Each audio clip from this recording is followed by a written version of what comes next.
Chapter 1. As the man who had captured him slowly drew a knife, Chun-Yi struggled desperately, yearning to break free from his captor's grasp. Yet no matter how hard he tried, he could not escape. In his heart, he fervently thought, "No, I do not want to die. I still have a girl to pursue." He contemplated entering his ring, but found himself unable to do so. Just as anxiety began to overwhelm him, the voice of an old man resonated. "You insolent brat. You chose to ignore me, to vex me, and to extort me. Now you shall feel the sting of this blade. Do not worry, you won't perish, but it will indeed be quite painful. Ha ha," and with that, the voice faded away. At this moment, Chun-Yi felt as if he were drowning in despair, cursing the ancestors of the divine. Suddenly, with a sharp thud, the knife plunged deep into Chun-Yi's chest, his breath gradually ceasing. In his final moments, he heard the words of his adversary. "I truly did not wish to kill you, Broly, but you have already begun to affect my reign."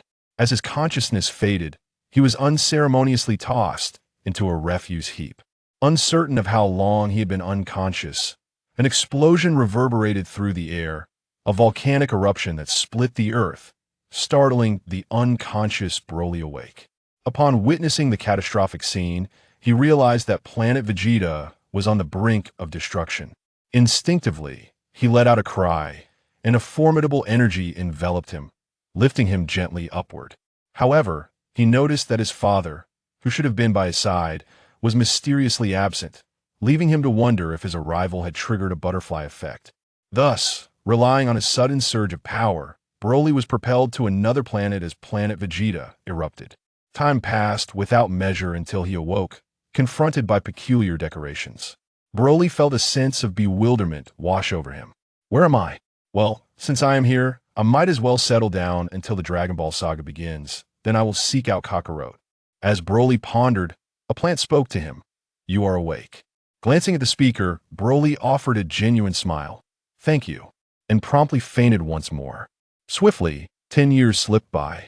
Now, Broly lay peacefully asleep aboard a spaceship. Thanks to the divine intervention, he had not succumbed to the loss of control that plagued him in the original narrative.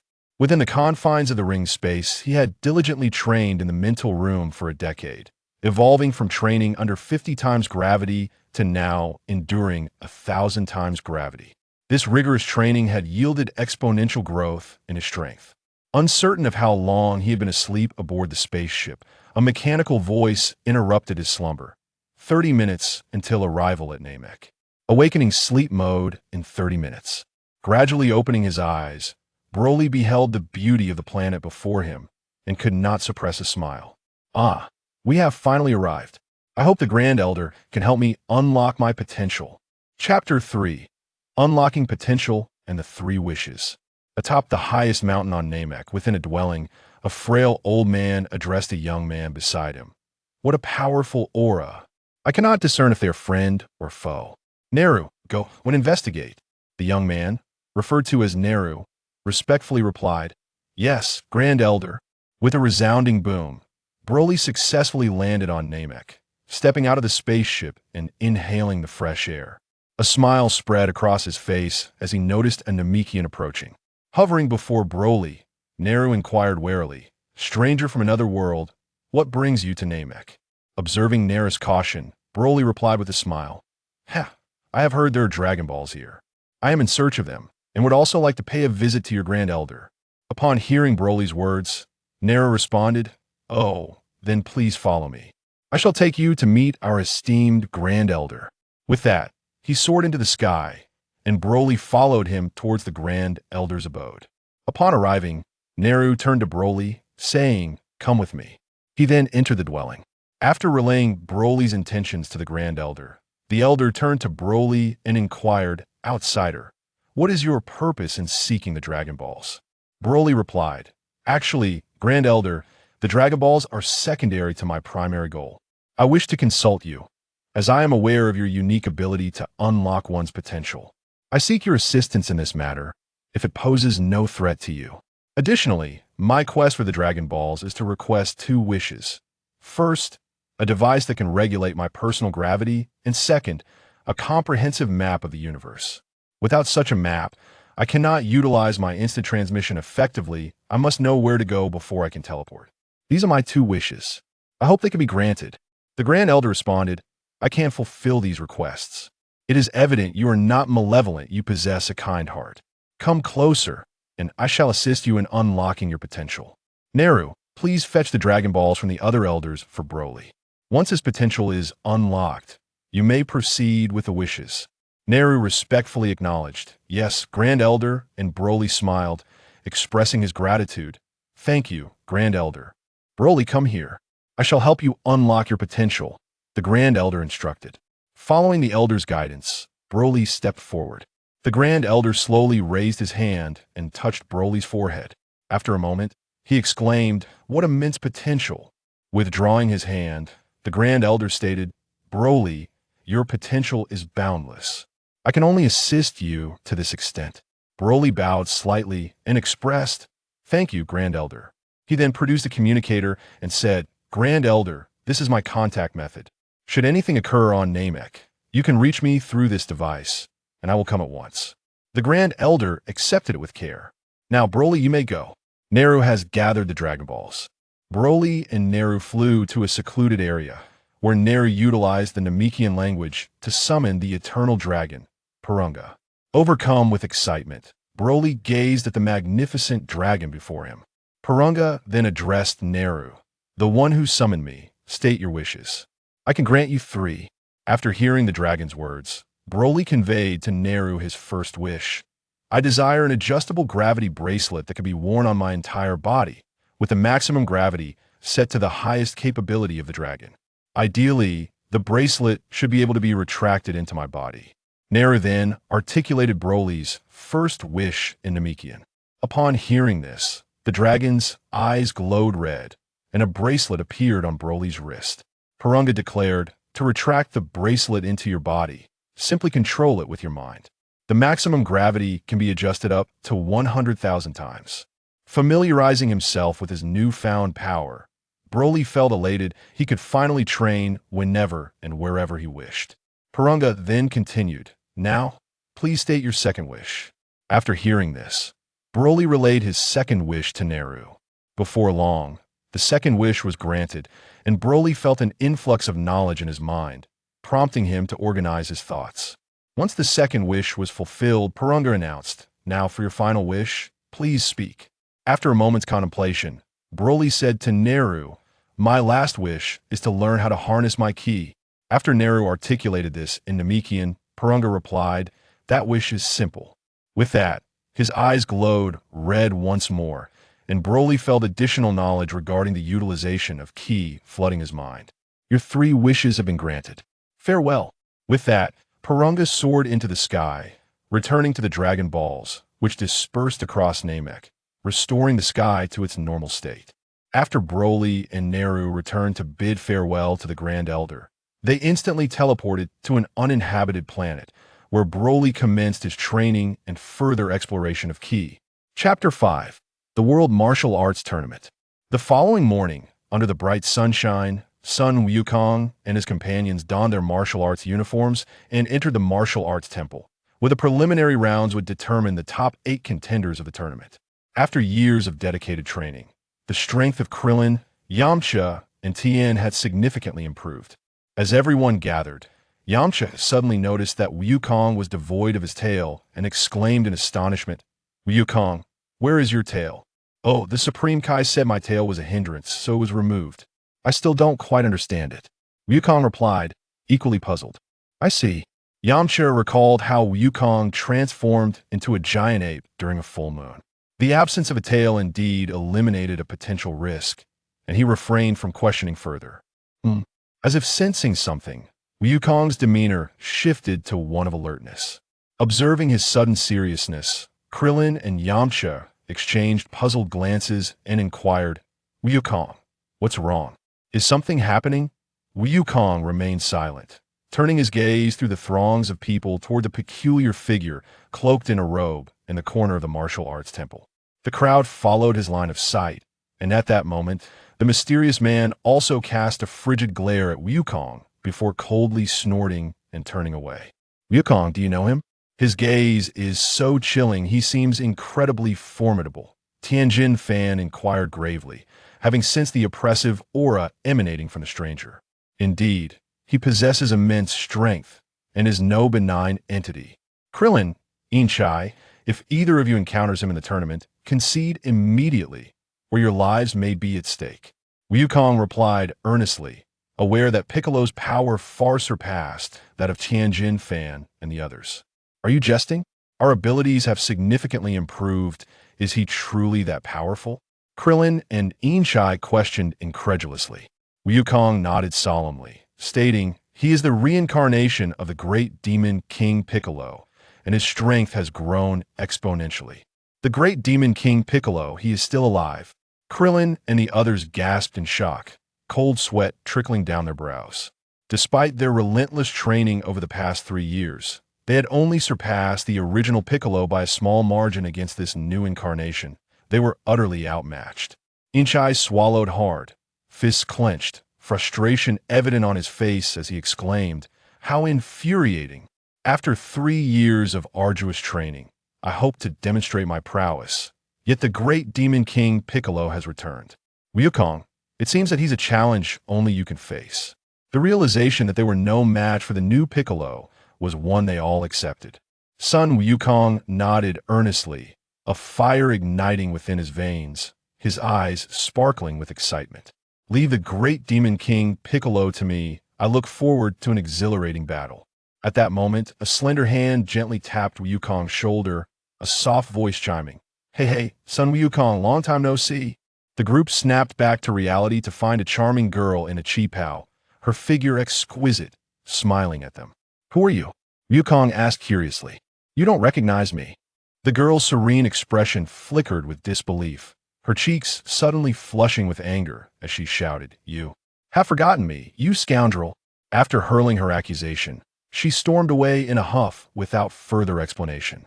Meanwhile, our protagonist hid in a corner, thoroughly enjoying the scene, muttering to himself, the real-life version is even better than the animation. Yes, that Chi-Chi is far more beautiful than in the original. I wonder if Android 18 and Bulma are also more stunning. Yes, quite nice. Alas, it will be many years before I meet Android 18. First, I must think about how to approach Bulma and the others. Yes, I should try with Bulma first. Haha. With a rather lecherous chuckle, he turned away from Wukong and the others. Chapter 6. The Preliminary Matches. Krillin, filled with envy, grasped Wukong's collar, exclaiming, What an adorable girl. Have you truly been training in the heavenly realm these past few years? How could such a lovely girl seek you out? And you forgot who she is. It's infuriating. Indeed, the others nodded in agreement. Son Wukong replied innocently, I genuinely don't know her. Who knows why she approached me? Krillin, upon hearing this, felt utterly deflated, overwhelmed with frustration. Why did charming girls gravitate towards Wukong while he remained unnoticed? Even more exasperating was Wukong's indifferent demeanor. What disparity! Attention, contestants. We apologize for the delay. The preliminary matches are about to commence. Please gather in the center for the drawing of lots. The voice of the staff echoed through the loudspeaker, and the competitors congregated. After the host outlined the rules of the tournament, the drawing began. Thanks to the interference of the dumplings, Wukong and his companions were not placed in the same division as Piccolo. The matches commenced swiftly. Son Wukong, after 3 years of arduous training, I shall reclaim my honor. Upon entering the arena, Wukong faced his old rival, King Choppa, who, at this point, was no match for Wukong. In no time, Wukong incapacitated him with a swift chop. The referee declared, Contestant Son Wukong is the victor. This is merely the beginning. Ultimately, I, Son Wukong, shall triumph over you in front of everyone. Piccolo revealed a chilling smile, his eyes glinting with malice. Well, it seems Son Wukong's strength remains unchanged. How disappointing the non-Super Saiyan Wukong truly pales in comparison. But to get closer to Bulma, I suppose I must endure this tedious competition. Sigh, how boring, Broly muttered, stifling a yawn. In the midst of a vibrant arena, a young girl clad in a qipao engaged in a fierce battle with her opponent, displaying remarkable agility and precision in her strikes. Her prowess was commendable. Tianjin Fan watched with crossed arms, captivated by the qipao-clad girl on stage. It was hard to believe she was merely a girl. She seemed hauntingly familiar. Yin Cha furrowed his brow, intently observing the girl on the platform, feeling an inexplicable sense of recognition that eluded him. The competitions across various divisions were unfolding with intense fervor. Ultimately, aside from the unfortunate incident where Jiaozi encountered the android Tao, Bye-Bye, resulting in grave injuries, all competitors successfully advanced to the top 8. However, during the final match leading to the top 8, Broly's formidable strength caught the attention of Goku and his companions. When Broly faced the android Tao, Bye-Bye, expectations were low, but in a stunning turn of events, Broly dispatched Tao Bye-Bye with a single punch, undeniably piquing the interest of Goku and his friends. Thus, the top 8 emerged: Son Goku, Piccolo, Tianjin Fan, Yin Cha, Krillin, Broly, Tianxing, the God, and Jiming, Buju, Chi-Chi. The morning preliminaries concluded, and the afternoon's outdoor matches awaited, where the audience would witness the competitors' performances. Wishing everyone well, the preliminaries ended. Goku and his companions exited the martial arts temple to join their friends, indulging in a hearty meal before Master Roshi squeezed into the stands to cheer them on. As the draw for the top 8 commenced, the host announced, "All participants, please gather here to draw lots and determine your opponents." Following the draw, the matches were set. Tianjin Fan versus Yin Cha, Son Goku against Jiming Buju, Krillin facing Mania, Piccolo, and Broly against Tianxing, the God. The first match commenced swiftly, despite Yin Cha's valiant efforts and the use of her newly mastered technique. The Qigong Ball, she ultimately fell short against Tianjin Fan and was knocked out of the ring. What an exhilarating first match. The winner is Tianjin Fan, the host proclaimed loudly, followed by the audience's enthusiastic cheers. Then, with palpable anticipation, he announced, in the second match, the runner-up from the last martial arts tournament, Son Goku, will face the mysterious girl who stood out in the preliminaries. Please welcome both contestants to the stage.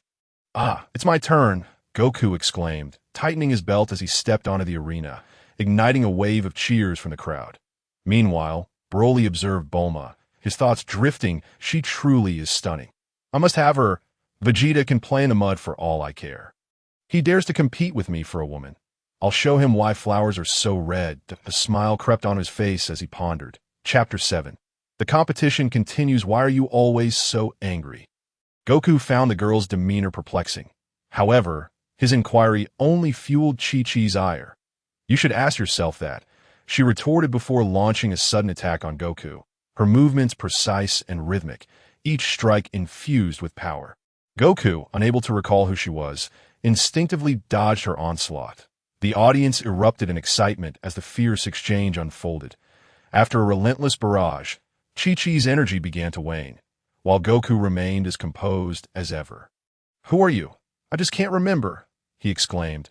After regaining her composure, Chi-Chi angrily questioned, "Do you not remember our promise? I've been eagerly awaiting this day." "Huh? What promise? Did we have an agreement? I can't recall at all." Goku stood bewildered in the arena. Her words only ignited Chi-Chi's fury further, leading her to attack once more, exclaiming, "You've forgotten our promise. That's unforgivable, truly unforgivable." Her pace quickened, fueled by her indignation. "Ah, Goku must know this girl," Krillin observed, envy gleaming in his eyes as he watched from the stone pillar. The intensity of Chi-Chi's earlier attacks had drained her stamina, forcing her to pause and regain her breath in the arena. "What promise? Please tell me. I genuinely can't remember." Goku pleaded innocently. Chi-Chi, infuriated, shouted, "We made a promise. Didn't you say you would marry me?" At this revelation, Krillin, Yin Cha, and the others stood in stunned silence. Wife? When did Goku make such a promise to such a lovely girl? How cunning! Krillin exclaimed in jealousy. "Goku has a fiancée, Bulma gasped, hands covering her mouth, her eyes wide with shock as she gazed at the girl on stage. Regardless of the audience's astonishment, Chi-Chi paused her assault. Taking a deep breath to calm herself, "If you wish to know, you must defeat me first. Only then will I reveal my identity." Goku grinned broadly. Why didn't you say so? I'll defeat you. And then you'll tell me who you are. With that, he prepared himself for battle.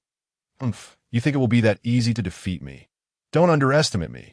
I'm coming in with a powerful aura radiating from him. Goku seemed tranquil, like the stillness of the sky. Suddenly, he unleashed a punch, causing the surrounding air to ripple violently, generating a fierce whirlwind that surged toward Chi-Chi. With a sharp cry, she was swept off the stage by the force of the wind. The crowd fell into a stunned silence, unable to comprehend how such a fierce bout had ended so swiftly with Goku's seemingly gentle strike. Once the host regained composure, he announced, Jiming Buju has been knocked out of the arena. Son Goku is the victor. On the roof of the martial arts temple, Piccolo watched in astonishment as Goku delivered his punch. How peculiar! That move resembles something from our demon clan. Ouch! That hurt. No wonder I chose such a formidable man. I didn't realize he was this strong. He is worthy of being my husband. Chi-Chi rose from the ground, approaching Goku. Have you remembered yet? I'm Chi-Chi, the daughter of the Ox King. Chi-Chi, the crowd collectively gasped, their memories conjuring images of her as a child, struggling to reconcile the small girl they once knew with the young woman before them. Chapter 9. Step down on your own, as the host's voice faded. Broly strode confidently toward Tianxing, declaring with authority, Will you step down on your own, or shall I throw you off? Choose wisely. You have 3 seconds. The audience and Goku's companions were left in stunned silence, while Bulma's eyes sparkled with admiration as she murmured, He is so handsome. Tianxing retracted his comical expression, casting a stern gaze upon the youth before him. This boy exuded an overwhelming pressure. And suddenly, Tianxing moved, launching a powerful punch directly at Broly. Upon impact, Tianxing's fist met Broly, yet he felt as if he were striking not a human, but the hardest steel in existence. The sensation was akin to hitting solid iron, causing Tianxing's hand to nearly fracture from the force that You've made your move, which indicates you've made a choice that you wish for me to throw you down with that feeble strength of yours. Striking me feels no more than a mere tickle. You are woefully weak. Upon concluding his taunt, Broly seized Tianxing's incoming fist with an incredulous expression and hurled him outside the ring. The sound of impact echoed as Tianxing crashed against the wall, spitting blood and collapsing to the ground, lacking the strength to rise. After the bout, Broly cast a fleeting glance at Goku before retreating to the resting area. Only then did the audience react, erupting into thunderous cheers as the host proclaimed Broly's advancement to the semifinals. Goku and his companions regarded Broly with eager anticipation, Goku himself brimming with excitement, eager to engage in battle with Broly at that very moment. The host excitedly announced the next match of the tournament, inviting competitors Son Goku and Tien Shinhan to the stage. The crowd erupted into fervent applause. Goku, you must win, shouted Chi-Chi, while others rallied behind Goku and Tien, encouraging them. Goku and Tien exchanged a knowing smile before stepping onto the ring, one after the other. Goku, I have trained diligently over the past 3 years to defeat you in this arena and showcase the fruits of my labor. Tien declared with a serious expression, Daha. Tien, I too have not neglected my training during these 3 years. Allow me to demonstrate the results of my own arduous efforts. Goku replied earnestly. The two stood at a distance, neither making a move, the atmosphere thick with tension as their formidable energies clashed. The impending battle was both nerve-wracking and exhilarating. With a swift motion, Goku and Tien vanished from sight, followed by the sounds of an intense skirmish, the ground shattering beneath their feet. Krillin and the others strained their eyes, desperately trying to catch glimpses of their combat. The arena was alive with the back-and-forth exchanges between Tien and Goku, each employing a myriad of techniques, often clashing dozens of times within mere seconds. The rhythmic sounds of their strikes resonated through the air, a symphony of battle that captivated the audience's senses. The host, awestruck by the spectacle, did his utmost to narrate the unfolding drama. As the dust settled and the winds calmed, the silhouettes of Goku and Tien became visible, now standing apart. Tien's breath was labored, struggling to regain his composure, while Goku remained as composed as at the onset of their duel. Goku, though you possess great strength now, One aspect of you has remained unchanged over these past 3 years: your speed. Thus, I am certain victory will be mine, Tien asserted confidently that on the rooftop of the martial arts temple. Piccolo observed the match with a hint of amusement, contemplating if this is the extent of your strength. Goku, I shall surely defeat you in front of everyone. Once I vanquish you, I will reign supreme over the world. He tightened his fists in determination. That moment, Goku, having shed the training attire given to him by the Kai, appeared relaxed, much to Tien's astonishment. The battle reignited with fervor, and it became evident that Tien was struggling to keep pace with Goku's speed. In a desperate bid, Tien unleashed his multiform technique, hoping to overcome Goku, only to be swiftly countered as Goku exploited two significant weaknesses, leading to Tien's defeat. The host exuberantly announced Goku's advancement to the finals, and the audience erupted into applause, expressing gratitude for the intense match they had witnessed. The host then declared, "Next, we have another contest. Broly versus Mania. Competitors, please prepare yourselves." Chapter 10. Transforming Piccolo into a pig's head upon hearing the host's announcement, Broly leisurely approached the arena, the crowd roaring in excitement. While Beerus floated gracefully to the stage, the T opposite and stood Broly and Piccolo, the latter narrowing his eyes as he assessed Broly's might, sensing the overwhelming aura emanating from him. Broly wore a languid smile, yet was filled with a bubbling excitement, contemplating how best to incapacitate Piccolo. Were the spectators to glimpse into Broly's thoughts, many would surely be left in shock, for only Broly could disregard Piccolo's presence so nonchalantly. Just as Broly pondered whether to transform Piccolo into a mere pig's head, a fierce and brutal energy interrupted his contemplation that Broly's eyes narrowed in anger. Piccolo had disrupted his thoughts, and thus he resolved to make Piccolo pay. With the host signaled to commence the match, applause and cheers erupted from the stands, the audience eagerly anticipating the clash between Broly and Piccolo. Suddenly, Broly sprang into action, vanishing from the edge of the ring and reappearing before Piccolo. Unleashing a powerful punch, Piccolo attempted to evade, but it was too late.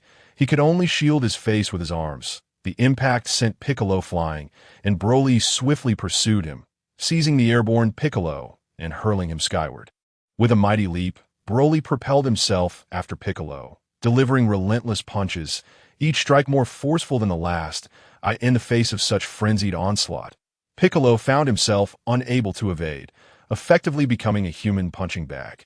The audience erupted in exhilaration, Broly's seemingly unhinged behavior awakening their latent desires for violence. The chorus of shouts filled the air. "Broly, go for it! Beat him down!" The crowd's fervor escalated, their decorum forgotten as they roared with unrestrained enthusiasm. In the resting area, Krillin and the others watched in stunned silence, witnessing a spectacle beyond their wildest imaginations. "Have they all gone mad?" Krillin gasped in disbelief. "That I can hardly believe what I'm seeing." Tien nodded in agreement, a grin spreading across his face. "I too feel an urge to strike someone." "Goku, who do you think is stronger, you or Broly?" Tien inquired, noticing Goku's calm demeanor, yet detecting the excitement glimmering in his eyes. Goku glanced at Tien, grinning widely. "It seems my training in the other world still has much room for improvement." He responded cryptically, diverting his gaze back to the brutal confrontation unfolding in the arena. Tien understood Goku's implication.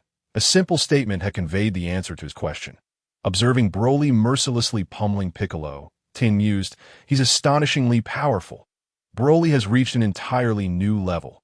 With such strength, he could easily be deemed the strongest man in the world. Yet, why have I never heard of him before?" With a resounding crash, Piccolo finally plummeted to the ground, raising a cloud of dust.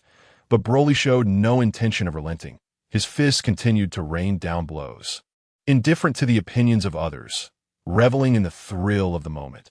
Having fantasized about this scenario while watching anime, Broly was now living out his wish in reality, and how could he not be ecstatic? Piccolo's agonized groans were drowned out by the cacophony of the arena. After 5 minutes of relentless assault, Broly finally ceased his attack on Piccolo. The tumult subsided, and every spectator turned their gaze toward the massive crater left in the arena. Broly grinned, a radiant smile illuminating his face as he beheld the pig-headed version of Piccolo. This very moment, Piccolo bore no trace of his former demonic majesty. His visage was marred with bruises and lacerations. Bloodied and battered, with every labored breath, he exhaled copious quantities of blood froth. Unlike an ordinary individual, Piccolo's lifeblood was a striking shade of green. Upon examining Piccolo's form, one could see he was a veritable canvas of wounds. Blood streaming from his injuries, presenting a pitiful sight that elicited sympathy. Well, how could he not be unconscious yet? Quite resilient, I must say. Perhaps I shall deliver another blow. Chapter 12.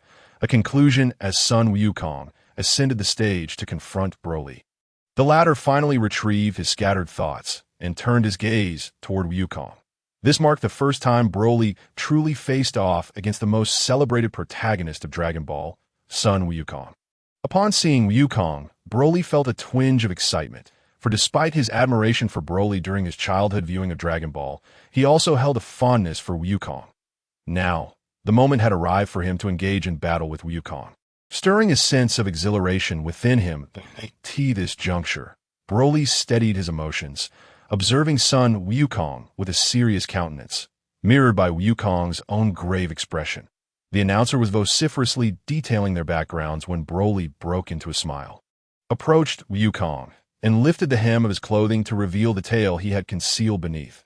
The crowd fell silent upon witnessing the tail, especially Wukong, who, taken aback, inquired, "Why do you have a tail as well?"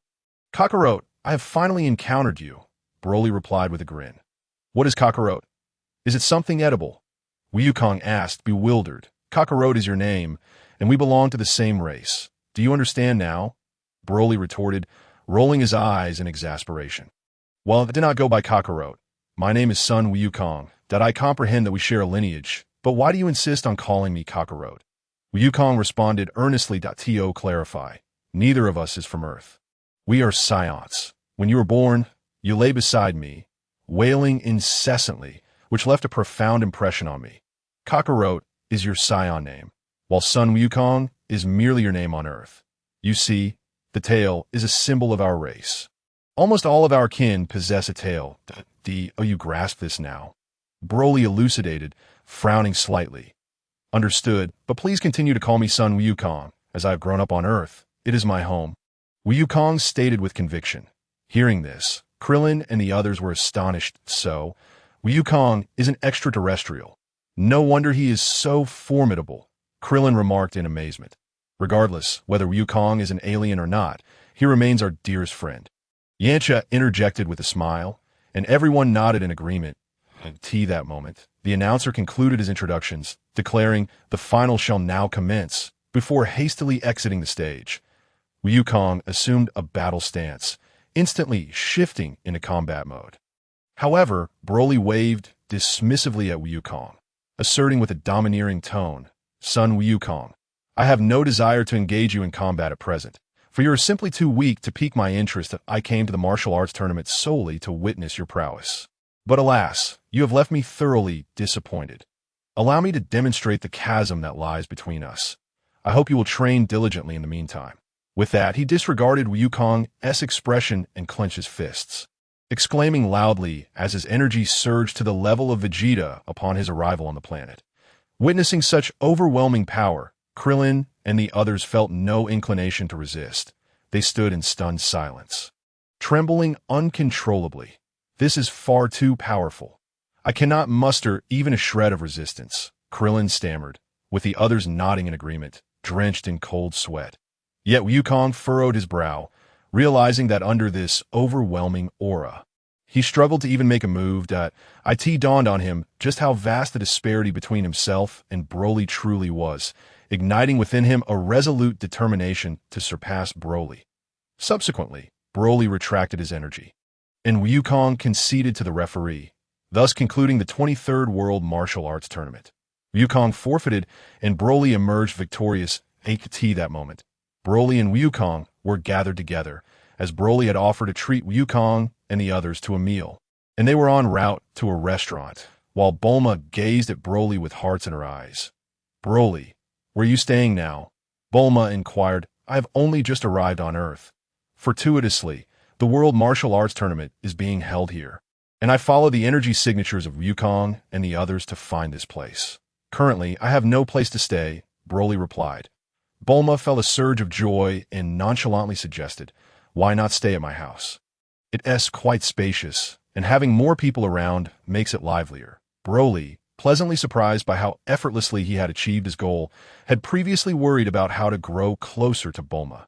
Now, with the problem resolved, he felt elated, though he maintained a composed facade. Well, thank you, Bulma, he replied. Broly, how did you train to become so powerful? Who is your master? Krillin inquired. I have no master. It's all self-taught. You see the golden dragon bracelet on my wrist? It is a device that automatically adjusts my own gravity, with a maximum of 100,000 times, Broly explained, lifting his left hand to showcase the bracelet point 100,000 times. That's outrageous. How much gravity are you currently set to? Yancha asked, somewhat disgruntled. Not much, just 100 times, Broly stated nonchalantly, leaving everyone astounded. Oh, you have more of those bracelets? Give me one, I want to train like that. Wukong exclaimed eagerly. Broly shook his head. I don't have any left. This one was granted to me as a wish from the dragon. However, you could ask Bulma's father to construct a gravity chamber for you. Didn't you mention that Bulma is the daughter of the Capsule Corporation's owner? I'm sure she would agree to assist with such a trivial matter. I'm unsure if he can make one. I'll have to ask my father to be. By the way, Broly, what wish did you make when you first came to Earth? Bulma asked curiously, and the others looked at Broly with intrigue. Oh, the wish that was made on planet Namek, where the dragon can grant 3 wishes. So, Earth also has Dragon Balls, does it? I wondered why that Piccolo I defeated looked so much like an Namekian. Turns out he truly is one. Broly chuckled. Namek, so Piccolo is also an extraterrestrial. No wonder he looks so different from us. Wow, the dragon on Namek is so powerful that it can grant 3 wishes, unlike the one on Earth, which can only grant a single wish. How can there be such a disparity? Krillin lamented with a wry smile.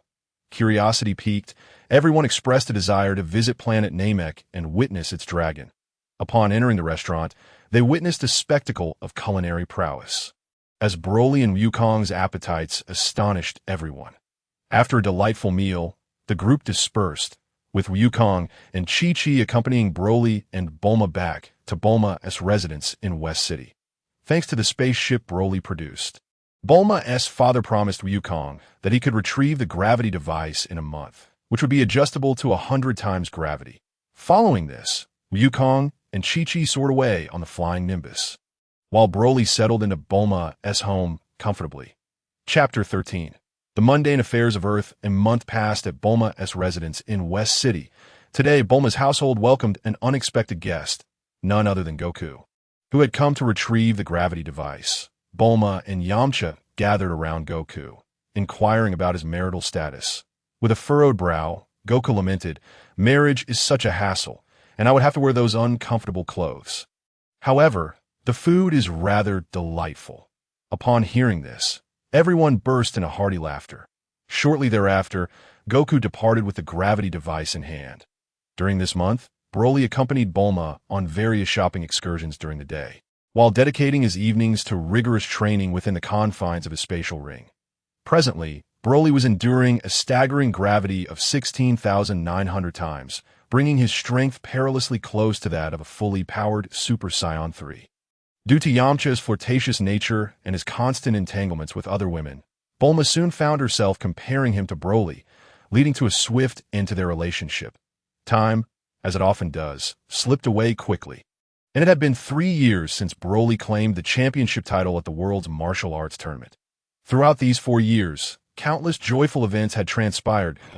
As the saying goes, familiarity breeds affection. And during these 3 years, the bond between Broly and Bulma had intensified, reaching a point where discussions of marriage were on the horizon. Yet, both cherished the current atmosphere and refrained from broaching the subject. In these 3 years, Broly accompanied Bulma on a quest for Dragon Balls. He assured her that due to his training, following him would grant her eternal youth. Thus, they sought a gravity bracelet similar to Broly's, which could also be stored within the body, Albeit with a maximum gravity setting of only 500,000 times, it was evident that this was not an authentic Dragon Ball, as its capabilities were somewhat diminished. Nevertheless, it sufficed for their needs. Subsequently, they visited Goku's home to present the bracelet to him. During these 3 years, everyone dedicated themselves to arduous training. With the acquisition of the gravity bracelet, Goku gifted the gravity chamber to Krillin, who in turn intensified his training. Meanwhile, with Bulma's father's assistance, Yamcha also obtained a gravity chamber and engaged in diligent practice. After presenting the bracelet to Goku, Broly and Bulma embarked on a world tour, reveling in daily adventures. While at night, Broly continued his training. After 3 years of relentless effort, Broly's personal gravity had escalated to a terrifying 40,000 times, resulting in a substantial leap in his strength, now nearing the mid-phase of Super Saiyan 4. One day, at Bulma's residence in West City, Broly embraced Bulma and kissed her gently, saying, "Bulma, I may need to leave Earth for a while." Bulma, understanding that Broly could not remain by her side indefinitely, fought back tears and asked, "How long will you be gone? Is it dangerous?" "Perhaps around 2 years." Broly replied softly, "I will return in 2 years, and I intend to marry you." "All right, I will wait for your return." "You must keep your promise," Bulma declared, her tone playful yet serious. "If you forget, like Goku, I will make you pay." After bidding farewell to everyone, Broly boarded the spaceship crafted by Bulma's father over the past 3 years. Ascending into the sky, Bulma gazed wistfully at the direction in which the spaceship vanished, thinking, "I will await your return to marry me." Broly, Chapter 1. The Kenesa Star Mecha Army having departed Earth, Broly found himself momentarily adrift within the spaceship, uncertain of his next destination in the Dragon Ball universe. The typical power level of formidable warriors was around 10,000, with the Frieza race being among the strongest in the universe. Boasting battle powers exceeding 1 million, the truly powerful beings resided in the afterlife, including the Kais and the Demon Realm King, Dabura, both possessing Super Saiyan 2 strength, while Majin Buu exhibited even greater power, reaching Super Saiyan 3 levels. There might also be hidden strong warriors lurking in unknown corners. Sighing, he decided to put these thoughts aside and focus on his training that he was eager to one day challenge Whis, the master of Beerus. As he continued on his path, he noticed a large-scale battle unfolding on a nearby planet. Conflict truly knows no bounds, Broly mused. Upon closer inspection, he recognized the spaceship. Indeed, it was a small craft commonly used by Frieza's subordinates and the Saiyans. This discovery brought a smile to his face. It appeared that he was in for some interesting events. "Daha! You worthless scum, surrender now. The mighty King Cooler has deemed this planet fortunate for your existence. Yet you dare to resist. You are merely courting death." A cosmic being shouted at the hundreds of other beings surrounded. "Bah! You shameless invaders. This is our home, the land that nurtured us. We Kenesa people will never abandon it. Even in death," a towering Kenesa warrior roared. "Indeed, we Kenesa people are no cowards. We shall protect our planet." Hundreds of Kenesa warriors proclaimed, though none possessed power levels exceeding 1,000. With a thunderous crash, Broly felt as though he had been struck by a bolt of lightning upon hearing these words. "Our home. So that is why I felt such a sense of oppression in this world. I have never truly felt a sense of belonging. Even after developing feelings for Bulma, I have always viewed this world as an animated spectacle, never truly considering myself a part of it. Regardless of the world's authenticity, I am undeniably here." Suddenly, an aura of immense power erupted from within him. "Ah, excellent. My battle power has surged in this state," Broly thought. "Since I am a benefactor, I shall resolve your troubles." In that moment, he declared, "You shall all perish." The cosmic beings, enraged, realized that none of them possessed power levels exceeding 1,000, yet they dared to be so brazen. They had initially intended to leave some of the inhabitants alive as slaves to sell alongside the planet. Just as they were about to strike, a rumble in the sky drew everyone's attention. A spaceship was descending. "Wait, are there more aliens coming here? They truly fear nothing," one cosmic being remarked to a companion. As the hatch slowly opened, Broly stepped down, and the cosmic beings quickly surrounded him. "So many to welcome me. I am truly flattered," he joked. raising his hand and hurling an energy sphere towards them. The cosmic beings' exclamations of surprise were cut short as they vanished in a burst of explosion. The remaining cosmic beings immediately became alert, assuming battle stances. Who do you think you are? Where did you come from to dare provoke the mighty king Cooler's subordinates? Do you wish to die? They questioned. Broly chuckled. I have no interest in conversing with the dead. How dare you? A throng of them charged forward. But before they could reach Broly, he sent another green energy sphere soaring, sending them flying. The surviving cosmic beings finally realized that they were utterly outmatched. They frantically pulled out communication devices, desperately attempting to summon reinforcements. Ah, calling for help? Perfect. This saves me the trouble of seeking you out one by one, Broly remarked. Sir, you should leave quickly. They are far too powerful. These are merely minions. Their leader is on the way. A Kanesa warrior advised. Such kind-hearted individuals, Broly mused. Even as their race faces annihilation, they still think of others. Fear not. I will eliminate them before I depart. They are no match for me. The Kanesa warrior, seeing Broly's determination, ceased to argue to eye in the distance. 3 figures soared through the air, landing on a nearby hillside. It was the mecha army of Cooler, formed from the evil warriors of the North Galaxy. Each of the 3 members was a top-tier powerhouse, with even the weakest among them, Nez, surpassing the captain of the Ginyu Force by a significant margin. There were scarcely a few who could rival their strength in the North Galaxy. Is it you who dares to provoke us? Nez shouted down from his elevated position, his tone dripping with disdain. At it was no wonder he was irate. A planet that should have been easily conquered suddenly had news of someone eliminating an entire squad, which felt like a direct affront to their dignity. A sinister grin spread across the face of the leader, Shaviza, as dark energy radiated from him.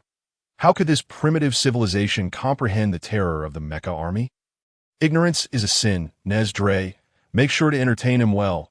Naturally, I can hardly wait, the leader replied, pressing a button on the energy detector. The device emitted a series of beeps, displaying fluctuating data. Eventually, with a resounding crash, the detector could no longer withstand the excess energy and exploded. It exploded. It seems the opponent's strength is not to be underestimated. Shawiza was taken aback, although the detector was not the latest model. It had a maximum capacity of 100,000. The fact that the detector had exploded indicated that the strength of the adversary far exceeded its limits.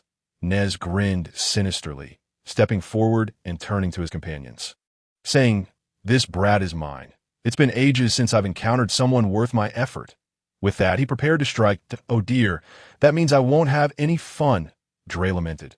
Broly raised an eyebrow, a flicker of fierce light crossing his eyes.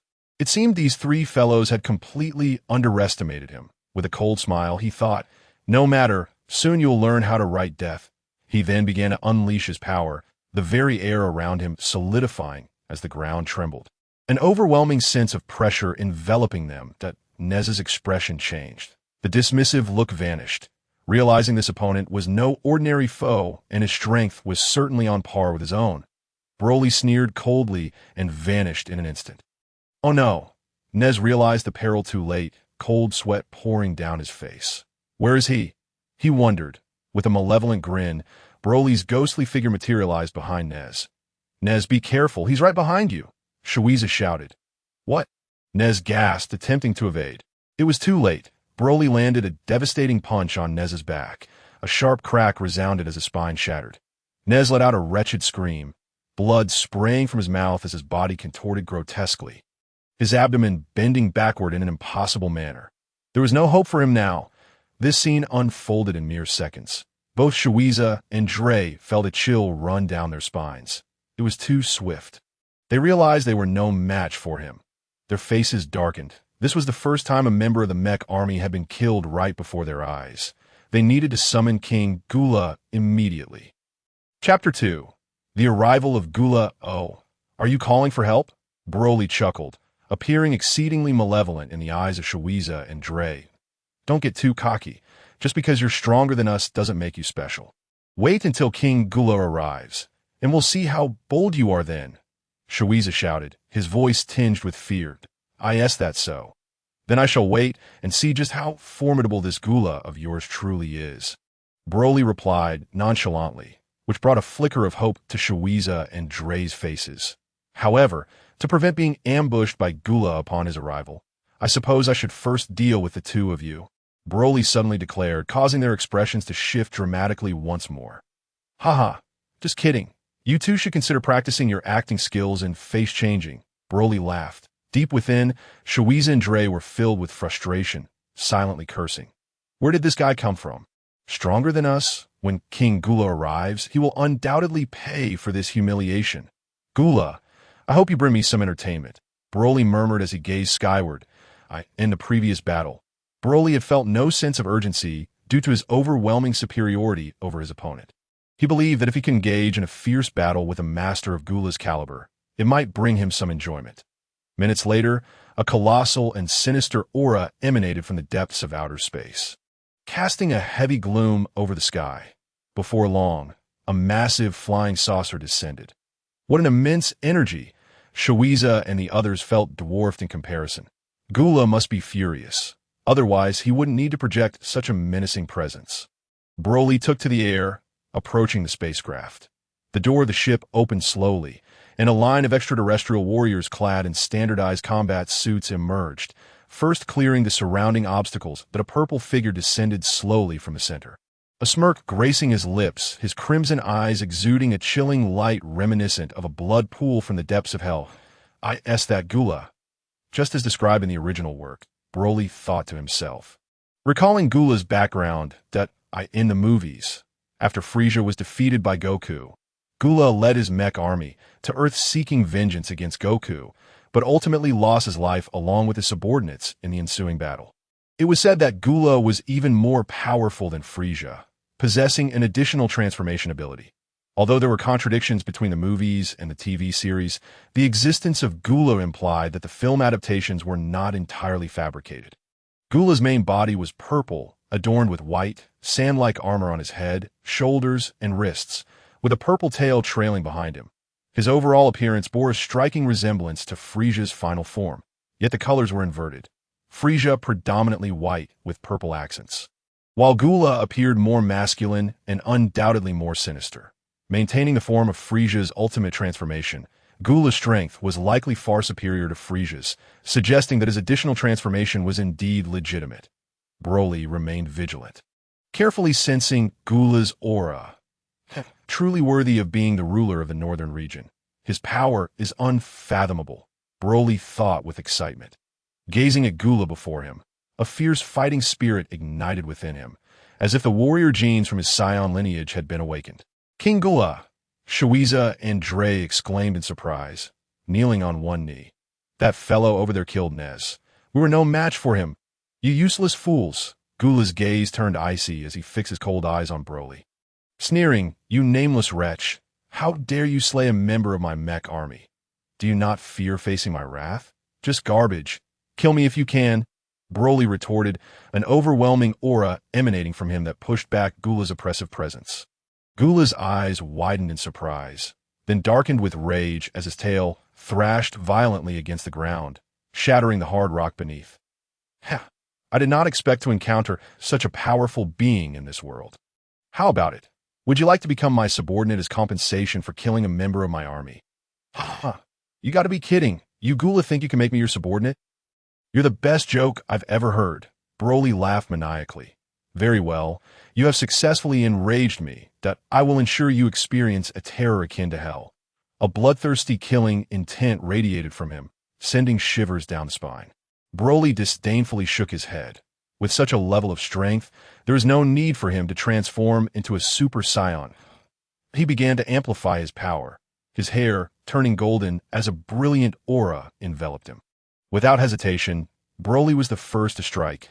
Launching directly at Gula, he aimed a powerful punch at Gula's chest, but just as he did, a hardened claw attempted to seize his wrist. Unfortunately for Gula, it was too late. With a resounding thud, he was sent flying, crashing into a distant hill. King Gula, his subordinates gasped, rushing towards him, while Shuiza and Dre stood frozen in shock. The invincible King Gula had been struck down. Damn it! The hill exploded, sending debris flying along with the subordinates, and Gula was furious. How many years had it been since anyone left a mark on him, aside from his father, king cold. Even then, he believed he would eventually surpass him due to his relentless training and the development of his enhanced transformation. To be humiliated in such a way on this obscure planet was unacceptable. An infinite wave of killing intent surged within Gula. Such a person must be eliminated swiftly.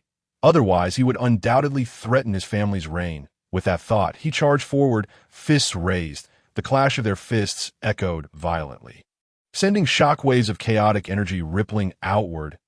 In an instant, Gula was sent reeling back, while Broly stood unfazed, ready to unleash another powerful assault. The air was filled with the sounds of strikes and Gula's anguished cries. With a resounding crash, Gula was once again knocked to the ground. Tisich, this is the so-called Cosmic Emperor. Is this all you've got? Truly laughable, Broly mocked. You bastard! Gula roared but quickly regained his composure, smiling grimly as he extended a finger toward Broly. You wretched fool! You've injured me. This is the first time anyone has witnessed my full power. Prepare to experience the despair of the apocalypse. As a fully grown member of the Frost Demon Clan, he possessed power surpassing that of Frieza, coupled with an even greater ruthlessness that Broly's actions had provoked him to the brink of madness, compelling him to tear apart the young man before him without a shred of hesitation. Chapter 3. Transformations of each other. Guldo bellowed, his fists clenched tightly. His entire physique began to tremble. Let me show you my ultimate form. A torrent of energy surged forth, as if his bones and muscles had been revitalized. A viscous orb pulsated like a heartbeat within him. Each throb caused his energy to escalate, his muscles swelling as cracks multiplied across the rocky armor on his chest. Ultimately, with a resounding boom, the shell shattered, giving way to a fresh layer of white armor. He roared with frenzied rage, his visage contorted into a terrifying grimace, eyes ablaze with a crimson glow, exuding an aura of unparalleled dread. The hard plates upon his head began to morph, jutting backward in a formation of 4 sharp horns, stabilizing into place. The chaotic energy surged towards Broly, tearing at the very fabric of the surrounding space, sending Guldo's subordinates and the surviving Canassians scattering in terror. Boom! Centered around Guldo, a tempest erupted, creating a vast open expanse spanning several hundred miles. In this cleared area, only Guldo and Broly remained, the atmosphere palpably charged. It was as though everything had been reborn. A colossal wave of power emanated from Guldo, gradually stabilizing, his imposing stature radiating an overwhelming pressure. Broly, arms crossed, surveyed the scene before him, his eyes sparkling with excitement, his body trembling in anticipation. Finally, he thought, a worthy battle awaits. Ha! A brand new power. It has been ages since I unleashed my full strength. Thank you for your patience. Let the fight recommence. A deep, ominous voice echoed from within his armor, his gaze filled with malice. In an instant, Guldo vanished from sight. Simultaneously, Broly too moved, his form disappearing as well. The sound of fists colliding filled the air. Boom, boom, boom. As the two engaged in rapid exchanges, their movements so swift that they eluded the naked eye. The sky bore witness only to the continuous sounds of combat and explosions, attesting to the ongoing struggle. In a moment of carelessness, Broly was struck back against a mountain, but Guldo did not relent. He pursued relentlessly, fists clenched, delivering powerful blows. Boom! A thunderous crash sounded as Broly spat out a mouthful of saliva and slowly rose to his feet, exclaiming, "It has been far too long since I felt this exhilarated. Let us continue. Ha ha ha. What a thrill. Come at me." With that, Broly propelled himself towards Guldo, and they resumed their aerial battle. The sound of their clashes was incessant, intermingled with Broly's jubilant laughter and Guldo's furious roars, both their powers escalating. Suddenly, Guldo was struck down to the ground, while Broly hovered in the air, a smile gracing his face as he observed his opponent. "Very well. Your strength is impressive. You have earned the right for me to unleash my full power against you," Broly declared. "Haha, are you implying that you have not been fighting at your full capacity all along?" "What a laugh. This joke is hardly amusing," Guldo replied, though his eyes glinted with coldness. Broly sneered dismissively. "Let me share a secret with you. I am the very existence that your Frost Demon clan fears the most. As Guldo's incredulous gaze widened, Broly's power surged forth, an overwhelming wave of energy erupting from within him, exceeding Guldo's aura in an instant.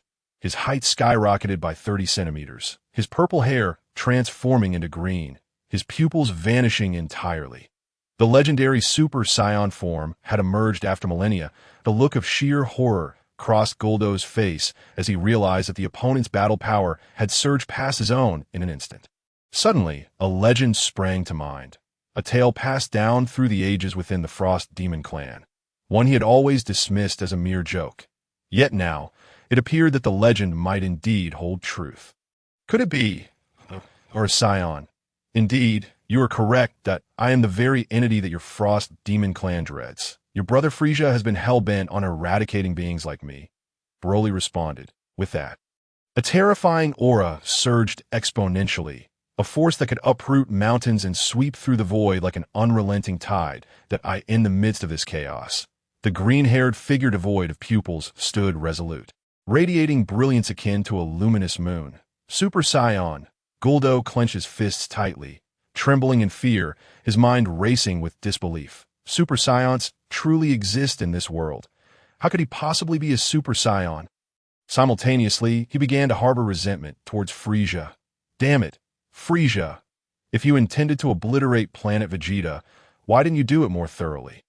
How could there be any survivors? Wait, a Super Saiyan is merely a legend. It may not be as formidable as the tale suggests, Guldo reassured himself. What is this? Are you contemplating surrender? I do not accept captives, Broly replied coolly. Go to hell. Guldo roared in fury, vanishing from sight. Leaving only a blurred outline in his wake, he reappeared before Broly in the blink of an eye, moving with astonishing speed. Boom! A powerful punch landed squarely on Broly. Yet to Guldo's shock, his opponent stood unyielding as if his attack had been utterly ineffective. Guldo's heart sank, his pupils narrowing in disbelief. How could this be possible? Your speed resembles that of a crawling turtle, and your strength is pitiful. Broly scoffed, seizing Guldo's arm effortlessly, in a state of desperation. Guldo attempted to free himself from Broly's grasp, but no matter how hard he struggled, he was unable to escape. A flicker of panic crossed his mind, his lips twitching involuntarily, his face contorted with incredulity. Broly yanked Guldo closer, delivering a crushing blow to his abdomen with one fist, followed by a swift roundhouse kick that sent Guldo hurtling away. Seizing the advantage, Broly pursued with lightning speed, mercilessly battering Guldo until he was finally slammed to the ground. You wretched fiend, Guldo hissed venomously, gritting his teeth in pain as he soared into the sky. Trying to escape? Broly began to chase, but suddenly sensed something amiss, as if a second sun had appeared in the sky, a massive energy sphere looming ominously. Death Ball, Guldo cackled, intent on annihilating the planet. Broly regarded the colossal energy sphere with disdain. Foolish whelp. What will you do when this planet is no more? Guldo laughed maniacally. Saiyans are ultimately nothing but lowly wild monkeys. I truly want to commend your strength. It is indeed the strongest in the universe. Ha! Die! Guldo's subordinates, stricken with fear, scrambled frantically towards their spaceship. Broly coldly observed the descent of the Death Ball, extending his right hand to meet it. A surge of green energy erupted from his palm, swiftly pushing back against the impending destruction. What? Guldo gasped as the Death Ball rebounded, engulfed in green energy, propelling him into the cosmos. No! A shrill cry echoed as the immense force collided with the planet, penetrating through it until it was finally halted by a burning star. Chapter 4. Reactions from all sides on Kanasa. The inhabitants gazed in shock at the starry sky, unable to comprehend the demise of King Guldo. In an instant, chaos erupted as panic set in among them. Broly hovered midair, his white eyes scanning the ground with a chilling glare. In an authoritative tone that brooked no dissent, he declared, Guldo is dead. Effective immediately, leave this planet at once. Should anyone resist, the fate of that planet will be your own. The extraterrestrials swallowed hard, gazing fearfully at the cold figure looming in the sky. The cacophony of discussions erupted around them. And the majority of Guled's followers were thrown into a panic, for they had long been loyal to Guled, reveling in his tyranny. Gradually, the clamor subsided, regardless of their individual sentiments. None dared to emerge and affront the majesty of the victor. Many extraterrestrials began to hasten towards their respective spaceships, eager to depart from the planet, fearing that delay might result in their annihilation at the hands of Broly. In stark contrast, the Kinesa people regarded Broly with fervent admiration, for he was the one capable of slaying King Guled and effortlessly obliterating planets. Numerous extraterrestrials took to their vessels and fled, for they needed to report Guled's demise to King Kurd. Among the few remaining, some expressed a desire to surrender. These were individuals who had long harbored grievances against Guled's brutal regime, yet felt helpless. Broly, however, showed no inclination to govern them, allowing them to follow the Kinesa people instead. The Kinesa, grateful to Broly for saving their planet, greeted him with immense warmth, and he reciprocated their goodwill, spending leisurely days exploring the realm under their guidance. After several days' sojourn on Kinesa, Broly bid farewell to its inhabitants and boarded his spaceship, embarking once more on his interstellar journey. Far away, in the palace of King Kurd on the planet Kurd, the monarch, upon receiving news of Guled's death, smashed his wine goblet onto the floor in a fit of rage, the shattered glass reflecting the cold gleam of his bloodshot eyes. The news of Guled's demise sent shockwaves through him. He was consumed by fury at the emergence of a formidable challenger who dared to confront the Frost clan. The chaos in Guled's territory, with numerous planets descending into turmoil, only intensified Kurd's loathing for the one who had slain Guled, wishing to rend him limb from limb. Yet despite his ire, King Kurd remained astutely cautious. The one who could swiftly vanquish Guled and leave him no chance of retaliation possessed power that could not be underestimated, compelling even him to exercise vigilance. The immediate priority was to stabilize the chaotic situation. With Guled's death, even his own domain was now in jeopardy.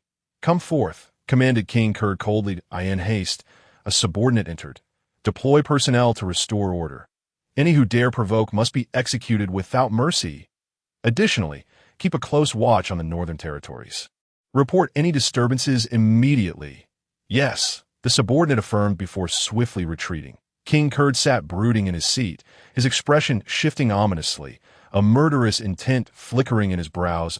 T. Frisia's headquarters. Frisia was gripped by trepidation. He had not anticipated the emergence of a being capable of slaying Guled in the neighboring region. Although he had never been on good terms with Guled, the latter's might was undoubtedly superior to his own. He ordered the immediate withdrawal of all subordinates stationed in the planets adjacent to Guled's territory, fearing conflict. "Mr. Shampoo, Dodoria, the recent unrest in the area is concerning. Arrange for personnel to eliminate all troublemakers." Frisia instructed, his face devoid of expression. "And what of Vegeta and Nappa?" he inquired, lifting his gaze. "They remain as usual, dutifully executing the tasks assigned by the king. Nappa has shown little growth and strength, but that little brat Vegeta has made considerable progress, nearing a battle power of 18,000. Dodoria replied, his countenance grave. "Nearing 18,000 battle power, is it?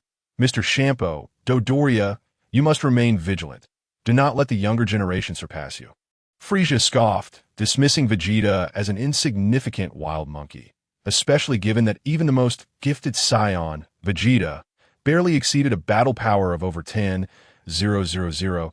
He could not fathom the need to be wary of the emergence of a Super Saiyan. Shampoo and Dodoria exchanged glances, unconcerned.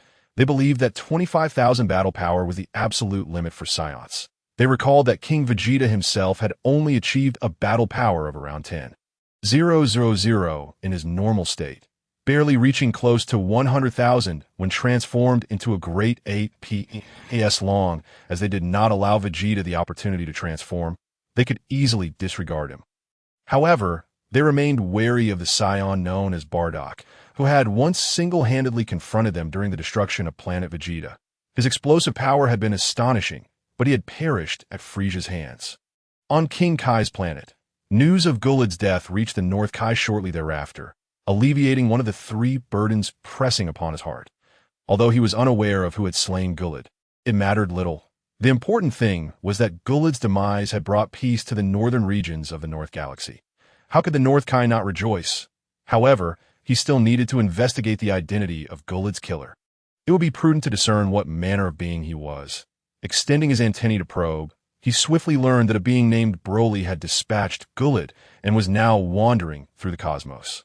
The North Kai resolved to closely observe Broly's actions, intending to invite him for discussions regarding future matters should he prove to harbor no malevolent intentions. Thus, unbeknownst to Broly, the North Kai began to monitor his movements. In the cosmos, during the 2 years following Broly's slaying of Gulad, he traversed various planets, seeking formidable challengers, and emerged victorious in every encounter point one day. As was customary, Broly's spaceship descended upon a planet lush with verdant foliage. Upon landing, he felt puzzled. Why was this planet so cold, and why were there so many green plants? Navigating through the forest, he soon stumbled upon an artificial civilization base by a distant lake. Extraterrestrials? Could it be that this planet has been occupied? Broly mused. From the base emerged a towering figure, over 2 meters tall, with green skin enveloping his head, appearing quite ancient. Nearby, armed soldiers observed him with respect. He was likely their leader. Broly scrutinized him closely and quickly discerned that despite the elder's frailty, he harbored immense power, approximately half that of Gulad's third form. Who is this old man? Broly wondered, perplexed by the presence of such a formidable individual in the North Galaxy. After all, Frieza had maintained a battle power of 530,000 for over 2 decades without anyone daring to challenge him. Someone of this caliber should not remain anonymous. How much longer until the transformation of this planet is complete? A subordinate inquired of the elderly figure, who appeared to be deep in research. From the data, it seems quite challenging. What? Is that not your responsibility? King Shrag is growing old. We must expedite the process, the subordinate urged. The elderly man turned his head. The subordinate quickly corrected himself. What I meant to say. King Shrag is, but before he could finish, Shrag unleashed an energy blast from his fingertip, instantly killing him. Now, what is the situation? Shrag demanded. King Shrag, it will take approximately 10 more days for the planet's transformation to be completed. In a flash, the elder who spoke was also slain by Shrag. And you? How many days? He questioned another nearby. Only 3 days, my lord, the trembling elder replied. Very well, Shrag nodded, pulling out several pills to consume, anti-aging. At this point, it became clear to Broly that this was the villainous Shrag from the movie, a wicked Namekian and a rare Super Namekian. The King Kai had deemed him more formidable than Frieza. But it appeared he was only slightly stronger than Frieza's third form. He was nowhere near Frieza's full power. Encountering Broly would be his misfortune. Though he may not match the thrill he experienced battling Gulad, Shrag was nonetheless a worthy opponent. In an instant, Broly appeared before Shrag. Who are you? A leftover reptile from this planet. Shrag squinted, sensing the murderous intent emanating from Broly, realizing he was no ordinary foe.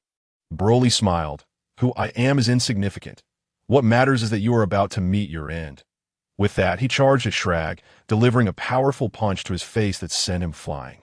Broly pursued, seizing Shrag's face and violently driving it into the ground, creating a massive crater upon impact.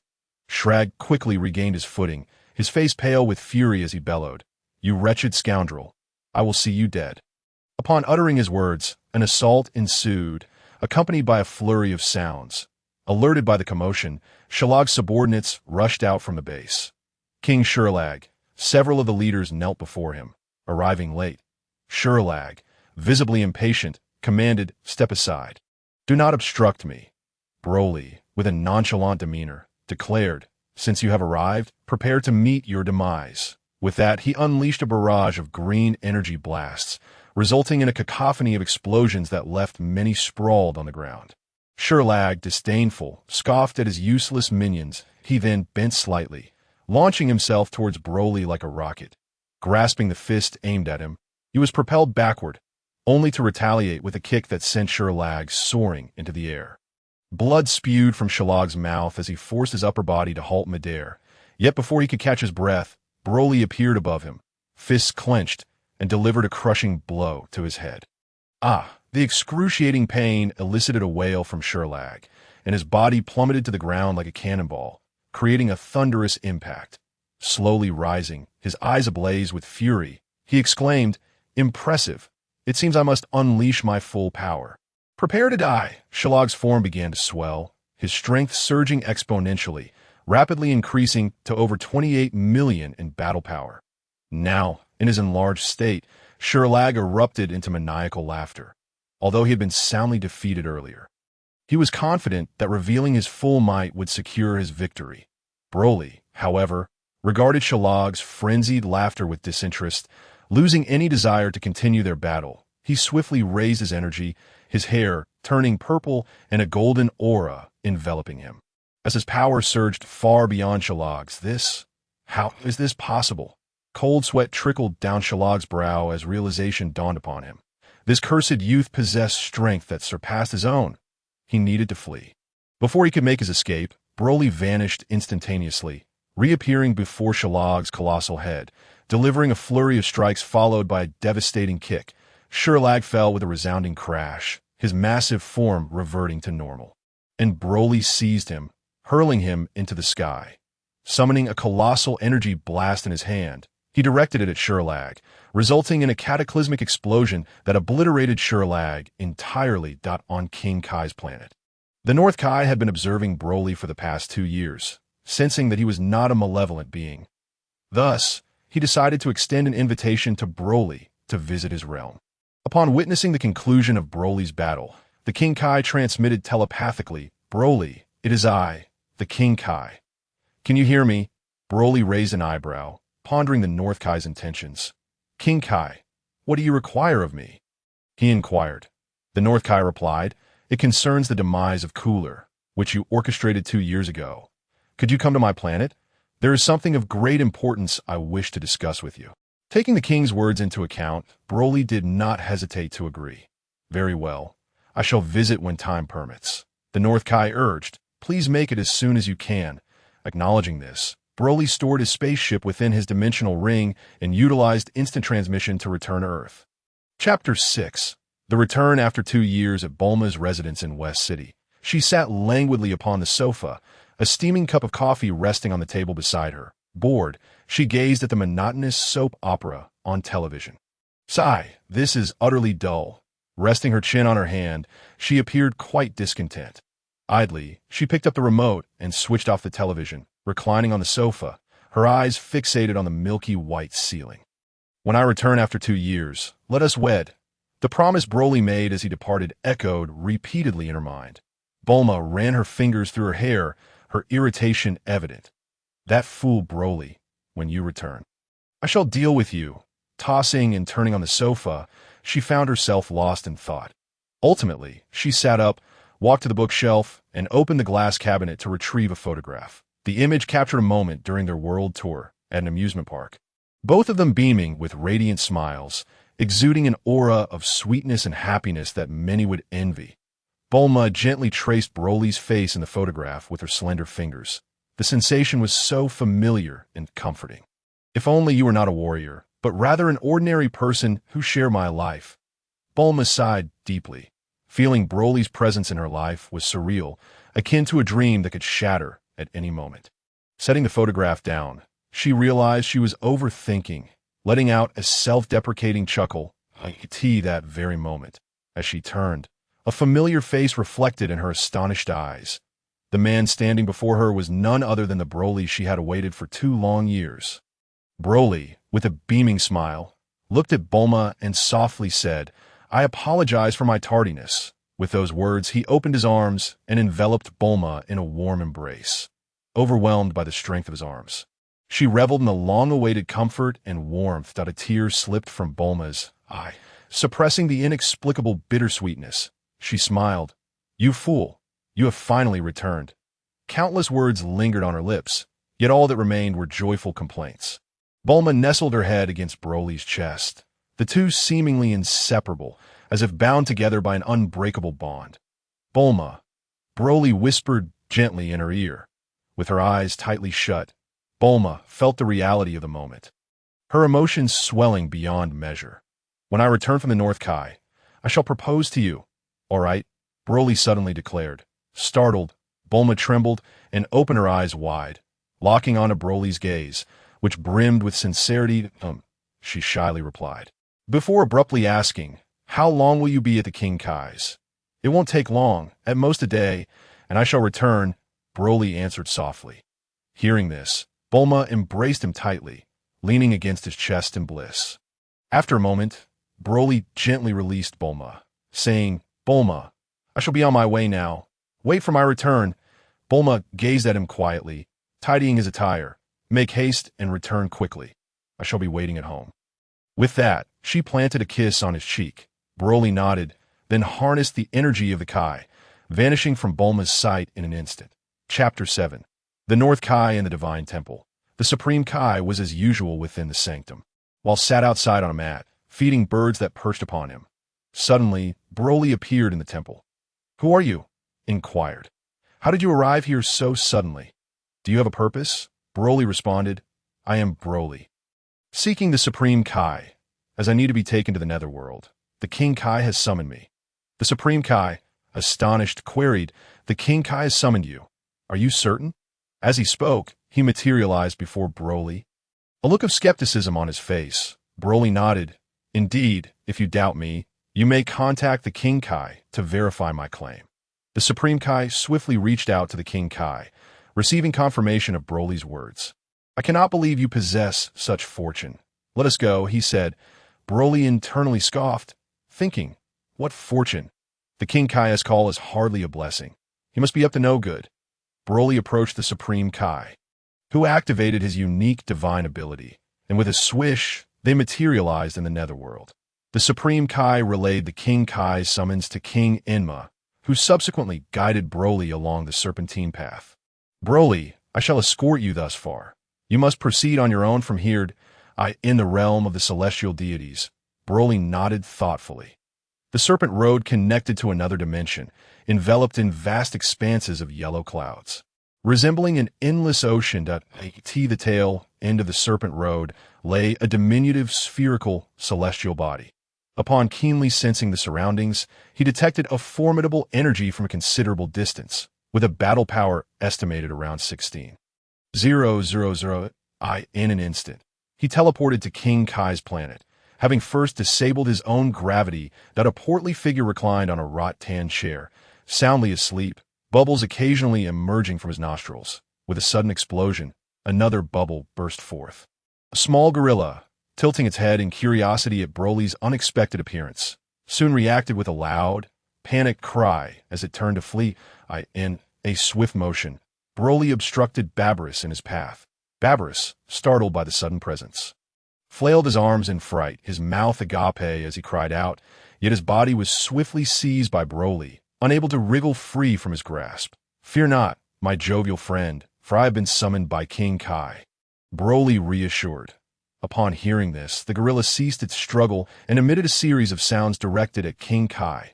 With another bubble bursting, North Kai yawned and stretched, rising from his slumber. Broly regarded this legendary figure with a sense of skepticism. Clad in a loose black robe emblazoned with the words King Kai, the rotund figure sported round sunglasses, 2 fleshy whiskers beneath his chin, and 2 long, antenna-like protrusions atop his head. Broly, you've arrived, and Babris too. What brings you here?" North Kai exclaimed in astonishment. "Nothing much. I just teleported over after my visit to the underworld. As for this gorilla, he poses no concern," Broly replied casually, releasing the gorilla from his grip. "Teleportation? Quite impressive indeed," North Kai marveled. "Nevertheless, what is it that you require from me?" Broly inquired. "Well, you ought to be aware of certain matters," North Kai said, his expression turning grave. "In the domain of the North Galaxy that I oversee, there exist 3 exceedingly powerful beings. They are utterly ruthless, devoid of any humanity, true villains who suppress those who oppose them with brute force. Countless planets have fallen under their dominion, transforming into infernos, and many more have vanished entirely from the cosmos. Their existence is a calamity for all planets in the North Galaxy, yet their strength is so terrifying that no one can subdue them. However, just recently you, Broly, managed to slay one of them, which is truly exhilarating." North Kai's excitement was palpable. Following this event, The Ice Clan has shown some restraint, yet their reign has become even more brutal, as the King Kai. Could you grant me a request? He asked earnestly. Are you suggesting that I eliminate the Frisia family? Broly remarked. North Kai gazed at Broly with hopeful eyes. Broly, wishing for Son Goku to handle Frisia and his ilk, deliberately stated, Frisia is not my match, but I find myself unable to defeat King Cold in his complete form that I see. North Kai's tone grew somber. Observing this, Broly felt a twinge of sympathy and said, Rest assured, King Kai, in a few years when my strength has grown sufficiently, I will vanquish them. Indeed, they have ruled these territories for so long, a few more years will make little difference. Let us wait a while longer. North Kai agreed. King Kai, is there anything else? Broly asked. If there are no further matters, I shall take my leave. By the way, do come to my wedding if you find the time. I am to be married soon. He added with a chuckle. North Kai nodded with delight. Ah, how wonderful. Congratulations on your impending nuptials. I shall make sure to attend. Take care, King Kai, and farewell, Babris. Broly waved, disappearing in a flash. This child possesses astonishing power and potential. Soon he shall become a force to be reckoned with across the universe. The Frisia clan won't be able to flaunt their arrogance for much longer, chuckled North Kai as he retreated indoors. Chapter 8. The engagement and gathering with a whoosh, Broly materialized in the Celestial Palace. Upon seeing Broly's return, the Celestial God inquired, Broly, have you met with King Kai? Broly nodded, responding, Yes, I have just come from his presence. The Celestial God smiled and nodded in understanding. If there is nothing further, I shall take my leave as well. I am quite busy preparing for my wedding. Join us when the time comes. Certainly, I will attend with, the Celestial God replied. Broly acknowledged this with a nod and waved farewell as he flew down to the lower realm. Initially, he intended to teleport directly to Bulma's location. But then he realized, wait, I am about to propose to Bulma, and I don't even have a ring. As he descended, he rummaged through his belongings in search of something valuable to exchange for a ring. Over the past 2 years, Broly had traversed the cosmos, amassing a collection of treasures. Before long, he found a sparkling blue gemstone in his possession. I shall take this to a jewelry store to exchange for currency. Then purchase a ring and a bouquet of roses. He thought gleefully. Soon, Broly arrived in West City, landing in a secluded area before heading towards the jewelry store. After presenting the blue gem for appraisal, he received a substantial sum in return. Subsequently, he purchased a diamond ring and exited the store, making his way to a flower shop to acquire a bouquet of roses, seizing a moment of solitude. He concealed the ring within the bouquet before teleporting back to Bulma's residence. With the roses in hand, Broly approached Bulma. These are for you, he said, presenting the flowers. Bulma joyfully accepted them. Then, as she watched him retrieve a box from his possession, she was momentarily entranced by the ring within. Broly, kneeling on one knee, proclaimed, Bulma, will you marry me? Overcome with emotion, Bulma clasped her hands over her mouth as tears welled in her eyes. After a moment, she nodded in agreement. Filled with joy, Broly rose and slid the ring onto her finger, enveloping her in a tight embrace. The following day, Bulma eagerly called everyone to share the news of her engagement to Broly. Friends and family rejoiced, offering their heartfelt congratulations, and soon they all gathered at Bulma's home to celebrate. In the spacious courtyard, oval tables were set with an array of delectable dishes. Guests such as Krillin, Chaozu, Tin, Master Roshi, and Launch had arrived. The last to arrive were Son Goku and Chi-Chi, who brought with them a wave of curiosity as they introduced their son, Goten. Those present were astonished to learn that in just 5 years, Goku had become a father. Throughout the gathering, laughter and chatter filled the air as everyone exchanged tales of the past 5 years. They rejoiced in their reunion, expressing their longing and delight at being together again, as well as celebrating Bulma and Broly's engagement. After the meal, everyone reconvened, with Goku reflecting on how marriage left him with little time for training. He mentioned that it had taken him until now to acclimate to a gravity 10-fold stronger. Meanwhile, Krillin and the others had dedicated themselves to rigorous training over the past 5 years. Chaozu had adapted to a 30-fold increase, Krillin to 40-fold, and Tien to 50-fold, all showing remarkable progress, thanks to Broly's influence. As the evening drew to a close, Bulma informed everyone that her wedding to Broly was set for the following month, inviting all to join in the celebration. Once again, congratulations echoed around the room before everyone departed. Chapter 9. The wedding approaches. Time flew by swiftly, and before long, a month had passed. In the bustling West City, streets were alive with activity, with hovering vehicles and honking cars adding to the vibrant atmosphere. And today marked the long-awaited wedding day of Broly and Bulma. How frustrating. This road is always so congested. A rugged-faced uncle, adorned with stubble, drove a truck, leaning his head out of the window, cursing vehemently at the seemingly endless line of vehicles ahead. Beside him, a man in a tailored suit nodded in agreement, remarking, "Everyone is vying for the road. If only they adhered to the rules, we would have been cruising smoothly by now." The stubbled uncle acknowledged with a nod and turned to the man, asking, "Have you heard the news reported this morning?" The suited man, puzzled, inquired, "Did something significant happen?" "Indeed. Miss Bulma, the heiress of the Universal Corporation, is getting married today." The uncle exclaimed with excitement that, "Oh, is it happening today?" The suited man asked, intrigued. "Absolutely. The congestion on this road is partially due to the influx of people heading to Miss Bulma's wedding." As the two engaged in fervent conversation, 3 streaks of light, akin to jet planes, swiftly traversed the sky above, heading towards the end of the traffic jam. "What was that?" the suited man exclaimed, pointing at the fleeting shadows with a comical expression. The uncle looked in the direction indicated but saw nothing. Glancing back at the man with confusion, "That I just saw 3 lights dart past. It seemed like 3 individuals," the suited man awkwardly explained, yet even he was uncertain of what he had witnessed. The uncle chuckled. "You must be seeing things," perhaps, the suited man sighed, shaking his head lightly.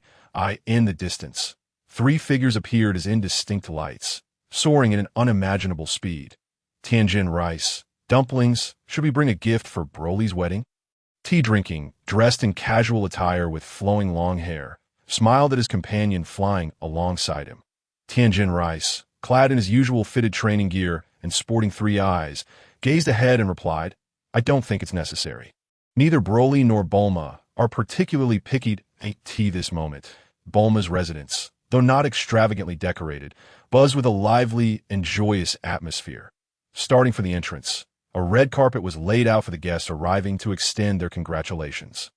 In the spacious courtyard, household robots busily tended to the preparations, occasionally maneuvering through the throngs with trays of fruits and pastries.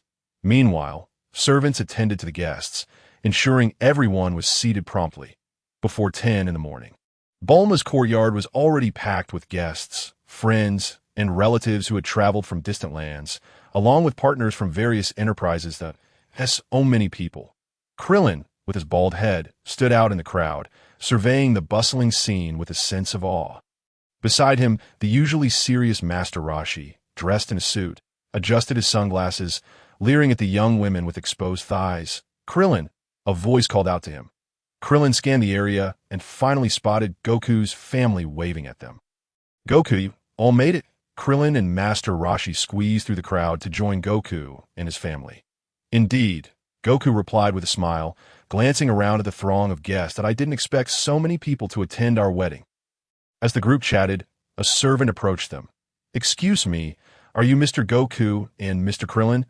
The servant inquired respectfully. They nodded, and the servant said, "Please follow me," leading them through the crowd. The servant guided them into the living room of Bulma's home. The lights in the living room shone brilliantly today, and the rows of specially arranged sofas on either side drew everyone's astonished gazes. "This is where the wedding will truly take place," Oolong announced as he rose from the sofa to explain. Goku and Krillin exchanged glances, finally understanding the purpose of the servant's guidance. Chapter 10. United in matrimony, as Goku surveyed the guests who had genuinely come to celebrate Broly and Bulma's union. He was astonished to find many familiar faces among those extending their congratulations. "Heavenly God, sir, you are here too?" Goku exclaimed upon spotting the celestial beings from the heavenly realm who had come to attend Broly's wedding. "Of course, when we heard Broly was getting married, we couldn't miss it," the heavenly god replied with a smile. Goku reciprocated the smile and chatted with them for a while before making his way to the sofa. Awaiting the commencement of the wedding tea that moment, the heavenly god inadvertently caught sight of someone, startling him. It was none other than the king of the universe. Just as he was about to greet him, the king shook his head and conveyed telepathically, "Do not reveal my identity to anyone. Remember, I am merely a regular guest at Broly's wedding today." The heavenly god nodded eagerly, shifting his gaze elsewhere. Why are Broly and Bulma taking so long? The guests, feeling bored, awaited the entrance of the two main characters of the wedding. Goku settled into a vacant spot, with the heavenly god on one side and his wife Chi-Chi on the other. This situation truly brings back memories of when you proposed to me, Goku, Chi-Chi reminisced, leaning against Goku's shoulder with a blissful expression. Goku awkwardly smiled at the heavenly god beside him. "Ladies and gentlemen who have traveled from afar." A booming voice resonated from the front stage, drawing everyone's attention. "Prepare your warmest applause as we welcome this couple who is about to step into the halls of matrimony." The host's passionate voice ignited the atmosphere, prompting a thunderous round of applause, accompanied by timely sound effects. As all eyes turned towards the stage, Broly, clad in a white suit and wearing a charming smile, stepped forward.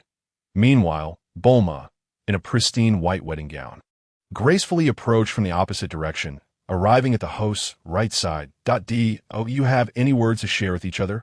the host inquired, handing the microphone to Broly. The guests, seated at the banquet, showered the well-matched couple with applause. Broly took a moment to gather his thoughts before speaking into the microphone. "Today, Bulma and I finally unite as one. Reflecting on our journey, thus far feels dreamlike. I hope that Bulma and I can lead a happier life together from here on out." He then handed the microphone back to the host. Bulma, filled with excitement and happiness, gazed at Broly as applause erupted from the audience. During Broly's wedding, amidst the guests' encouragement, Broly unabashedly kissed Bulma in public. Subsequently, the couple energetically continued with the wedding proceedings. Who would have thought that Bulma would marry Broly, the only one capable of tolerating her capricious nature? Klin chuckled, and upon hearing this, everyone burst into hearty laughter as the guests exchanged jovial remarks and commented on the newlywed couple, Broly and Bulma. The host cleared his throat into the microphone, capturing everyone's attention. "Mr. Broly, do you take Miss Bulma to be your wife?" The host extended the microphone towards Broly. He glanced at Bulma, who was adorned in a stunning white wedding gown, her beauty accentuated on this special day. Reflecting on their shared past, he slowly replied, "I do." The heartfelt affirmation stirred a wave of emotion within Bulma. Following the same formalities, the host brought the microphone to Bulma's lips, gazing lovingly at Broly. She softly uttered, "I do." After the ceremony, Broly and Bulma embraced tightly, reveling in the enchanting ambience of their wedding. Applause erupted, ignited by an unknown instigator, filling the air with blessings that both Broly and Bulma would forever cherish. They had journeyed through their youth and blossoming years together, and now they were on the brink of a blissful and sweet married life. The host's voice rose with fervor, enhancing the celebratory spirit of the occasion. As the wedding march played, the couple, buoyed by the silent blessings of their friends, walked down the red carpet towards the path of their future. Chapter 11. Crisis approaches. Half a year had passed since the wedding, and Broly and Bulma's lives returned to a tranquil state. The friends who had gathered for the wedding dispersed in pursuit of their own aspirations. Throughout this time, Broly devoted himself to Bulma, happily enjoying their intimate world together. The morning sun bathed their spacious home in golden hues. Bulma's mother, cradling a delightful kitten, chatted cheerfully with her husband while sipping juice. Meanwhile, Broly and Bulma swung gently on a swing, resembling young lovers rather than a married couple. Just then, a crisp phone ring interrupted this idyllic scene. Bulma rose to answer the call, and upon her return, Broly informed her that Klin had reached out, suggesting they gather at Kame House. "Shall we go?" Broly smiled. "Absolutely. Let's go together." After exchanging farewells with Bulma's parents, they prepared and set off in their flying vehicle toward Kame House. The sea shimmered like a polished gem under the bright sky, stretching endlessly into the horizon. On a small island amidst the vast ocean stood a solitary house. Waves crashing against its edges, a small aircraft descended gracefully, and upon landing, Broly and Bulma emerged. Klin and Master Roshi, having heard the commotion, welcomed them with open arms. Master Roshi's eyes sparkled upon seeing Bulma. Wow, this girl has blossomed over the past 6 months. Her skin, her figure, absolutely captivating, he thought, though his words were more jovial. Broly, Bulma, I trust you two have enjoyed your time as a married couple. Klin chimed in, prompting a playful response from Bulma, who initially blushed before feigning annoyance. What is it to you? She retorted, shaking her fist playfully. As the four friends entered the house, they reminisced about their 6-month separation, sharing heartfelt stories and laughter. Not long after, son Wukong and his son Gohan, joined the gathering, where they exchanged tales of longing and joy at their reunion. The Irish chicken farm was a modest establishment, yet it boasted a picturesque environment. Today, the weather was refreshingly pleasant, and the owner hummed a tune while drying hay, enveloped in a harmonious atmosphere. Little did they know, high above Earth, a circular spaceship pierced through the atmosphere, trailing a fiery tail as it plummeted toward the farm at an unprecedented speed. In less than 3 minutes, the spaceship crashed to the ground, unleashing a tremendous force that sent shockwaves through the Earth, followed by a deafening explosion that enveloped the area in smoke. After a while, a gentle breeze swept through, dispersing the dust to reveal the scene. A terrified farmer, clutching a shotgun, approached the massive crater, stunned to find a metallic sphere lying at the bottom. With wisps of white smoke rising from its surface, as the spaceship's hatch opened slowly. Raditz emerged, rising slowly from the crater, observing the frail humans before him. His expression darkened. These natives still thrive here. Kakarot, have you truly forgotten the dignity of the mightiest warriors, the Saiyans? The thought of Kakarot living harmoniously among these earthlings ignited his fury, and he activated his scouter to scan the area before shooting into the sky, disappearing from sight. Chapter 12. Raditz on the island of Kame House, son Wukong and his old friends engaged in lively conversation. While little Gohan played with the turtle, Wukong, is that a Dragon Ball on Gohan's hat? Bulma inquired, noticing the orange-red orb embedded atop Gohan's head. Wukong replied with a smile, Indeed, that's the 4-star ball. A keepsake from my grandfather that I fondly recall our adventures with you, Bulma, and Oolong as we search for the Dragon Balls. Bulma smiled gently, lost in nostalgia as memories of those days flooded her mind. At that moment, Broly and Wukong exchanged glances, and Wukong's demeanor shifted dramatically, his eyes gleaming with intensity, transforming him into a figure of formidable energy, starkly contrasting his earlier jovial self. Broly, Wukong, what is going on? Bulma noticed the change in Wukong's expression, sensing something amiss, and asked with concern as Bulma's voice cut through the tension. All gazes turned toward the sky, where a shadowy figure hurtled toward them. Oh, here it comes. Quite slow, isn't it? Broly remarked casually. Wukong, this one is here for you, he jested, eliciting puzzled looks from the others. Broly, however, merely smiled, saying, You'll understand once they arrive. A cold wind swept through, and amidst the astonished and curious gazes, the newcomer landed gracefully before them. Dressed in peculiar attire and exuding an aura of menace, the figure bore a device resembling glasses over his right eye. This was the same ruthless man who had emerged from the spacecraft and killed the farmer. Silence. A brief stillness fell over the group as Sun Wukong and the mysterious figure sized each other up. The stranger smirked coldly and spoke. At last, we meet. Though you've grown, I recognized you at once. Kakarot. Upon hearing the name Kakarot, Wukong recalled Broly's earlier words, finally grasping their significance. Who are you? He asked, his curiosity piqued. Raditz, slightly irked, replied, You don't even remember me? No matter. You'll recall soon enough, as you'll need to assist me with many tasks in the future. With a booming voice, he declared, You are not a human from this planet at all. You hail from planet Vegeta, the legendary Saiyan race, known as the universe's mightiest warriors. That I am your brother. You comprehend? Saiyan, you too are a Saiyan? Bulma exclaimed in astonishment.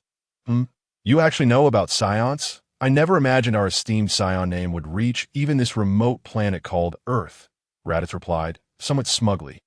That's not it. Broly merely mentioned that he and Son Goku are both Saiyans, Bulma retorted. Broly? Oh, so there's another Saiyan on Earth. Where is he? Raditz inquired, a hint of surprise in his voice. Goku. Hurry up and deal with this pathetic character. We are going inside to eat, Broly said with a light chuckle, his gaze filled with disdain. Upon hearing Broly's words, Raditz' fury surged. You insolent fool, daring to look down upon me. Prepare to meet your demise. With that, he glanced at his scouter, noting its reading of only 850, and disdainfully muttered, trashed in an instant. He vanished from sight, launching a punch at Broly, observing Raditz's approach with the speed of a turtle. Broly yawned and effortlessly threw a punch, sending Raditz flying. He could not believe that someone with a power level nearly 1,000 points lower could so easily obliterate his combat capabilities. AKT that moment. Raditz lay on the ground, unable to move, blood involuntarily spilling from his mouth. Being Goku's brother, Goku was reluctant to kill him. Ultimately, he heeded Broly's advice, binding Raditz's tail and delivering him to the sacred land for confinement. Before his confinement, Raditz warned them that a Saiyan far more powerful than he would arrive on Earth in a year to avenge him and annihilate everyone. Upon hearing this, Krillin remarked, "We have the Dragon Balls. We could be resurrected, so we will not die." Raditz chuckled, thanking them for such crucial information that on a distant planet, Vegeta and Nappa had just conquered it and were now enjoying a barbecue in the dim environment. Vegeta gnawed on an unidentified piece of meat, while beside him lay an alien creature resembling an octopus. Nappa, with his massive frame, sat nearby, tapping his scouter, a mocking grin evident on his rugged face as he turned to Vegeta, saying, "Raditz is utterly useless, getting captured on such a lowly planet like Earth." Vegeta frowned slightly, displeased, and replied, "I never expected Earthlings could alter their combat power. Based on that, Earth should be a mid-tier planet." Nappa nodded. "It seems our intelligence was flawed. What shall we do next, Vegeta?" "Shall we rescue Raditz?" Nappa asked. "Rescue?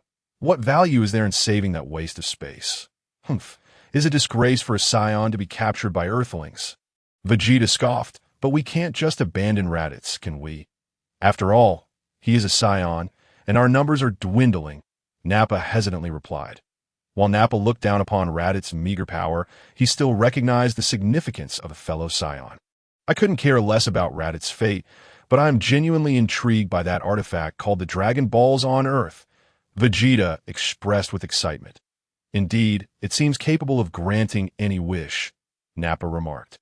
"Let's head to Earth at once, collect the Dragon Balls, and wish for immortality. That way we can indulge in the thrill of battle for eternity." Nappa chuckled. "Ah, I see. Truly, you are Vegeta."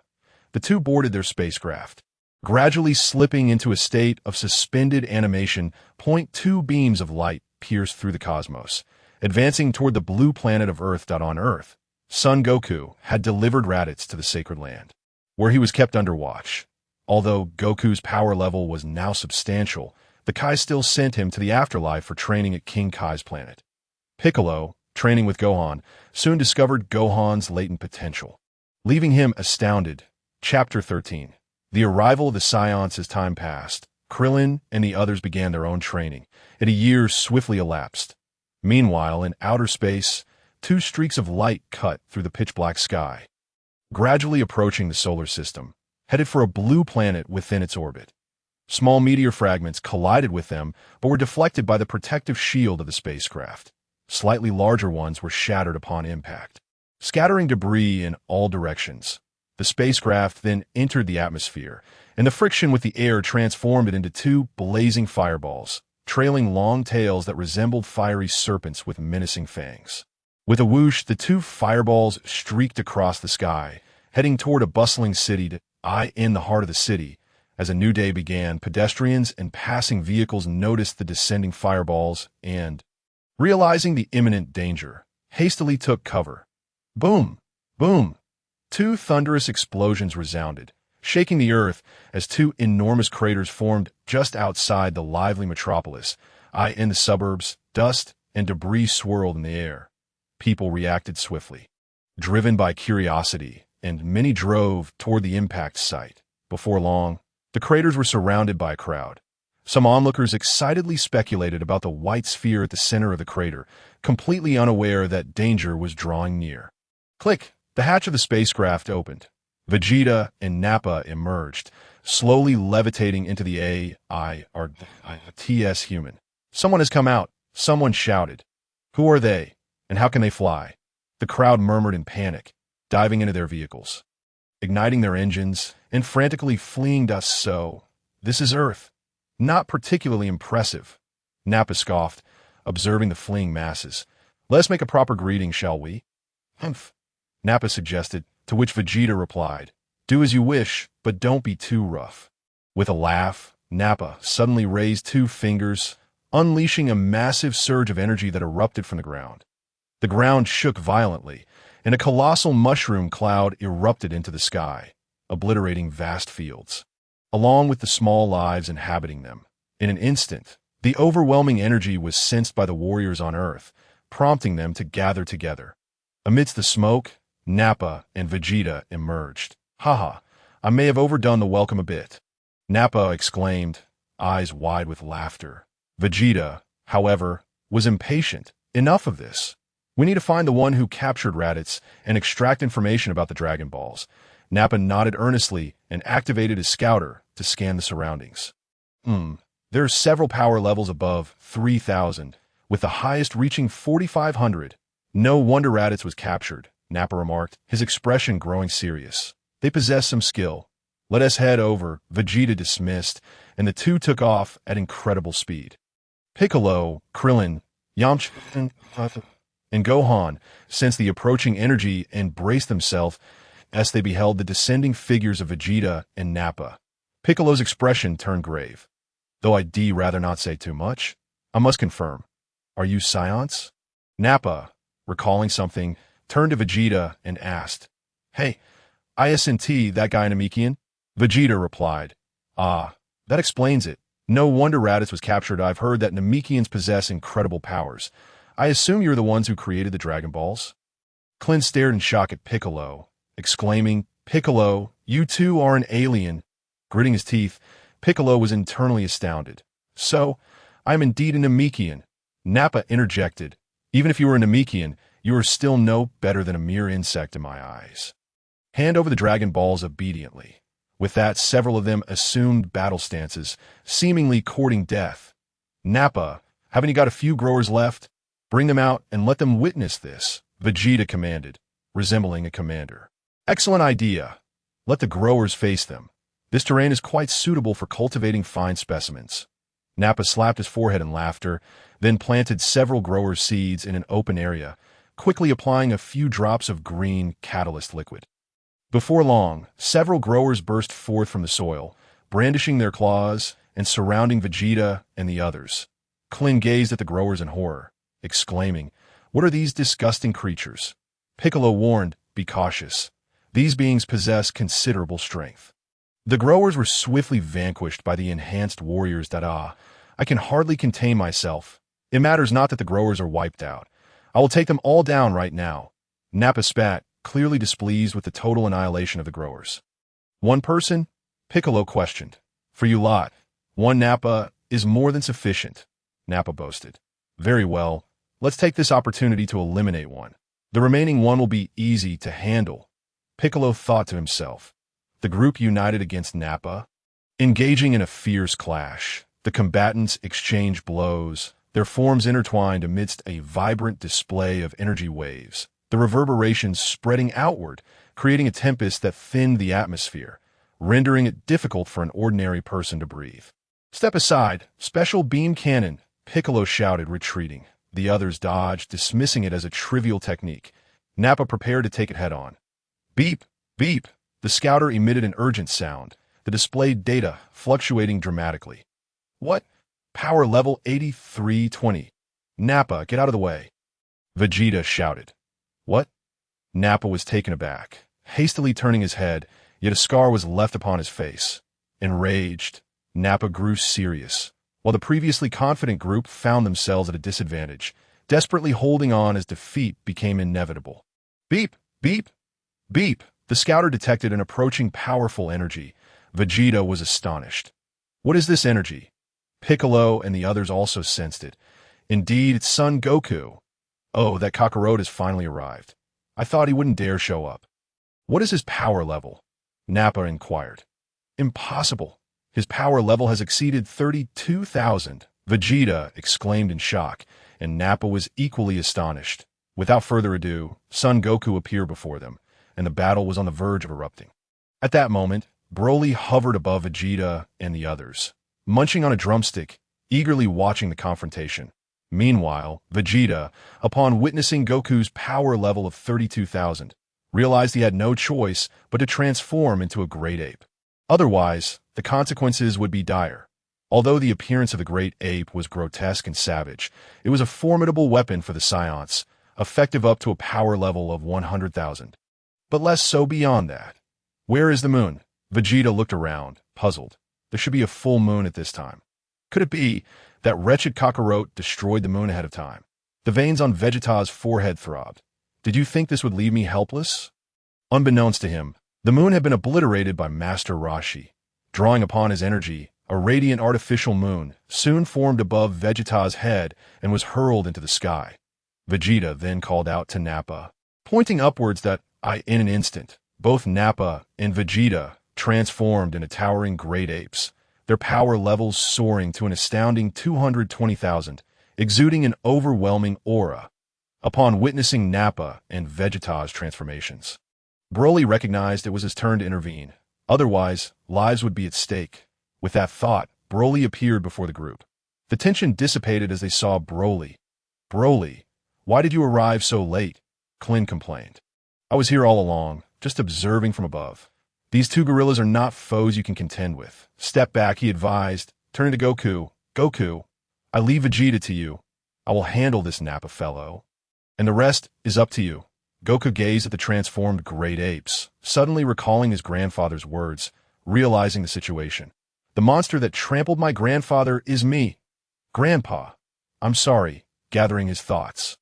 He distanced himself and unleashed a massive Kamehameha, the azure energy wave soaring skyward, hurtling unrelentingly towards Vegeta. Just as Goku launched his Kamehameha, Broly made his move, vanishing from sight and reappearing right before Nappa, delivering a powerful punch to his abdomen, causing him to stumble and revert back, unconscious. Incredible. The foe he struggled against, he dispatched with a single blow. Klin and the others marveled. Meanwhile, Goku's Kamehameha struck the great ape. But it had no effect whatsoever. The great ape, enraged, retaliated with a mighty roar, unleashing immense energy from its mouth like a relentless column of water. Damn it, what a troublesome opponent. Goku realized the disparity in their strengths and could only evade continuously. Suddenly recalling the weakness of the tail, Goku had an epiphany. He darted to the front of Vegeta, locking eyes with him before grinning mischievously. Solar flare, he cupped his hands to his forehead and shouted. A blinding radiance akin to the sun erupting forth, momentarily blinding Vegeta. The great ape howled in agony, clutching its eyes. Seizing the opportunity, Goku quickly unleashed a flat energy blade aimed at the great ape's thick tail. With a snap, the tail fell to the ground, kicking up a cloud of dust. My tail, Vegeta cried out in anguish, feeling his power waning as his form shrank back to his human size. Once reverted, Vegeta was no match for Goku, soon finding himself on the ground. Following the events of the original tale, Goku released Vegeta, and everyone went their separate ways while Broly transported Nappa and Raditz to King Kai for confinement. Subsequently, Broly instantaneously appeared at Master Roshi's house. In Chapter 15, Preparation, the group gathered at Master Roshi's abode. Upon Broly's return, they surrounded him, and Broly looked at Goku, stating, Goku, your strength is still lacking. What? Goku exclaimed, astonished, as Klin and the others shared his disbelief. Did you think I was joking? Humph. You will soon discover an existence even stronger than Vegeta, Broly declared. Upon hearing Broly's words, Goku and the others realized that Piccolo and the others had been taken to King Kai's planet for training, occasionally testing their skills against Nappa, while Goku intensified his gravity training. Meanwhile, Broly took Bulma on various excursions. One afternoon at Bulma's house, Broly was enjoying a meal. Broly, the detector suddenly emitted a sound. The voice belonged to the Grand Elder of Namek. Grand Elder, what is the matter? Broly inquired, his mind racing with the possibility that Frieza had already arrived. Broly, I sense a destructive force approaching. Namek may not withstand this calamity. The Grand Elder sighed. That I understand. However, Grand Elder, why not use the Dragon Balls? Broly questioned. It is futile. This threat far exceeds my capabilities, and the enemy is not something Purunga can contend with. The Grand Elder shook his head. Broly, feeling conflicted, suggested, it's not about confronting the enemy. You could have Purunga locate a suitable planet for evacuation in times of crisis. The Grand Elder replied slowly, that is indeed a possibility, yet I hope to avoid leaving Namek. It is my homeland. Neru, go gather the Dragon Balls from the villages, he instructed.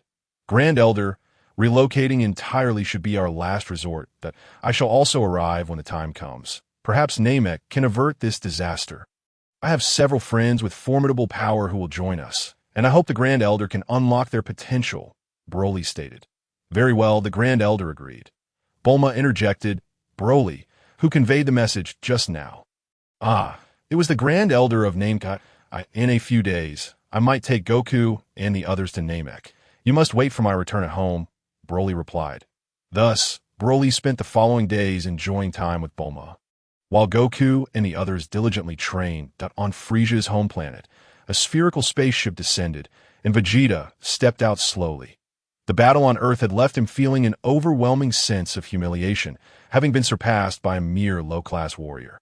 Had Kakarot not shown a mercy, he would have perished on Earth.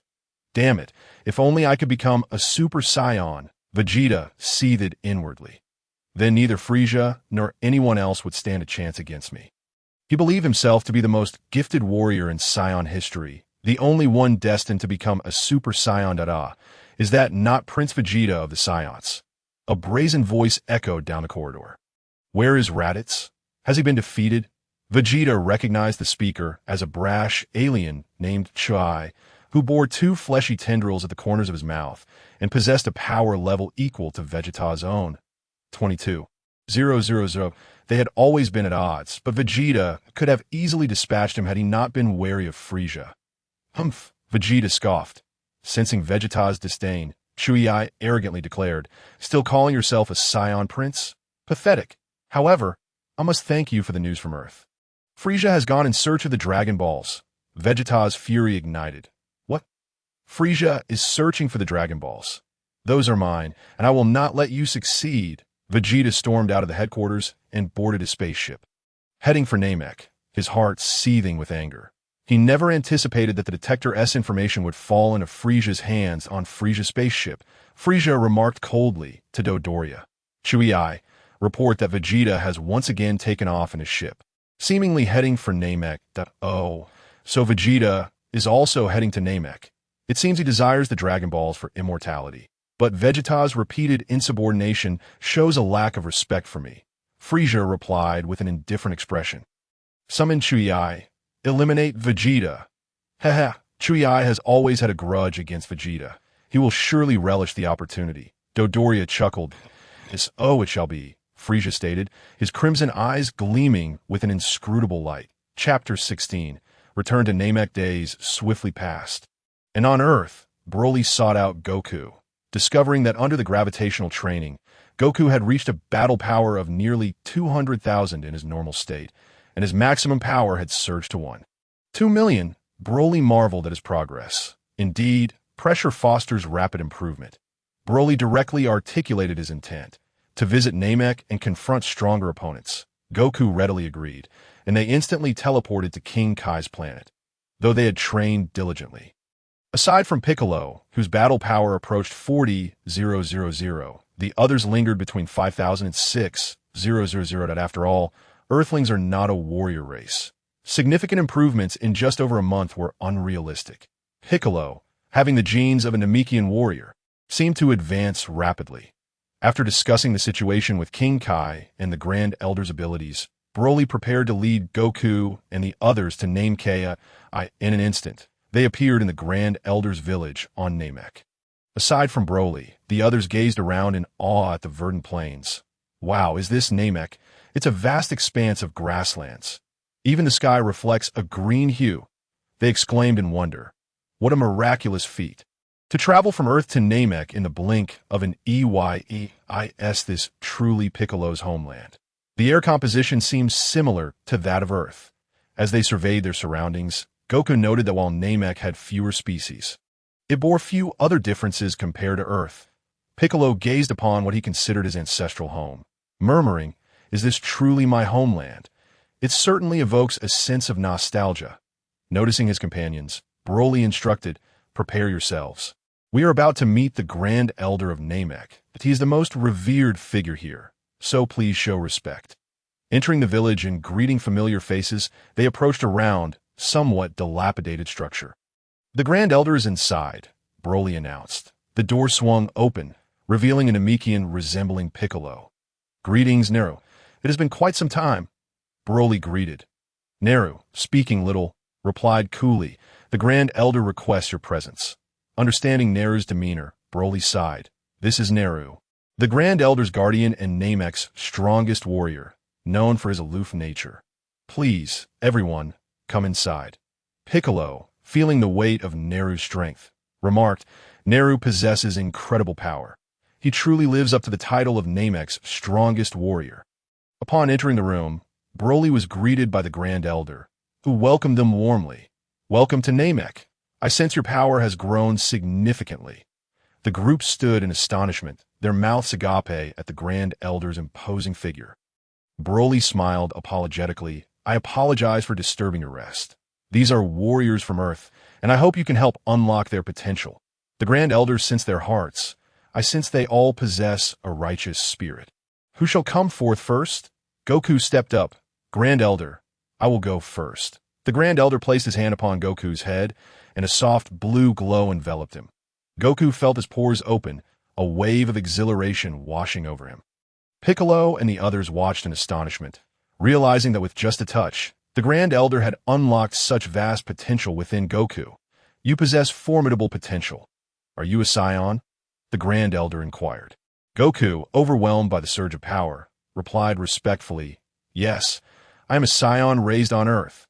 The Grand Elder nodded approvingly, while Broly observed Goku, thinking, "Excellent, his battle power is nearing 3 million. I await Frieza's arrival." "Goku, do not let me down." As they enjoyed tea, Krillin and the others also approached to unlock their potential. They marveled at their newfound strength. "Incredible. We are definitely stronger than Vegeta was when he first came to Earth." The Grand Elder turned to Piccolo. "You are the child who was sent away during the climatic anomalies, correct? Come forth, child." Piccolo, feeling a surge of emotion, stepped forward as the Grand Elder continued, "Child, do you mind if I glimpse into your past?" There are certain discrepancies with Bick, yet he still nods slightly. The Grand Elder, with a mere thought, conjures the past of Bick before his eyes. Indeed, he is the child of Cardaz. It is surprising that a mere fragment of evil has led to such division. What a pity! If only he possessed a complete form. Perhaps he could have. Alas, I have come to understand. Although you emerge from malevolent thoughts, you are no longer a member of the demon race. Very well, I shall endeavor to unlock as much of your potential as possible. Soon, the potential is fully realized. This truly my power. Incredible, Bick exclaims in delight, while Broly also marvels. It surely exceeds 1 million. The Grand Elder, fatigued, remarks, "You lack a complete talent. Thus you can only unleash this much." Leaning wearily against his chair, the Grand Elder acknowledges that while unlocking potential does not hinder longevity, it does consume physical strength and mental energy. Broly requests a Senza Bean from Goku. "Grand Elder, this is a Senza Bean. Consuming it will restore your energy." What a miraculous item. "It has restored my vitality in an instant," the Grand Elder reflects. Broly's expression grows serious. "Grand Elder, enemies are soon to arrive at Namek. It would be wise to leave. Once news of this battle spreads, this place will likely be far from peaceful." The Grand Elder nods. "Yes. It is time to utilize the Dragon Balls. Nail, summon Purunga." Nail places the 7 enormous Dragon Balls upon the ground. "Arise, Purunga." The sky swiftly darkens as immense clouds gather. Golden light dances within, and a dragon's roar reverberates through the heavens as Purunga's colossal form materializes. This is the Namekian dragon. How intimidating! Krillin shudders. "Speak your wish. Anything can be granted, limited to 3. Purunga proclaims, "3 wishes. 2 will suffice." Nail states, for the first wish, please find a planet suitable for Namekian habitation, preferably a remote one. Uninhabited, understood, quite simple, the red light glimmers in Purunga's eyes. For the second wish, apart from Earth, transfer all Namekians to New Namek. Consequently, all Namekians on the original Namek vanish entirely, having been relocated to New Namek. As the Grand Elder was sent away from Namek, the 7 Dragon Balls transformed into orbs and followed him. Well, the Namekians have departed, and the enemies are approaching. Are you all prepared? Chapter 17. The Demise of the Ginyu Force. Goku and the others adopt serious expressions that I end this battle. Regardless of life or death, I shall not assist. Whether you live or perish depends solely on your own strength. Now, if anyone lacks confidence, step forward, and I shall send you away, Broly states calmly. Except for Goku, the others are infuriated. This is understandable, as the Earthlings, including Krillin, have experienced a substantial boost in power, all surpassing 25,000, with the highest, 10, nearing 35,000, exceeding Vegeta's initial strength upon his arrival on Earth. And their confidence is soaring. Big situation is even more astonishing, his combat power approaching 1 million, a level they could scarcely fathom. It seems everyone is quite confident. Very well, I shall take my leave now, and you can prepare to confront the enemies, Broly declares. Soon, a colossal circular spaceship descends upon Name K. As the hatch opens, a throng of extraterrestrials leaps down, with Frieza floating in his specialized egg-shaped craft. Flanked by the corpulent Dodoria and the monk-like Berta. What an utterly unremarkable planet. Scout, first assess if it holds any developmental value. Dodoria, scan this planet's life forms and their capabilities. Frieza instructs indifferently. Dodoria activates the scanner, and a series of data flashes across the lens. What is this? There are only a few life form readings with combat power nearing 25,000, almost 30,000. This, Dodoria responds, somewhat anxious. Frieza taps his finger. Oh, it seems there are quite a few with combat power above 25. Dodoria.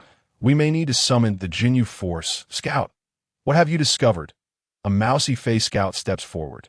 Lord Frieza, this planet possesses no notable minerals. It holds little value. How vexing. It seems this place is only fit to serve as a prison. Such wretched planets are everywhere.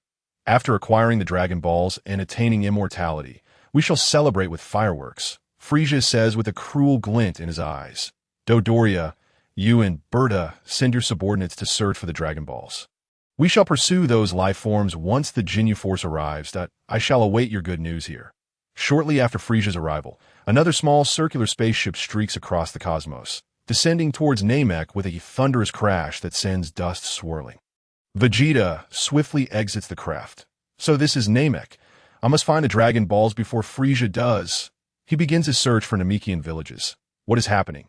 Why is every village deserted? Vegeta grows frantic, unaware that the Namekians have relocated to other planets. Just then, as in the original story, the ever-oblivious Chui, following Frieza's orders, prepares to eliminate Vegeta. However, due to Vegeta's heightened combat power, he swiftly dispatches Chui with a single strike. After eliminating Chui, Vegeta resumes his search for the villages, hoping to obtain the Dragon Balls. Where have all the Namekians gone? Have they sought refuge elsewhere? Or could it be? Oh no, they must have taken the Dragon Balls with them. Vegeta bellows in fury at this moment.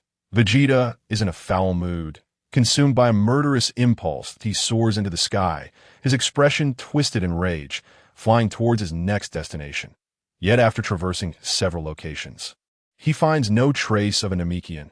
Regaining his composure, Vegeta realizes that the hope of finding the Dragon Balls is bleak and instead contemplates how to evade Frieza's pursuit and preserve his life. Without daring to linger, he speeds towards the direction of his spaceship. Meanwhile, Frieza's Ginyu Force has arrived on Namek and met with Frieza, receiving orders to eliminate Vegeta. The 5 of them then set off in pursuit of Vegeta. Before long, the Ginyu Force catches up to Vegeta, who has landed and assumed a battle stance. The leader, Ginyu, remarks, I must ask Vegeta, what has possessed you to betray Lord Frieza? Do you not comprehend that without Lord Frieza, you would be unable to accomplish anything? What did you say? Vegeta retorts angrily. Enough. Though it is somewhat beneath my dignity, I shall expend some effort to dispose of you. Jinyu gestures dismissively. The other four grow anxious. Captain, it is unfair to be so sly. Allow me to take him on. Among them, Guldo is particularly eager. Captain, let me handle it. I have a score to settle with him. Very well. You may decide with a game of rock, paper, scissors.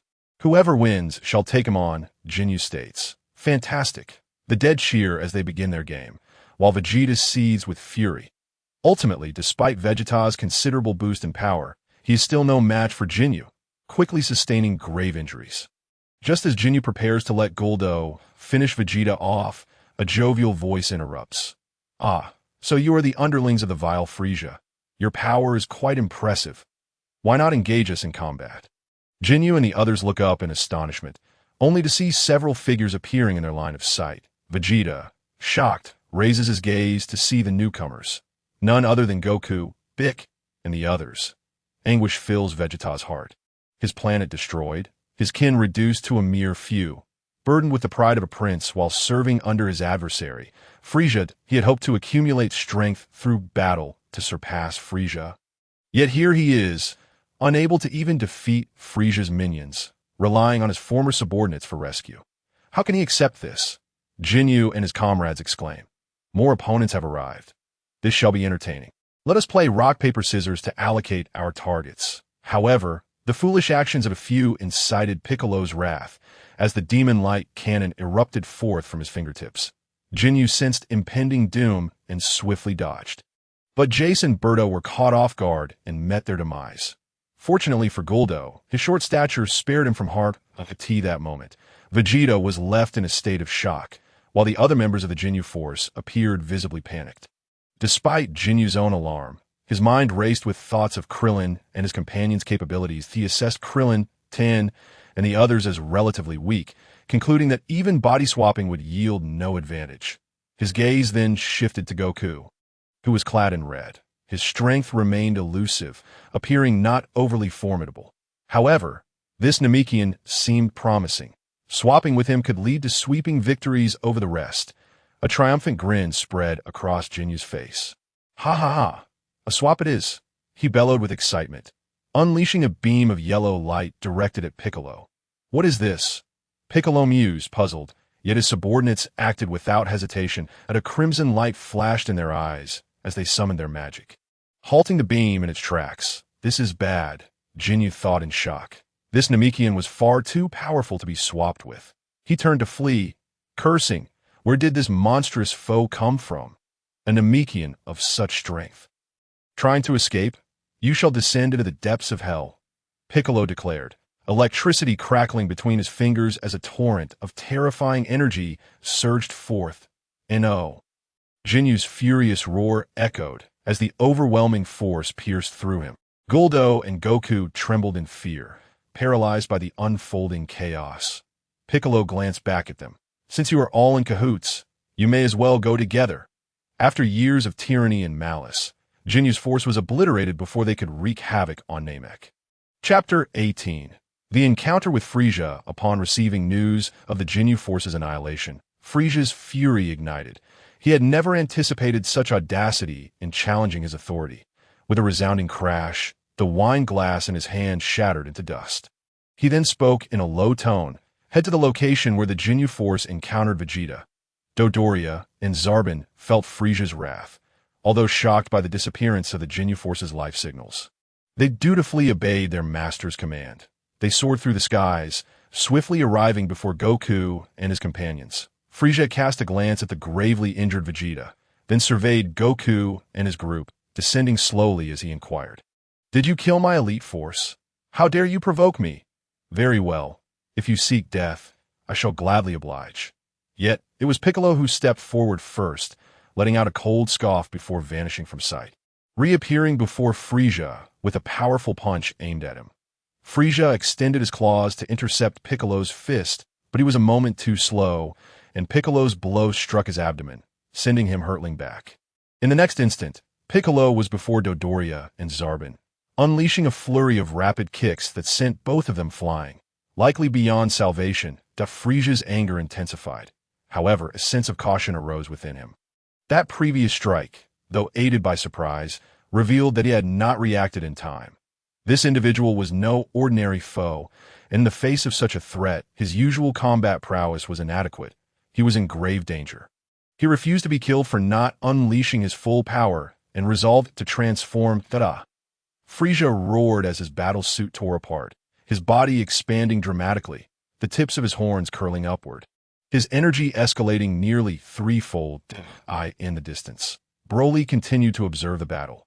Meanwhile, Krillin, Yamcha, and the others watched in astonishment, while Piccolo was even more taken aback, unable to believe the immense surge in Frisia's power following a single transformation.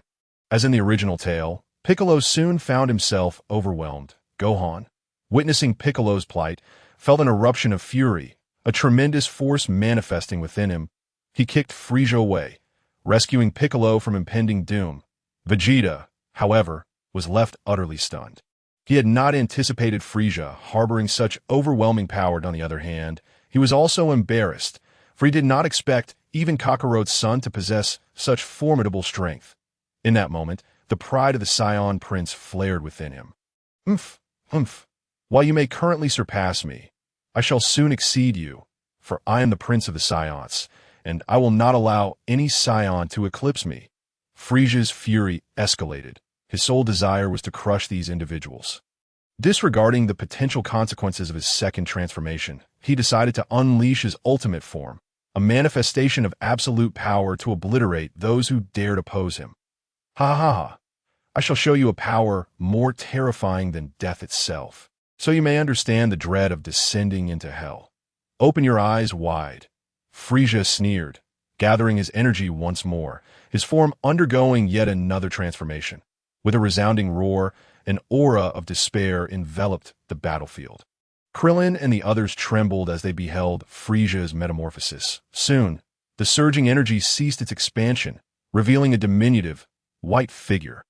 Apologies, I took a bit longer than anticipated. After all, I underwent a second power enhancement. This is my ultimate form. Is this Frisia's ultimate form? It looks far cuter than before, Krillin exclaimed in astonishment. This serves as a reminder that one should never judge a book by its cover. Piccolo replied, somewhat nervously. Goku's expression grew serious. Allow me to handle this. He stepped forward to confront Frisia. Chapter 19. Is Vegeta dead? Frisia's face remained devoid of emotion, his merciless gaze scanning the crowd coldly. He extended a finger, uttering a single word, as a purple-red energy beam shot forth towards Goku, its speed so swift that only Goku could perceive it. Goku raised his hand and swiped forcefully, deflecting the beam off its trajectory, causing it to collide with a nearby hill with a thunderous explosion, obliterating it. A violent gust of wind mixed with debris surged towards them. Frisia was taken aback. How could a mere hand deflect his energy beam? He then scrutinized Goku closely, a flicker of recognition crossing his mind. I feel as though I've seen this one before. Suddenly, a memory surfaced. He's the one who fought valiantly until the end when I destroyed planet Vegeta. Vegeta, standing nearby, suddenly burst into laughter. Frisia, you would be wise to unleash your full power against him. This man is the one you fear most. The Super Saiyan, indeed, he is the legendary warrior of the universe. The Super Saiyan. Frisia, your doom is upon you. Frisia's expression shifted dramatically as he swiftly fired a beam that pierced through Vegeta's chest with astonishing speed, leaving Goku no time to intervene. Frisia then disdainfully remarked, you should know, Vegeta, I detest when others make meaningless jokes. Hey, Vegeta is utterly defenseless now. There's no need to finish him off, Goku shouted at Frisia. The Super Saiyan is merely an inconsequential, tedious legend. Who told him to cling to such tales? I, for one, cannot stand thick-headed individuals, Frisia replied coldly. Vegeta fell to the ground, coughing blood, his breath faint as he addressed Goku. Kakarot, you still dare to speak immorality? Aren't you the Super Saiyan? Fool, you must be ruthless. Stop uttering naive words that I know you have a way. You could transform into Super Saiyan. However, Sun Wukong vehemently disagreed with such assertions and possessed no knowledge of the Super Saiyan. Super Saiyan is, he coughed violently, blood spilling from his lips, his words uncompleted. Vegeta, realizing his time was running out, refrained from further explaining the concept of Super Saiyan to Sun Wukong. You must listen closely. Kakarot, the destruction of my homeland, planet Vegeta, was not due to a colossal meteorite strike, but rather the heinous act of Frieza. We Saiyans have been unwaveringly loyal, serving as his subordinates, obeying his commands, enduring hardships without accolades. Yet he mercilessly annihilated our entire race. Your father and my father both perished at his hands, simply because he feared the emergence of the unknown, the Super Saiyan among us. Do you understand? Please, I implore you, vanquish Frieza. I beg of you, avenge our people. With those final words, Vegeta drew his last breath. The proud Saiyan prince shed tears of dignity as he earnestly entrusted a lower-class warrior, whom he had always looked down upon, with the monumental task of defeating Frieza using the power of the Saiyans. Sun Wukong resolutely replied, "Rest easy, Vegeta. Although I once held a deep disdain for you, you have not lost the dignity of Saiyan in your final moments. Fear not, I will personally defeat Frieza." Meanwhile, Frieza sneered, "Another dull individual. Each time I witness your display of camaraderie, I feel an overwhelming urge to retch. Trash is trash, incapable of forging legends. I care not for your Super Saiyan or whatever else. I will bring you down, you villain," Sun Wukong declared steadfastly. With that, he lunged towards Frieza, and the battle was imminent. At that moment, Broly was quite troubled, having been engrossed in the spectacle, which ultimately led to Vegeta's demise. He had anticipated a future battle with the merged forms of Vegeta and Sun Wukong. Alas, what a conundrum. It seemed he would have to venture to the new Namek to resurrect Vegeta, for without him, much of the excitement would be lost. If Bulma weren't already my wife, I wouldn't even consider reviving you, but now that I've taken your former wife, let your resurrection serve as my compensation. With that thought, Broly vanished in an instant. Chapter 20. Sun Wukong versus Frieza. Sun Wukong appeared before Frieza, launching a powerful punch towards him, while Frieza raised his own fist in response. Boom! The collision of their fists unleashed an energy surge akin to Mars colliding with Earth, creating a visually breathtaking and soul-shattering impact. As Sun Wukong swung his fist, countless blue sparks gathered around it, forming a radiant sphere of light in an instant. The air crackled with energy, and as the blue and golden hues clashed, an incredibly intense shockwave radiated outward. The very fabric of space twisted around the point of impact. Frieza let out a fierce shout, augmenting the force in his punch, his white fist beginning to push Sun Wukong's back. Yet Sun Wukong also exerted his strength, the ground beneath them crumbling under the weight of their godlike powers. The earth splintered, dust swirled, and the surrounding area was engulfed in a tempest of energy, obliterating everything in an instant. Just as the standoff continued, a cold glimmer flickered in Frieza's eyes. With a cruel smile, he revealed his ever-present malevolence, launching his tail with devastating force, striking Sun Wukong squarely on his left shoulder. Sun Wukong's expression shifted momentarily before he was sent flying into a mountainside, halting only upon impact. He quickly regained his footing, preparing for the next assault. Sun Wukong's gaze was sharp as lightning. Fixated on Frieza, in a blur, he darted towards Frieza, delivering a punch aimed at his chest. Frieza, unfazed, effortlessly evaded the incoming blow. Sun Wukong followed up with a kick to the left, but Frieza dodged once more, swiftly wrapping his tail around Sun Wukong's other leg and hurling him away. After soaring several meters, Sun Wukong managed to stabilize himself with his hands, performing a somersault before landing securely on the ground. Frieza remained at a distance, arms crossed, showing no intention of attacking. "That if you won't come to me, then I shall come to you." With that, he vanished from his position. The next moment, he reappeared before Frieza, delivering a punch, but Frieza merely tilted his head to escape the strike. Sun Wukong unleashed a flurry of punches, all effortlessly evaded by Frieza. Meanwhile, as Sun Wukong and Frieza engaged in their fierce battle, Broly appeared on the new Namek. "Broly, what brings you here?" the elder asked. "Greetings, elder. It is as follows. One of our comrades fell in battle against Frisia, and I seek to know if the Dragon Balls are operational. I wish to resurrect him, Broly explained. Yes, they are still usable, but only one wish can be granted. Originally, they should have turned to stone for 100 days, but due to my absence, they remain active. Take them, the elder concluded, motioning for Neru to hand the Dragon Balls to Broly. After expressing his gratitude, Broly found a secluded spot to summon the Eternal Dragon and voiced his wish. After successfully resurrecting Vegeta, the dragon scattered once again. Broly bid farewell to the elder and promptly teleported back to Namek, Chapter 21, who will claim the stag, just as Broly was making his wish to the dragon. The battle between Sun Wukong and Frisia took a turn. Initially, Frisia had not unleashed his true power, choosing to toy with Sun Wukong. However, now feeling impatient, he began to amplify his strength. Consequently, Sun Wukong found himself unable to retaliate, subjected to Frisia's relentless onslaught. New wounds appeared on Sun Wukong's body until he was finally kicked into the river. As he surfaced, gasping for air, Frisia seized his head with a foot and pressed down. Sun Wukong struggled desperately, but to no avail. Is this all you can do? I've only utilized a third of my power. Frisia laughed cruelly. Sun Wukong, swallowing mouthfuls of water, began to lose consciousness, his struggles weakening. In his haze, visions of fallen comrades flashed before him, culminating in the image of Chi-Chi and Gohan, accompanied by Frisia's chilling laughter. As the earth exploded, suddenly jolted awake, Sun Wukong unleashed the Kaioken with a cry. The immense force caused the water surface to erupt, creating monstrous waves that sent Frisia reeling in surprise.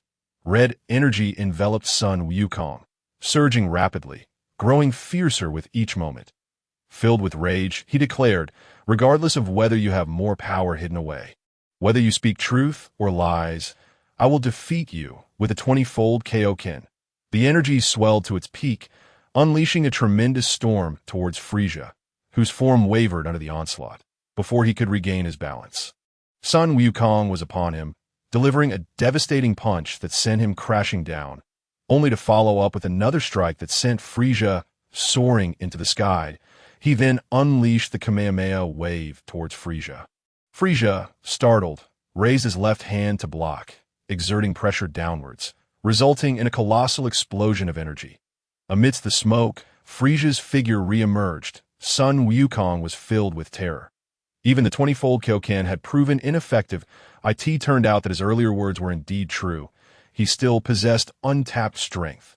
What manner of monster is this? Frisia lowered his gaze to his left hand, seething with anger at how his beloved body had been sullied. He roared furiously, "Damn Saiyan!" In an instant, he descended directly opposite Sun Wukong and coolly remarked, "That last blow truly pained me." Suddenly, he charged forward, bellowing, "Do you even know how much it hurt?" He collided with Sun Wukong, sending him hurtling backward. The onlookers watched anxiously, eager to intervene, but were restrained by Piccolo, who shook his head slowly. On another part of the battlefield, Sun Wukong was drained of energy after using the 20-fold Kaioken. Frisia approached with a series of mocking laughs, kicking Sun Wukong into the air until he landed on the edge of the lake. Gasping for breath as he coughed up water, as he struggled to lift his head, Frisia seized his clothing and taunted, "Where has your earlier bravado gone?" Sun Wukong remained silent, still coughing, when he suddenly expelled a mouthful of water onto Frisia's face. Frisia's expression twisted with rage as he flung Sun Wukong aside and mercilessly kicked his waist, eliciting cries of pain from him. Subsequently, Frisia's tail struck Sun Wukong, sending him crashing into a mountainside before plummeting to the ground. Yet with great effort, Sun Wukong rose, gradually lifting his hands to summon a spirit bomb. High in the distant sky, a colossal white sphere began to materialize. After a prolonged wait, Frisia, noticing Sun Wukong's lack of action, scoffed, "How long do you intend to play this game?"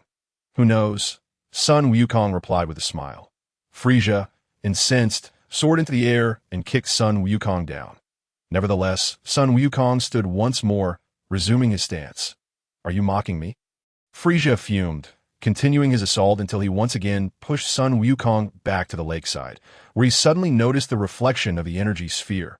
What is this? Did you create it? Frisia's eyes widened in disbelief. Then he pointed at Sun Wukong, asserting, though I don't know your intentions, it will be useless if you die. Farewell, wild monkey. His finger glowed ominously red, poised to unleash destruction, but was abruptly intercepted by a surprise kick from Piccolo that sent Frisia crashing into the river. With a roar, Frisia ascended into the sky, fuming, "Damn Namekian! How dare you ambush me?" He swiftly moved behind Piccolo, ensnaring his neck with his tail and delivering brutal blows to his waist, causing Piccolo to cry out in agony before being violently thrown aside. Sun Wukong's heart raced with concern for Piccolo, who was still being mercilessly battered by Frisia. In a final blow, Frisia kicked Piccolo towards Sun Wukong, who could see that Piccolo was on the verge of collapse. "Wukong, are you not done yet?" "I'm nearing my limit," Piccolo gasped. Sun Wukong replied anxiously, "Just a little more." Frisia descended and addressed Piccolo. "Since you are so eager to die, I shall grant your wish." His finger aimed at Piccolo, but before he could fire, several energy balls struck him, causing an explosion. As the smoke cleared, Frisia reappeared, glaring at the newcomers, Krillin, Yamcha, and Tien Shinhan. His eyes twitched with irritation as he sneered. "You insects have the audacity to remain.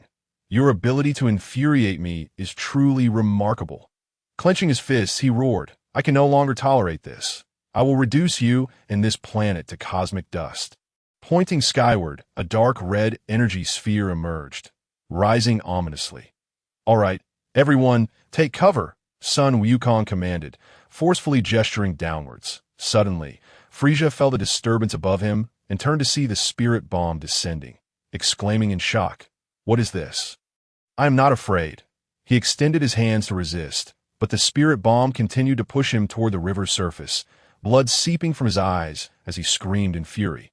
With the impact, a massive storm erupted, and as it subsided, the gathered warriors found themselves together, astonished at the transformed landscape of Namek. Krillin cheered, "At last, we have defeated that demon Frisia." "Indeed, we can finally return home," another agreed. "But how are you feeling, Wukong?" Krillin inquired. "I have no strength left," Sun Wukong replied with a smile, prompting laughter from the group. Meanwhile, at the sight of Vegeta's demise, he abruptly rose from the ground, bewildered as he examined his hands and chest. "I do not comprehend why I have returned from the dead, but as long as I live, I shall vanquish Frisia. It must be I, the Prince of all Saiyans," he declared, beginning to search for Frisia's whereabouts. As the others prepared to leave, Krillin's expression suddenly turned to one of horror. The group followed his gaze, trembling in unison, exclaiming, "Frisia!" There he stood on a rock above the lake, one eye closed, a segment of his tail severed. Pointing menacingly at Sun Wukong, a crimson beam shot forth, and Sun Wukong was powerless to evade it. Piccolo shouted in alarm, "Wukong!" He pushed Sun Wukong aside, but was instead pierced and gravely wounded. "Piccolo!" the others cried. "Gohan! Uncle Piccolo!" Sun Wukong clenched his fists in fury. That sphere was indeed formidable. Even I, a being of immense strength, was nearly vanquished. Do you realize you have nearly killed the Emperor of the Universe? Frisia's rage escalated with each word. Before anyone could react, a red beam struck him. As Frisia's hand lifted him, he could only cry out, "Wukong," before he exploded in a burst of energy. Sun Wukong stared in shock, his mouth agape as Frisia smirked coldly. Sun Wukong's fury reached an unprecedented level. "Unforgivable. You have killed Krillin." The sky darkened ominously, crackling with lightning. "Ah!" Sun Wukong growled, golden energy erupting from his body, his hair shifting between black and gold. An overwhelming power surging within him. The onlookers gazed in astonishment at Sun Wukong's transformation. Frisia, witnessing this, wore a look of disbelief. "What has happened to this monkey?" With a furious roar, Sun Wukong shattered his limits. His hair stood on end, transforming entirely to gold, his eyebrows and eyes shifting to the same hue, his form engulfed in a blazing golden aura, his demeanor chillingly ruthless. The essence of Sun Wukong had irrevocably changed. Where once he was a cheerful young man, he now embodied the essence of a merciless deity, his icy gaze instilling fear in the hearts of all. Please, Flowers and Collections, Chapter 22. The Super Saiyan and the Demise of Frieza. Upon Broly's return, he beheld Sun Wukong's transformation into a Super Saiyan and felt a surge of joy. Ah, splendid. He is finally transformed.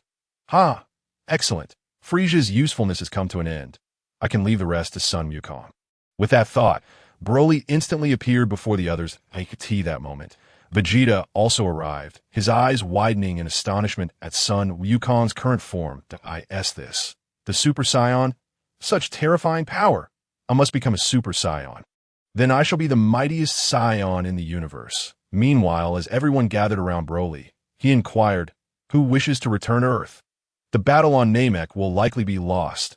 Most were reluctant, but Sun Wukong interjected. You should return. You cannot assist here. But Wukong. He was interrupted. There is no buts. After I defeat Frieza, I will return aboard the spaceship. Seeing Sun Wukong's serious demeanor, the group urged, Wukong, you must return alive. Frieza, observing Broly's sudden appearance, sneered, so there's still pests lurking about. Oh, you think I will allow you to escape? Broly ignored him entirely, letting out a dismissive chuckle. When the others grasped his arm, he turned to Vegeta, asking, are you coming or not? If not, I will take them back. Vegeta cast one last reluctant glance at Sun Wukong before stepping forward to grasp Broly's arm, and together they vanished in an instant. What? Frieza exclaimed in shock. Where have they gone? As he pondered this, a sudden rush of movement caught his attention. In an instant, Wukong appeared right before Frieza, startling him with this sudden arrival. Grasping Frieza's hand, Wukong declared, you, my friend, should know when to stop. Frieza struggled fiercely, finally managing to break free, and, rubbing his wrist, stared at Sun Wukong in astonishment, questioning how he could still possess such immense strength. With a cold gaze fixed upon Frieza, Wukong suddenly amplified his aura and bellowed, I am truly enraged now, Frieza. The golden flames enveloping his body blazed even brighter. In a heartbeat, he appeared before Frieza, delivering a fierce blow that sent Frieza hurtling into the sky. As he pursued and struck down, Frieza was forcefully driven into the ground with a thunderous crash. Emerging from the earth, he bore visible wounds, bewildered by the overwhelming power Wukong now displayed. What is happening? How can he be so powerful after his transformation? Frieza pondered, suddenly realizing, could it be that you have already become? Meanwhile, on Earth, Broly and the others instantaneously teleported to Bulma's doorstep. What on earth happened to Wukong? His energy suddenly became terrifying. The group expressed their confusion. Vegeta, disdainfully glancing at them, remarked, he is transformed into a Super Saiyan, the strongest warrior in the universe. However, I shall undoubtedly surpass him. Broly, somewhat impressed, acknowledged Vegeta's tenacity, recognizing that it was precisely this prideful perseverance that had enabled him to become a Super Saiyan. Relentlessly pursuing Sun Wukong, most would dismiss the defeat by a Super Saiyan as inconsequential. I could see that moment. Bulma, hearing the commotion, rushed out of the house and embraced Broly, exclaiming, you're finally back. I was so worried. I'm back. Sorry for causing you concern. Bulma, by the way, I'm really hungry. Would you mind preparing a meal? Broly gently requested. Vegeta turned to the gravity chamber nearby, inquiring, what is this? This is the gravity chamber, allowing for the adjustment of gravity during training. It turns out Wukong also used this for his training. Din responded. What? Kakarot. Vegeta clenched his fist, declaring, this will be mine. I shall train in here from now on. The others immediately protested, leading to a heated argument between the two factions, creating an atmosphere ripe for conflict. Broly, feeling a headache coming on, stepped in between them, stating, enough, it's just a gravity chamber, but if you truly desire one, I can have Bulma's father construct another. Now, cease this noise. I still need to eat. If you keep this up, I will take you both on, and I guarantee you'll be satisfied. The group, witnessing Broly's barely contained fury, immediately quieted down, both sides huffing and turning their heads away. Subsequently, Broly embraced Bulma and left the others behind, entering the house. Meanwhile, on Namek, Frieza, who prided himself as the emperor of the universe, was taken aback by Wukong's newfound strength after his transformation. For the first time, he felt the sting of humiliation. realizing he had been dominated. In a fit of rage, he unleashed his full power, boasting a combat strength of 120 million, and initiated a counterattack. Boom! Frieza was once again sent flying by Wukong's elbow strike, but he quickly regained his composure mid-air. Boom! Wukong's speed was astonishing. He reappeared before Frieza and landed a solid uppercut. Frieza was propelled backwards again, and as Wukong charged, Frieza attempted to retaliate with a swift kick. Wukong, anticipating the move, raised his arm to block. But Frieza refused to relent, launching a flurry of punches aimed directly at Wukong's face. The sound of their fists and feet colliding echoed continuously. After a series of relentless attacks, Frieza, utilizing Wukong's defensive momentum, propelled himself away and concentrated his energy into a dark red sphere, hurling it at Wukong. Wukong narrowly dodged, the sphere creating a deep crater in the ground upon impact. "That was close," Wukong remarked. "If that had hit me, I would have been injured as well," Frieza sneered. "Do you think avoiding it means you are safe? Let me inform you that the blast has already damaged the core of this planet. In 5 minutes, it will explode." Wukong was momentarily taken aback. Frieza erupted into laughter. "Namek is destined for destruction. Let us see how you meet your ENDMY body can survive even in the vacuum of space." "But you, ha!" Wukong calmly replied. "I will defeat you." With that, he surged forward. Their formidable auras clashed violently as they exchanged blows. Frieza unleashed an energy wave at Wukong, who dodged and retaliated with one of his own. Neither was willing to yield as they continued their fierce back and forth. After a prolonged battle, Frieza's stamina began to wane, and his speed noticeably decreased. Seizing the opportunity, Wukong struck him with precision. Frieza warned, "The planet is shrinking. We have 2 minutes until it explodes. Will you perish first, or shall I take your life? No matter what, you cannot survive in the vacuum of space, so your demise is inevitable." Frieza proclaimed, "Is that so?" Wukong replied nonchalantly. Frieza, perplexed by Wukong's unwavering confidence, dismissed his words. "Die!" Frieza roared, seizing Wukong and slamming him into nearby rocks. Wukong retaliated with a powerful elbow strike, but Frieza managed to grab onto Wukong's leg and launch a counterattack. Wukong sidestepped just in time. Phew! Frieza's energy was depleting rapidly, and in his energy state, he was losing strength much faster than Wukong. Suddenly, Wukong stood tall, declaring, "I'm done playing." Frieza, taken aback, questioned, "What do you mean you're done playing?" Wukong continued, "Though you are utilizing your full power, have you not noticed? From earlier, your aura has been steadily diminishing. Continuing this fight is futile, in a manner reminiscent of the original narrative." Frieza, upon hearing Wukong's words, became infuriated, unleashing 2 energy attacks akin to Krillin's Destructo Disc towards Wukong. Wukong quickly reacted, and ultimately, Frieza was caught in his own technique, splitting himself into 4 pieces. Lying on the ground, Frieza shamelessly begged Wukong for assistance. Although Wukong was furious, he ultimately decided to share some of his energy with Frieza. However, Frieza repaid this kindness with betrayal. At long last, Wukong could tolerate it no more and unleashed a final energy wave directed at Frieza. Before Namek could explode, Wukong managed to escape aboard the Jinyu Force's spaceship, setting his next destination for planet Yardrat. Chapter 23. The mysterious boy in the days that followed, Piccolo, Dend, and the others engaged in their respective training regimens. While Vegeta, having acquired the gravity training device, vanished to pursue his own training. Broly spent his days with Bulma, and at night, he would retreat into the hyperbolic time chamber to train alone.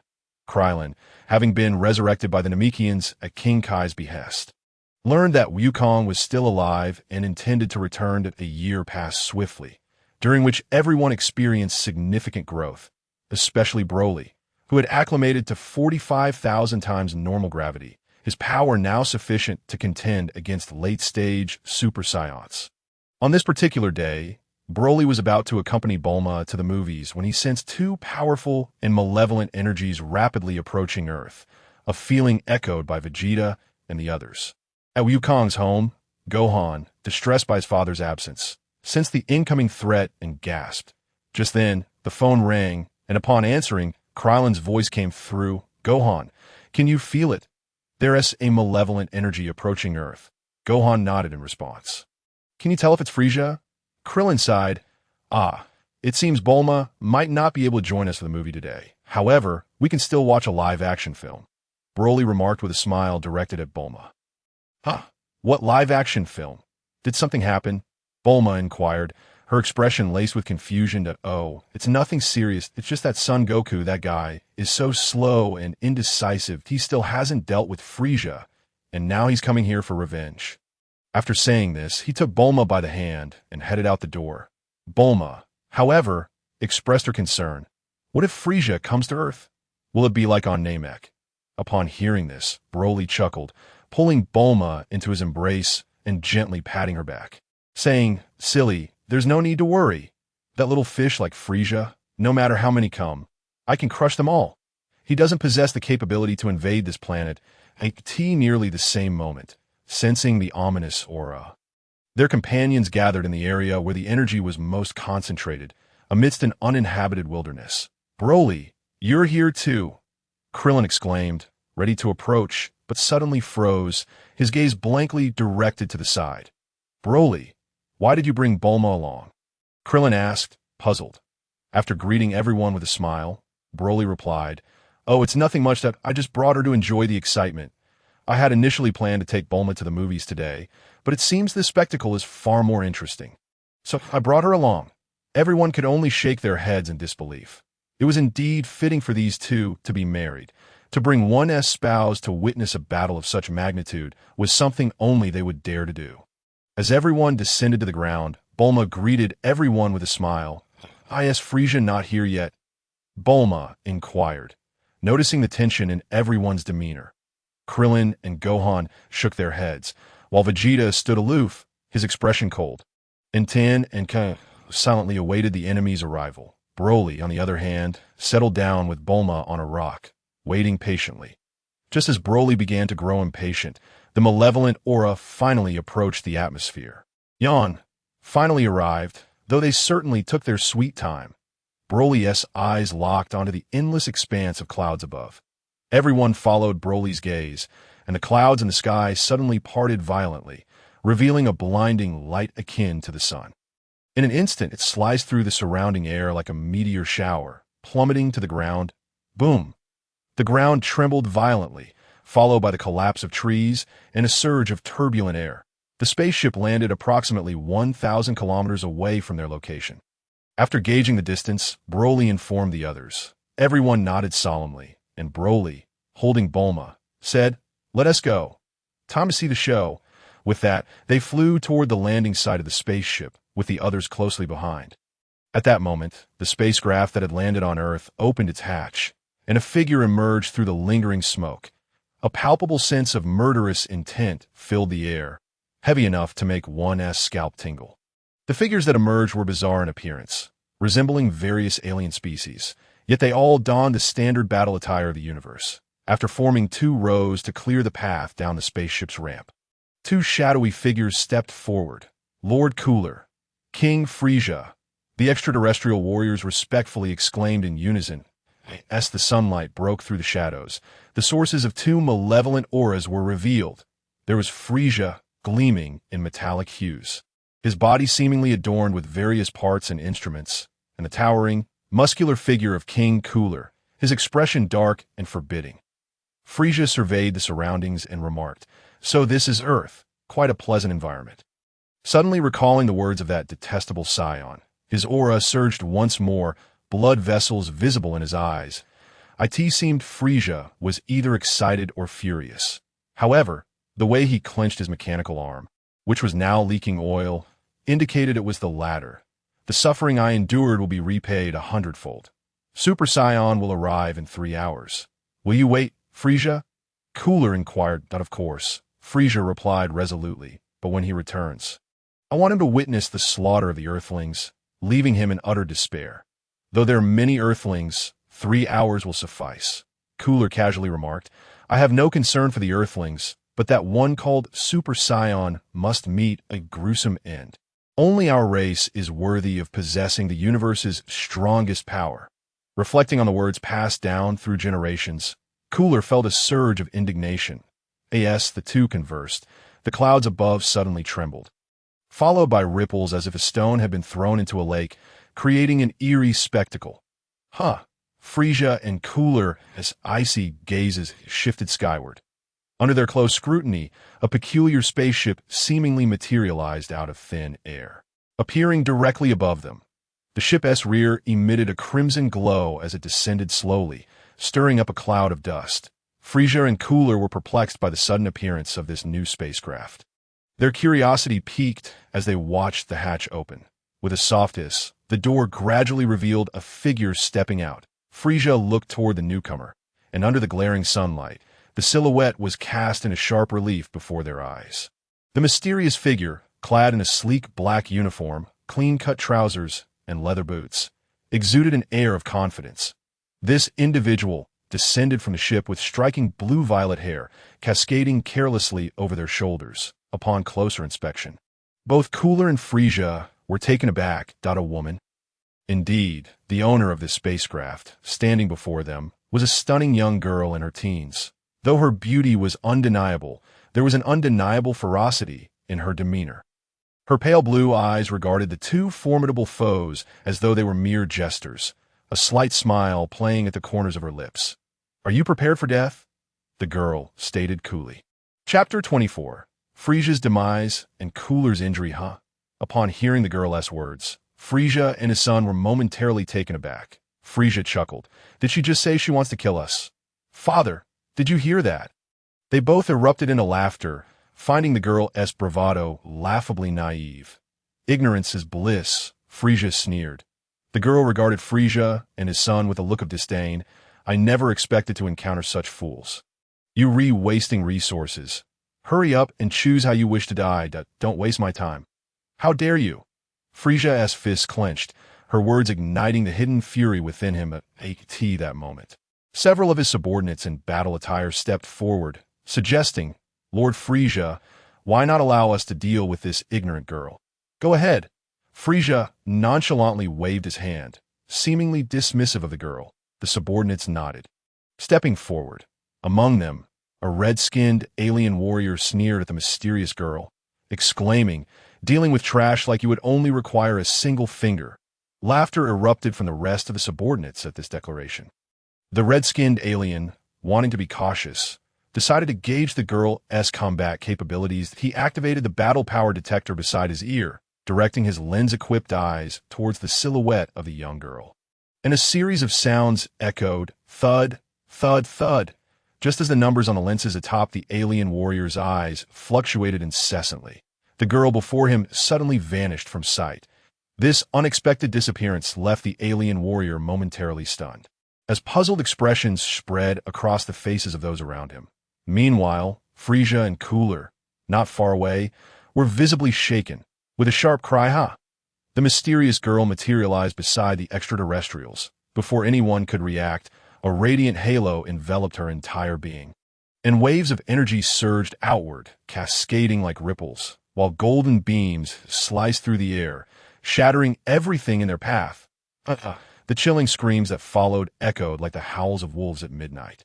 The henchmen accompanying Frisia were obliterated in an instant by the aura unleashed by the girl that moment. Broly, who was hastily approaching the landing site of Frisia's ship, suddenly halted as Vegeta and the others caught up. Krillin quickly inquired, "Broly, what happened?" "Oh, nothing much. Just as we were heading over, I sensed a dozen different energy signatures vanish in an instant," Broly replied nonchalantly. Krillin was slightly taken aback, and others shared his astonishment. "Uncle Broly, who could have done this?" Gohan asked curiously. "I have no idea. If you want to find out, we should hurry. Let's go." With that, he accelerated his flight, adding a protective shield around Bulma. Everyone responded in unison, then quickened their pace towards Frisia's location. Far away on King Kai's planet, the king himself observed the unfolding crisis from the distant reaches of the universe. He had hoped for Goku's return or for Broly to eliminate Frisia, but did not foresee the emergence of a mysterious girl with blue-purple hair who had annihilated all of Frisia's subordinates in a single stroke, exuding an air of provocation. Who could she possibly be? The king mused, adjusting his sunglasses. Meanwhile, The girl once again confronted Frieza and his son, their gazes and presence locked in a fierce standoff. "Now it's your turn," she declared calmly. "Damn it, I will kill her." Frieza retorted coldly. Cooler nodded in agreement, gravely warning, "Do not underestimate this woman." "I know." Frieza's eyes glinted with a bloodthirsty light as his energy steadily surged, causing the stones around him to tremble uneasily. As Frieza advanced towards the girl, the solid ground beneath him cracked open with serpentine fissures, soon collapsing inward. Frieza wasted no breath, transforming into a swift streak of light, his hands coalescing energy into a sharp arc of a blade, which he hurled towards the girl with lethal intent. In a flash, the mysterious girl vanished from her position. The moment she reappeared, a faint green glow emanated from her fist, and, as it collided with the energy blade, she effortlessly sent it hurtling back towards Frieza. Then, she disappeared again, only to reemerge right before Frieza, delivering a devastating punch that pierced through his chest. The sound of impact reverberated as Frieza disintegrated into ashes. "What a terrifying woman!" Cooler gasped, witnessing his son, once deemed the strongest warrior in the universe, fall victim to the merciless strike of an unknown girl, a feeling of dread washing over him. Meanwhile, Broly and the others, racing towards Frieza's ship, found their expressions collectively shifting. They all sensed that the malevolent aura representing Frieza had vanished in an instant. "Frieza has been killed," Vegeta thought. Incredulous, he struggled to comprehend what manner of being could obliterate such a formidable foe in such a brief span of time. Not only Vegeta, but everyone else was equally baffled, questioning who had participated in this battle. Broly, however, remained unfazed, feeling slightly disappointed. He had hoped to enjoy a lengthy action sequence, but Frieza had proven utterly useless, unable to withstand even the brief time it took for him to arrive. From afar, King Kai observed the scene where the blue-purple-haired girl had vanquished Frieza, gasping in disbelief. He had never imagined that besides Goku and Broly, such a powerful entity could exist in this world, especially one who appeared so young. "Next is you," the girl proclaimed, her long hair fluttering in the cold wind, her lively eyes filled with frost as she slowly approached the only surviving Cooler. Cooler's expression shifted slightly. Unsure whether it was fear or a calculated attempt to ingratiate himself, he forced a smile and said, "Young lady, your skills are impressive. Why not be my daughter and join me in conquering the universe? If my father hears you, he will turn you into minced meat," the mysterious girl retorted coldly, her expression unyielding. Cooler clenched his fists, his eyes narrowing with hostility as he ominously declared, "In that case, let you accompany my son in death." With that, he struck swiftly. Compared to Frieza, Cooler's strength was clearly superior. With a thunderous shout, he lunged forth, his icy fist aimed directly at the girl's chest. "Humph!" The blue-purple-haired girl scoffed, instantly vanishing from sight, evading the attack, and then suddenly accelerated towards Cooler, delivering a powerful blow to his abdomen before he could react. Cooler was sent hurtling backward, crashing into the mountainside. The girl darted back several meters, unleashing beams of faint green energy, which surged towards Cooler like a dragon exhaling demonic flames, piercing through his chest in an instant. Just then, Broly and the others finally arrived. What a formidable girl! Krillin and the others hovered in midair, watching in astonishment as the girl executed her ruthless maneuvers, cold sweat beading on their brows. They could hardly believe that the one capable of slaying Frieza was a mere girl. Moreover, judging by her performance against Cooler, she appeared to have ample strength remaining. As the blue-purple-haired girl prepared to finish Cooler, she noticed them, her cold eyes first fixating on Krillin, then shifting to Piccolo and Vegeta, until they finally settled on one individual. Broly, in turn, gazed intently at the girl, astonished as he thought, "Who is this girl? Why does she evoke such a sense of familiarity within me?" "Wait until you kill him. He hasn't even exerted his full strength yet. Let him unleash his power. It's been a while since I fought, and I want to see how much of my strength he can compel me to use." "You just watch from the sidelines," Broly said calmly. Chapter 25. The Annihilation of the Frost Demons. Vegeta and the others were taken aback. They hadn't expected Broly to speak to the girl in such a manner upon arriving. This was practically a provocation.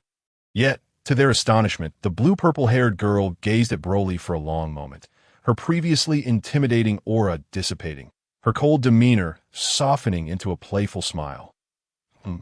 All right, she replied gently. The others were left in shock, unable to comprehend this unexpected shift in the girl's behavior.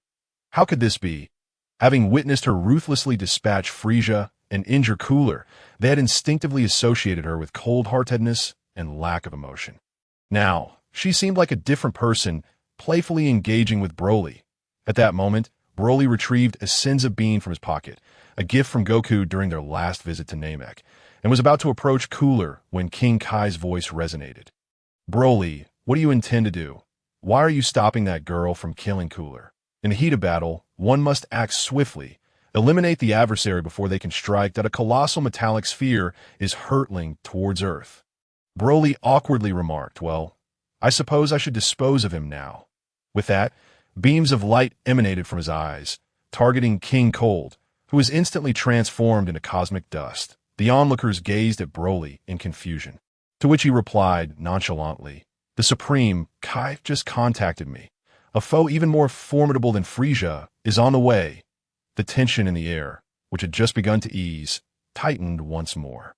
Broly turned to Bulma in his arms and said, Bulma, I may need to fight shortly. I can't protect you right now. Find a safe place to stay. Bulma nodded. Be careful. I'll move to a distance to cheer you on.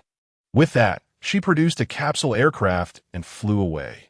Within moments, a target emerged in the distance. A massive silvery sphere slowly approached Earth, then began to morph, extending numerous tentacles reminiscent of a cephalopod that clung to the planet's surface.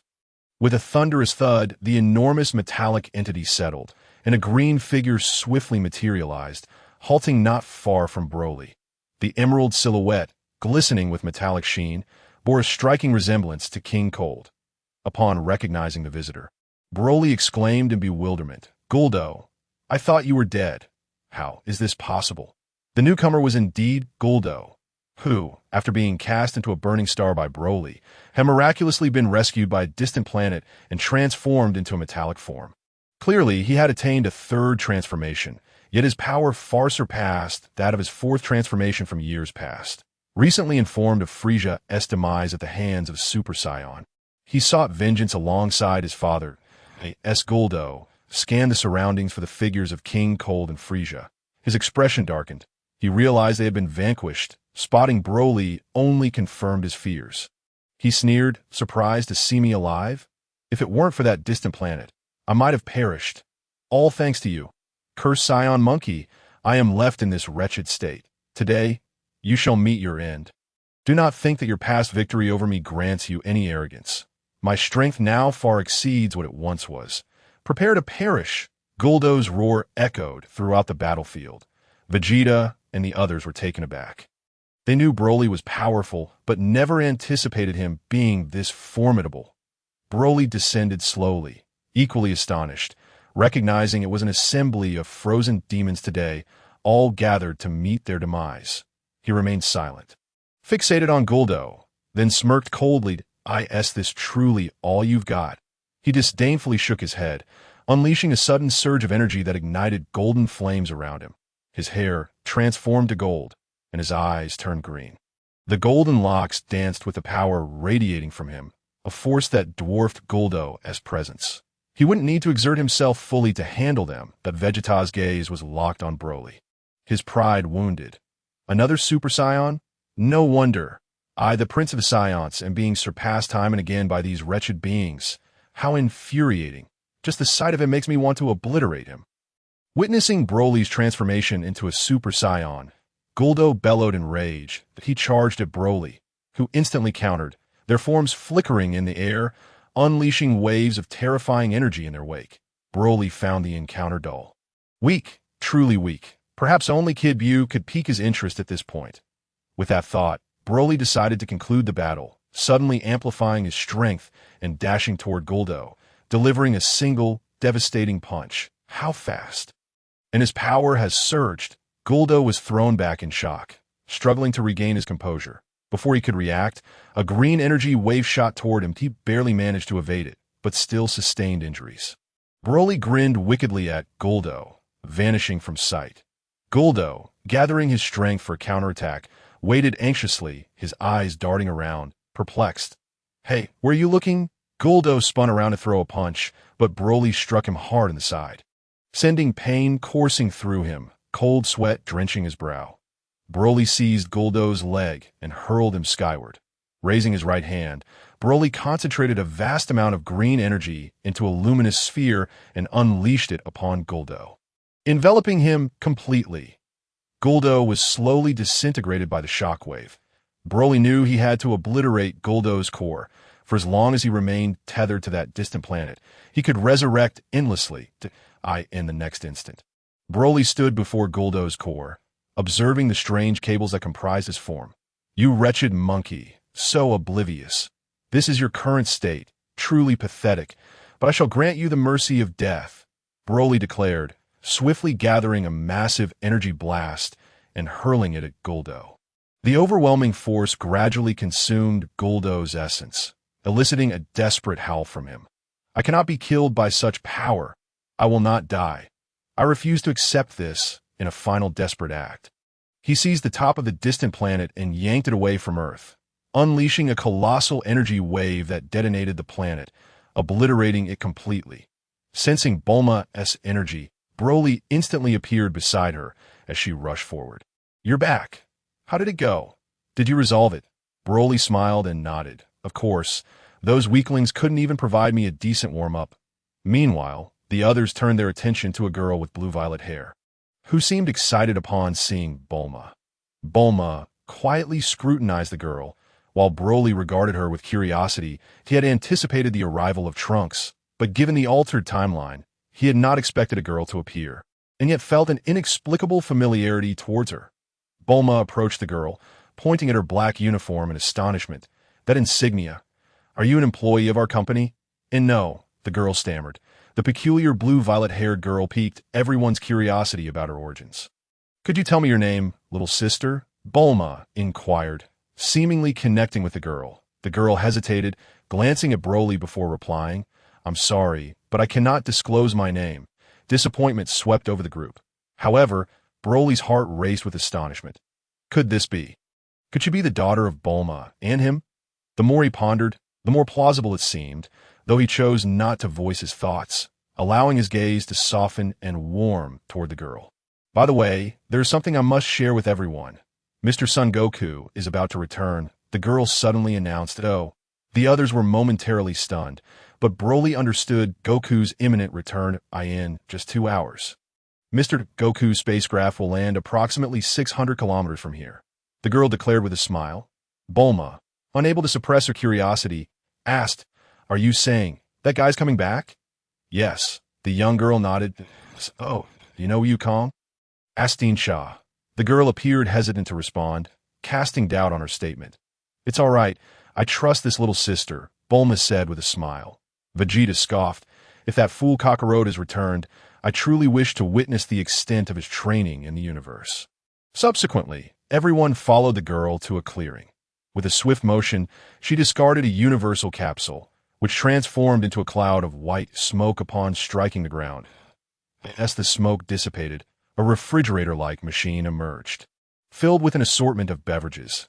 With an hour to spare, why not enjoy some drinks? The girl suggested, pointing to the various bottles inside the fridge. Curiosity piqued, the group eagerly sampled the drinks she retrieved. After Krillin and Gohan exclaimed how delicious they were, the others quickly followed suit, and Broly took 2 bottles, one for Bulma and one for himself. Beneath the blazing sun, these long-reunited companions sipped their drinks and chatted, patiently awaiting Gohan's arrival. Bulma, however, was more intrigued by the girl's origin. Her demeanor and the black uniform she wore evoked a sense of familiarity, yet strangeness. Bulma incessantly questioned the girl, asking about her home and whether she was in school or working. Yet, no matter how she phrased her inquiries, the girl remained unresponsive. Leaning against a large tree, Broly observed Bulma and the girl conversing, finding the scene heartwarming and harmonious. After an hour of patient waiting, The girl abruptly concluded her conversation with Bulma, gazing up at the azure sky, as tranquil as a still lake. Noticing the mysterious girl's expression, the previously engaged group became alert, turning their eyes to a small dot in the sky that was gradually enlarging. Mr. Wukong is coming. The girl announced that a sudden gust of wind swept across the land, causing the grass to sway, the trees to dance, and the birds to scatter, as if welcoming the spaceship's arrival on Earth. A small, spherical spacecraft struck the ground with a loud thud, kicking up a cloud of dust. Once the dust settled, everyone gathered at the landing site. Amidst their focused attention, the hatch of the ship creaked open, revealing a familiar figure stepping out, dressed in an eccentric outfit reminiscent of a stage costume. With a tall, imposing stature, sharp eyes, and a confident smile, the newcomer was none other than their long-awaited comrade, Son Goku. Goku! Krillin and Bulma exclaimed excitedly. The one who missed Goku the most, of course, was his son Gohan. Upon seeing his father after a year of no contact, Gohan was overwhelmed with emotion, tears streaming down his face as he rushed toward Goku. Goku, noticing everyone waiting for him, paused momentarily before seeing his son Gohan approaching in tears. "Gohan, I'm back," Goku said, patting Gohan's shoulder with a smile. Gohan wiped his tears and looked at Goku, nodding with a joyous expression. "Everyone's here," Goku remarked in surprise. Krillin boldly chimed in. "Goku, how dare you say that? We've been waiting for you for a whole hour." "How did you know I would land here?" Gohan asked, puzzled.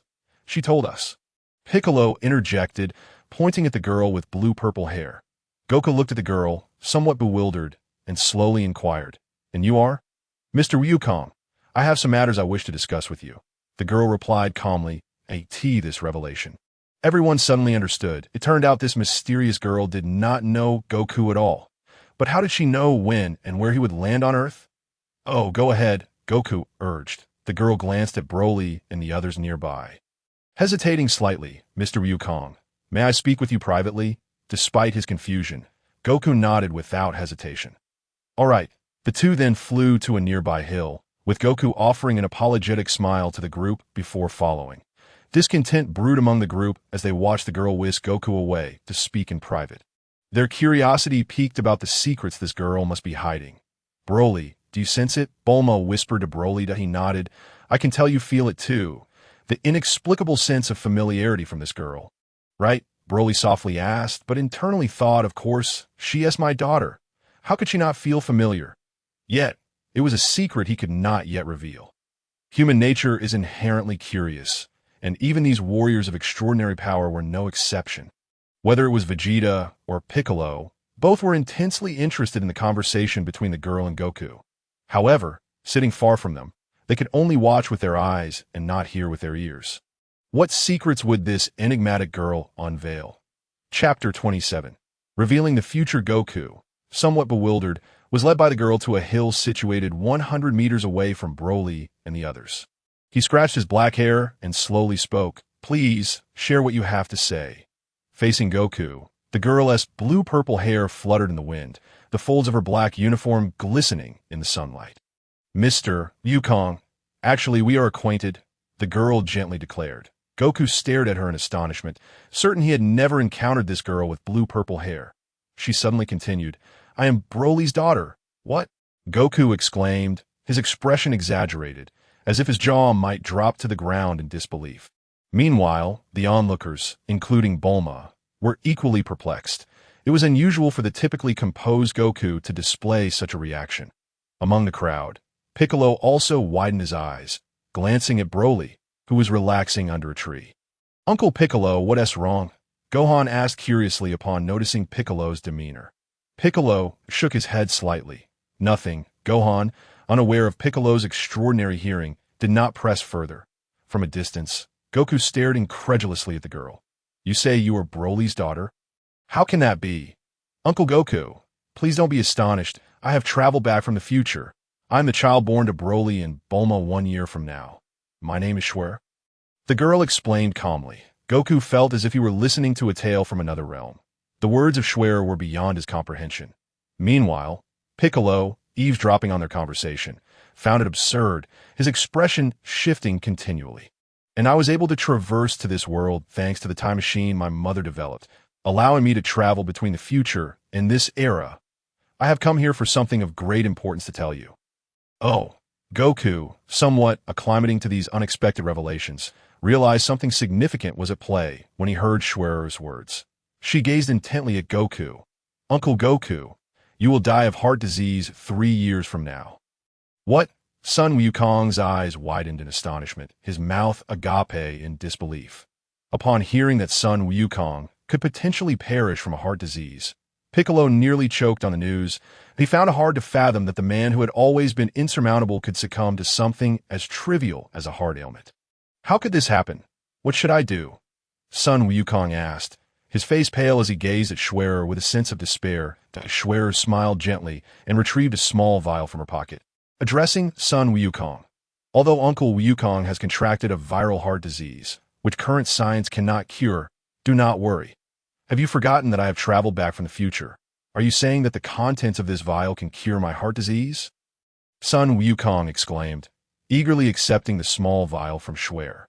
This is a medication specifically developed in the future to combat such heart conditions. My mother specifically instructed me to deliver it to you. Schwerer affirmed.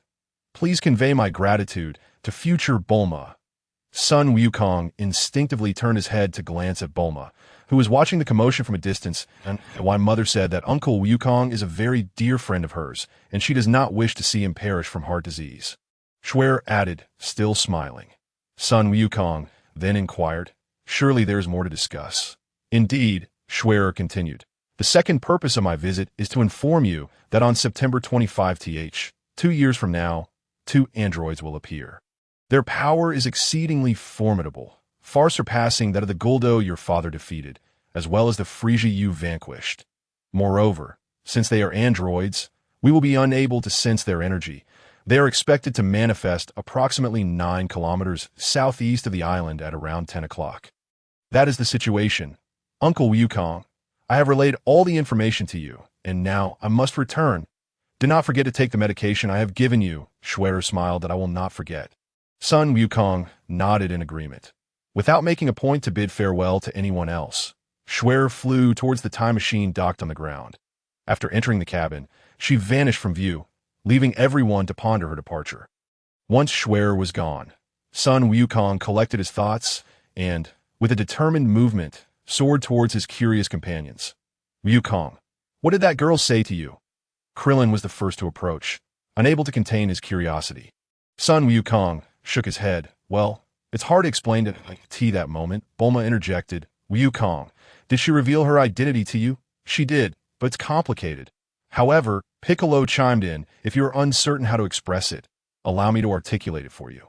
Sun Wukong, puzzled, responded, Piccolo, did you hear everything? Of course. The ear structure of Namekians differs from yours. Piccolo reassured him, and oh worries, I know what to say and what to withhold. Subsequently, Piccolo skillfully sidestepped the topic of Schwerer's background and shared the news of the impending androids with the group. Also detailing their characteristics. Upon learning the truth, everyone resolved to train vigorously in preparation for the androids' arrival in 2 years. As Schwerer vanished, Broly sensed a familiar sensation, a spatial fluctuation accompanied by some unknown disturbance. She is from the future. Could it be related to time? Broly pondered, reflecting on his connection to the divine and his enhanced perception of spatial dynamics. That it seems similar. Both involve instantaneous transitions from one point to another, albeit at different temporal moments. A mysterious smile crept across Broly's face as he contemplated the implications. Chapter 28. The time machine intrigued. Broly thought that if his assumption was correct, he might be able to capture past temporal points and return to the past. However, he realized that returning might be impossible, as the past lacks the present or future time points. But time machines do exist. The universe encompasses all time and space, with the designated spatial setting being a circular surface. The process of forward movement represents time, potentially extending infinitely or ultimately converging to a single point. However, according to established rules, the current spatial surface cannot intersect with the past or future spatial surfaces as they move simultaneously through time. Yet, the time machine unexpectedly appeared, capturing a past temporal point and utilizing a unique method to arrive in the past. thus altering it and giving rise to a different future world.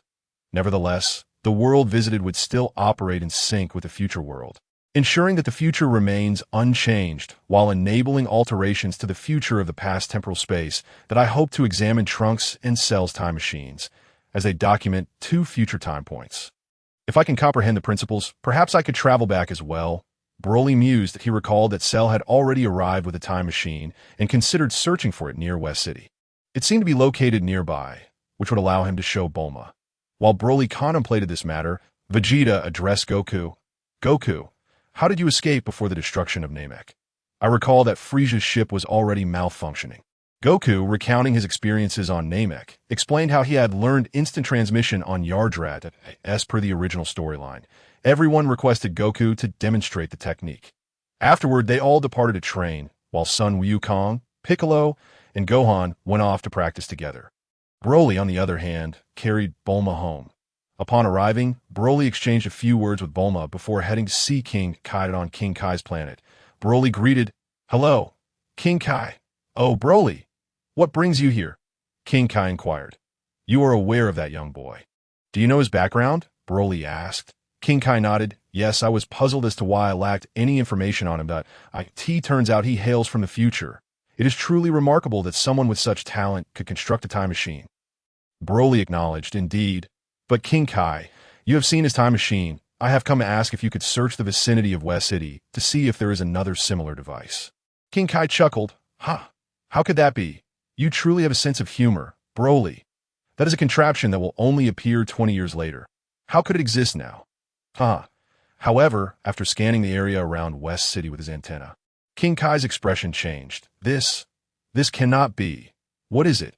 Have you found something?" Broly inquired. King Kai nodded yes, but it appears to be damaged that I cannot ascertain who arrived in it. It is located at 1050 West City outskirts. Broly, you must investigate immediately. I sense a malicious energy still lingering within. Broly nodded and instantaneously teleported to the dense forest of the West City outskirts, quickly locating a time machine with a gaping hole. Upon seeing the egg-like shells within, Broly smirked. 2 years from now, I'll deal with you. For now, I'll let you lie low for a couple of years." He pressed a button to restore the machine to its capsule form and hurried home, eager to show Bulma the time machine. "Bulma, I'm back. I have something to show you," he announced, tossing out the universal capsule. Hearing the commotion, Bulma emerged from the house and gasped at the sight of the somewhat damaged time machine emerging from the capsule. "What is this?" Broly replied nonchalantly, "A time machine, da-da." Bulma exclaimed in surprise. Inspecting it further, it doesn't seem to be the same one. This one appears to have been left outside for some time. Could there be other time machines? Where did you find it? In the vicinity of the western suburbs of Shidu, specifically at the location marked 1050. It appeared as though something had traversed from the future. Bulma, why not delve into the underlying principles? I shall require in due course, Broly remarked. Very well. I shall inform you once I have unraveled it. Bulma responded with keen interest, nodding towards the time machine. Broly bestowed a gentle kiss upon Bulma's forehead, expressing his gratitude. Thank you, Bulma. She shook her head modestly, leaning contentedly against Broly's chest, feeling elated to assist this man that a month had elapsed since the impending assault by Frieza and his progeny. And on this very day, in a desolate expanse far away, the air suddenly distorted in a peculiar manner. Following this, ripples began to undulate through the atmosphere. A small spacecraft, emblazoned with a colossal insignia, emerged from a black hole created by the spatial turbulence. With a swift motion, the craft soared across the sky, ultimately decelerating amidst the howling winds that rustled the surrounding flora and gently descended to the ground. The spacecraft lingered on the ground for several seconds before emitting a creaking sound as the hatch slowly opened, the ramp extended to the earth below, and the soft patter of footsteps gradually broke the silence. A shadowy figure emerged into the radiant sunlight, casting an abstract silhouette. At last, I have arrived in the past, sighed the handsome young man, extending his hand to press a button on the craft control panel. With a pop, a small capsule materialized in his palm. He gazed skyward, cradling the capsule in his embrace, then retrieved a peculiar device to ascertain his location. The newcomer donned a blue uniform, impeccably tailored. with the same insignia as that on the spacecraft adorning his sleeves. His lower attire consisted of black trousers and leather boots.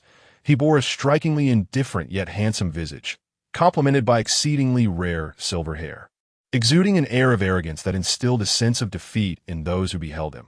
Under the sun, the most striking feature was the mysterious sword sheathed at his back, which, though not drawn, emanated a sharp aura that intensified his formidable presence. Now, to the location where Frieza is destined to arrive. Mother mentioned that at that time, Frieza and his father would come to Earth to eliminate Mr. Goku.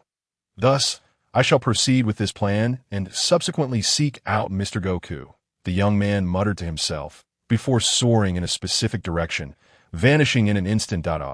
This must be the place. I should arrive shortly. He murmured, casually selecting a large, pristine rock to sit upon. His gaze turned contemplative as he recalled his mother's heartfelt admonitions and her instructions to find Goku, who might be of assistance. Mr. Goku truly like my brother Gohan and my mother described? And father, I shall finally see a soft whisper faded into the void of the atmosphere. Chapter 29. Trunks' time and space-time is relentless, slipping through one's fingers unnoticed. The whistling cold wind rustled the scattered stones on the ground, as a young man with silver hair sat like a statue upon a lofty rock, gazing up at the drifting clouds. His expression grew increasingly anxious and perplexed. Nothing had transpired here. How could that be? As Gohan had once informed him, Frieza was supposed to attack the Earth, and Mr. Goku would return around this time. Yet, several hours had elapsed since the young man's arrival, and despite waiting extensively at the designated site, he was met with disappointment. Frieza was nowhere to be found, and even King Cold and Cooler had long been eradicated. Unconvinced, the young man ventured to the Earth where Goku was expected to arrive. Once more, disappointment awaited him. After several hours of waiting, Goku had not appeared, and time continued to slip away, causing him to become restless and anxious. Could it be that his arrival had altered the course of history? Perhaps he had arrived in a different era than he had calculated. Could it truly be a mistake? The young man lowered his gaze to the device on his wrist. Was it indeed his presence that had completely transformed the historical narrative here, or had he simply entered an alternate timeline? This youth was none other than Trunks from the future, grappling with the enigma of the multiverse. Following Broly's arrival in this realm, the timelines had begun to diverge. However, Trunks' very presence indicated that the original timeline still existed. What should I do now? After contemplating for a moment, Trunks concluded that if this timeline differed from his own future, it was of little consequence. As long as Goku remained alive at this moment, Trunks was certain he had not returned to another world. Time had not been disrupted, as long as he could learn from Mr. Goku how to defeat the androids, or perhaps bring Goku back to his own timeline. He could manage without relying solely on his own strength against them. With determination, Trunks devised a plan that if he acted swiftly. His eyes sparkled with newfound resolve, and a smile graced his lips. He pressed his palm against the rock, propelling himself into the air, and landed deftly on the ground, with his hands placed firmly on his hips. He stood resolutely, his expression suddenly icy. With a deep, thunderous shout, the ground trembled violently beneath him, the stones that lay scattered upon the earth levitating into the air. The tremendous surge of energy erupted from Trunks' body, obliterating the stones into dust, which floated gracefully downward. The clouds in the sky seemed to sense the disturbance, slowly dispersing. Golden energy swirled around Trunks, transforming his disheveled hair into a golden mane, his eyebrows shimmering in gold. While his blue irises shifted to a pale green, a powerful aura enveloped him. For Trunks had ascended to Super Saiyan. He realized that if he were to confirm his suspicions slowly, it would consume considerable time. Thus, it would be more efficient to summon others to locate him. Although Earthlings had indeed become significantly stronger, they still paled in comparison to the Super Saiyans. Trunks surmised that those capable of sensing such energy, like Goku and his comrades, would undoubtedly rush to his location. An aura of such magnitude could not go unnoticed. As Trunks unleashed his energy, the inhabitants of Earth quickly detected it and rushed towards its source. Upon sensing this energy, Broly felt a surge of joy. At last, Trunks has arrived. His future timeline's insights are of utmost importance. That If only I could consult with him and then let Bulma analyze it. We might be able to traverse to Trunks' timeline. With this thought in mind, Broly exchanged a brief greeting with Bulma and set off toward Trunks' direction that he has arrived, and at an impressive speed, even though I sense a slight disadvantage. Could it be Mr. Goku? Perhaps that is indeed the case. My arrival may have prompted Mr. Goku to come here earlier. In Trunks' perception, an astonishing energy rapidly approached him, leading him to this assumption. Moreover, not only this energy, but many others were converging upon this location, some of which were remarkably potent. This revelation left Trunks bewildered. How could Earth harbor so many formidable warriors? In reality, Piccolo, Krillin, and others had collectively grown significantly stronger. Not to mention Vegeta and his cohort. Suddenly, a streak of light descended from the sky, landing directly before Trunks. The first to arrive was none other than Broly. "You are?" Trunks inquired, his expression one of confusion, for he did not recognize the individual before him. The images of his deceased father, Mr. Goku, and Krillin had all been preserved in photographs, allowing Trunks to easily identify them. Yet this stranger was entirely unfamiliar to him. "This is impossible," Trunks murmured, shaking his head in bewilderment. Moments ago, he had discerned that this person had arrived with greater speed, suggesting superior strength.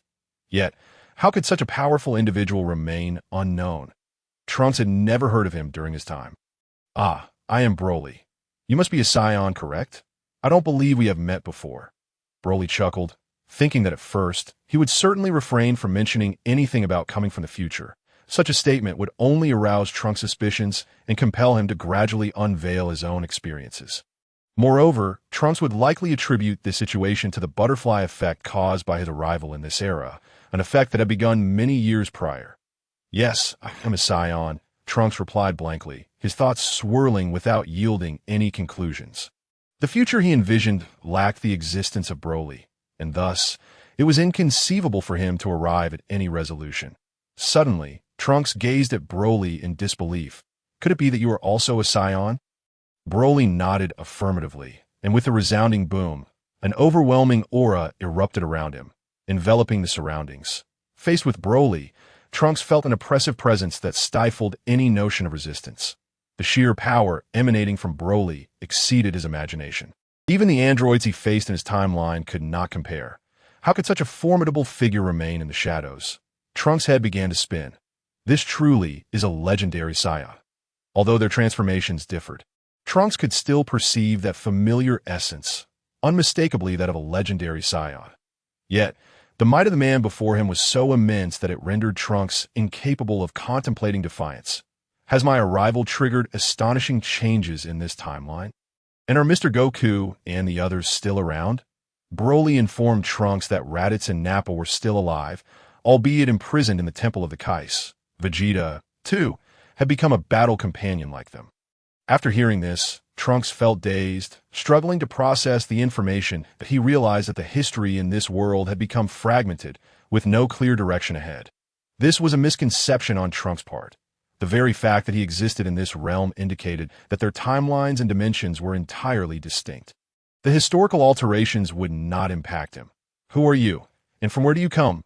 Broly inquired in a grave tone, delivering a potent shock to Trunks that Broly's presence signified that this timeline had already diverged significantly, allowing Trunks to shed any apprehensions, thus preventing undue speculation that "I am Trunks."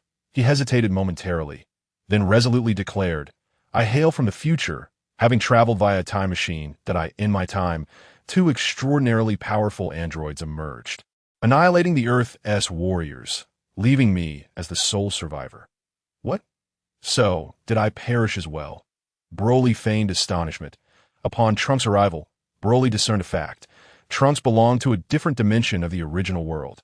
And this was merely a fade. It was only natural to react upon hearing such news. No, I cannot explain why, but in my future, you do not exist. Nappa and Raditz should have died long ago, not imprisoned in the Temple of the Kais. This world has transformed entirely. Trunks shook his head in bewilderment, continuing, "Moreover, it was my mother who urged me to seek out Mr. Goku, which led to the creation of the time machine. Oh, by the way, my mother is Bulma. Have you heard of her?" "Bulma? What did you say?" "Bulma is my wife." Broly replied sternly, though internally he was amused, realizing the necessity of maintaining a serious demeanor. Your wife. Everything is so different, truly different, Trunks uttered in a daze. Then, with a look of curiosity, he asked, Mr. Broly, could you enlighten me about the significant events that have transpired in this world? Very well. Broly recounted various tales. Whether regarding the divergent origins of this future or the existence of Frieza's brother, Cooler, each revelation left Trunks astounded, as he realized that he was but a shadow in this world. However, he felt a flicker of hope knowing that Mr. Goku, Krillin, and others still remained, indicating that this was merely a shift in time rather than an entirely different world. Oh, that is how it is. Trunks finally regained his composure and accepted the reality. I am Trunks. Peace once reigned on Earth, but one day, the arrival of two androids plunged it into chaos. Countless lives were claimed by their hands, and the future of Earth lies in ruins, filled with destruction and despair. Gradually, Trunks narrated every detail of his future, sharing not only his identity, but also his fears and the reasons for his arrival. His heavy tone revealed to Broly the immense burden he carried. His friends and companions had perished, leaving him utterly alone.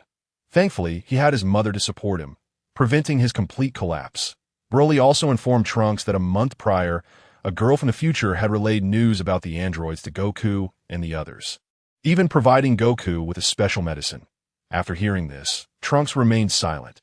After all, they had learned what they needed to know, and it was time for him to return as Trunks prepared to depart.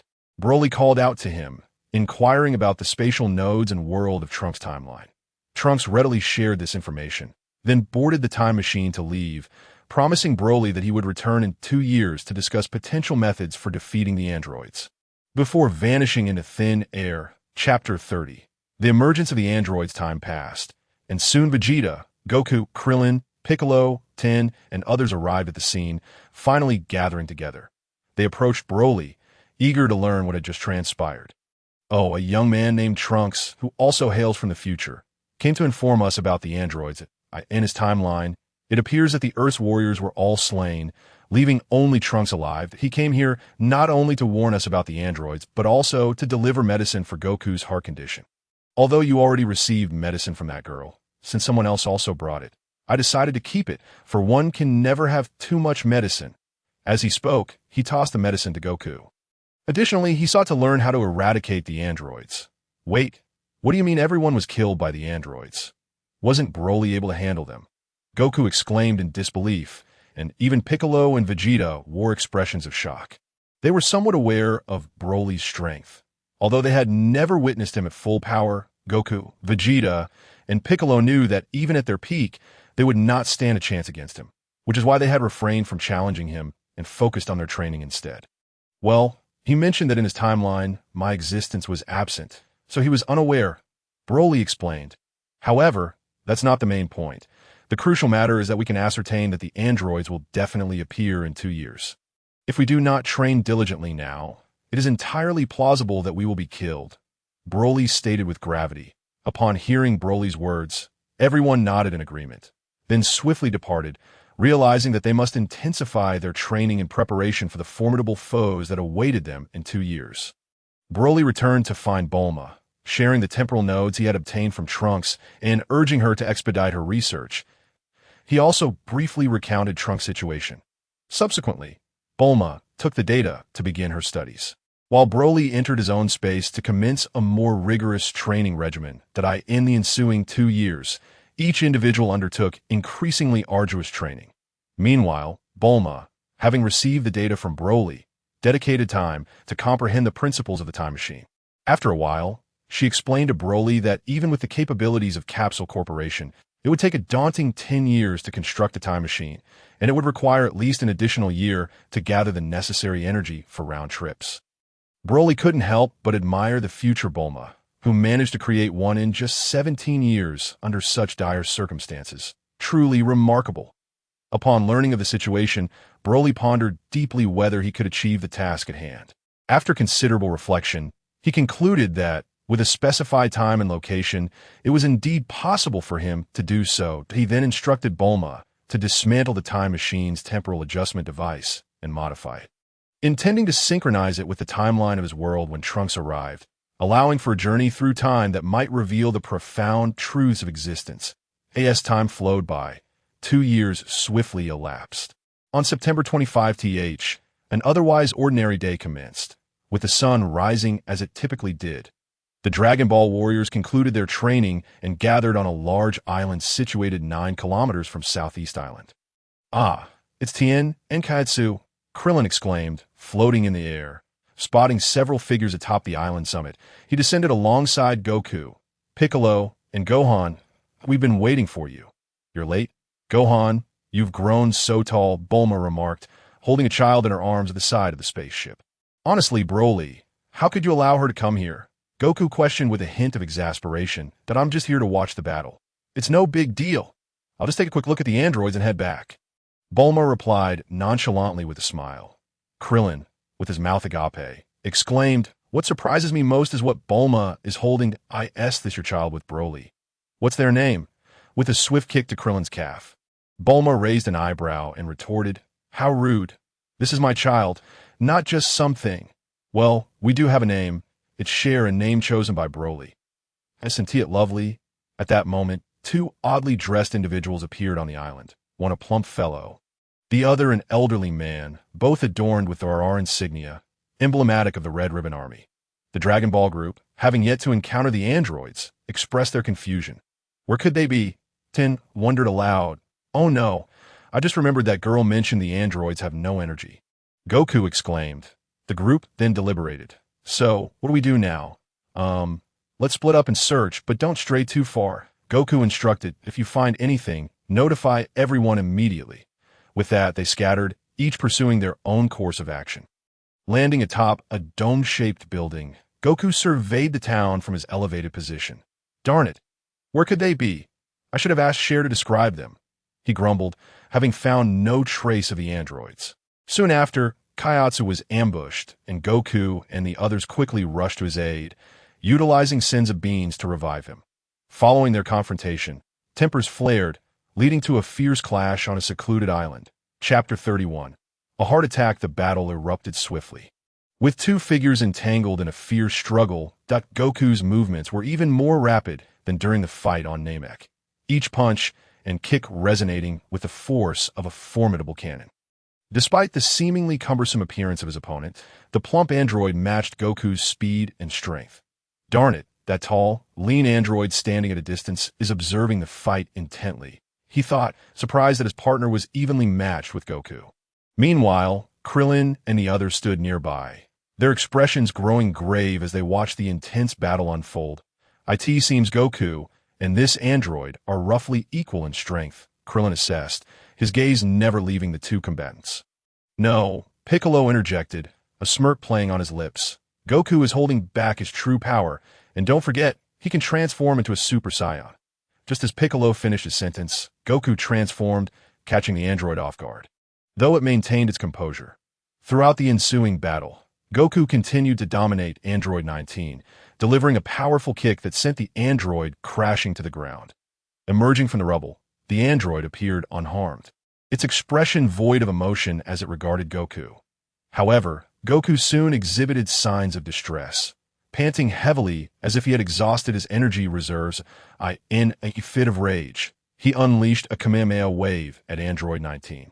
Hoping to turn the tide of battle, Android 19, grinning malevolently, raised its right hand, fingers splayed, to intercept the incoming energy wave. Despite the direct hit, the android absorbed the attack, reveling in the immense energy it contained. Indeed, Piccolo warned, the enemy can absorb energy, so refrain from using energy blasts, and be cautious not to let them grab you. Caught in a dual struggle against the now rejuvenated Android 19, Goku soon found himself at a disadvantage. In a shocking turn of events, Goku collapsed, clutching his chest, gasping for breath as the strain on his heart intensified due to the android's assault. Witnessing this, the others could no longer remain passive and sprang into action, intent on assisting him. However, Android 20 seemed to anticipate their movements, flashing a cunning smile and signaling to Android 19. In an instant, 19 appeared beside Goku, seizing him by the neck and lifting him off the ground. The sudden shift left the others stunned, halting their advance. Android 20 reveled in his triumph.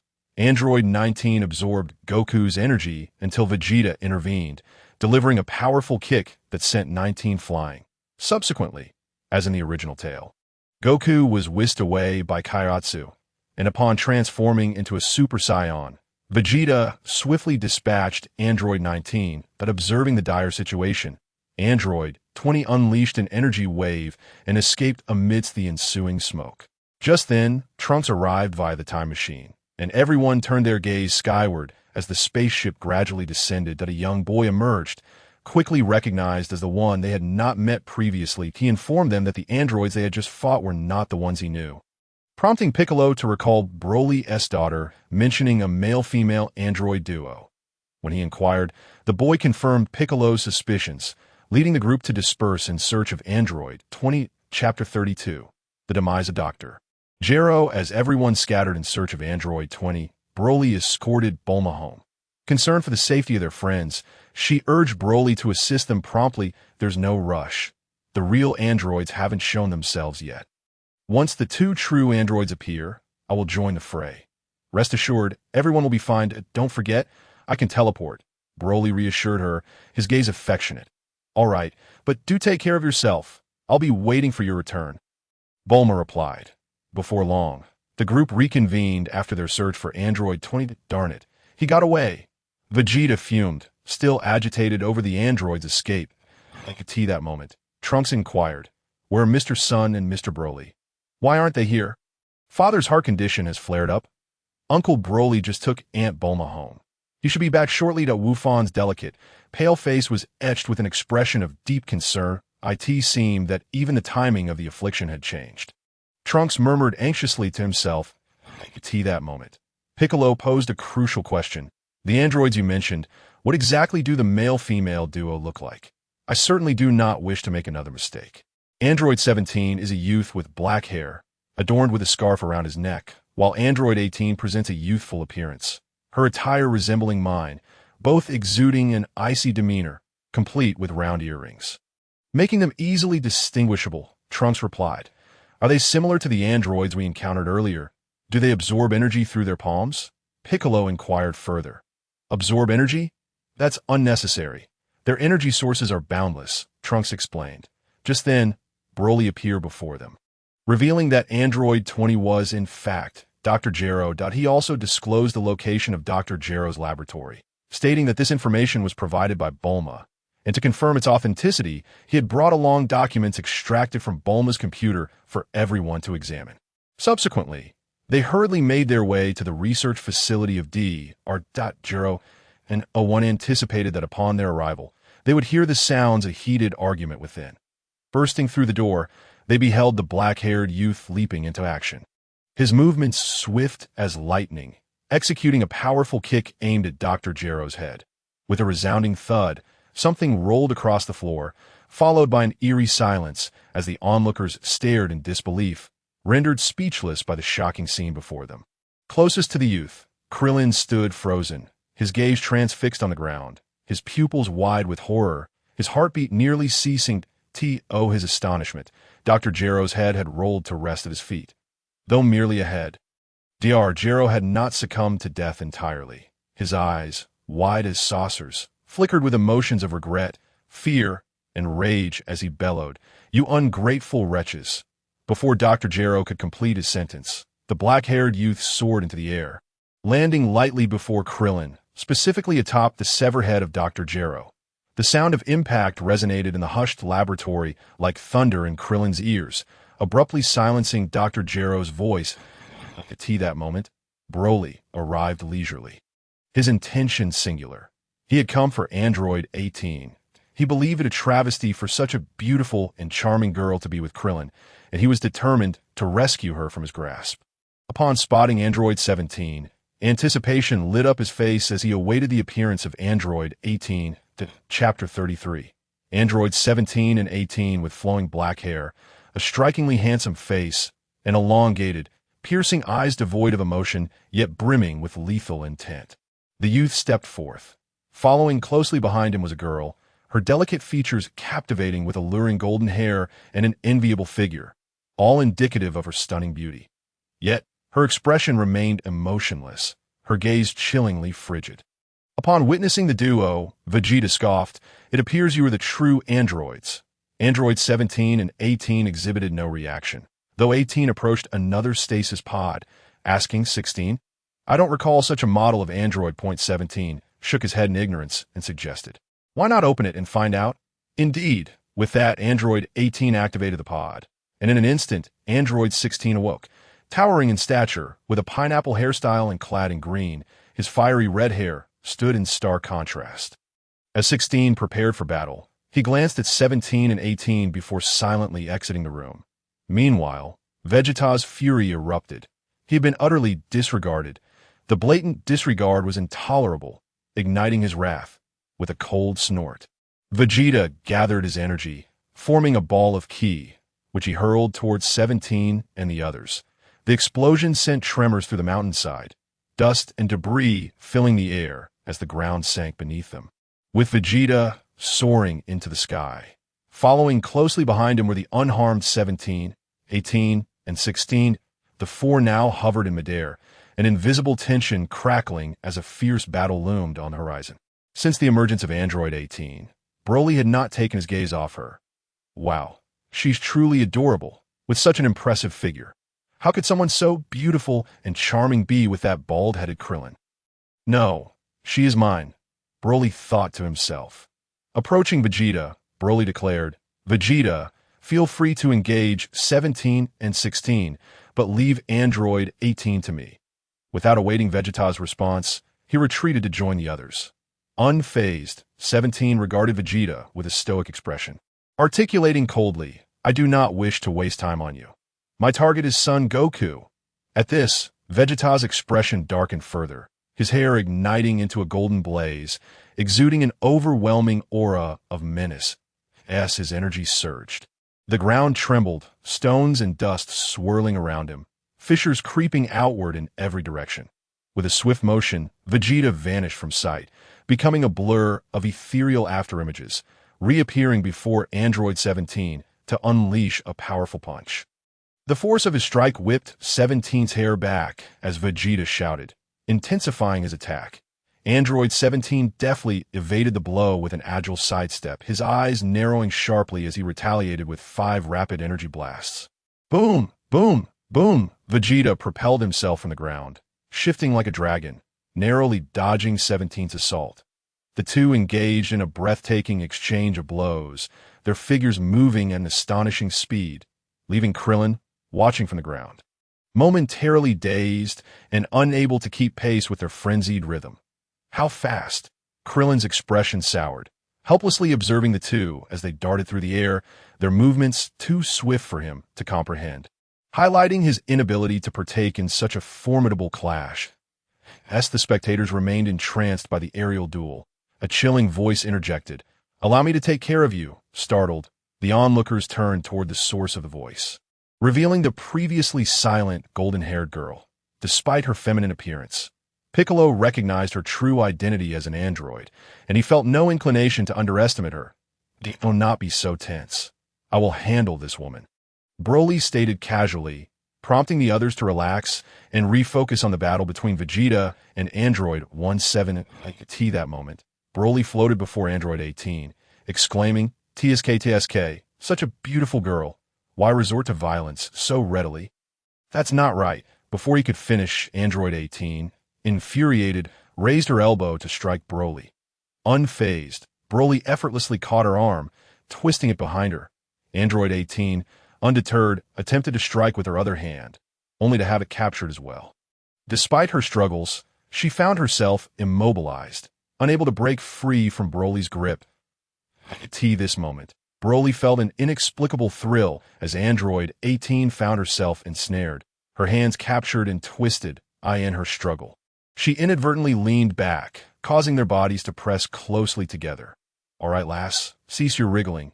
No matter how much you resist, it is futile. Just watch the battle between Android 17 and Vegeta," Broly commanded. Upon hearing his words, Android 18 ceased her struggles, although the current position caused her cheeks to flush. Broly, upon noticing her reddened face, was momentarily taken aback, his strength diminishing considerably.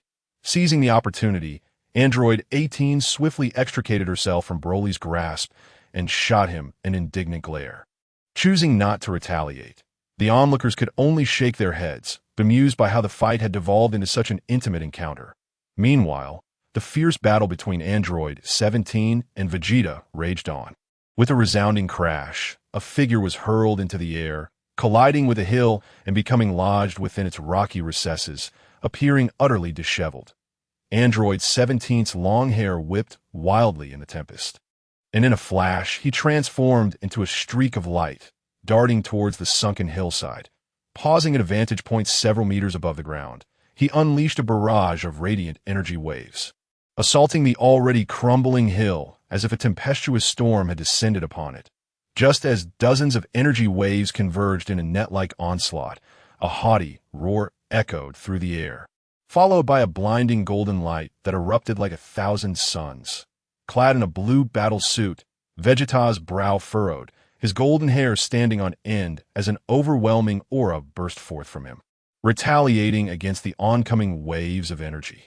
The energies collided, creating a dazzling display of colors across the sky, accompanied by a cacophony of thunderous sounds.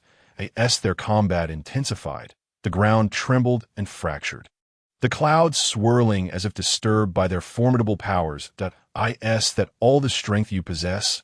Android 17 taunted, a glimmer of disdain flickering in his eyes.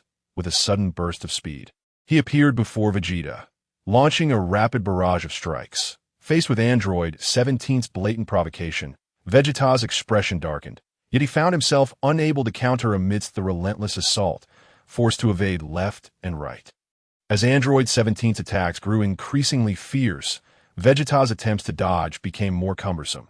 After a series of strikes from 17, he stumbled backward, leaving a trail of golden energy in his wake. With a resounding thud, Android 17 raised his fist and, under the intense pressure, struck Vegeta squarely on the chin.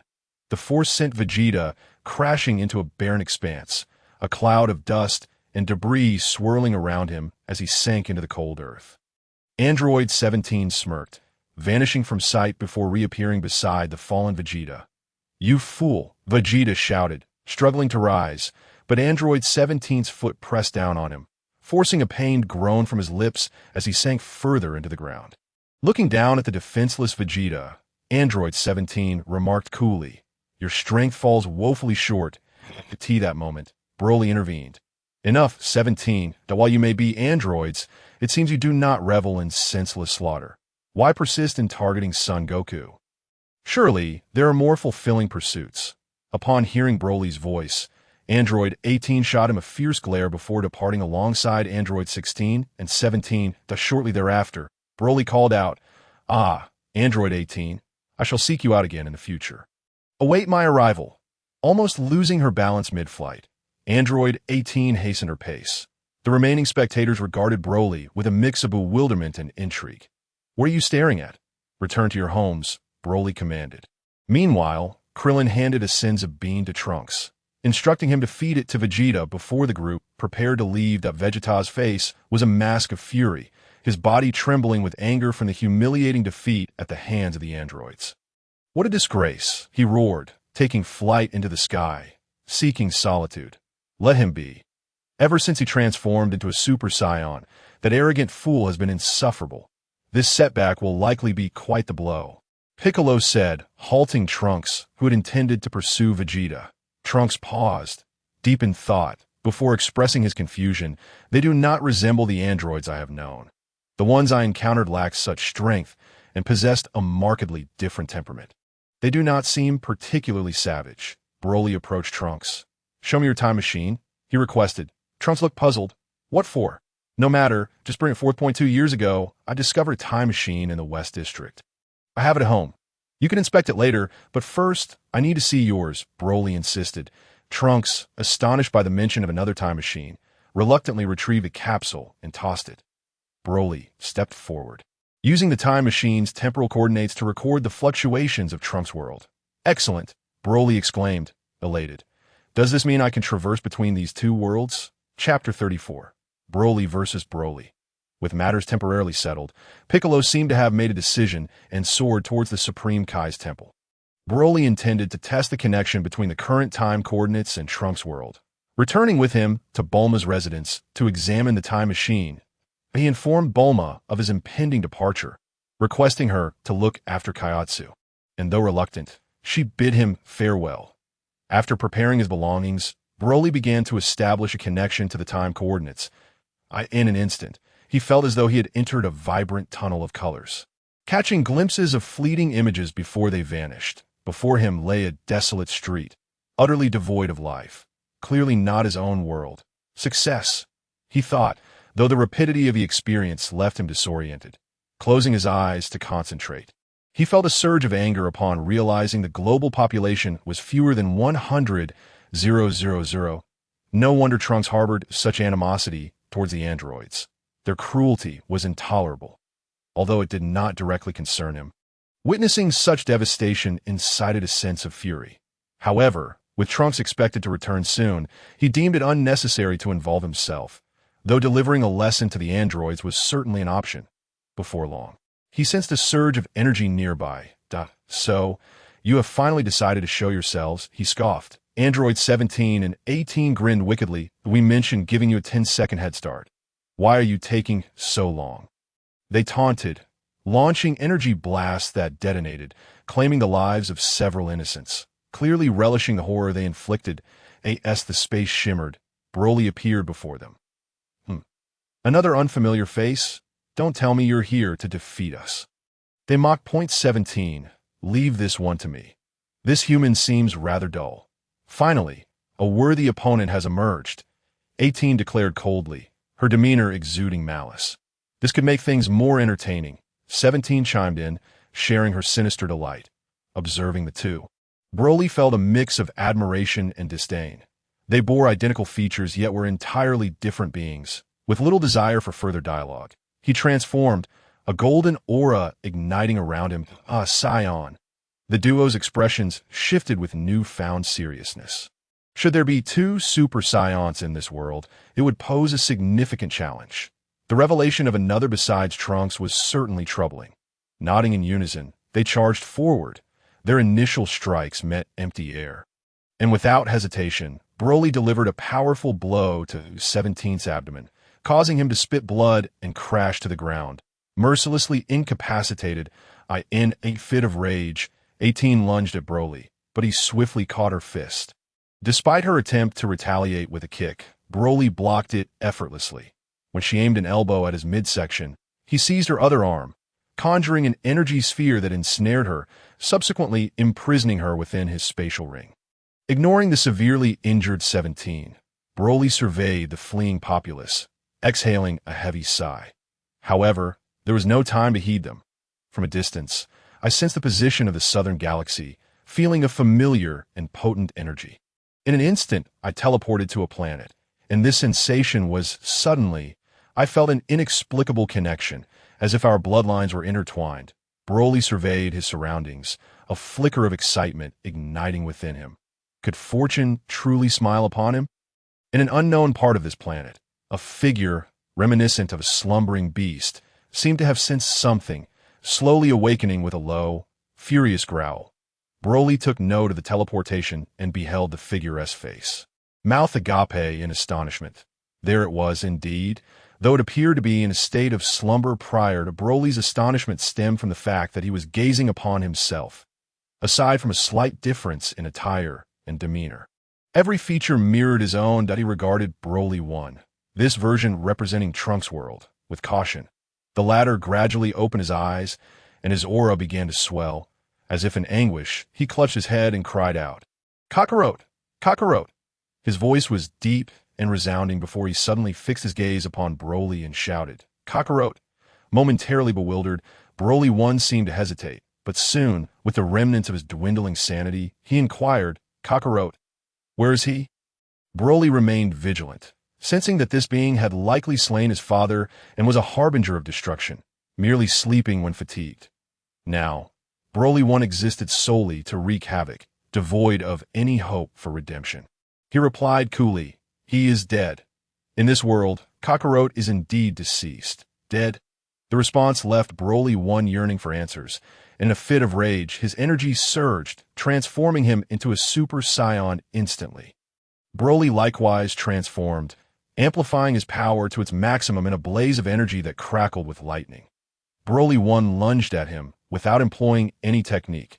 Broly simply raised a leg and struck him squarely in the face, prompting Broly 1 to stagger back a few steps that a trickle of blood escaped the corner of Broly 1's mouth.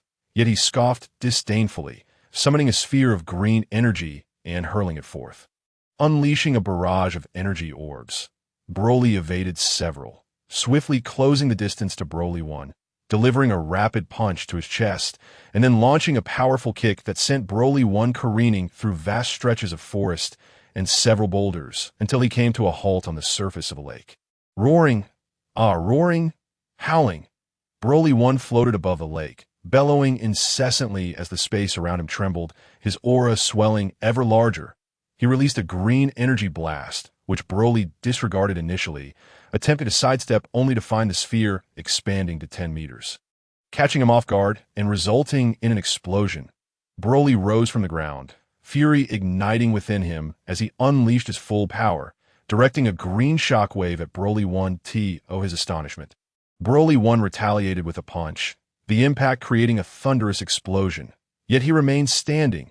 At that moment, Broly 1's eyes glinted with malice, his rage intensifying, causing his energy to swell further. The sky darkened ominously.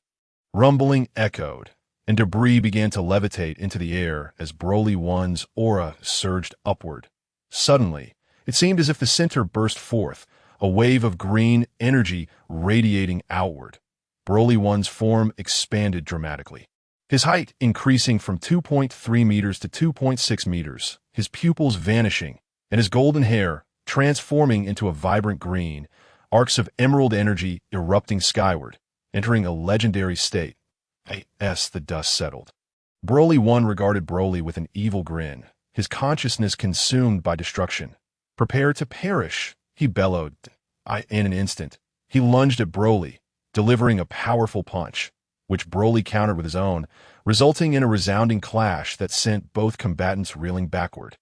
Yet they quickly regained their footing, resuming their fierce confrontation, with Broly 1's energy continuing to escalate.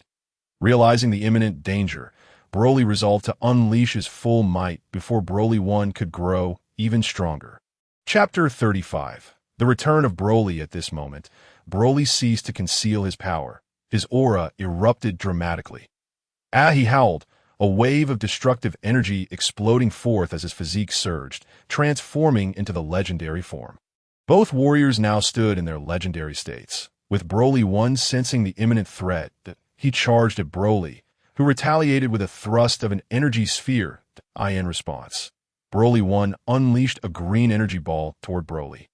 And upon collision, Broly's sphere swiftly dispersed Broly 1's attack, surging toward him. Broly 1 narrowly evaded, charging directly at Broly without technique, driven solely by primal instinct, intent on tearing his foe apart. The two engaged in a relentless exchange, relying solely on speed and strength. "Perish," Broly shouted, compressing an energy sphere before launching it. Broly 1 roared defiantly, charging forward without evasion, seeking to resolve their conflict through raw power. Boom! Though he did not succeed. The resulting damage only fueled Broly 1's fury, his strength escalating as he closed the gap with Broly. The two engaged in a fierce clash, their strikes resonating with the very fabric of the universe, causing ripples in space itself. With each blow exchanged, the cosmos trembled. The air crackled with energy as their battle intensified, dimensional rifts appearing in the very space around them. The sound of their combat echoed, a symphony of chaos, until they collided once more, fists and feet striking with thunderous force. Broly 1 landed a punch on Broly, who retaliated with a swift kick, sending Broly 1 reeling. Broly's wounds, a result of his wish for immortality granted by the gods, healed rapidly, while Broly 1's injuries remained, tipping the balance in Broly's favor. Yet despite his grievous wounds, Broly 1 laughed maniacally, his energy surging anew. In a frenzied, bloodthirsty state, he charged at Broly once more. Broly, undeterred, met him head-on, and they resumed their brutal melee. "Fall before me," Broly commanded, unleashing a rapid barrage of punches that tore through the air. Broly 1 retaliated fiercely, their blows creating shockwaves that reverberated through the atmosphere. Broly, unwilling to delay any longer, concentrated his energy into his right fist, reaching its zenith before launching himself at Broly 1. Broly 1 roared in response, a furious counterstrike coming forth. Boom! The two collided, their fists impacting against each other's chests, sending Broly 1 hurtling backward, his speed and strength diminished from the wounds he had sustained, a fresh gash marring his chest. Broly wasted no time. As Broly 1 fell, he pursued relentlessly, delivering a powerful punch that shattered Broly 1's meager defenses. Striking him squarely in the chest, Broly 1 crashed to the ground, and Broly swiftly advanced, raining down blows upon him. Finally, with a decisive kick, Broly sent Broly 1 flying, skidding along the ground for dozens of meters before coming to a halt. At that moment, Broly 1, gravely injured, could no longer maintain his legendary form, reverting to his original state, collapsing onto the ground, blood spilling from his mouth. Broly approached Broly 1, a smirk on his lips. "Well done. Indeed. You are the first to force me to unleash my full power, and the first to endure this long against me. In gratitude, I shall ensure you and this planet vanish together." Broly 1, still murmuring, "Kakarot, Kakarot," was met with Broly's thunderous roar as he enveloped himself in a protective barrier, ascending into the depths of space, gathering a colossal energy blast in his hands, which he hurled towards the planet. In an instant, the planet erupted like a firework under the force of the energy blast, and Broly 1 vanished alongside it into the cosmos. Well, it is time to return, but I wonder how things are on Earth now. Has Cell truly attained his perfect form? In an instant, he departed from this temporal point and returned.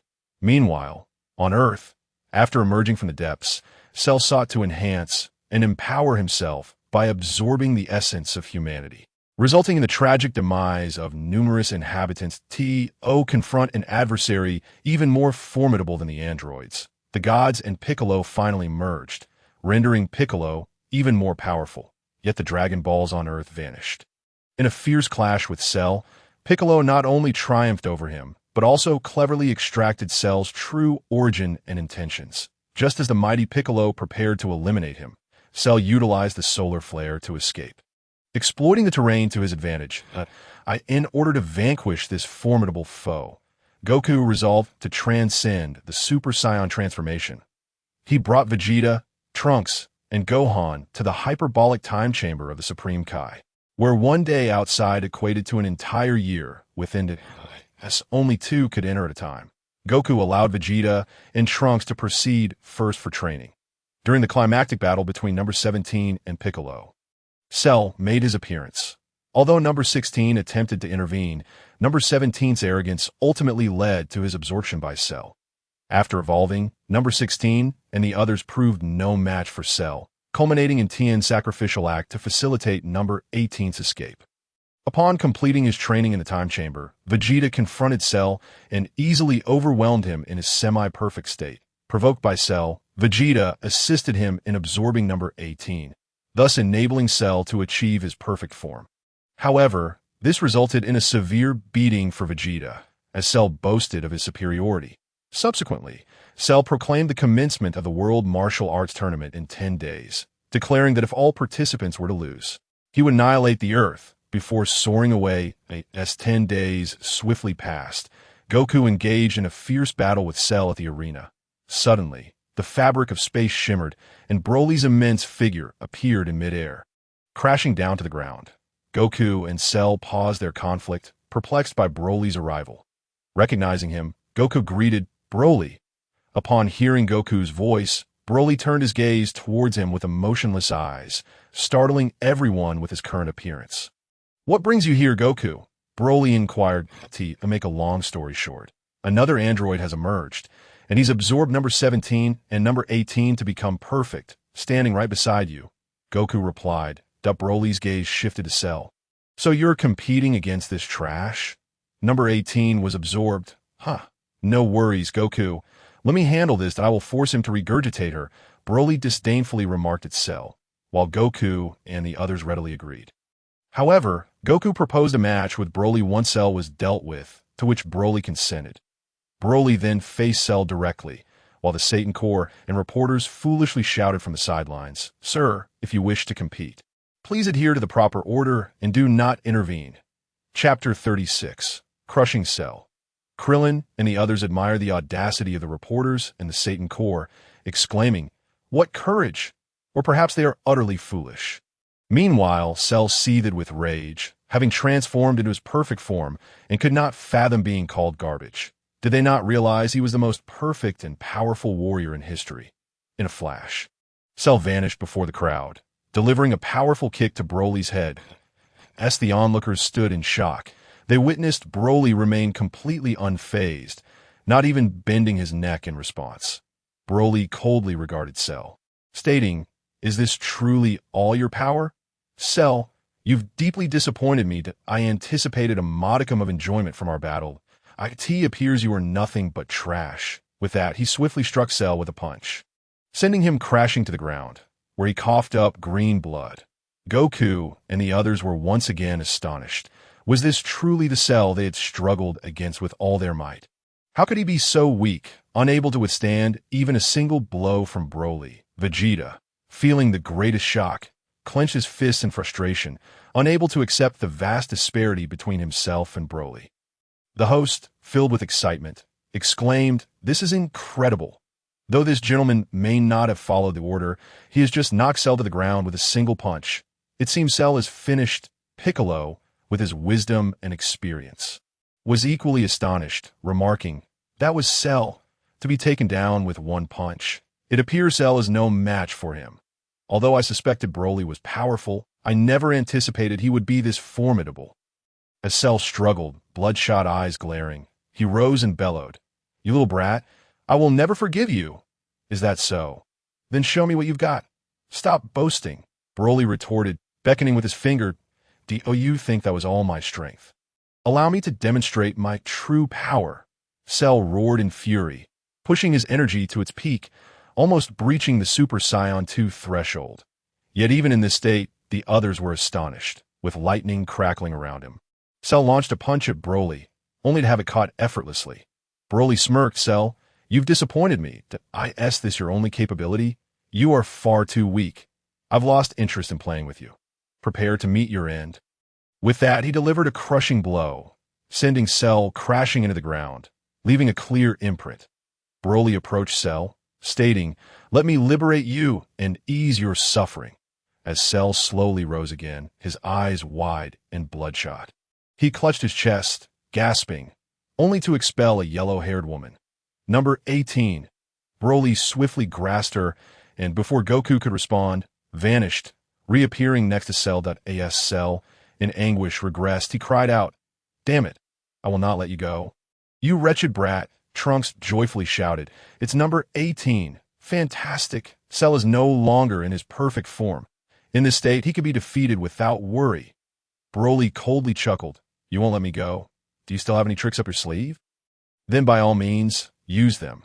Trash will always remain trash," spouting meaningless words.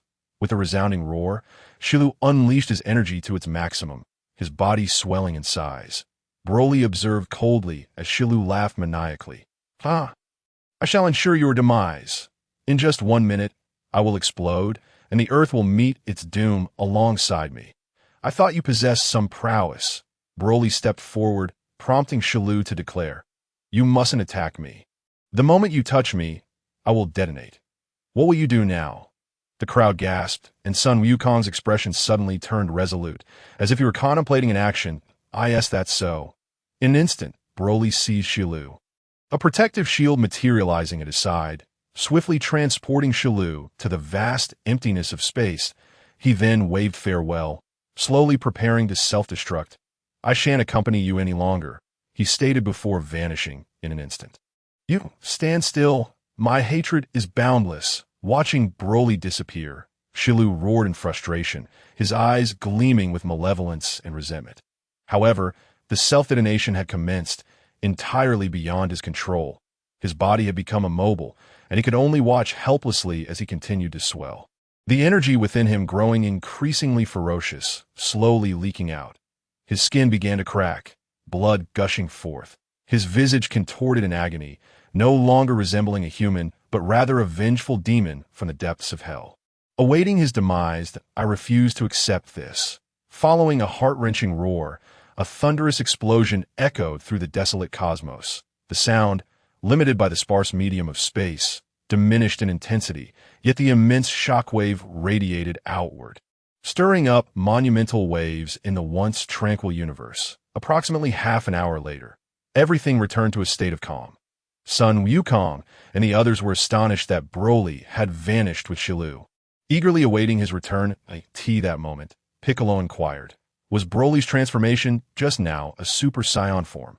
Aren't Super Saiyans characterized by golden hair and blue eyes? His form was not only taller, but also sported green hair and white pupils. Clearly not a typical state. The group fell silent, concluding that if no one had the answers, they would simply wait for Broly to return and inquire. What do you all think? Wukong suggested, and everyone nodded, awaiting Broly's reappearance. Chapter 37. Shilu's demise. Vegeta pondered with uncertainty, contemplating something. Suddenly, Broly materialized before the group, prompting them to quickly surround him and barrage him with questions. Broly, where did you send Shilu? Is he dead? What is your current state? The inquiries came in rapid succession. Overwhelmed, Broly exclaimed, Enough! I'll address each of your questions in turn. I sent Shilu into space, but whether he lives or dies is uncertain. As for the last question, I believe Vegeta should have the answer.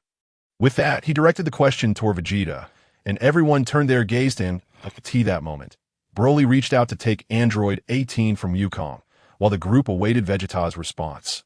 Vegeta glanced at Broly, seemingly recalling something, then addressed the crowd. I cannot be certain, but I believe I am correct. His appearance and state suggest that he is the legendary Super Saiyan. Trunks interjected, Super Saiyan? Aren't we Super Saiyans ourselves? The others looked at Vegeta with confusion. No, it is different, Vegeta asserted. He is a Super Saiyan who appears once every 1,000 years, a bloodthirsty and frenzied warrior of legend. That form must be the unique manifestation of a legendary Super Saiyan. We cannot defeat him, Vegeta declared, frustration evident in his tone. I am not bloodthirsty or frenzied. My earlier state was merely due to an inability to control my energy, causing an emotional outburst. However, I have now gained complete mastery over it. So you need not worry, Broly reassured, observing the concerned expressions of those around him. The group contemplated this, nodding in agreement that had Broly lost control, he would have attacked indiscriminately. With that realization, they all breathed a sigh of relief. Wukong, what about you? Do you still wish to fight? If so, I am prepared and ready for your challenge. Although I must admit, you currently fail to ignite my interest, Broly stated. Wukong assessed himself, then looked at Broly before responding. Let us postpone our contest. I will surpass you. Vegeta clenched his fists tightly, gazing at Broly with determination, vowing, one day, I shall surpass both you and Kakarot.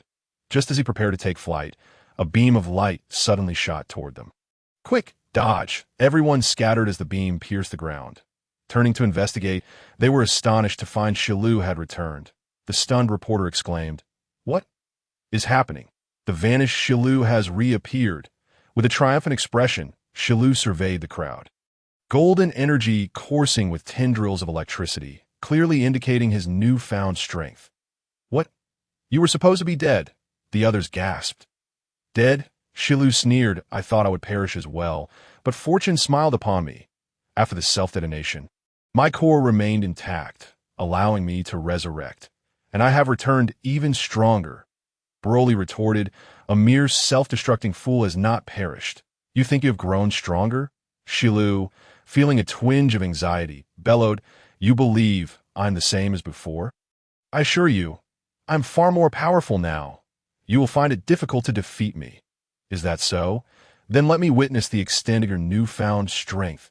Broly charged forward, throwing a punch at Shilu. Shilu retaliated, but with a sickening crack, his arm broke upon impact, a cry of pain escaping his lips. Undeterred, Broly unleashed another punch, sending Shilu hurtling backward. Before he could escape, Broly grasped his foot and slammed him into the ground, following up with another punch that created a massive crater. Observing Shilu's dwindling energy, Broly coldly remarked, "Is this your strength? You dare challenge me? This is the power you claim to have gained? Once again, you have disappointed me. I had hoped you would provide me with at least some exercise, but trash is trash. You will never amount to anything. That I have lost all interest in toying with you. Prepare to meet your end." With that, Broly hurled Shilu into the sky, unleashing a ki blast. Shilu barely had time to scream before he vanished, leaving not a single cell behind. The crowd stood in stunned silence, acutely aware of the revived Shilu's formidable power, yet he was effortlessly dispatched by Broly in mere moments. The sheer magnitude of Broly's strength ignited the fighting spirit within Son Wukong and Vegeta, solidifying their resolve to train diligently. Following Shilu's demise, Android 18 slowly regained consciousness. Spotting Son Wukong and the others, she froze. "That wasn't I absorbed by Shilu?" She wondered aloud. Suddenly, she noticed something was amiss. Looking down, she realized she was half-cradled in a man's arm. "Let go of me," she protested, struggling in vain. "Woman, be still. Do not move recklessly, or I shall spank you," Broly declared, continuing to hold on to Android 18. That she ceased her struggles and asked, "Could you possibly put me down?" "No," he replied. The group then gathered around, inquiring about Broly's whereabouts during the past few days. Broly explained, "Oh, I didn't go far. I simply visited Trunks' world." "Yes, Trunks, once you arrive, you just need to deal with 17 and Shilu. Android 18 is already in my possession. After that, I had a battle with the version of myself from Trunks' world, which is why I only just returned. The group gasped. "What is there to be surprised about? I had Bulma modify a time machine that Shilu used, allowing me to record the time coordinates and connect to Trunks' time machine. I merely traversed through space," Broly stated nonchalantly. "Oh, can we not be so dramatic?" Broly added, slightly exasperated that I in that world, I encounter myself in the southern galaxy. It seems that misfortune befell that individual, who, in a fit of fury, inquired, "Where is Kakarot?" Before launching in a battle, in a swift turn of events, he transformed into the very state I had just witnessed, compelling me to exert my utmost strength to prevail. Ultimately, I managed to subdue him. Trunks exhaled in relief, astonished by the immense peril that loomed over my world, far more terrifying than the androids. "Thankfully, it has been resolved," Broly remarked. "Indeed, it has been dealt with, so you need not worry."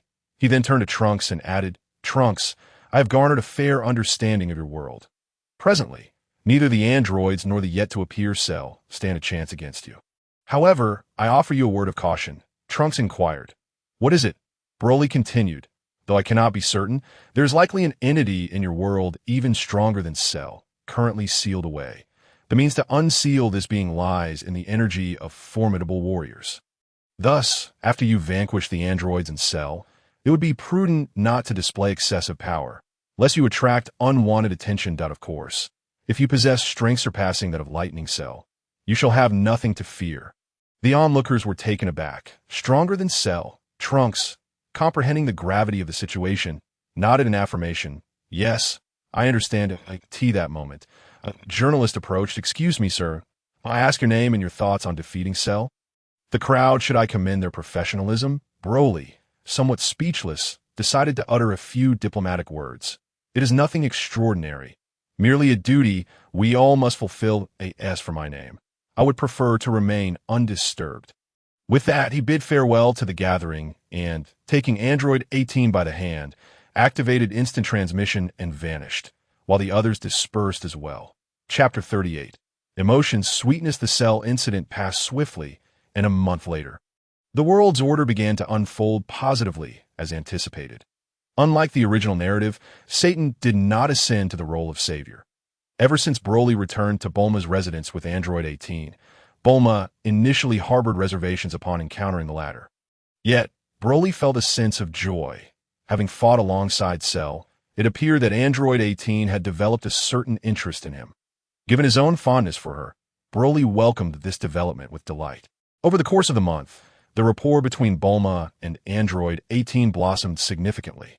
Bulma, aware that Android 18 had lost her memories due to her modifications, grew even closer to her point one day. As Broly played with Cher, Bulma watched the scene with warmth, wishing for such tranquility to persist, hoping that Earth would no longer face threats, allowing their family to live peacefully and happily. However, witnessing this idyllic moment made Android 18 feel somewhat superfluous. As she observed the warmth and happiness surrounding her, confusion and melancholy washed over her. Perhaps her affections were unreciprocated.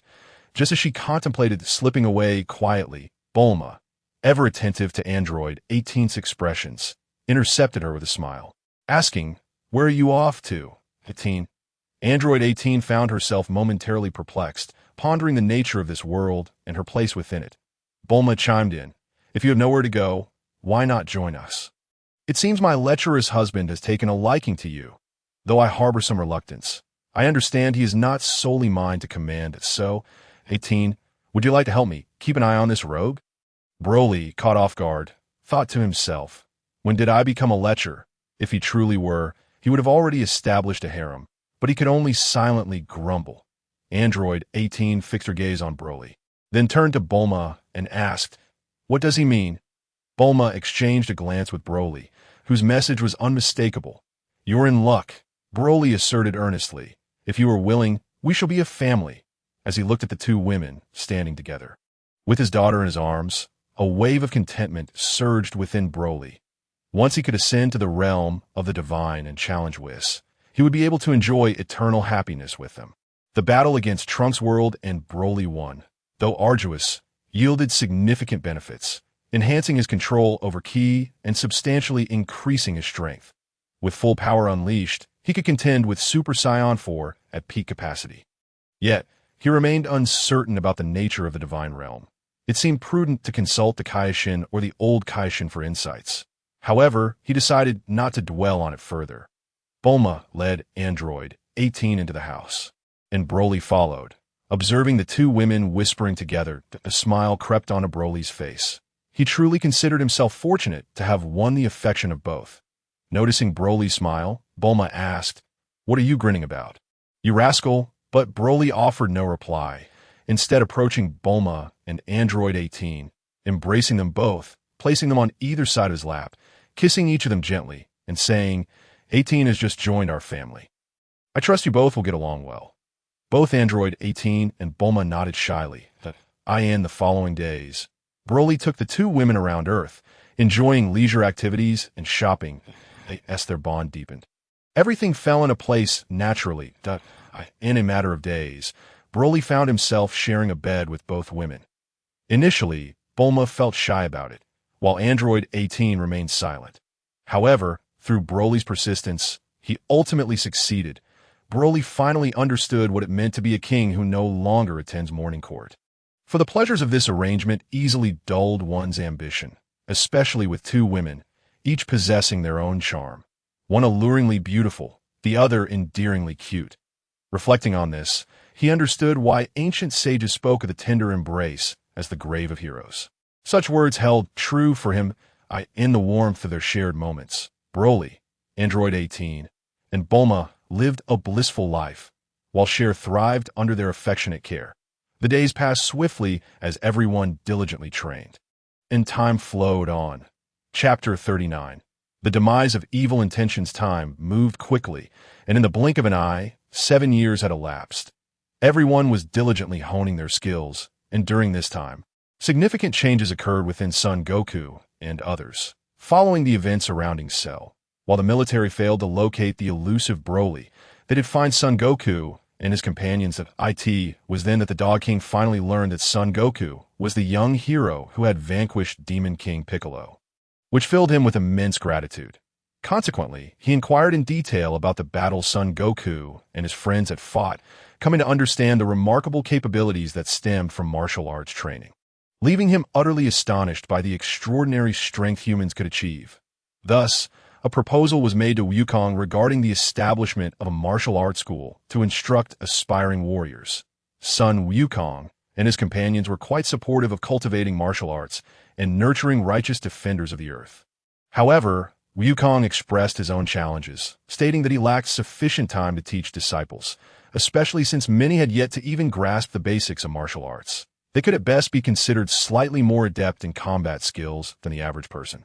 Without an understanding of Qi, they would remain unable to comprehend this world. The king, amused, suggested initially recruiting some martial artists to lay a foundational curriculum, who could then guide others in the fundamentals of martial arts. He proposed the construction of a circular martial arts sanctuary centered around Baozi Mountain, incorporating various amenities and commercial avenues, which, once completed, would transform into a luxurious metropolis. Consequently, Wukong and Krillin began discussions, and Krillin, along with Yamcha, decided to establish a Kame House martial arts school, while Tenshinhan and Jiaozi reopened the Crane School, leading those with potential into the realm of martial arts. They would then challenge the Kirin Tower, and those who could ascend would receive further guidance in their training. Soon, towering skyscrapers sprang up around Baozi Mountain, and the area within a 50-kilometer radius became Wukong's private territory, where no one was permitted to intrude upon Mr. Wukong's life, that a statue of Sun Wukong was erected in the heart of the city. And the king proclaimed to the world Wukong's childhood deeds of vanquishing the great demon king and confronting Shilu, appointing him as the honorary mayor of Baozi Mountain. With the establishment of the martial arts schools, Wukong and his friends began to amass considerable wealth, thus becoming affluent landowners. Additionally, Gohan embarked on his high school journey. Today, like any other day, the weather was splendid, while Broly was engaged in gravity training with Schwer. And Bulma, along with Android 18, observed from outside, occasionally displaying signs of concern. I could see that moment.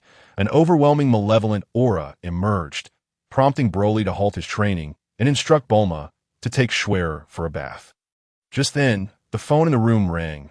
Broly, do you sense that? Such an evil presence, but it seems not to be on Earth. Broly concentrated, suddenly opening his eyes and declaring, this seems to be emanating from hell. We must consult with the Supreme Kai. It appears yet another intriguing adversary has surfaced. Following this, he hung up and briefed Bulma and Android 18 before teleporting to the Supreme Kai's palace.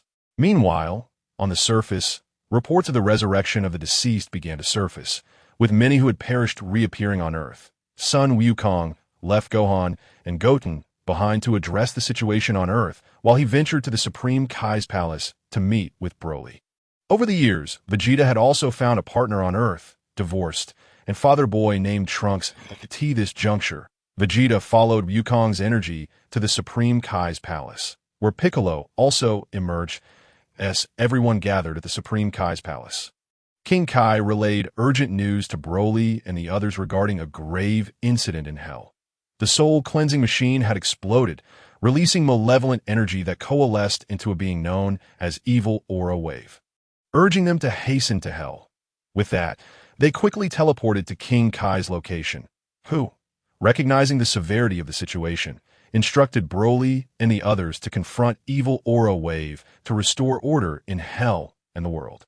Instantly, they found themselves face to face with Evil Aura Wave, leading to a heated exchange. Ultimately, Wukong stepped forward, transforming into Super Saiyan 2, yet found himself outmatched by the corpulent Evil Aura Wave. Subsequently, he transformed into Super Saiyan 3 and charged forward, similar to the original tale, causing the plump Evil Aura Wave to morph into a gaunt, super evil version. Wukong intensified his assault, yet Evil Aura Wave continually evaded.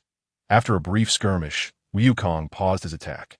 An Evil Aura Wave retreated a few paces to what it deemed a safe distance, fixating its gaze on Wukong, Broly, and Vegeta. Wukong expressed his frustration. This fellow possesses considerable power, but is exceptionally evasive. It is difficult to land a hit on him. Otherwise, I would have dispatched him long ago. At that moment, Broly watched Wukong with excitement, astonished by the growth Wukong had achieved over the past 7 years. While Vegeta felt disappointment and resentment, having believed that his years of rigorous training would finally allow him to catch up to Kakarot, only to find the gap had widened. Meanwhile, Evil Aura Wave grew increasingly irate at being relentlessly pursued and struck. In a fit of rage, it conjured a sword and swung it at Wukong. Wukong sidestepped, but was ultimately a moment too late, sustaining a wound from the sharp blade. Evil Aura Wave continued to swing its sword. While Wukong evaded, until he was ultimately ensnared in a blood pool by evil Aura Wave's magic. Just as evil Aura Wave prepared to strike Wukong down, Vegeta unleashed a ki blast, catching evil Aura Wave off guard, allowing Wukong to escape his confinement.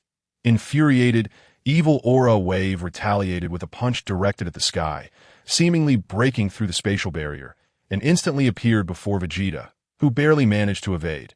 Evil Aura Wave continued its barrage of punches, and Vegeta, despite his best efforts to dodge, was ultimately struck and sent flying to that moment. Broly grinned, exclaiming, "It has been a while since I encountered an interesting opponent. Wukong, Vegeta, you are not his match. Allow me to handle this." Although Wukong and Vegeta were reluctant to concede, they acknowledged the truth in Broly's words. They took a step back, nursing their injuries. Evil Aura Wave, now wary, regarded Broly with intensity as Broly approached with a smile. Addressing Evil Aura Wave, "You see, Evil Aura Wave, you are not as formidable as you seem. If your power surpassed ours, we might indeed be at a loss, but it is clear that your strength is inferior to ours. You merely rely on your magical abilities to evade our attacks. Without that capability, Wukong could easily contend with you. Now, watch closely." With that, he vanished from sight, delivering a punch aimed at Evil Aura Wave. Broly deliberately slowed his attack, allowing Evil Aura Wave time to react. As Evil Aura Wave attempted to evade, Broly smirked and shouted, "Foolish Evil Aura Wave." A barrier of light enveloped Evil Aura Wave, freezing it mid-dash evade. In that instant, Broly extended a finger, unleashing a barrage of green icy rays into the disintegrating fragments of Evil Aura Wave, which erupted into countless green spikes, transforming the remnants into a mass of spiny spheres. With a pained whimper, Evil Aura Wave seemed to suffer a grievous blow. Broly sneered, "Continue to disintegrate for me, will you?" His tone was chilling. But how infuriating! The previously silent Evil Aura Wave finally managed to utter a phrase. "Ah, if you have no final words, then farewell," Broly replied coldly. Evil Aura Wave's eyes gleamed with madness as its disintegrated forms began to glow red. Broly's expression hardened. Was it attempting to self-destruct? Suddenly, he clenched his fist, causing all the impaled cells to explode in a cacophony. "Ack!" Evil Aura Wave shrieked in agony as the remaining fragments slowly coalesced into a form, but it was now less than a third of its original size. In terror, Evil Aura Wave attempted to flee, but with its magical abilities shattered, it was gradually annihilated by Broly's relentless pursuit. Ultimately, the malevolent energy was eradicated, leaving behind only the bewildered underworld workers, who, upon regaining their senses, fled in fright. The tragic fate of Evil Aura Wave, possessing power rivaling that of Majin Buu, had boasted for a time in the original theater, yet its existence in this world was fleeting, culminating in its swift demise. Chapter 40. The imminent epic battle. At this juncture, Sun Wukong, having consumed a Senza bean, approached Broly. "I once believed that even if I did not surpass your strength, I should be at least comparable, yet I am astonished that you dispatched Evil Aura Wave so effortlessly, a foe I could not overcome. It appears I still have a considerable distance to bridge." Broly chuckled in response. Had he not disintegrated and engaged me directly, I too would have struggled to handle him without utilizing all my strength. Wukong nodded in agreement. That moment, Broly inquired, "Wukong, I've heard that during these 7 years, you spent 3 years training on King Kai's planet in the underworld and participated in the Grand Martial Arts Tournament. Have you learned any new techniques?" Wukong nodded and remarked, "Indeed, I have learned a new technique, specifically the fusion technique. Broly is familiar with this move." After hearing the explanation, Broly smiled and suggested, "Wukong, why not fuse with Vegeta and engage in battle with me? I am eager to witness the extent of your combined power and see if I can surpass you both. What do you say?" Wukong was equally exhilarated and turned to Vegeta. Although Vegeta felt a deep sense of frustration for being unable to confront Broly with his own strength, the prospect of battling Broly was undeniably enticing. He yearned to ascertain the magnitude of the gap between himself and Broly. Upon realizing this disparity, he would strive even harder in his training to surpass both Broly and Kakarot, for he is the prince of the Saiyans. For years, he had been overshadowed by these two, and the thought of Broly voluntarily proposing a battle filled him with eagerness. Despite his reluctance to rely on external power, the opportunity to contend with Broly and comprehend their differences was too appealing to resist. Initially, upon witnessing the fusion pose, he contemplated backing out, but the thought of facing Broly at full strength compelled him to persevere, and he temporarily set aside his Saiyan pride and Kakarot's seriousness to diligently learn the fusion technique. All for the chance to battle Broly. Once Vegeta became adept at fusion, Broly, accompanied by Vegeta and Wukong, first visited King Kai to greet him and asked him to inform their families on Earth and others about their impending battle. Subsequently, they instantaneously transported to a desolate planet where Vegeta and Wukong commenced their fusion. In an instant, a blinding radiance erupted, and as the light subsided, a completely new warrior emerged, clad in a black vest, with golden energy spiraling upward, embodying the form of a Super Saiyan. With a tuft of hair reminiscent of both Wukong and Vegeta, he bore an exceedingly cold demeanor, representing the newly birthed fused warrior. Meanwhile, the inhabitants of Earth sensed this overwhelming energy, and King Kai attentively monitored the confrontation with the antenna-like appendage on his forehead. In the afterlife, having just restored order, King Enma observed the impending epic clash on a television screen. While the people on Earth followed this battle with the aid of Baba, the fortune-teller's crystal ball that moment, on King Kai's planet, he marveled at the immense power, pondering when such formidable beings had descended to the lower realm. He too began to focus on the upcoming battle. Broly chuckled joyfully. Ha ha ha! This is splendid. Such power is truly exhilarating. Now who are you? The golden-haired warrior replied. I am neither Wukong nor Vegeta. I am the one destined to defeat you. My name is Vegeto. Vegeto, is it? Then I shall not hold back, Broly declared, transforming into the legendary Super Saiyan. This marked the first time he unleashed his full power right from the onset of battle. Broly assumed a fighting stance and proclaimed, "Come forth. Let us hope this battle proves to be thrilling." At that moment, everyone was anxiously observing the impending epic clash. The fused warrior Vegeto versus the legendary Super Saiyan Broly. The battle was about to commence. Chapter 41. The first battle of Broly versus Vegeto, the people of Earth were intensely fixated on Baba, the fortune-teller's crystal ball, eagerly anticipating the impending clash. Meanwhile, Gohan inquired, "Uncle Piccolo, who do you think will prevail?" Piccolo replied, "At this moment, I cannot ascertain. Both of their energies surpass ours by a significant margin, making it difficult to predict." As Broly and Vegeto faced off, they paused momentarily before simultaneously launching their attacks. Their first moves were identical energy blasts. Utilizing energy blasts as a means to gauge their opponent's reactions was entirely appropriate, and in an instant, both fighters surged forward. Strangely, both engaged in basic martial arts techniques, eschewing any ostentatious displays of power. They exchanged blows for an extended period, inflicting only superficial damage upon one another, resulting in minor marks, yet no substantial injuries. However, to the spectators, the sheer intensity of their energies was overwhelming. The emerald green and golden auras clashed violently, producing explosive sounds that reverberated through the air, causing the ground to tremble. Broly and Vegeto, two men standing at the pinnacle of power, were locked in fierce combat. Onlookers, including Gohan, Piccolo, and the people of Earth, as well as Kaishin, King Kai, and King Enma, were captivated.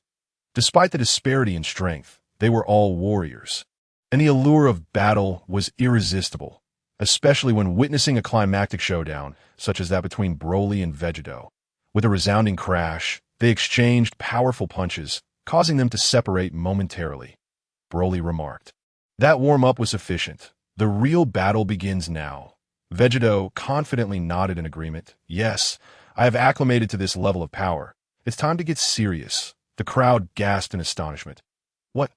That level of intensity was merely a warm-up. Without further ado, both warriors instantly maximized their energies and vanished from sight, charging towards one another. Vegeto leaped into the air, delivering a heavy kick. Broly also raised his leg, and with a thunderous sound, both were sent flying backward. Before they could recover, they both planted their feet on the ground and surged forward once more. Vegito aimed a powerful punch at Broly's face, but Broly swiftly evaded. Countering with a fierce kick aimed at Vegito. Vegito, having missed with his punch, raised his leg to block Broly's strike. Vegito then unleashed a concentrated energy blast directly at Broly. Broly regained his footing. He had no time to evade and could only brace himself with his hands. The blast did not explode, but created an opening in Broly's defense, causing him to lean back slightly. Vegito seized the opportunity, appearing before Broly and delivering a powerful punch. The first blow was barely blocked by Broly, the second landed squarely, and the third sent Broly hurtling backward. Vegito accelerated to close the distance with the retreating Broly, intending to land a few more punches. However, Broly pressed one hand against the ground and launched a kick aimed at Vegito's chin. Vegito had no choice but to block it in an instant. Broly spun around and launched himself at Vegito, throwing a punch towards Vegito's abdomen. Vegito responded with a punch of his own, but their fists narrowly missed each other. Broly landed a solid hit on Vegito's abdomen. While Vegito struck Broly's face simultaneously, both fighters were sent flying apart, crashing into nearby hills. In that moment, Vegito rapidly elevated his energy to the Super Saiyan 2 limit, unleashing a tremendous aura that even made Broly take notice.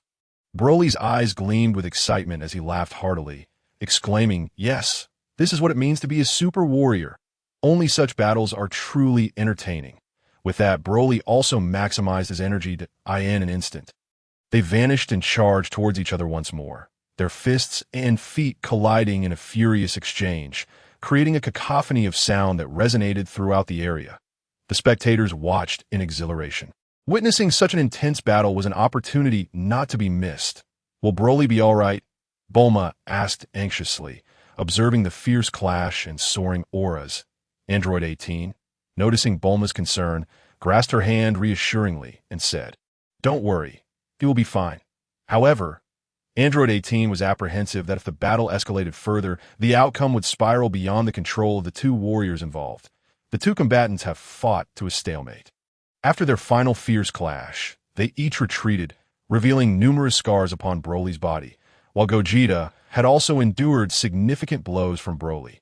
Overall, their conditions were evenly matched. I could see that moment. Broly charged forward once more. Delivering a powerful punch, Gogeta raised his left hand to block the strike, yet Broly did not relent. His right hand followed with another punch. Gogeta swiftly maneuvered, deflecting Broly's fist and closing in, aiming to grasp Broly by the neck. Broly, unable to evade in time, instinctively reached for Gogeta, both fighters converging in a fierce exchange. They simultaneously unleashed tremendous shockwaves, resulting in an explosive detonation that engulfed them both, sending them hurtling back to the ground, where a deep gouge was carved into the earth. Gradually, they both rose to their feet, gravely eyeing each other, their bodies marked with scorched traces. Although neither moved, the onlookers were filled with trepidation in memory. Broly's battles had never exceeded 10 minutes, characterized by sheer domination, typically resolved in just a few swift blows. However, this encounter was an exception. The fusion of Goku and Vegeta proved to be astonishingly powerful. With the battle now stretching into 20 minutes, what outcome could possibly arise from such a fierce confrontation? The spectators awaited with bated breath. Chapter 42. The conclusion of battle. The intensity of their combat escalated, with continuous clashes of power causing the ground to fracture, rocks to crumble, and the very planet to tremble violently. The exchange of techniques had diminished, giving way to frenzied assaults. Broly landed a blow to Gogeta's face, while Gogeta retaliated with a kick to Broly's abdomen. Their fight had transcended rationality, devoid of any learned constraints, relying solely on instinctive combat intuition. The onlookers on Earth watched with bated breath, while Bulma's eyes flickered with concern. The battle raged on. Gogeta delivered an uppercut that sent Broly flying, then accelerated to pursue, launching another punch. In response, Broly unleashed a ki blast from his hand.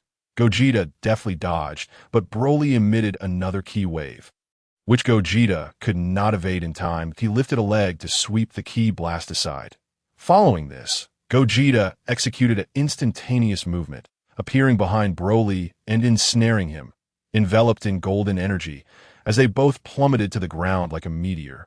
The earth shattered beneath them, rocks erupting upward, forming a massive trench, the force of the impact immense. The two fighters quickly separated, and Broly remarked with a grin, "It seems your fusion time is running short. It is indeed time to determine the victor. To be able to fight you to this extent has truly exceeded my expectations. That I share that sentiment. I, too, wish to conclude this battle," replied Gogeta, upon finishing their statements. Both focused and heightened their energy. Broly concentrated a compressed green ki blast in his hand and charged towards Gogeta, who countered with the ultimate Kamehameha wave. The two forces clashed, momentarily locked in a stalemate. At that instant, both combatants intensified their energy output, causing the center of their ki blast to swell, culminating in a tremendous explosion that sent them both careening into the rocky terrain. Their fusion time dwindled to a mere 5 minutes.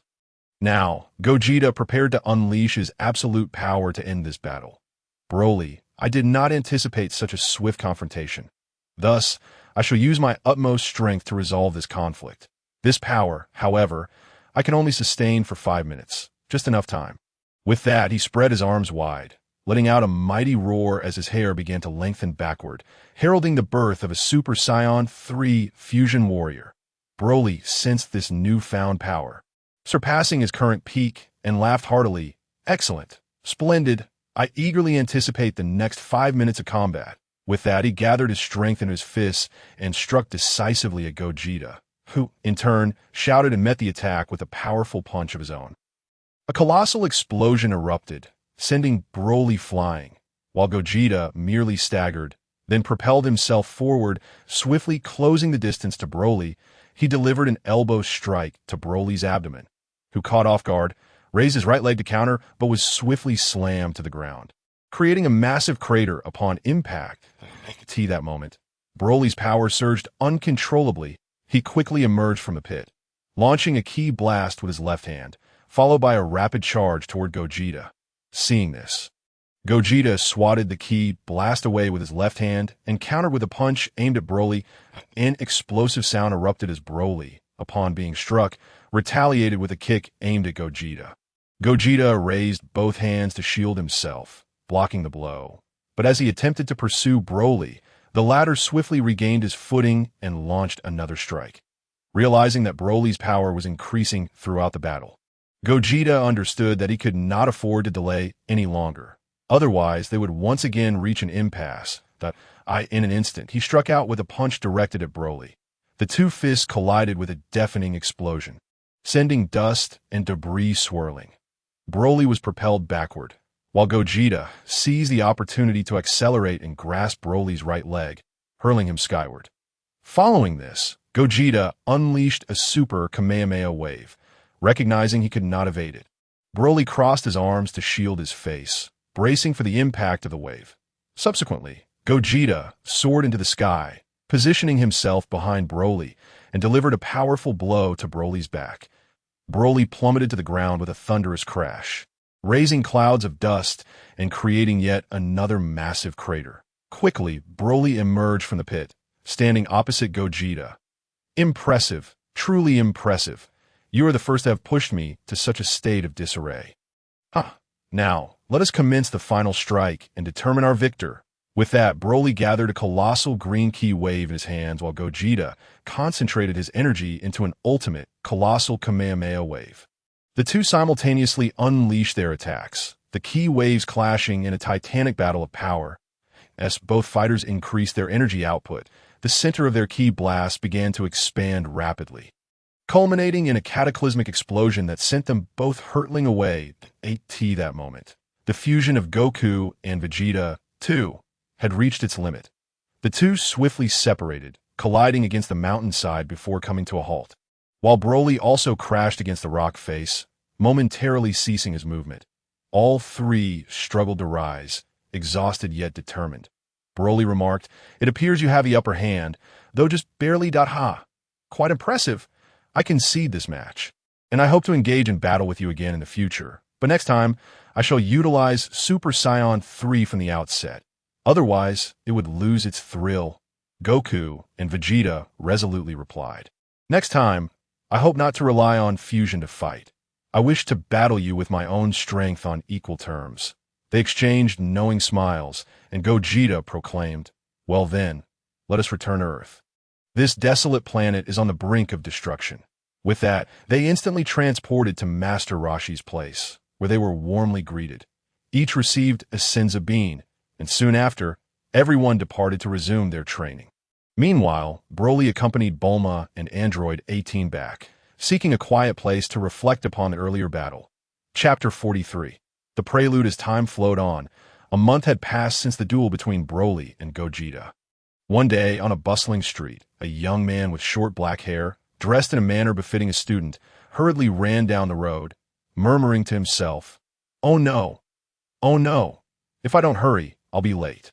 He quickened his pace. Should any onlookers catch sight of him, they would be utterly astonished, for this young man's speed surpassed that of speeding vehicles.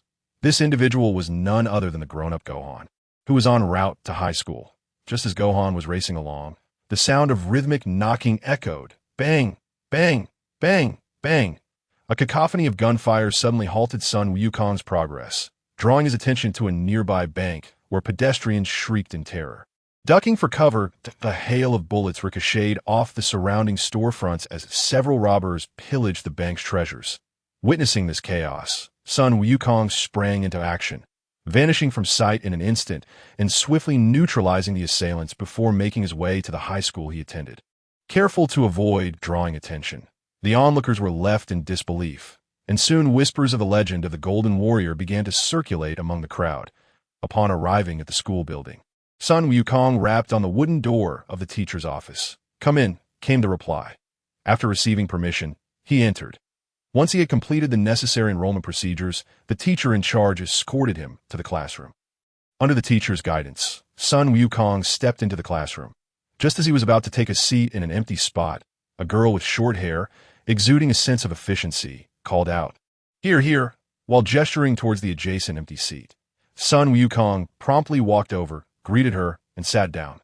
True to his character from the original story, Sun Wukong's inclination to meddle in others' affairs led to his true identity being uncovered by Videl, who subsequently blackmailed him into participating in the World Martial Arts Tournament. Reluctantly, he acquiesced to her demands. He then relayed this news to Broly, Vegeta, Piccolo, and Krillin. Upon learning of Sun Wukong's participation, everyone expressed their intent to join as well. Heralding the commencement of what would be the most prestigious martial arts tournament on Earth, in the blink of an eye, half a month had elapsed, and the World Martial Arts Tournament was on the verge of beginning.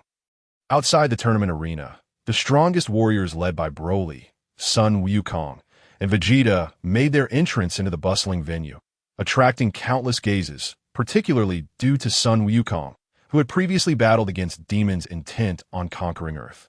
Following closely behind were Krillin, casually dressed, and Piccolo, cloaked in a white cape with an icy demeanor, along with Sun Wukong, who sported an eccentric outfit, complete with a mask and sunglasses, and the ever-curious tea-drinking companion.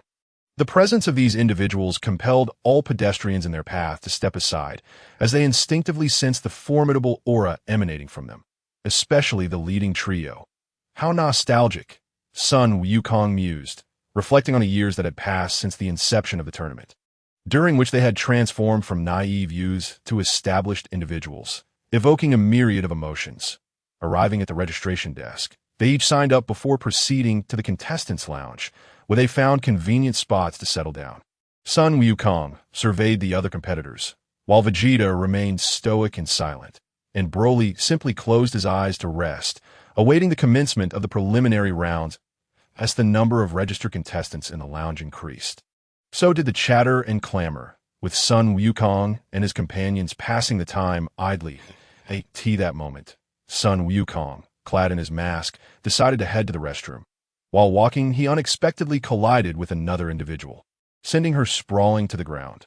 Ouch! The girl groaned, rubbing her backside as she stood. Sun Wukong was taken aback to discover that the girl was none other than Videl, the daughter of Satan, and his classmate from high school. Videl, dressed in a snug black t-shirt and loose-fitting athletic pants, looked at Sun Wukong with surprise. "So, you really came to participate in the tournament?" "You came too," Sun Wukong replied. Having previously wondered why he hadn't seen her, "I was just looking for you." And now I've finally found you, Videl exclaimed, joyfully linking her arm with his. Feeling somewhat bashful, Sun Wukong scratched his head.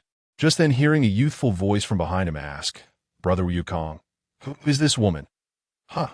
Sun Wukong turned to find a girl he hadn't expected, the darling daughter of Broly, the exceedingly clingy Schwer. Schwer and Videl flanked Sun Wukong, their eyes seemingly ablaze with excitement, leaving him momentarily speechless. Brother, where are Daddy and the others? It was then that Sun Wukong noticed his younger brother Goten had accompanied Schwer. What are you doing here? Sun Wukong inquired. Sister Schwer said she would bring me here for the tournament. Goten replied eagerly, clearly thrilled by the prospect. As the four engaged in conversation, they made their way toward the tournament's rest area. Meanwhile, Broly and the others were chatting casually in the lounge, enjoying soft drinks and sharing cheerful banter.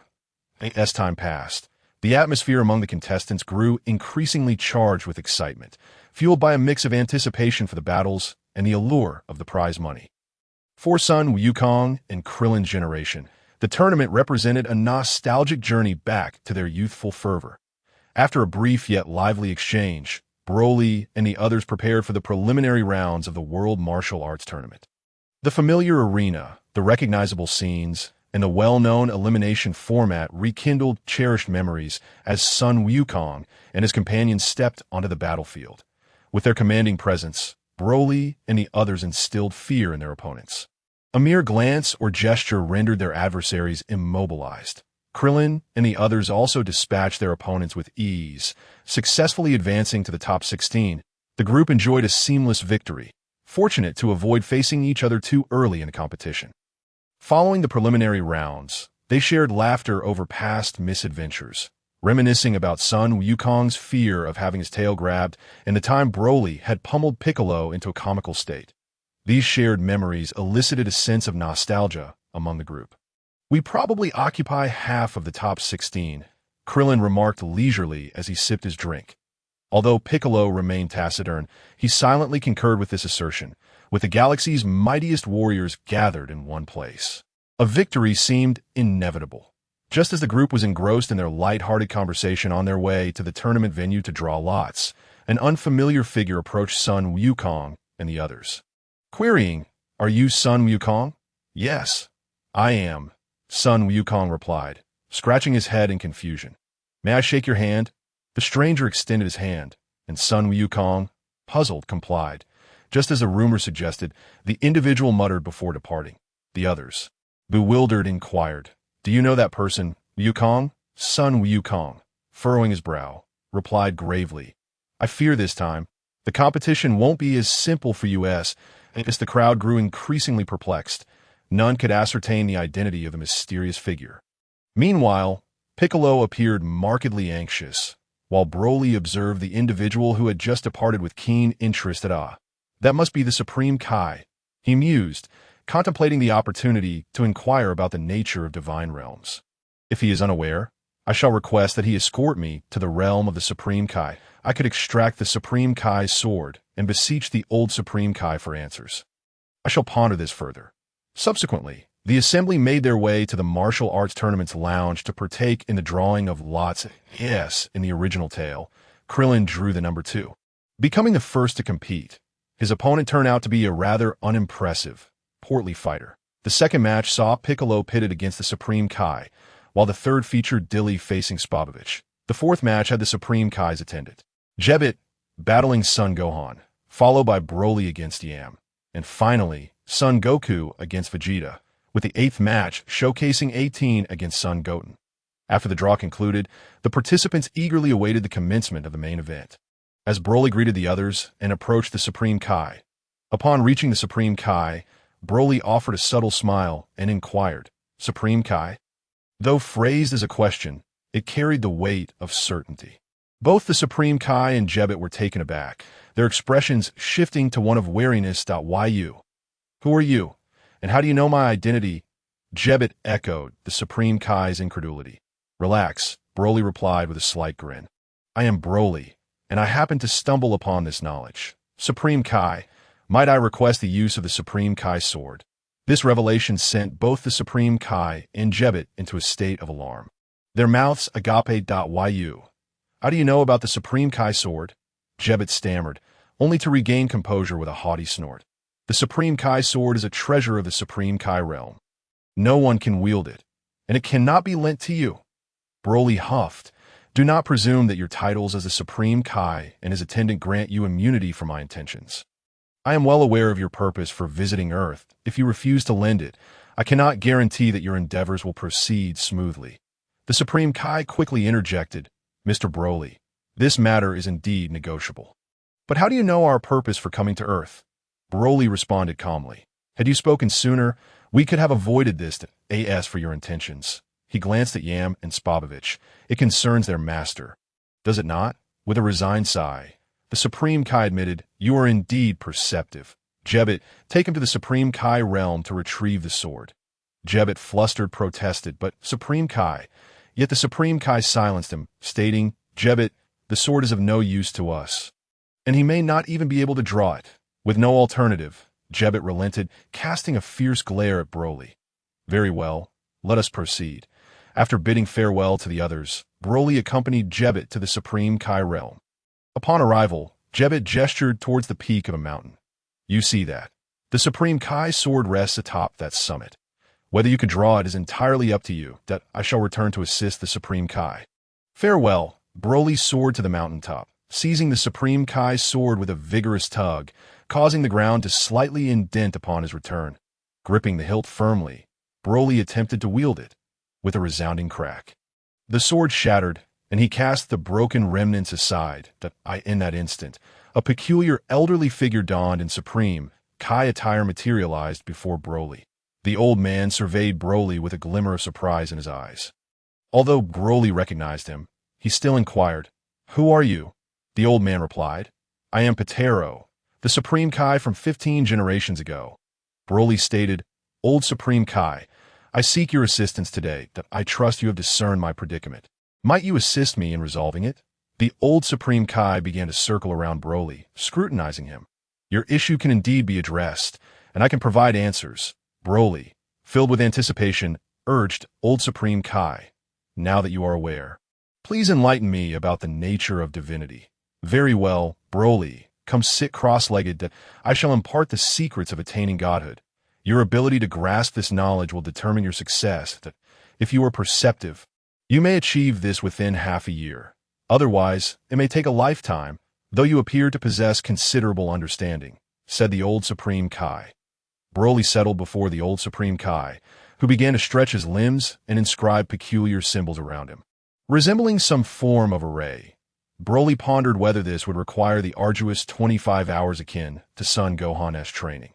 Fortunately, the old Supreme Kai executed a special maneuver around Broly, extending his hand and reciting an incomprehensible incantation. A radiant light enveloped Broly, who closed his eyes in concentration. Now, it is up to you to comprehend. The moments passed, and Broly began to levitate, extending his arms as a soft azure luminescence enveloped his form. Gradually retracting into his being, that a crimson aura radiated from him, his hair transforming into a vivid red. Opening his eyes, he gazed at the old Supreme Kai, his irises now red with black pupils. Is this the form of a Super Saiyan God? He questioned. Excellent. It seems you have grasped a portion of the essence. At this stage, you have achieved the status of a god, albeit not fully realized. Once you attain complete comprehension, your form will undergo further transformation. This current manifestation represents the preliminary stage of divinity. Upon full mastery, you shall attain true godhood, the old Supreme Kai exclaimed, his excitement palpable. As Broly descended back to the ground, he bowed in gratitude to the old Supreme Kai. Thank you for your guidance, old Supreme Kai. The old man responded with enthusiasm. It is no trouble. Your own insight has brought you here. Remarkable indeed. I have successfully created a god. After expressing his gratitude, Broly instantaneously teleported back to the martial arts tournament arena. Chapter 45. The conclusion of the martial arts tournament. Meanwhile, at the martial arts arena, the Earth Martial Arts Tournament was in full swing. In the first match, Krillin effortlessly secured victory, while the second match, featuring Piccolo against the Supreme Kai, was underway as both ascended the stage. The Supreme Kai wore an enigmatic smile, while Piccolo, staring into the Supreme Kai's eyes, felt as though he were gazing into an infinite cosmos, beads of sweat forming on his brow. What is happening? Why can I not strike him? He thought, his fists trembling with suppressed power, his mind racing with astonishment. Who on earth is he? The Supreme Kai, with a slight smile, remarked, "You shall soon discover." The sudden proclamation struck Piccolo like a bolt of lightning, and with gritted teeth, he turned away, declaring, "I forfeit." Piccolo's abrupt decision left the Supreme Kai momentarily astonished, but he quickly recalled, he was once a god. He must have some awareness of my identity. Meanwhile, Son Goku and Vegeta exchanged bewildered glances at Piccolo's unexpected actions. It was only after the Supreme Kai exited the stage that Piccolo finally voiced his realization. He is the Supreme Kai. The Supreme Kai abruptly descended to the mortal realm. Eliciting surprise among the gathered crowd, he implored everyone to refrain from intervening, regardless of the events that might unfold. Although perplexed, they acquiesced to his request. At that moment, Broly materialized before them, prompting a flurry of inquiries regarding his recent whereabouts. Broly responded, "I just visited the Supreme Kai's realm to retrieve the Supreme Kai sword. I trust you are all aware of his identity now." Nods of acknowledgement rippled through the group. Broly then cautioned them to heed the Supreme Kai's guidance shortly, for formidable adversaries were poised to emerge. The mention of powerful foes, Goku's excitement surged, eager for the impending challenge. Meanwhile, the third match saw Videl pitted against Popovich, but alas, her current prowess was no match for him. Before she could fully grasp the situation, she had already endured a barrage of blows, resulting in her being knocked from the stage. Next, Gohan faced off against Gibeat. Due to Videl's severe injuries, Gohan implored Goku to procure a Senzu bean for her recovery before he took to the ring against Gibeat. With a somewhat arrogant demeanor, Gibeat taunted Gohan, demanding he unleash his full potential. Gohan, perturbed by the provocation, declared, "If you wish to witness my true strength, prepare yourself for the Super Saiyan beyond Super Saiyan." Gibeat's astonishment was palpable as Gohan's energy surged dramatically, hair glowing gold and crackling with silver arcs of electricity, exuding an air of formidable might. Such overwhelming energy! I wonder if I can withstand this power. The Supreme Kai remarked, visibly taken aback. Outside the arena, Popovich and Yamcha noted the energy readings spiking, their excitement palpable. Disregarding the rules, one lunged at Gohan, while the other prepared to absorb his energy. Gohan, sensing their intentions, shouted, "What are you planning?" As he readied to strike, he suddenly felt an immobilizing force, as if bound by unseen restraints, rendering him motionless. Subsequently, Popovich and his companion drained his energy before departing. Goku and the others, having heeded Broly and the Supreme Kai's warnings, remained still, waiting until Popovich and his ally had left. The Supreme Kai urged Goku and the others to follow, leading the way as Goku, Piccolo, Vegeta, and Broly trailed behind. The Supreme Kai felt a surge of joy upon seeing Goku and Broly join him, and he proceeded to explain the reason for their visit to Earth. Meanwhile, Gohan, having been healed by Gibeat, rejoined Videl. This juncture, the announcer, somewhat exasperated, temporarily declared a pause in the competition, inciting dissatisfaction among the audience, who clamored for the match to resume. After deliberation, the tournament announced that Goku, Vegeta, and Broly would forfeit. Additionally, Popovich and Yamcha were disqualified for their infractions, allowing the competition to continue. The subsequent match saw Android 18 effortlessly claim victory, followed by a showdown between Cher and Goten. Upon stepping onto the arena, Cher remarked, "Goten, I want to go easy on you," striking an offensive stance. Goten responded similarly, "Sister Cher, neither will I show mercy." They commenced their duel, their fierce exchanges ascending from ground to sky, leaving the onlookers astonished. Meanwhile, the tea vendor was left in shock, exclaiming, "I never imagined these two children could be this formidable." Ultimately, the contest concluded with Cher narrowly securing victory, and following Android 18's withdrawal, the championship was awarded to her. The host exuberantly declared, "Incredibly, after 18's forfeit, the champion of this edition of the World Martial Arts Tournament is our 8-year-old Cher. This marks the youngest champion in history. Let us all cheer for her." The atmosphere erupted with a wave of thunderous applause, while Chi-Chi congratulated Bulma, who beamed with an uncontainable smile, waving back at Cher. Chapter 46. The resurrection of Bu Goku and the others trailed Spopovich and his companion to a desolate desert, where they spotted the duo landing before a 2-meter-high, white capsule Babidi spaceship. GB had exclaimed in surprise. The Supreme Kai, brimming with enthusiasm, remarked, "So it was buried underground, shielded by a magical barrier. And no wonder we couldn't locate it." He must have anticipated our return and grown cautious. As the capsule door swung open, a diminutive insectoid figure emerged, followed by a towering silhouette. East Supreme Kai's eyes widened in horror at the sight. "It's Dabura! I can't believe the Demon Realm King Dabura has fallen under his control." Dabura, Goku, and his companions were bewildered. The Supreme Kai cautioned them, "Do not underestimate him. While one of you may possess the greatest strength among mortals, the undisputed strongest in the Demon Realm is undoubtedly Dabura." At that moment, Gohan and GB had arrived, taking cover behind a rock, while Videl, unable to keep pace, turned back midway. Spopovich and his companion, having exchanged energy devices, met their demise shortly thereafter. Babidi and Dabura exchanged a few words before retreating into the ship, leaving Dabura standing alone. Broly, however, wore a knowing smile. "It seems Dabura has detected our presence," the others gasped, readying to flee, but Dabura had already lunged before them, maliciously spitting at Piccolo and Krillin. The two were caught off guard, and in an instant, they were transformed into stone. Broly, intent on reviving Bu, soared into the air to observe the proceedings, while the Supreme Kai exclaimed in dismay. Goku, enraged, advanced to deliver a punch, but Dabura effortlessly dodged. Vegeta followed with a series of strikes, all of which were similarly evaded. With a mocking grin, Dabura retreated, taunting, "You might as well retreat." Vegeta, seething, retorted, "You insolent fiend." He then composed himself, smirking, "Have you misunderstood? You think defeating two insignificant pests makes you formidable?" Vegeta's unexpected taunt momentarily stunned Dabura, a wry smile creeping across his lips. The Supreme Kai urged, "Everyone, attack together. If we can defeat Dabura, Babidi will lose his most valuable ally." Yet, given the Supreme Kai's limited understanding of their abilities, he was anxious. After all, he had previously faltered against Majin Buu. The group noted Broly's lack of action.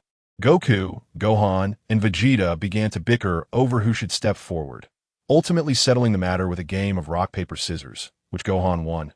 Goku cautioned, "Gohan, unleash your full power. This opponent is not to be trifled with." Gohan nodded, and with a resounding shout, he unleashed a formidable aura, golden flames erupting and crackling with silver arcs of energy. Broly and Vegeta exchanged glances, with Broly commenting, "This kid seems to have been slacking off all these years. His strength pales in comparison to 7 years prior." Goku sighed, "There's little we can do. Chi-Chi has always wanted Gohan to focus on academics, so he hasn't trained much," as Gohan and Dabura exchanged blows. Their powers were evenly matched, yet soon enough, both bore various injuries. Amid their fierce onslaught, the energy they released was siphoned away by Majin Bu, and before long, the energy required for Bu's revival was attained. At that moment, Babidi seized the opportunity to unseal Bu's confinement. Just as Dabura and Gohan both succumbed to exhaustion, Broly descended gracefully from the sky. Goku and Vegeta sensed an ominous presence, their expressions darkening as they turned to the capsule door. Emerging was a plump, pink figure alongside Babidi. The Supreme Kai gasped in terror, stammering, "Imagine Bu." Broly regarded the seemingly adorable Bu with keen interest, while Goku's expression turned grave, realizing he should never have allowed Bu's resurrection. Vegeta, meanwhile, scoffed, "Is this really Majin Bu?" Noticing Dabura sprawled on the ground, clearly incapacitated, Babidi remarked, "Dabura, you performed admirably, but with Majin Bu revived, your utility has diminished. Bu, eliminate him." Bu rubbed his belly, declaring, "I'm a bit hungry. I shall eat him." With that, he pointed a tentacle at Dabura, who was instantly transformed into a giant chocolate piece, devoured in one bite. Upon the demise of Dabura, Piccolo and Krillin regained consciousness at that moment. Vegeta, dismissive of Bu, transformed into Super Saiyan 2 and charged recklessly at Bu, launching a frenzied assault. Bu was soon rendered unrecognizable, battered and bruised. Meanwhile, Goku's expression remained taut with anxiety, for he discerned that Bu's energy had not diminished in the slightest. As Piccolo and Krillin awakened, they immediately sensed Bu's formidable aura and hurriedly bent down, witnessing Vegeta mercilessly attacking the rotund pink creature. Could this truly be the Majin Bu, as described by Lord Kaishin? What overwhelming energy! It appeared that Vegeta had also attained Super Saiyan 2. Broly, however, watched the skirmish with a lack of interest. Chapter 47. Goku vs. Bu. Due to Bu's recent awakening, his power was still somewhat unstable, allowing Vegeta to pummel him relentlessly. This infuriated Bu, his rage causing smoke to billow from the holes atop his head, and his strength surged in response to his anger, surpassing that of Super Saiyan 2 Vegeta. In a devastating turn, Vegeta was tossed about like a mere punching bag. Completely incapable of retaliation, he was struck from the heavens down to the earth, leaving him battered and bruised, deeply embedded into the ground. Shocked and unwilling to accept this fate, Vegeta pondered how this creature had suddenly become so formidable. His injuries had sapped the once mighty aura of the Super Saiyan. Observing Vegeta's rapid decline under Bu's onslaught, Goku, aware of Vegeta's pride, refrained from intervening. Broly, arms crossed, showed no intention of joining the fray until this moment. Goku spoke. "Broly, I'll take my turn first. I wish to test my strength against Bu." Broly nodded in agreement. However, Lord Kaishin interjected, "This cannot be. We must all join forces to vanquish Bu." Goku reassured him, "Fear not, Lord Kaishin. I will handle this." Seeing the confidence radiating from Goku's smile, Lord Kaishin unconsciously relaxed. In the meantime, Vegeta succumbed to severe injuries and fell unconscious. Upon witnessing this, Goku instantly teleported to Vegeta's side, transporting him to Piccolo, before turning his attention back to Bu. Goku gazed at the Majin Bu, remarking, "You truly are formidable. Majin Bu, I never anticipated that you could so easily defeat Vegeta. Now, allow me to demonstrate a power that transcends Super Saiyan 2. Initially pleased by Goku's compliment, Bu soon appeared perplexed. Surpassing what? With a fierce roar, Goku's energy coalesced, causing the entire earth to tremble. His aura expanded, hair lengthening with the surge of power. With a thunderous shout, his energy erupted, blinding those who beheld it. All who understood energy sensed the immense pressure. Goten felt a surge of excitement upon sensing this power, while Piccolo was astonished, remarking, "I never imagined Goku's strength had grown so immense." Lord Kaishin was equally taken aback, eyes wide in disbelief. Bu, witnessing Goku's transformation, extended a hand, taunting, "You may pose as terrifying, but you are not scary at all." Goku merely smiled faintly, vanishing from sight.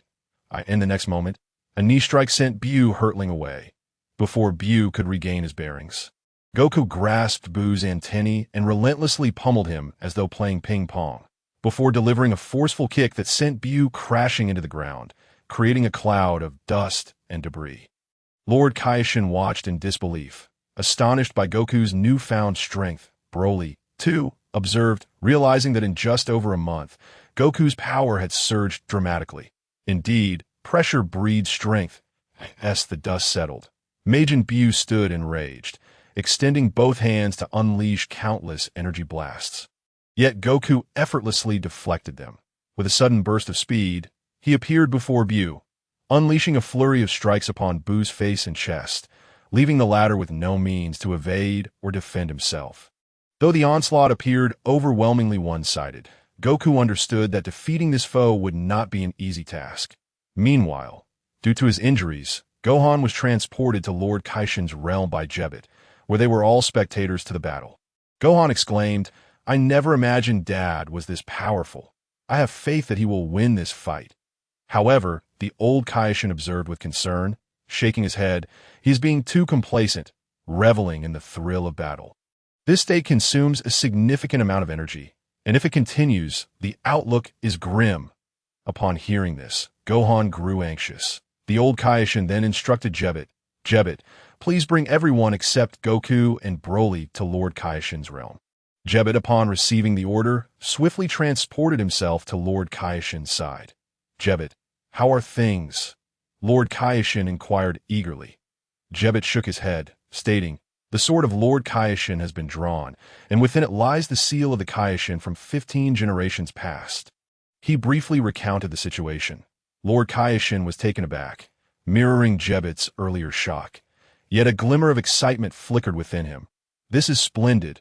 With our ancestor present, it seems that Majin Buu may not be insurmountable. With a resounding crash, Goku hurled Buu into the ground, enveloping the area in a terrifying golden energy. A deafening boom echoed as Buu's rotund form sank deep into the earth. Emerging from the soil, Buu shook his dazed head, but before he could fully recover, Goku struck him once more with unadorned ferocity, sending him flying again to at this juncture. Jebbit had transported Piccolo, Lord Kaioshin, and the injured Vegeta away from Earth. Arriving promptly in the Kaioshin realm, this creature was indeed remarkably resilient. Even the third level of Super Saiyan could not subdue him. Unless I am afforded time to gather my energy, it seems unlikely that I can achieve victory. Goku understood the dynamics of the battle. While Buu could not overcome him, neither could he fully eradicate this foe. Buu regained his footing, his expression tinged with fury as his speed and strength escalated. With a sudden burst, he collided with Goku, who retaliated with a Kamehameha that pierced Buu.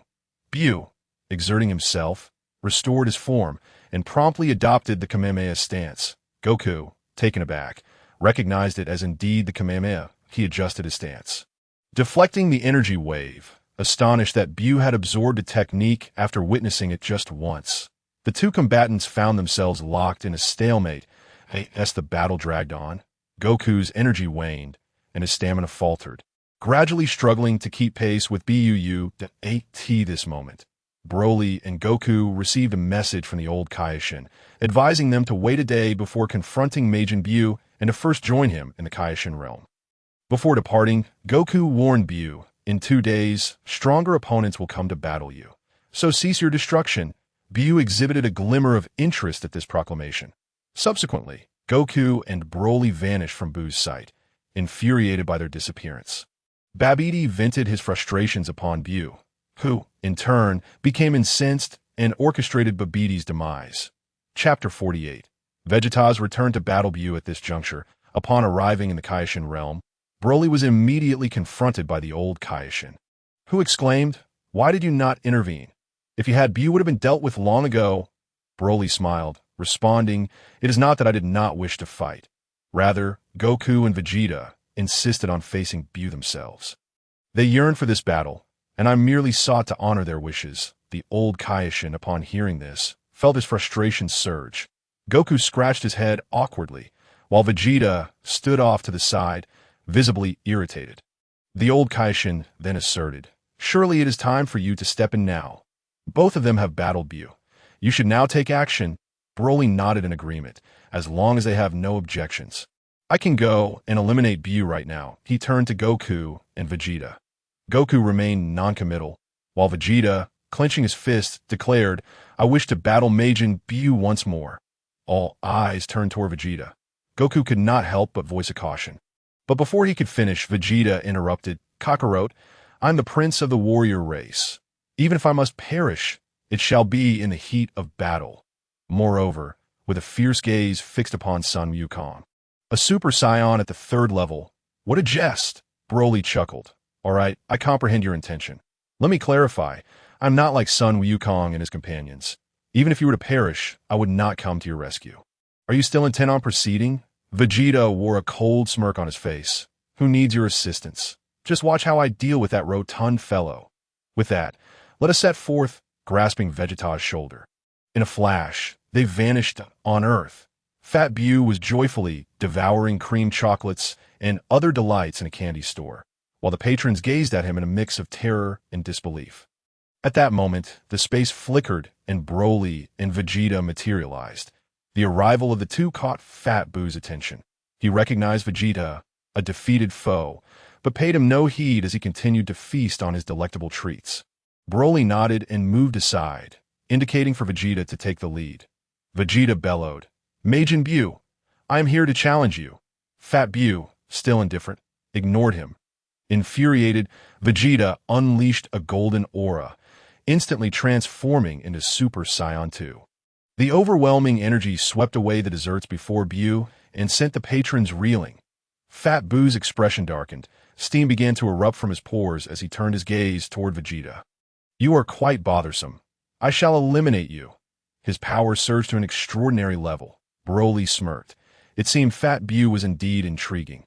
Initially, his energy barely reached Super Saiyan 3, but upon anger, it surged to a mid-tier level. Vegeta steeled himself, prepared for battle. Fat Buu raised his fist, preparing to strike from such a distance. Vegeta was taken aback momentarily, but in an instant, Buu's arm elongated and struck. Vegeta sidestepped and seized Buu's arm, hurling him upward, sending Buu crashing through the rooftop. Vegeta did not relent. He spread his arms, energy gathering, unleashing an ultimate flash. A colossal force collided with Buu, resulting in a thunderous explosion. Vegeta soared outside, fixating on the dissipating smoke. As the haze cleared, Fat Buu appeared somewhat charred but evidently uninjured, though his fury had intensified. With a leap, he reappeared before Vegeta. Oh no! Vegeta gasped. Just as he attempted to counter, Buu struck him, sending him tumbling and spewing blood. Fat Buu, elated, danced with his fists raised, approaching Vegeta. Regaining his footing, Vegeta sprang up and delivered a knee strike, which Buu countered, leading to a frenzied exchange of blows. Broly watched with great interest, despite his girth. Fat Buu exhibited remarkable agility. As fists and feet clashed, a Kamehameha wave collided, shaking the very air and producing a tremendous blast. Fat Buu remained jubilant, while Vegeta collapsed.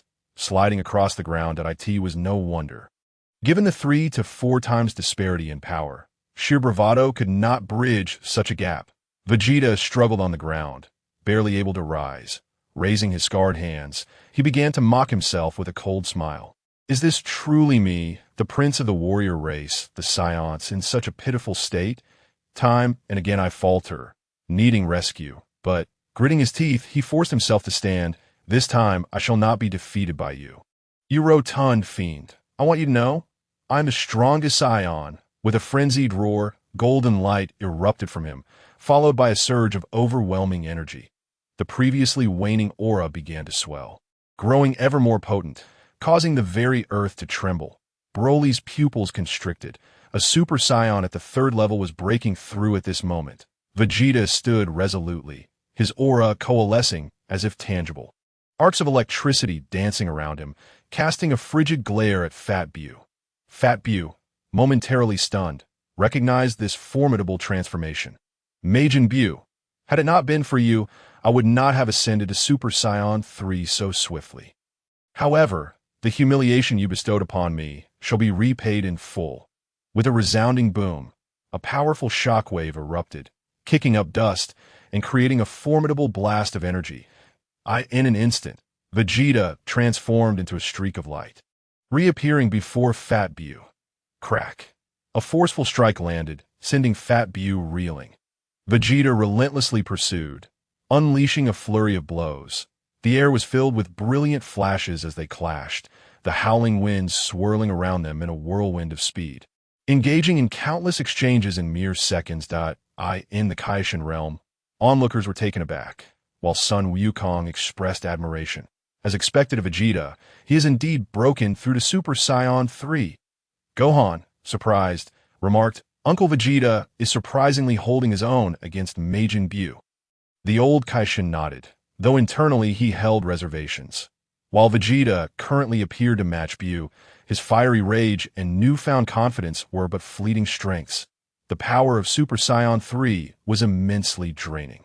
And without a significant advantage, once Vegeta's fury subsided, defeat was inevitable. As anticipated, mere minutes later, Vegeta's strength began to wane, gradually falling behind. That a delayed evasion led to Fat Buu crashing into him, sending him tumbling across the ground. Struggling to regain his footing, Vegeta gasped for breath. Broly nodded. The fight had reached its peak, and he began to step forward. Vegeta, noticing his movement, shouted, Broly, he is my quarry. Oh, I am aware, Broly replied nonchalantly. However, you have already begun to weaken after your initial transformation. Defeating him is no longer feasible. Humph. Even if it costs me my life, I will vanquish him, Vegeta retorted defiantly. Stubborn as ever, Broly scoffed, but opted to spare his pride. You do not wish to perish before confronting me, and Kakarot. Do you? Moreover, it would be a pity to die before mastering your newfound power after just breaking through to Super Saiyan 3. T. Broly's words. Vegeta huffed, falling silent. Broly stood opposite Fat Bu, addressing him. Hey Bu, how about a break? Allow me to take my turn. Fat Bu responded with a series of excited exclamations. No need. Are you truly strong? Broly smirked, contemplating how Navi Bu was, deciding to defeat him and leave him for the old Kaishin to handle. Thus, he began to amplify his power, his golden aura soaring, appearing as a typical Super Saiyan, purely enhancing his strength without the need for elaborate transformations. Oh, Fat Bu perked up, thinking he had encountered another golden-haired opponent. Finding the recent battles quite entertaining, in Bu's eyes, golden hair had become synonymous with intriguing adversaries. Come on. The two began to face off. Chapter 49. Broly vs. Bu. Broly fixed his gaze upon Fat Bu, a mysterious smile playing at the corners of his mouth, while Fat Bu continued his excited exclamations that, I shall commence, Broly coolly announced, instantly teleporting behind Bu. Bu, startled, turned with wide eyes, only to find Broly's smirk as he struck with a powerful left hook to Bu's abdomen, followed by a heavy right fist to Bu's face, sending him flying. Before he could soar far, Broly seized him by his antenna, yanking him back, and struck him once more on the head, sending him hurtling away. Fat Bu tumbled several times before landing, swiftly flipping onto his feet, grasping his head where it had been slightly crushed into his chest. With a grin, he charged at Broly, unleashing a flurry of punches. Yet each blow was effortlessly blocked or evaded by Broly, proving utterly ineffective. Broly easily dodged Fat Bu's assaults, observing his movements with a smile. I see. While you can sense energy, your combat relies solely on visual perception to track your opponent. With such limitations, you cannot hope to defeat me. Frustrated by the fruitless barrage, Fat Bu leaped in agitation, tugging at his antenna, suddenly boosting his speed as he lunged at Broly. Broly clasped his hands together, absorbing the impact of Bu's assault, being propelled backward several meters before stabilizing. Not too shabby. With such power, why not utilize it against me? Broly taunted. Fat Bu's temper flared, his expression darkening, exuding a chilling aura as steam billowed from his head. Broly observed with a grin. Yes, that's it. The angrier you become, the better. Show me just how much power you possess. If only you could revert to your smaller form, I would love to see just how formidable the most wicked Bu can be. In the original tale, the strongest was Gohan Bu, followed closely by Gotenks Bu, and next in line was South Kaishin Bu. Yet, it is the formidable Majin Bu who proves to be the most troublesome adversary. Clearly, his strength is not the greatest, but his boundless stamina, remarkable speed, and rapid regeneration render him nearly impossible to defeat in a single blow. The other Bus, having absorbed various beings, experience a slower recovery rate. And on several occasions, opportunities to vanquish them have been regrettably missed. In a fit of rage, Fat Bu reaches the zenith of his power, no longer fluctuating in an unstable manner. Broly sighs, realizing that mere anger is insufficient to provoke his malevolent heart. It requires a significant emotional upheaval, as was the case in the original story when the demise of the puppy and Satan ignited his hatred. Well then, let us conclude this battle, channeling his energy to the maximum. He suddenly appears before Fat Bu and delivers a powerful elbow strike, sending him staggering backward. Without allowing him a moment to regain his composure, Broly swiftly turns and delivers a heavy side kick, contorting Fat Bu's face and abdomen grotesquely. Stopping his assault, Fat Bu coldly gazes at him and declares, You must see by now that you are no match for me. Surrender peacefully, taking a deep breath. Fat Bu restores his form. Seemingly perplexed, he then adopts the stance for the Kamehameha, startling Vegeta, who exclaims, What is this? The Kamehameha wave surges toward Broly. with a flick of his right hand, gathers a green energy in his palm and counters the Kamehameha with a ferocious wave of his own. Overwhelming Fat Buu's attack. Fat Buu is hurled away, slowly rising to his feet, gasping for breath, evidently exhausted. Gritting his teeth, he mutters, "I refuse to believe I cannot defeat you." Transform into chocolate, a purple beam shoots forth from his antennae. But with a mere gesture, Broly swiftly severs it, halting the magic. While this does not significantly affect him, it is prudent to take precautions. Fat Buu, feeling dejected, scratches his head, pondering what to do, seemingly at a loss for the first time in his long existence. He finally waves his hand dismissively, saying, "I concede. I cannot defeat you." Vegeta, observing this, finds himself speechless, incredulous that he has been bested by such a spineless creature. However, he reassures himself that it will not be long before he surpasses Fat Buu entirely. As a Super Saiyan 3, Vegeta possesses the confidence that mastery of this power is within his grasp. Broly remains vigilant. This Fat Buu seems somewhat unpredictable, and one can never be certain when he might strike. Thus, he adopts a tone meant to placate a child, saying, "This is for the best. Come with me, and once we arrive at a certain place, I will treat you to some delicious chocolate candies." Several large exclamation marks appear above Fat Buu's head, and his spirits lift as he nods eagerly, falling for Broly's ruse and following him to the Kaioshin realm. Upon arriving at the Kaioshin realm, the elder Kaioshin circles around Buu, scrutinizing him closely. "I see," he remarks, because Buu absorbed the Grand Kaioshin, he possesses a measure of emotional intelligence. Yet the profound evil within him still remains. I will extract the malevolent essence from him. You must protect me. With that, the elder Kaioshin disregards Goku and the others, employing magic to force the deepest evil within Fat Buu out into the open. Meanwhile, Fat Buu clutches his head, shouting in distress. Before long, the dark energy begins to coalesce, drawing most of his power into this sinister essence, gradually taking the form of a childlike Buu. On the other hand, Fat Buu's strength wanes, reduced to the level of a mid-stage Super Saiyan 2. The East Kaioshin is horrified, watching the child Buu retreat in fear. The elder Kaioshin inquires, "What troubles you?" The East Kaioshin stammers, He is the original Buu, the epitome of evil, uncontrollable, and responsible for the death of 4 Kaioshins. Those lacking sufficient power begin to withdraw. Upon witnessing the emergence of the child Buu, Broly feels a surge of excitement, exclaiming, "At last, he has appeared." He instantly materializes before the child Buu.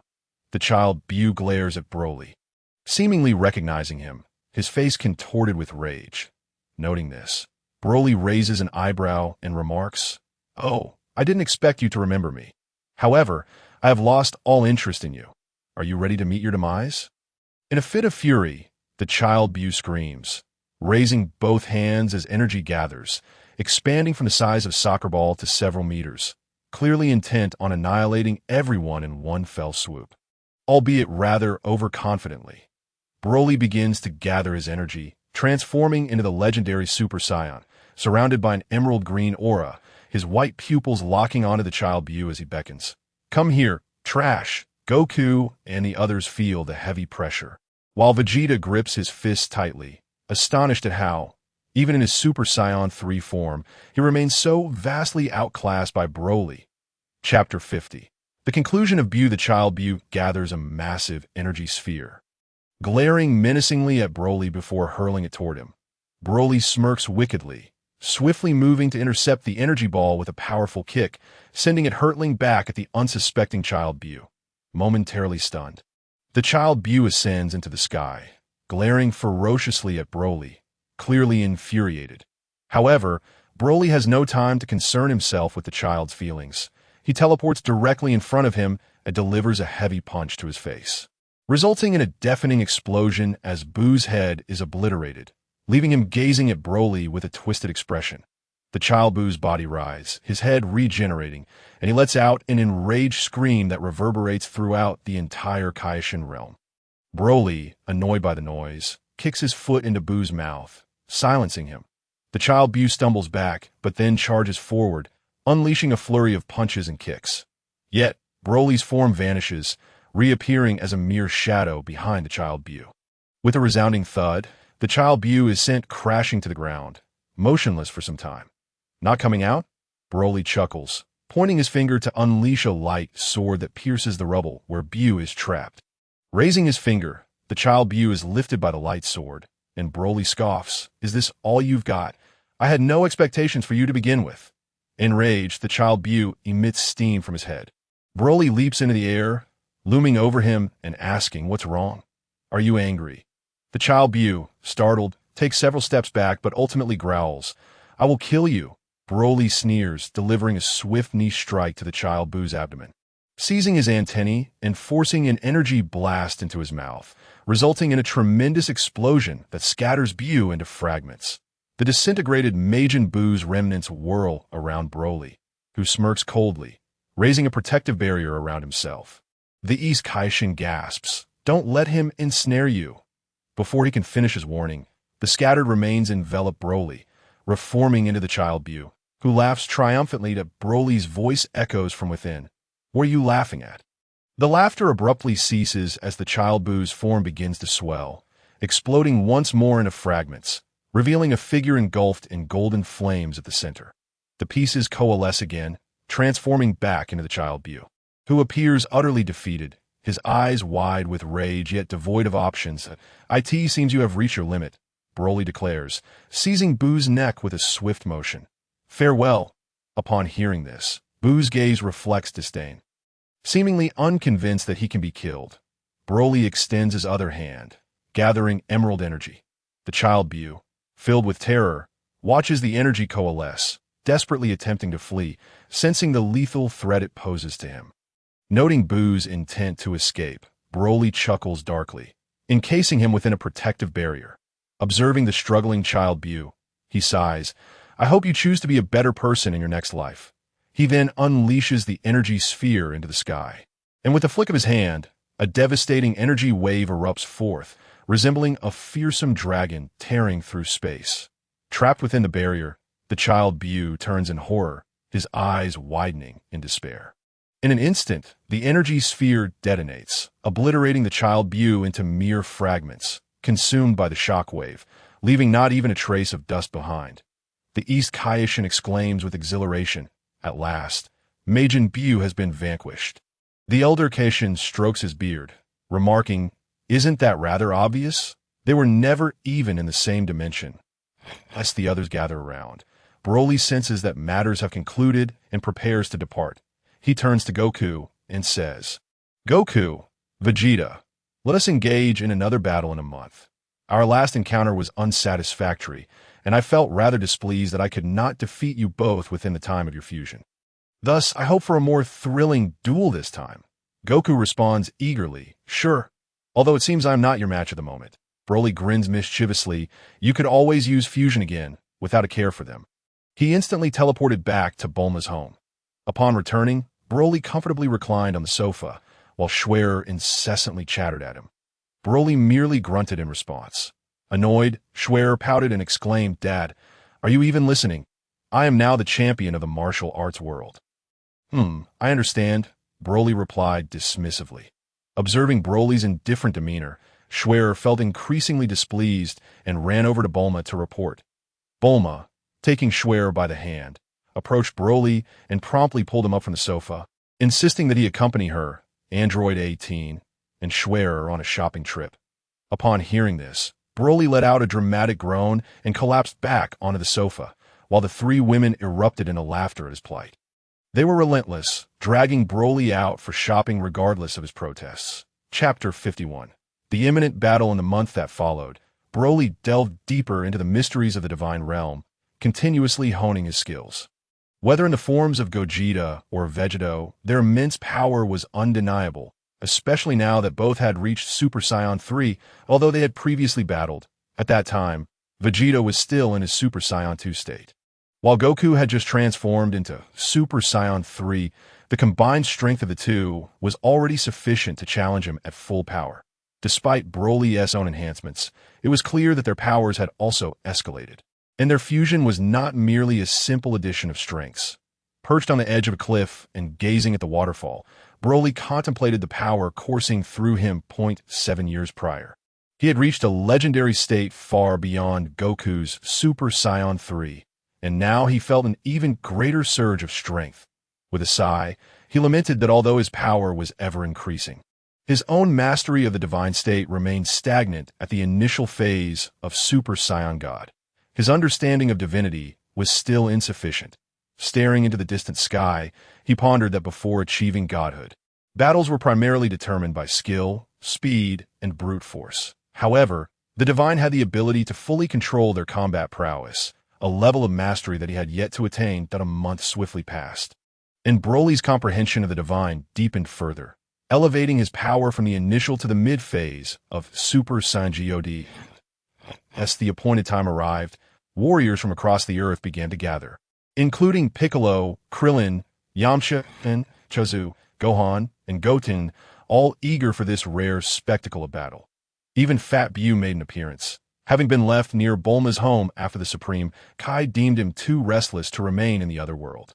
With a flash, Broly arrived with Bulma, Android 18, and Schwer. "So, are we all ready?" Broly inquired. Vegeta remained silent, while Goku smiled and replied, "We can't fight on Earth. It can't withstand our power." The others watched in excitement at the unfolding events. Broly laughed. "That's simple. We can use the Supreme Kai's realm."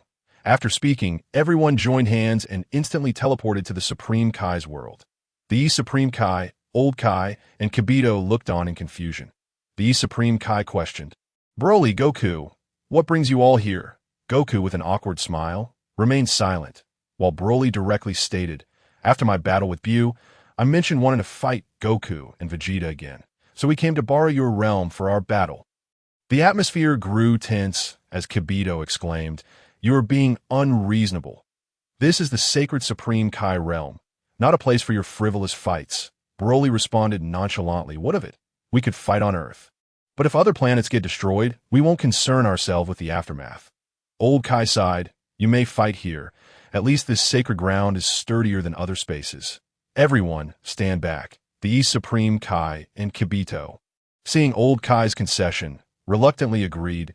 As Android 18 and Bulma stepped back with Schwer, the latter encouraged Broly, "Dad, you must win."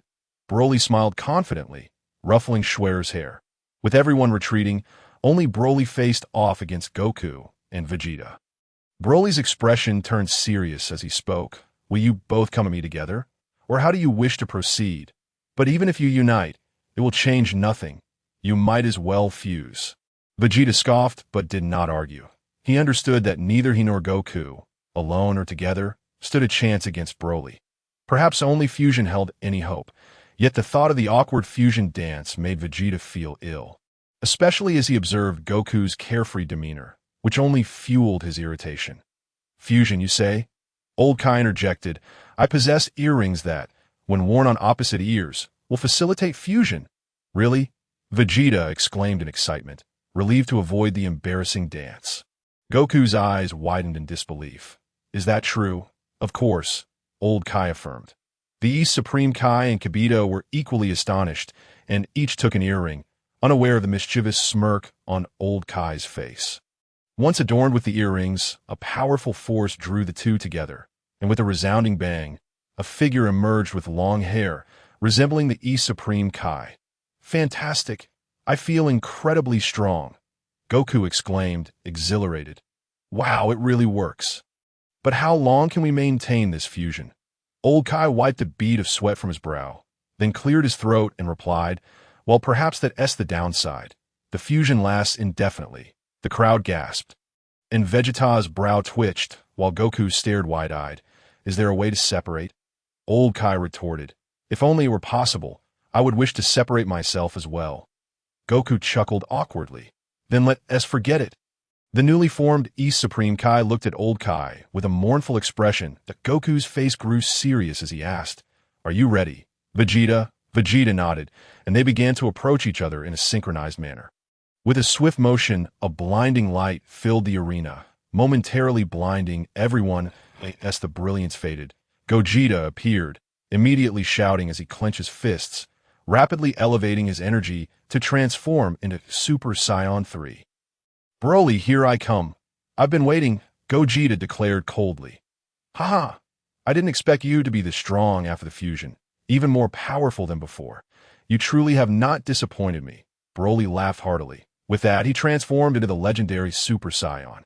His physique expanding and hair turning a vibrant green, his eyes devoid of pupils as he scrutinized Gogeta.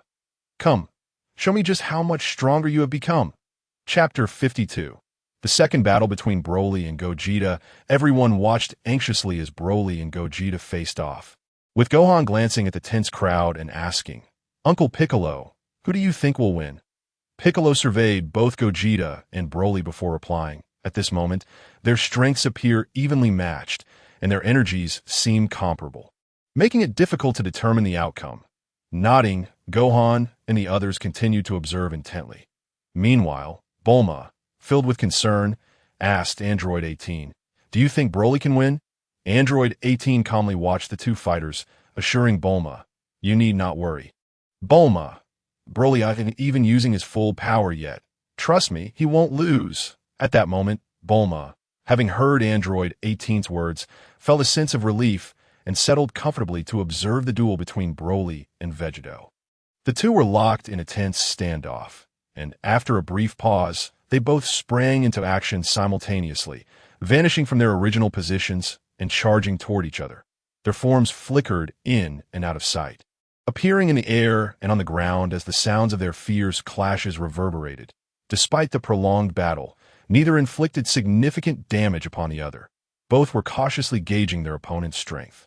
However, to the spectators, the contest appeared extraordinarily intense. As Piccolo noted, their power and energy levels were quite comparable, making it seemingly difficult to determine a victor. The clash of green and golden auras continuously erupted in the air, filling the atmosphere with explosive sounds, while the immense force began to tremble the very earth beneath them. The onlookers were captivated, their eyes glued to the fierce confrontation, although their powers were not on par with those of the combatants. Being warriors themselves, they felt a unique fervor for the battle, particularly the duel between Broly and Vegito, which held a magnetic allure for any martial artist. With a resounding bang, their fists collided, and Broly and Vegito instantly separated. Broly remarked, Impressive, truly impressive. I never expected you to grow this strong. I suppose the warm-up is over. Now allow me to demonstrate my true power that I promised that today I would defeat you with my own strength. In our last encounter, it was regrettable that it ended when your fusion time was up. This time, I will ensure you are defeated before that happens. With that, he began to amplify his energy. Vegito nodded in agreement. Indeed, the warm-up is concluded. However, you claim you wish to defeat me, so I shall eagerly anticipate that. He too began to gather his energy. The crowd gasped in astonishment. What? That intense battle was merely a warm-up. Yet Android 18 remained composed, observing the two fighters at that moment. Broly underwent a transformation, slowly levitating into the air with his arms outstretched. The swirling azure light began to envelop him before retracting into his body, radiating a crimson glow. There were no prior indications, and his hair transformed into a vibrant red, his eyes gleaming with a red hue and black pupils as he addressed Vegito. Are you ready? You may come and attack now that I'm still adjusting to this form, so it might take a moment. Come on. He beckoned with a flick of his finger. Vegito, with a serious expression, gazed at Broly, then in an instant, vanished from sight, reappearing to deliver a swift kick toward Broly. Broly deftly evaded the attack, and Vegito, missing his target, launched an energy blast at him. Broly, seeing the projectile approach, swiftly swatted it aside. Vegito then quickly propelled himself off the ground, charging at Broly with a powerful punch. Broly effortlessly sidestepped this blow, while Vegito continued to unleash a flurry of punches, yet Broly evaded each one, frustrated by the ineffectiveness of his attacks. Vegito lifted a leg to sweep at Broly, who simultaneously retaliated with a punch. The resulting impact echoed loudly as their fists and feet clashed, leaving Broly standing firm while Vegito was sent flying, crashing into a small mountain before sliding to the ground. Vegito quickly pushed himself up, supporting his weight with his hands, and exclaimed, I didn't expect your power to be this formidable. My assaults have had no effect on you. but if you think this means I will concede, you are gravely mistaken. With that, Vegeto further intensified his energy. Broly regarded Vegeto and replied, Vegeto, you've helped me acclimate to my own power, and for that, I owe you my gratitude. Given this, I shall unleash my full strength to bring this battle to a swift conclusion, emerging victorious as a token of thanks to you. With that declaration, Broly continued to escalate his energy. The crowd watched in astonishment, realizing he had grown significantly stronger. Previously, he had been evenly matched with Vegeto, but now he had clearly surpassed him. Vegeto, now serious, assumed an offensive stance, preparing himself to that moment. Broly launched himself from the ground, vanishing and reappearing behind Vegeto, delivering a sharp elbow strike. Vegeto, attempting to turn, found it too late to react. With a resounding thud, Broly's elbow connected with Vegeto, sending him careening away. Broly accelerated, rushing toward the airborne Vegeto, seizing his leg and hurling him skyward. Then, Broly propelled himself upwards, catching up to Vegeto's ascending form. And with both fists clenched, he struck down upon Vegeto. The impact sent Vegeto plummeting toward the ground with great speed, creating a massive crater upon impact. Slowly, Broly descended to the earth, while Vegeto struggled to rise. Panting heavily, Remarkable, I never anticipated your strength. I am utterly unable to retaliate. Broly smiled and replied, Vegeto, you have disappointed me. To have succumbed after just a few blows is rather unsatisfying. Is that so? I too am quite disappointed. With that, Vegeto charged at Broly, delivering a punch to his face. Broly seized Vegeto's incoming fist and in an instant landed a powerful blow to Vegeto's abdomen, sending him flying. Before Vegeto could travel far, Broly grasped his ankle, forcefully throwing him toward the ground, resulting in yet another tremendous crash and another large crater. Vegeto slowly rose, glaring fiercely at Broly, blood trickling from his mouth, his body marred with wounds. The onlookers were filled with dread. They never imagined that in such a short span, Broly's combat prowess could escalate to such heights. Though Vegeto was strong, he was still unable to overcome Broly. Very well. I believe it is time to conclude this battle. I will unleash my full strength in a single strike to render you unable to fight. With that, Broly activated his full power. The outcome was imminent, and the crowd eagerly anticipated Broly's next move. Chapter 53. The conclusion of battle. Broly's strength surged higher and higher, and in an instant he darted toward Vegeto. The Supreme Kai, pained by the spectacle, observed the impending end of the battle, yet noted the diminishing size of the Supreme Kai planet, which only added to his distress. In that moment, Broly appeared behind Vegeto, striking him with a knife hand blow. Before Vegeto could react, Broly's hand had already struck the back of his neck. With that blow, Vegeto collapsed to the ground, his golden aura dissipating, and he promptly fell unconscious. As Vegeto separated, Goku and Vegeta reappeared before the crowd. They rushed to the unconscious forms of Goku and Vegeta, each administering a senzu bean, reviving them. At this point, Broly reverted to his original form and approached the two. To Goku remarked, Broly, what transformation was it you just displayed? He continued, once we enhance our power further, I shall definitely challenge you. Broly smiled, I eagerly await your challenge. That transformation I just exhibited, to put it simply, is the transformation of a Super Saiyan God, which signifies a divine level of power. The crowd looked on with curiosity. Although I have not fully grasped the divine state, I have begun to understand it.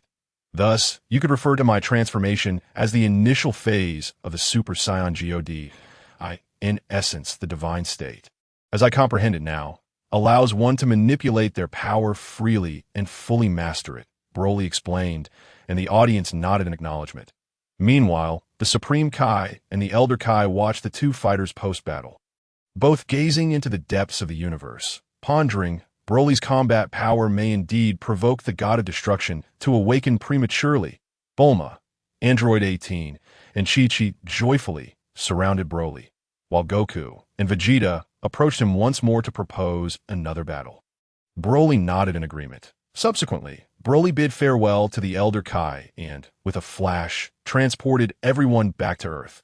The Supreme Kai realm was once again desolate, and the Supreme Kai exclaimed in frustration. This is too much. They VE left the Supreme Kai realm in utter disarray without a word. The old Kai glanced at him with a sidelong gaze. So what do you wish to do? If they were to engage in battle in the lower realm, I would not be surprised if they could annihilate an entire star system in an instant. Is that what you desire? Jebbet, feeling dejected, replied, I was merely speaking out loud. Upon returning to Earth, everyone went their separate ways, while Broly sat alone in his room, reflecting on the recent battle and his own power.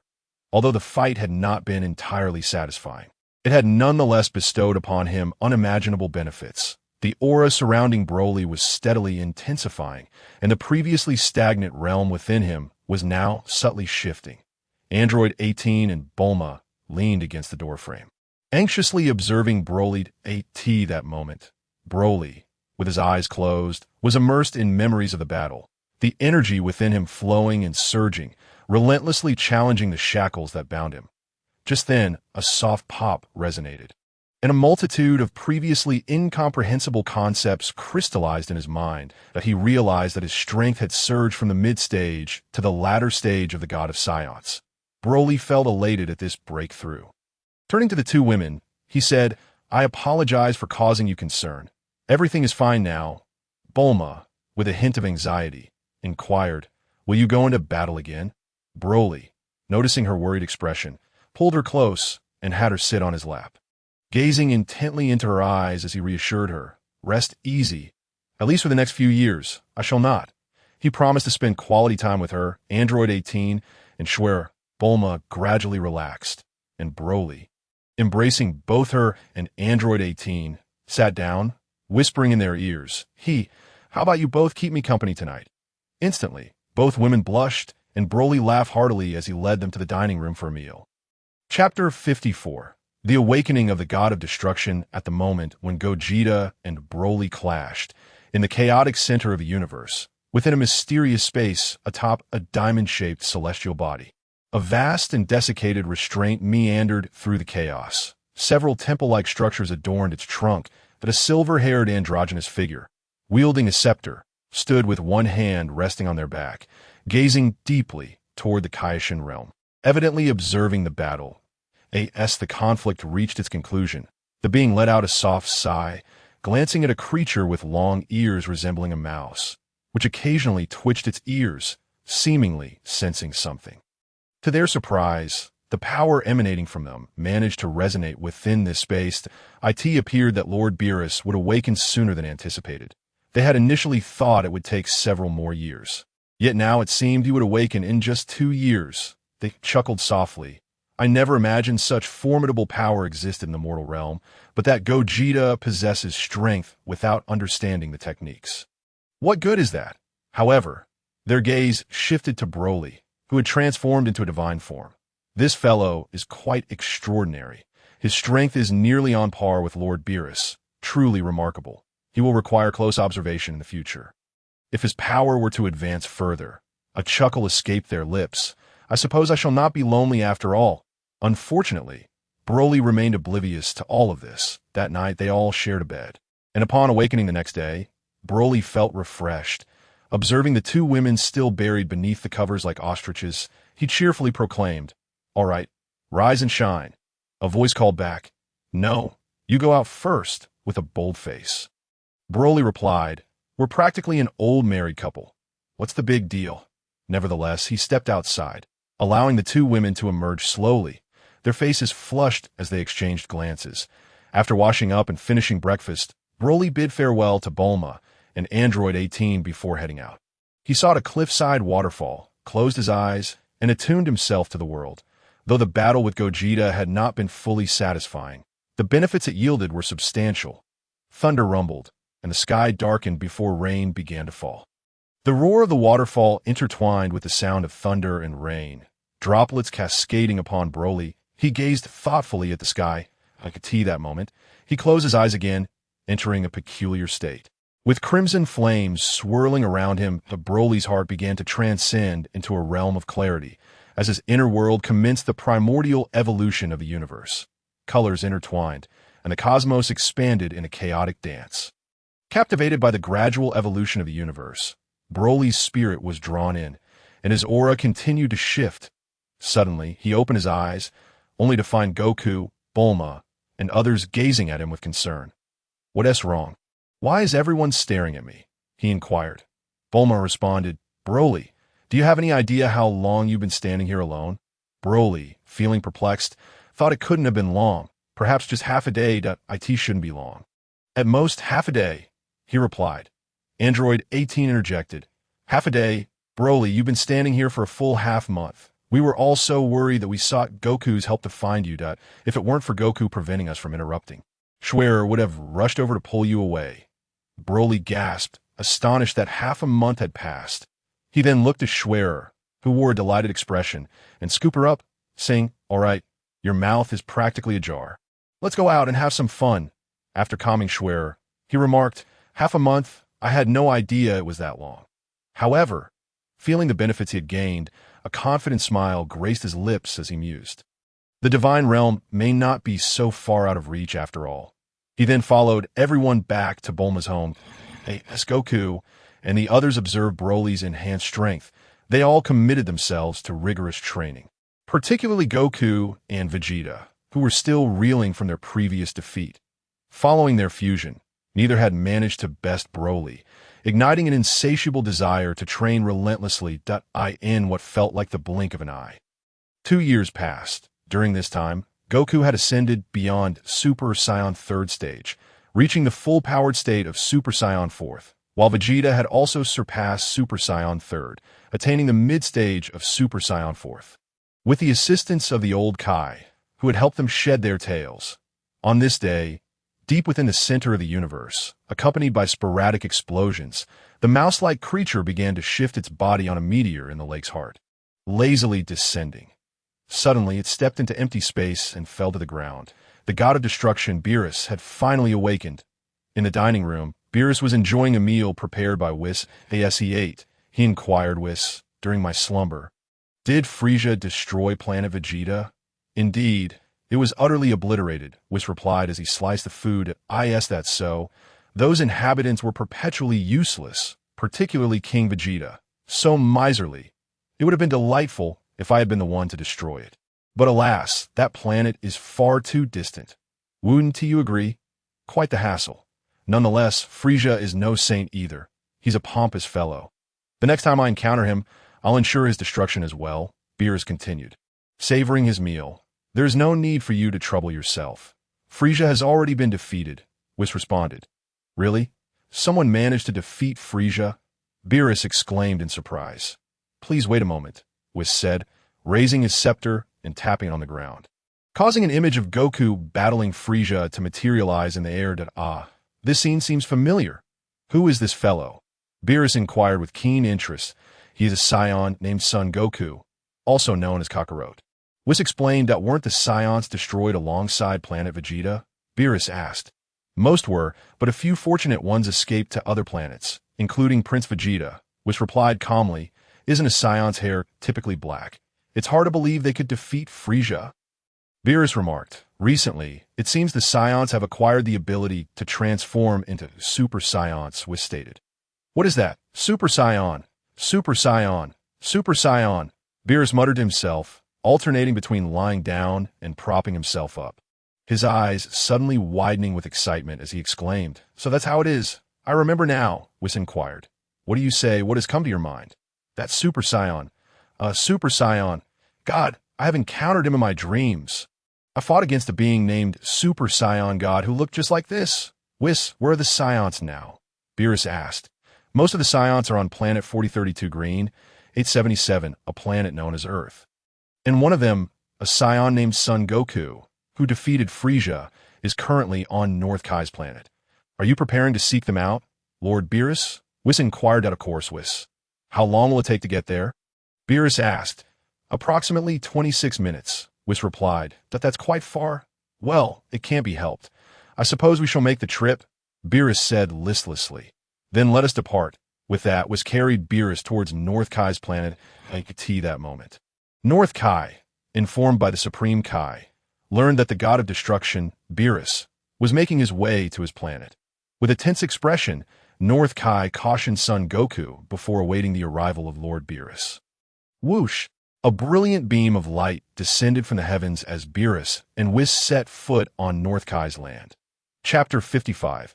The Might of the God of Destruction upon seeing Beerus arrive. North Kai hurriedly approached. "Welcome, Lord Beerus. It has been a long time since your last visit."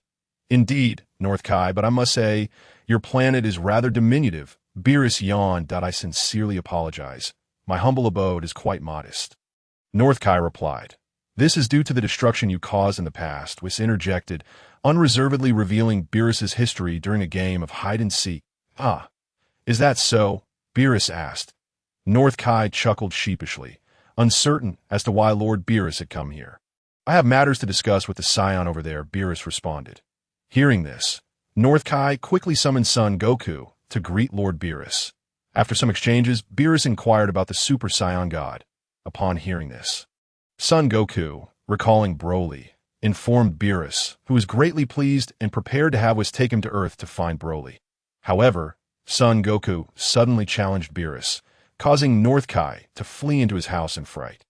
Beerus nodded in agreement to Son Goku's request. Subsequently, Son Goku transformed into a Super Saiyan, then further into Super Saiyan 2, and after a mighty roar, ascended to Super Saiyan 3. He then produced a small moon, crafted with Bulma's assistance over the past 2 years, and transformed into Super Saiyan 4. His overwhelming power erupted, stirring a fearsome tempest that shook the entirety of North Kai's planet.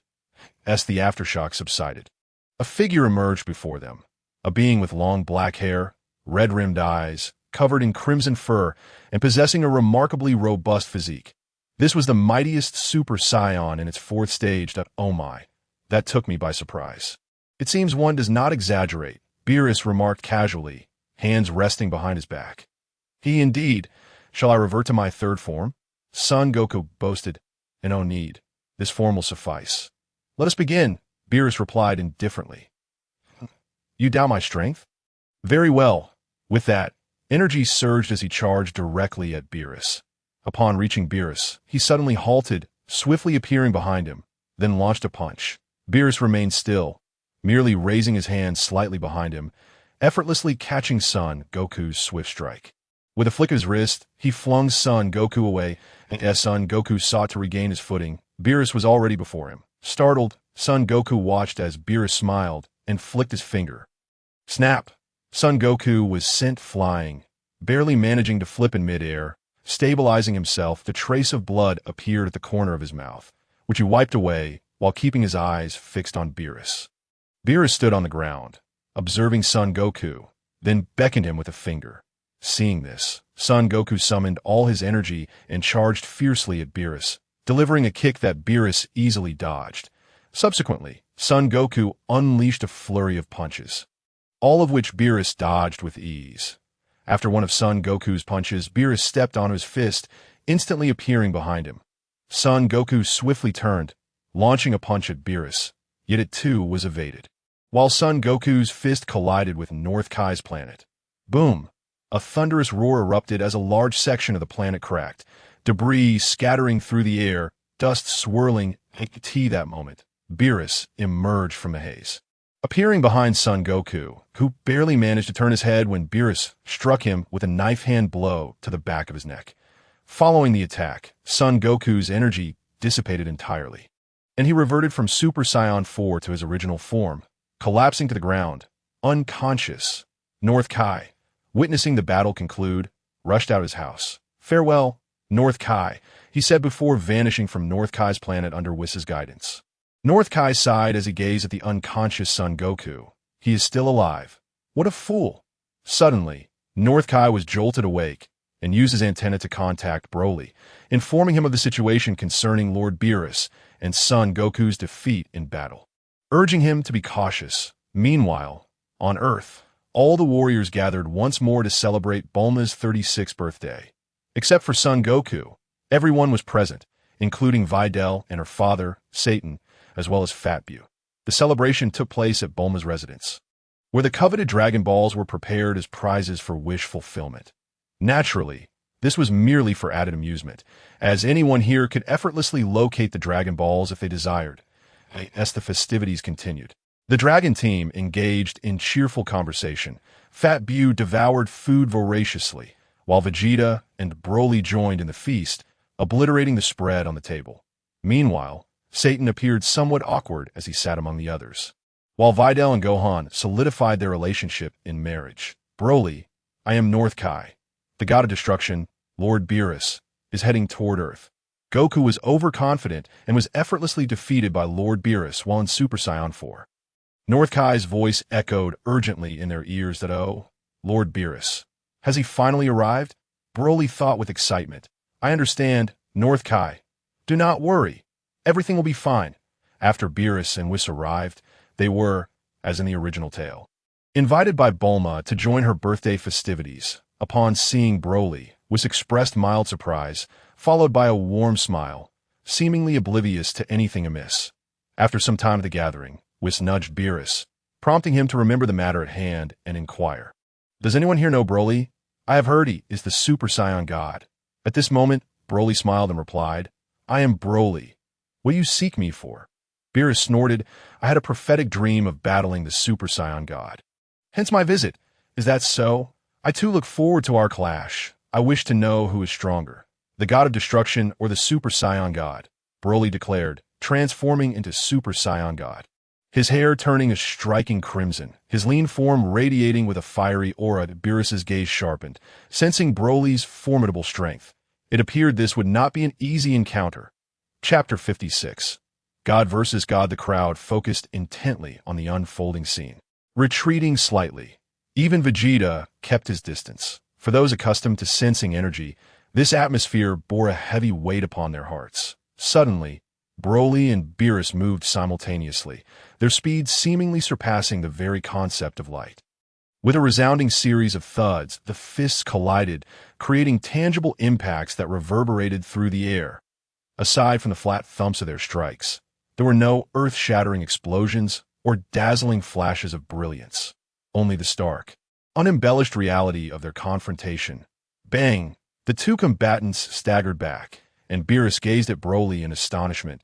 It was incredible. Only after engaging did he realize the extraordinary power of the god of Super Saiyans. Truly a formidable opponent as foretold.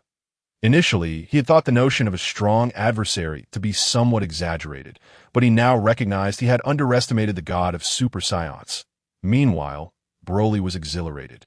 He had not experienced a fulfilling battle since ascending to divinity, and it seemed today he would finally enjoy a proper fight. The two locked eyes, and in an instant, both moved simultaneously, resulting in a cacophony of fierce impacts. They separated and immediately re-engaged, the sounds of their fierce exchange echoing across the heavens. The clash of purple and crimson auras ignited the skies as they traded blows with spirited vigor. Suddenly, a thunderous boom erupted as their heavy punches collided, causing them to part once more, gazing at each other intently. Splendid, truly magnificent.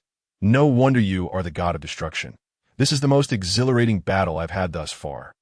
Second only to my fight with Gogeta. Well, I believe my warm-up is sufficient. It is time to unleash my full power, Broly exclaimed with enthusiasm. Indeed, you are worthy of the prophecy. To be able to match me thusly has earned you my respect. Beerus replied, his expression brightening with delight. Their previous exchanges had merely been tests, hiding their true strengths. Yet Broly had already proven himself to be on par with Beerus, garnering the respect of the god of destruction. Both warriors instinctively raised their energy to its zenith, their gazes locked onto one another. In an instant, they vanished from sight, and the air was filled with the sounds of their fierce clashes, echoing far and wide.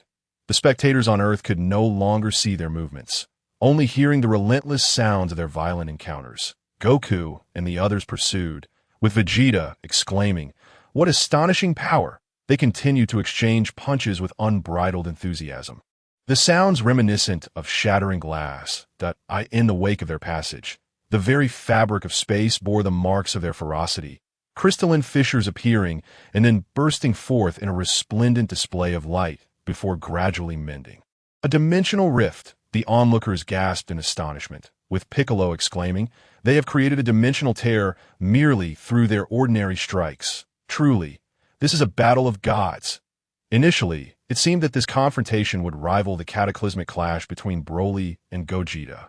But it now appeared entirely different. The elegance of Gogeta's battle paled in comparison to the raw intensity of this encounter.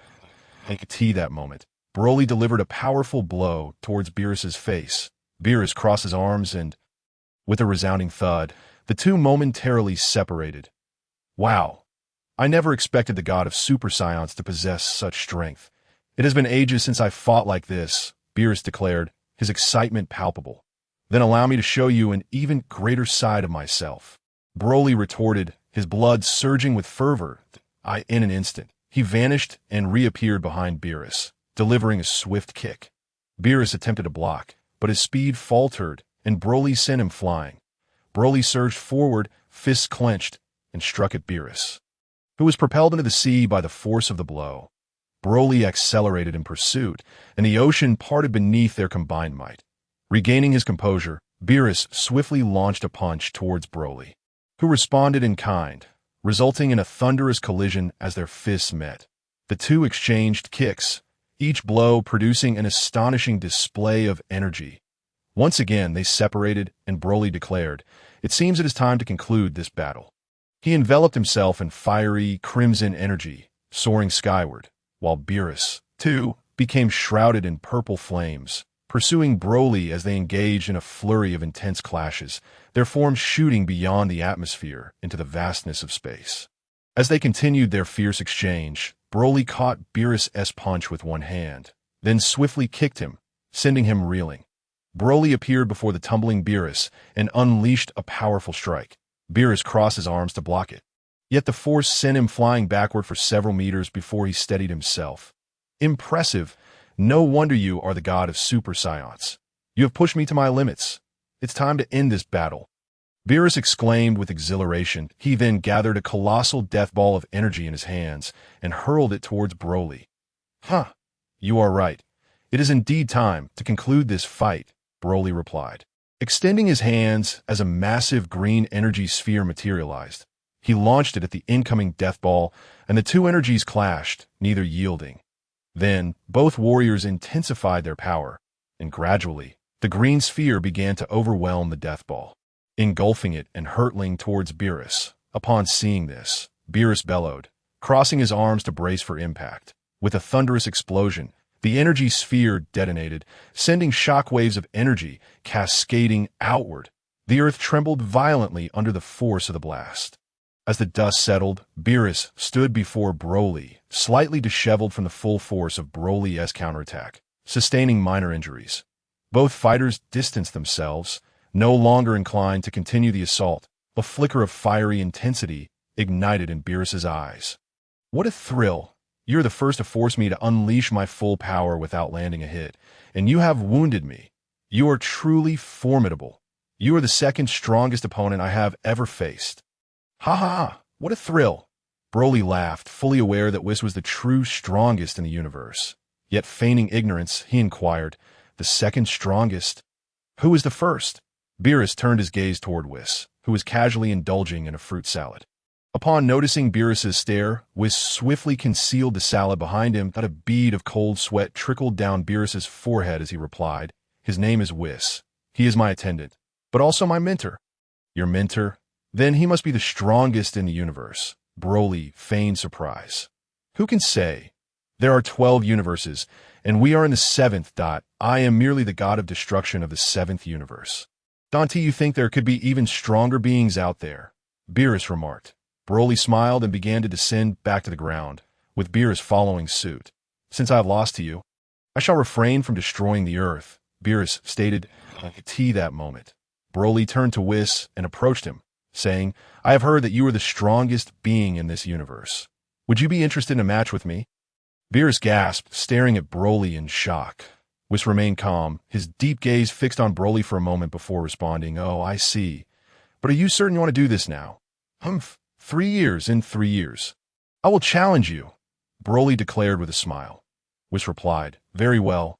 I shall return in 3 years. At that time, I will fulfill your wish, Broly nodded, saying nothing further, and walked over to Bulma and Android 18. Well then, everyone on Earth, I shall see you in 3 years. Whis and Beerus instantly transformed into beams of light and vanished into the dimensions. The atmosphere fell silent for a moment, and Vegeta clenched his fists in frustration. He could hardly believe Broly was so powerful. The gap between them was greater than he had imagined, and he felt a deep sense of discontent. Goku, maintaining his usual demeanor, approached with a grin. Wow, Broly! I had no idea you had become this strong. What kind of power does that divine level entail? Would you like to know? Then let me enlighten you. In fact, this transformation state of mind has been witnessed before among the Saiyans. However, the Super Saiyan God at that time existed for merely 10 minutes before vanishing. Broly remarked with a hint of nonchalance, "Oh, what must one do to attain such a state? Are there any prerequisites?" Son Goku inquired eagerly. The legend states that 5 virtuous Saiyans must channel their light into the heart of another kind-hearted Saiyan, and thus he shall transform into the Super Saiyan God. Broly explained. "Hey Kakarot, let's give it a try," exclaimed Goten as he, along with Schwer, Gohan, and 4 others, formed a circle, transforming into Super Saiyans as they awaited the outcome. Will it truly succeed? Everyone wondered, their anticipation palpable. After a moment, the 6 of them suddenly felt themselves entering a state of clarity, an extraordinary sensation flowing through them. As light gradually coalesced around Son Goku, he began to levitate, transforming into a divine form with deep crimson hair and eyes, his slender figure emanating a fiery red aura. "How do you feel, Son Goku? Have you become a god?" Piccolo asked. "Feelings? Quite splendid," Son Goku replied, surveying himself. "Don't you wish to test the extent of your divine power?" Broly remarked casually. Indeed, Son Goku seized the opportunity to spar with Broly, who confirmed that this level of power was approximately 7/10 that of the God of Destruction, Beerus. Chapter 57. The final battle of Gogeta and Broly after battling the God of Destruction. Time passed swiftly, and before long, 2 years had elapsed. During this period, Son Goku, having tasted the realm of the divine and absorbed its essence during his confrontation with Broly, had not broken through his limits. He remained in his full power Super Saiyan 4 state. Yet his mastery over his power had significantly advanced. Meanwhile, Vegeta, through grueling training over the past 2 years, had finally elevated his strength to the full power state of Super Saiyan 4. On this day, Son Goku, Vegeta, and the rest of Earth's inhabitants gathered at Bulma's home, where Son Goku and Vegeta united once more to challenge Broly. At this point, Broly's power had also reached the late stages of Super Saiyan God, with one foot already stepping into the true divine realm, which would enable him to transform once more into his ultimate state. The combined challenge posed by Son Goku and Vegeta provided Broly with the perfect opportunity to enter the true divine realm. Broly accepted with a nod of enthusiasm, and soon he, along with Schwerer, Bulma, and Android 18, and Son Goku with the others, instantaneously transported to the realm of the Supreme Kai. Upon arriving in the Supreme Kai's realm, Son Goku explained their intentions. Though the Supreme Kai felt somewhat disheartened, he realized he could not intervene and reluctantly acquiesced. Meanwhile, the people of Earth and the Supreme Kai retreated to a safe distance, awaiting the onset of yet another monumental battle since the God of Destruction. In the arena, Broly faced off against Son Goku and Vegeta. "You should hurry and fuse. You both fail to pique my interest in battle as you are." Although Son Goku and Vegeta felt a surge of anger and frustration at his words, they understood that confronting Broly in their current forms, whether individually or together, would only result in their swift defeat. Thus, they transformed into Super Saiyan 4 and took their positions, standing in perfect symmetry as they prepared to collide. With a flash, a blinding light erupted, and as the brilliance faded, the Super Saiyan 4 Gogeta appeared before everyone. His striking red hair a sight to behold, clad in a vest, with red fur adorning his body and a long crimson tail draped behind him. A cold smile fixed upon his face as he gazed at Broly. Broly looked at Gogeta, his face alight with joy. He had not anticipated encountering yet another worthy opponent since the God of Destruction, Daha. This is more like it. Who would have thought that beyond Whis, and the god of destruction. I would find another contender to push me to my limits, Broly exclaimed with glee. Come on, Broly. I lost you last time, but I will not be defeated again, Gogeta declared as he readied himself for battle. All right, Gogeta, I'm coming for you. Are you prepared? Broly instantly transformed into Super Saiyan God state, and the battle was poised to commence. The legendary Super Saiyan 4 warrior Gogeta versus the Super Saiyan God Broly. As Broly and Gogeta faced each other, they paused for a brief moment before launching their attacks simultaneously, their fists colliding with a resounding boom, energy exploding outward and causing the ground to cave in. They quickly separated, only to clash again, a flurry of punches exchanged as the force of their strikes sent ripples of energy scattering around them. The golden and fiery red auras clashed in the air, creating explosive sounds that echoed as the tremendous power caused the very ground to tremble violently. With a resounding thud, they delivered another heavy blow to each other, and Broly remarked, "Not bad. I didn't expect you to, after fusing at full power, to be able to stand against me. But let the warm-up end here. It's time to unleash my true strength." Gogeta nodded in agreement. Indeed, I too am ready to reveal my true power. Without further ado, both warriors elevated their energies to the peak and charged at one another. Gogeta leaped forward, delivering a powerful kick aimed at Broly. Broly swiftly evaded the strike, countering with a kick of his own that sent Gogeta hurtling backwards. Broly pursued his opponent, eager to capitalize on the moment, but Gogeta retaliated with a kick directed at Broly, who raised his hand to block, causing Gogeta to accelerate away once more. Broly was momentarily halted, but Gogeta quickly steadied himself, launching forward with a fierce grab aimed at Broly's neck. Broly, however, was quick to react, retreating several paces with a deft maneuver. Gogeta, having missed his grasp, unleashed an energy blast that soared towards Broly. As Broly landed, he clasped his hands together, bracing himself against the incoming blast, which erupted in a cloud of smoke and debris. With a swift motion, Broly emerged from the haze, delivering a powerful punch towards Gogeta. Gogeta barely managed to block the first punch, but the second landed squarely, sending him flying. Broly accelerated, closing in on the airborne Gogeta, who responded by pressing a hand to the ground and launching a kick aimed at Broly's chin. Broly raised his arm to defend, quickly flipping to regain his stance. With agility, he countered with a heavy punch aimed at Broly's abdomen, which Broly blocked with his hands clasped together. Broly then unleashed two energy spheres, which Gogeta narrowly dodged, resulting in a massive explosion that sent smoke billowing into the air. Gogeta sprang forward through the smoke, delivering a powerful blow towards Broly that Broly's eyes gleamed with excitement as he met Gogeta's punch with one of his own. The two figures colliding with intense force, creating a thunderous sound of impact. Their fists and feet continued to clash, the air filled with the cacophony of their fierce engagement, as they unleashed their final strikes. Both warriors staggered back, Gogeta appearing tattered while Broly bore marks of battle as well. Locking eyes, Broly charged once more, throwing a punch that Gogeta expertly blocked with his left fist. Yet, Broly was relentless, following up with another strike which Gogeta narrowly evaded. With a quick pivot, he surged towards Broly, aiming to grasp at his neck once again. Broly adeptly evaded the attack, delivering a powerful kick towards Gogeta. With little time to react, Gogeta retracted his left arm to block Broly's strike, while simultaneously unleashing a key blast with his right hand aimed directly at Broly.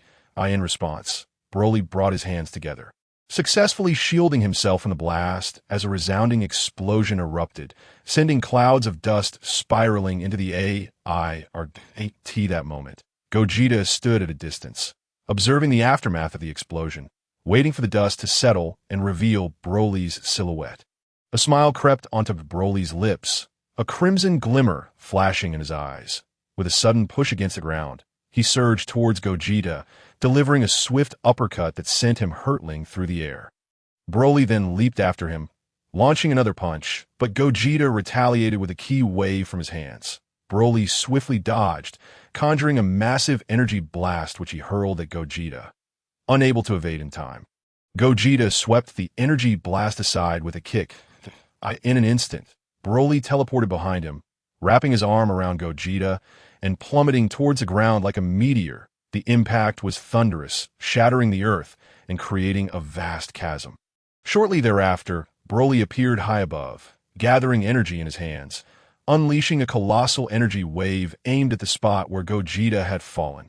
The explosion was deafening, with debris flying and clouds of dust billowing, causing the very realm of the Kais to tremble.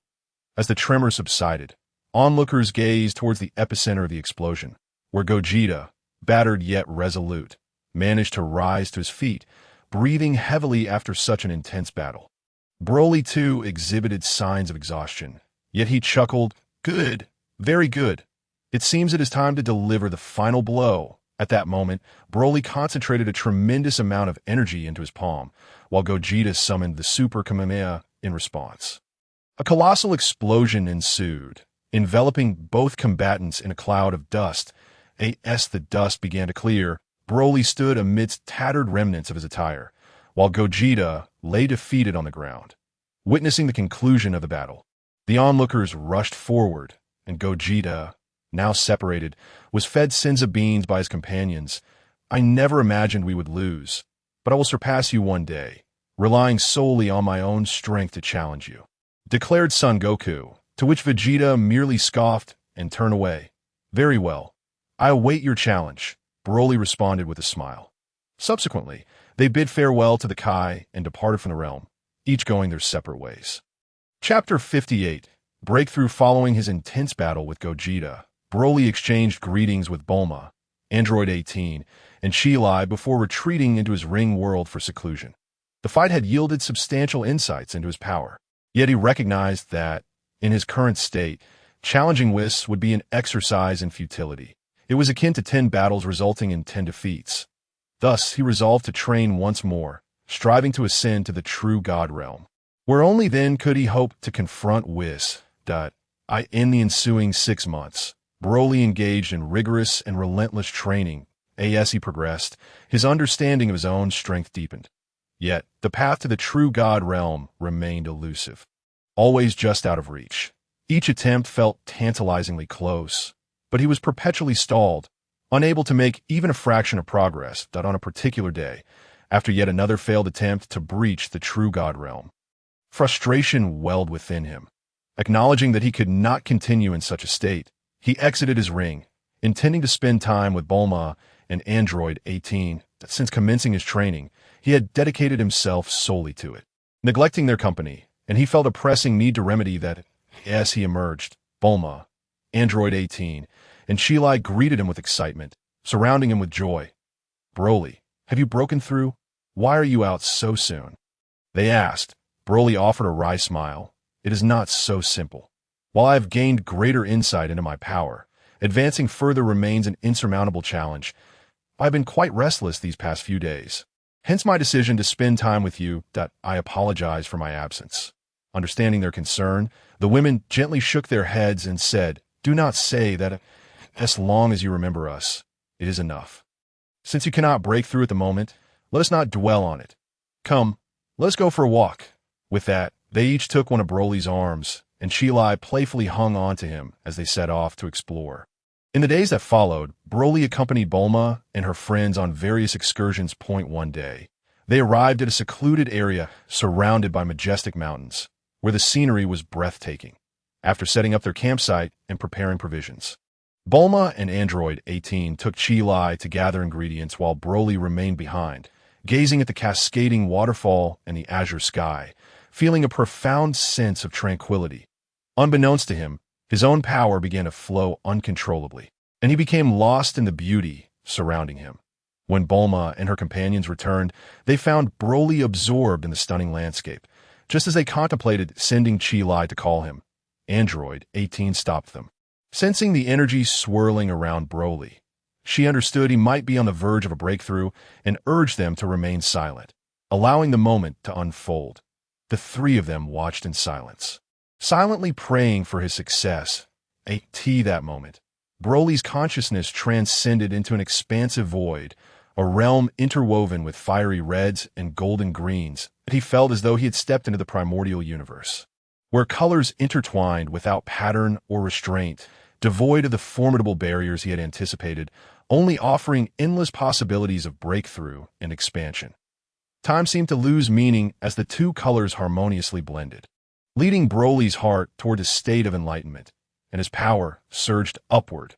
Suddenly, a sharp crack echoed, as if something had shattered. Broly's aura shifted dramatically, with all his strength retracting within him, Tio, Bulma, and the others.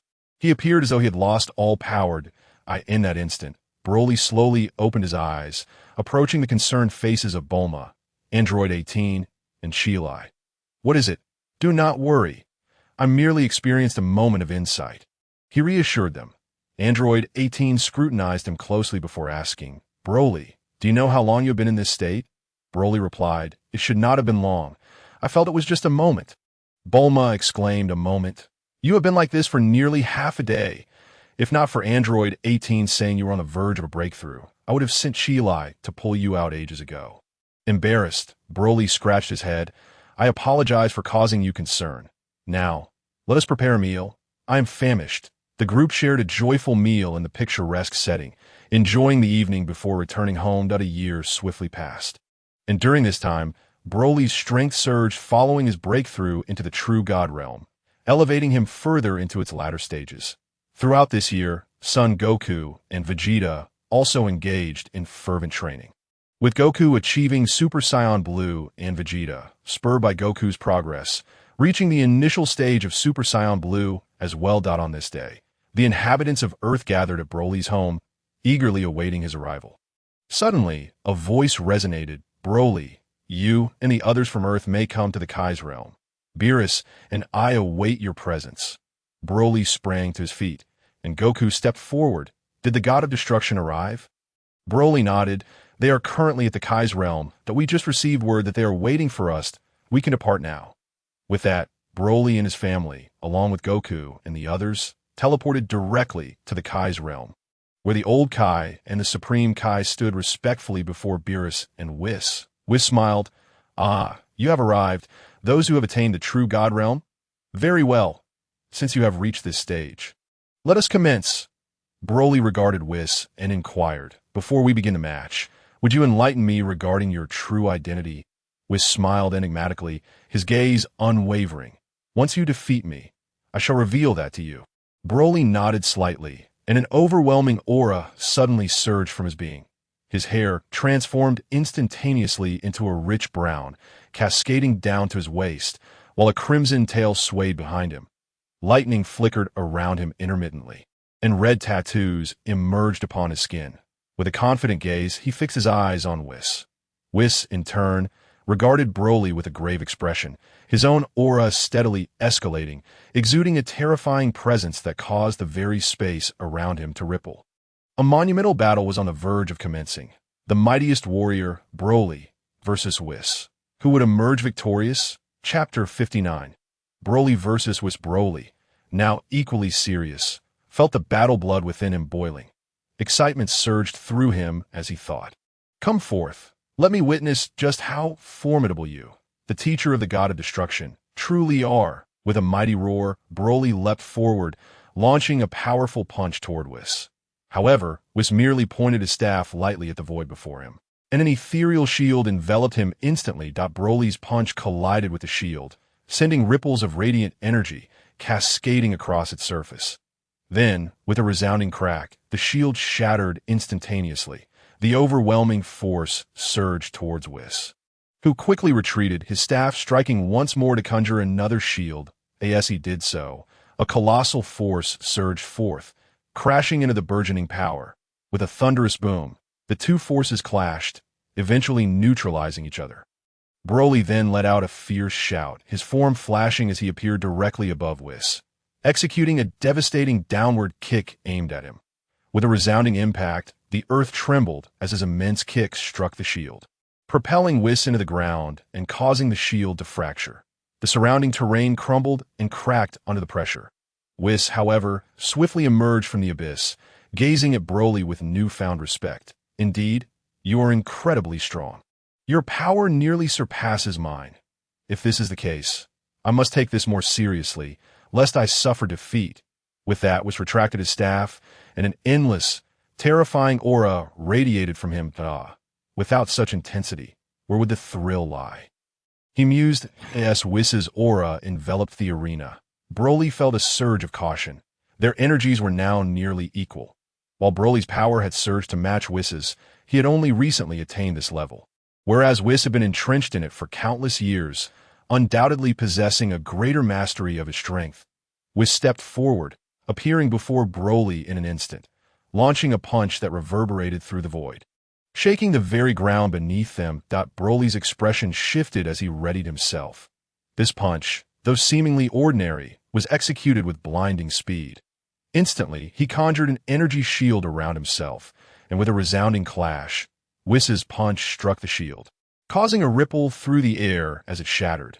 A tremendous force barreled toward Broly, who pressed his palms together and managed to block the strike, though he was forced to retreat, stabilizing himself 100 meters away. Broly, I never anticipated that 3 years apart would result in your strength surpassing mine. Yet your control over that power remains inferior to mine, which ensures my victory in this battle, Whis declared, vanishing and reappearing beside Broly, his fist glowing with an aura of destruction. Broly scoffed softly, responding with a straight punch directed at Whis, a wave of exhilaration washing over him.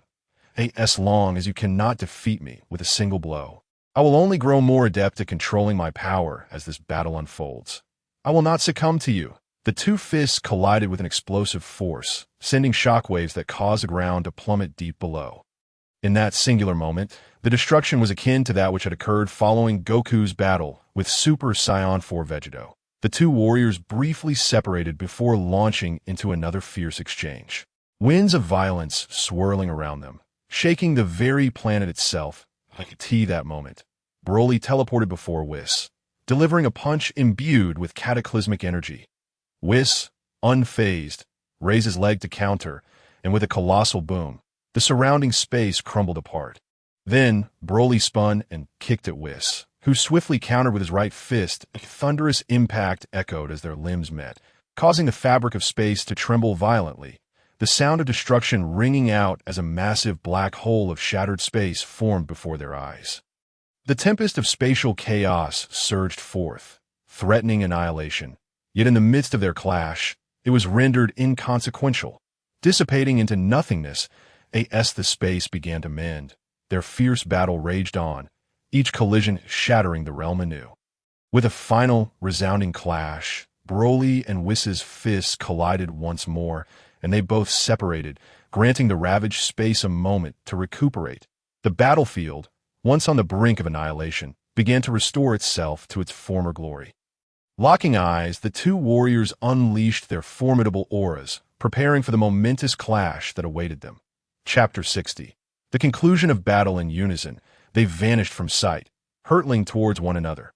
Their fists crashed together with a cataclysmic roar, sending shockwaves rippling through the universe, the very fabric of space fracturing as it struggled to withstand their might. The battle intensified, the newly repaired space crumbling yet again under the weight of their ferocious conflict. Once again, a thunderous sound erupted as Whiss's fist collided with Broly's in a fierce exchange. Subsequently, Whiss's left hand emitted a radiant red light, materializing into a sharp-beamed sword that sliced towards Broly. Sensing the incoming strike, Broly swiftly evaded, conjuring an orange energy sphere in his right hand, which he hurled at Whis. Without flinching, Whis redirected his beam, sword to cleave the energy sphere, but Broly instantly closed the distance. Launching a kick at Whis deftly sidestepped, narrowly escaping the blow, yet Broly was quick to unleash another energy sphere from his left hand. Whis, caught off guard, was unable to counter with his sword in time. Instead, he clasped his hands together to block the incoming attack. The impact resonated with a thunderous sound. Though it did not explode, it left Whis momentarily vulnerable, causing him to lean back slightly. Broly smirked, immediately appearing before Whis, delivering a powerful punch that sent Whis hurtling backward.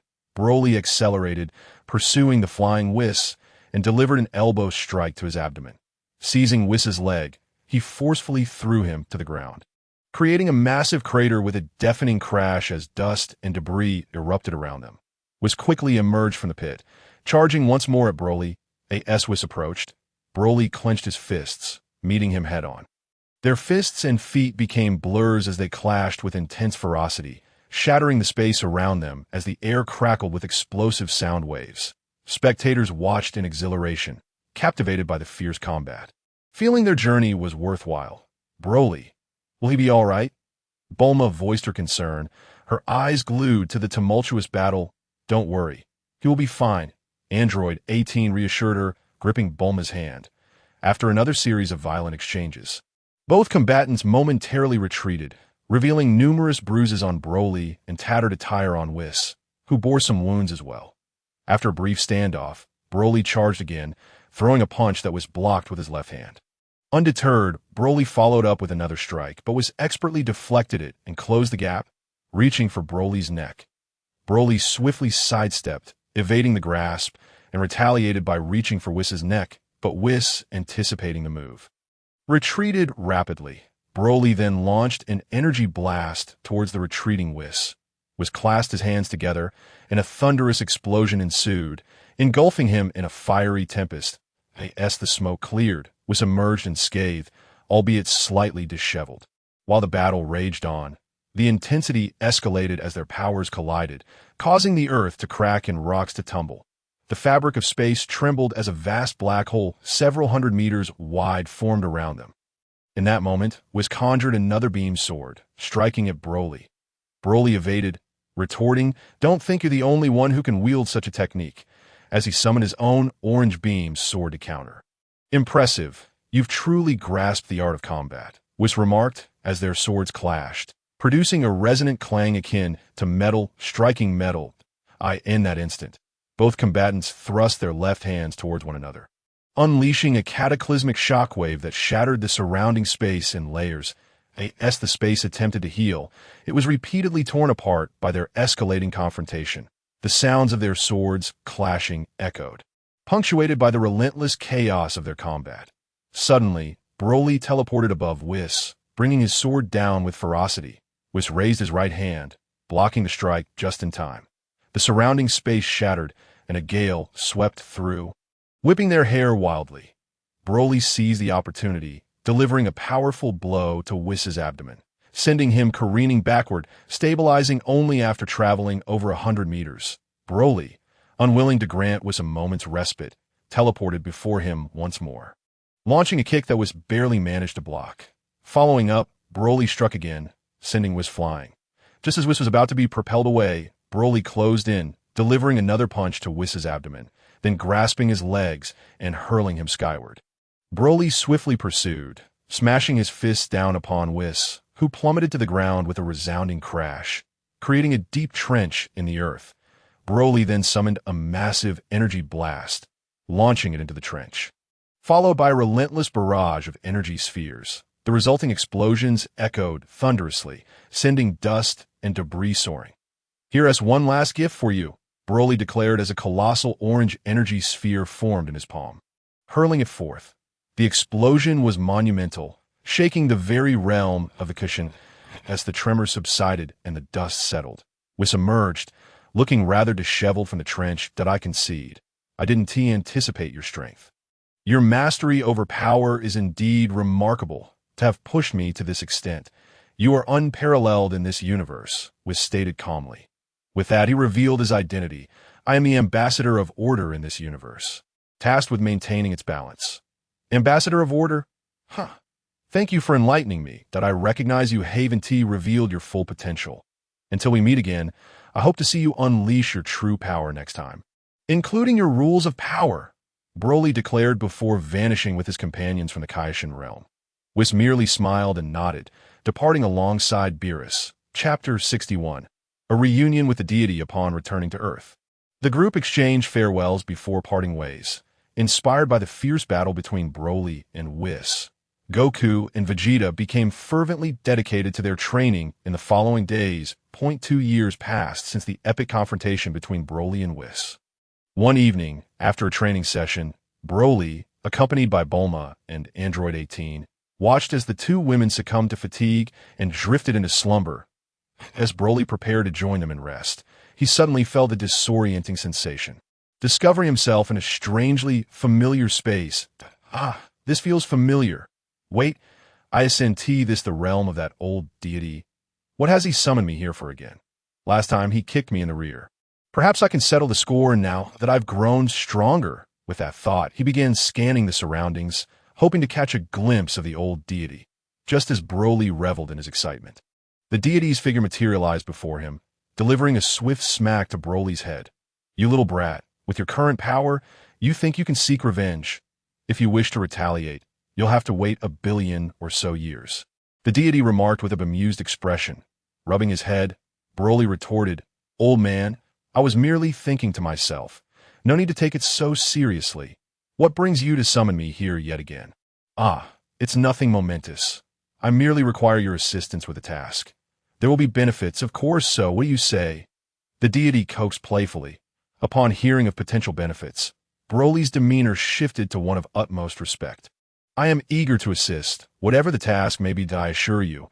I will give it my all and not disappoint you. Pleased with Broly's respectful attitude, the deity replied, We shall discuss the task later. First, let us talk about your strength. You believe you have become quite powerful. With confidence and a hint of pride, Broly declared, Of course, while I may not stand a chance against you right now, I am rapidly approaching the pinnacle of strength in the Dragon Ball universe. My power is formidable. This is not mere boasting. I believe you should be aware that I engaged in a battle with a fellow named Weiss. Although he refrained from employing the power of the rules, I displayed only 80% of my fighting capability and still managed to defeat him. This surely attests to my strength. Your confidence is commendable. Yet it is prudent not to become overly self-satisfied. Now, allow me to explain the purpose of my visit. It is, in fact, a venture inspired by our divine observations of the Dragon Ball universe, where we noted the existence of a tournament known as the World Martial Arts Championship. We, too, wish to host a similar event in our divine realm, with participants selected by us gods. The competitors will include individuals you are likely familiar with. The deity spoke with an air of tranquility. Upon hearing that the divine realm planned to hold a martial arts tournament, Broly felt a surge of excitement ignited by his Saiyan warrior genes. Eagerly inquiring, Who will be participating? Can you divulge their identities to me? The deity regarded Broly with satisfaction, stating, The roster of participants has yet to be finalized, but there are some names you may find quite familiar. Among those tentatively confirmed are the Western celestial deity Jehovah, the fallen angel Lucifer, and figures from Greek mythology such as Zeus, Gaia, Uranus, Poseidon, and Hades. These are the representatives from the Western pantheon. From our Eastern pantheon, we have the primordial supreme being, the master of heaven, and the sages of the four saints, along with their mentor, Hongjun, as well as the Buddha, the progenitor of the dragon clan, the legendary Kuanpung from the demon race, Tai, the yellow emperor Xianyuan, and Chiyu, among others. As for my choice, it is you. Upon hearing these familiar names, Broly's blood surged with excitement, exclaiming, When will it commence? I can hardly wait. Patience, my boy. Given your current strength, you would only be able to contend with a few of them. Aspiring for victory is beyond your reach at this moment. Therefore, I wish for you to train in other dimensions to hone your skills. You must fully integrate and master the power of your own rules to stand a chance against them. Time is still ample. The event will not take place for another 3 years, the deity replied calmly. Will venturing into other dimensions truly enhance my abilities? Broly asked, puzzled that I am sending you to other dimensions because you have yet to master the power of the rules. By entering worlds with lower martial arts levels, your presence will disrupt the balance, thereby attracting the attention of that dimension's overseer. Defeat him, and you shall inherit his power of rules, though it may be of a lower tier. By visiting multiple realms, your mastery will continuously improve. Upon your return to the Dragon Ball universe, you will face its overseer and absorb its power of rules. Thus, you will possess the means to compete with those familiar figures. The deity elaborated. Then grant me the ability to traverse dimensions freely, but I want to bring my girlfriend along, Broly stated. That is feasible. Draw out the overseer of that world. There are 2 stipulations. First, you must assume the role of that world's original protagonist and complete the storyline. You may alter the narrative, but you must see it through to fruition. Second, once you have completed the story, your strength must surpass that of the overseer by a significant margin. Only then will you be able to summon him when you unleash your full power. Do you understand, you little rascal? Broly nodded, his excitement palpable. Haha, this way, I can both enjoy the company of lovely ladies and enhance my strength. Truly a win-win situation. Now, I will imbue your ring with this ability before sending you back. I hope that when we meet again in 3 years, you will not let me down. Broly nodded solemnly, replying, Rest assured, old man, I will not disappoint you, for I am the strongest. The deity nodded with satisfaction. Then augmented Broly's ring with the power to traverse dimensions at will. The function has been added. With each overseer you defeat, your strength will grow that I hope you make the most of this opportunity. With a wave of his hand, Broly vanished from that space that I hope, you little rascal, that upon our reunion in 3 years, you will astonish me. The deity's figure gradually faded away. Meanwhile, Broly found himself back in his original space, still cradling 2 women in his arms, yet his heart brimmed with excitement. He pondered which world to visit first before gradually drifting into slumber. Chapter 62. Approaching the next world the following morning. Broly rose early and gently roused the 2 women. They exchanged shy glances, their faces flushed.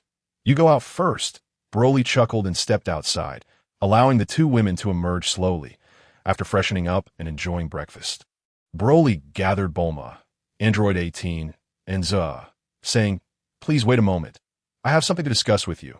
Curiosity piqued, Bulma asked, What is it you wish to speak to us about? I plan to venture into other dimensional worlds and would like to know if you are willing to accompany me on this adventure. Broly inquired. Other dimensional worlds, so we can explore different realms. The 3 women exclaimed, exhilarated. Yes, indeed.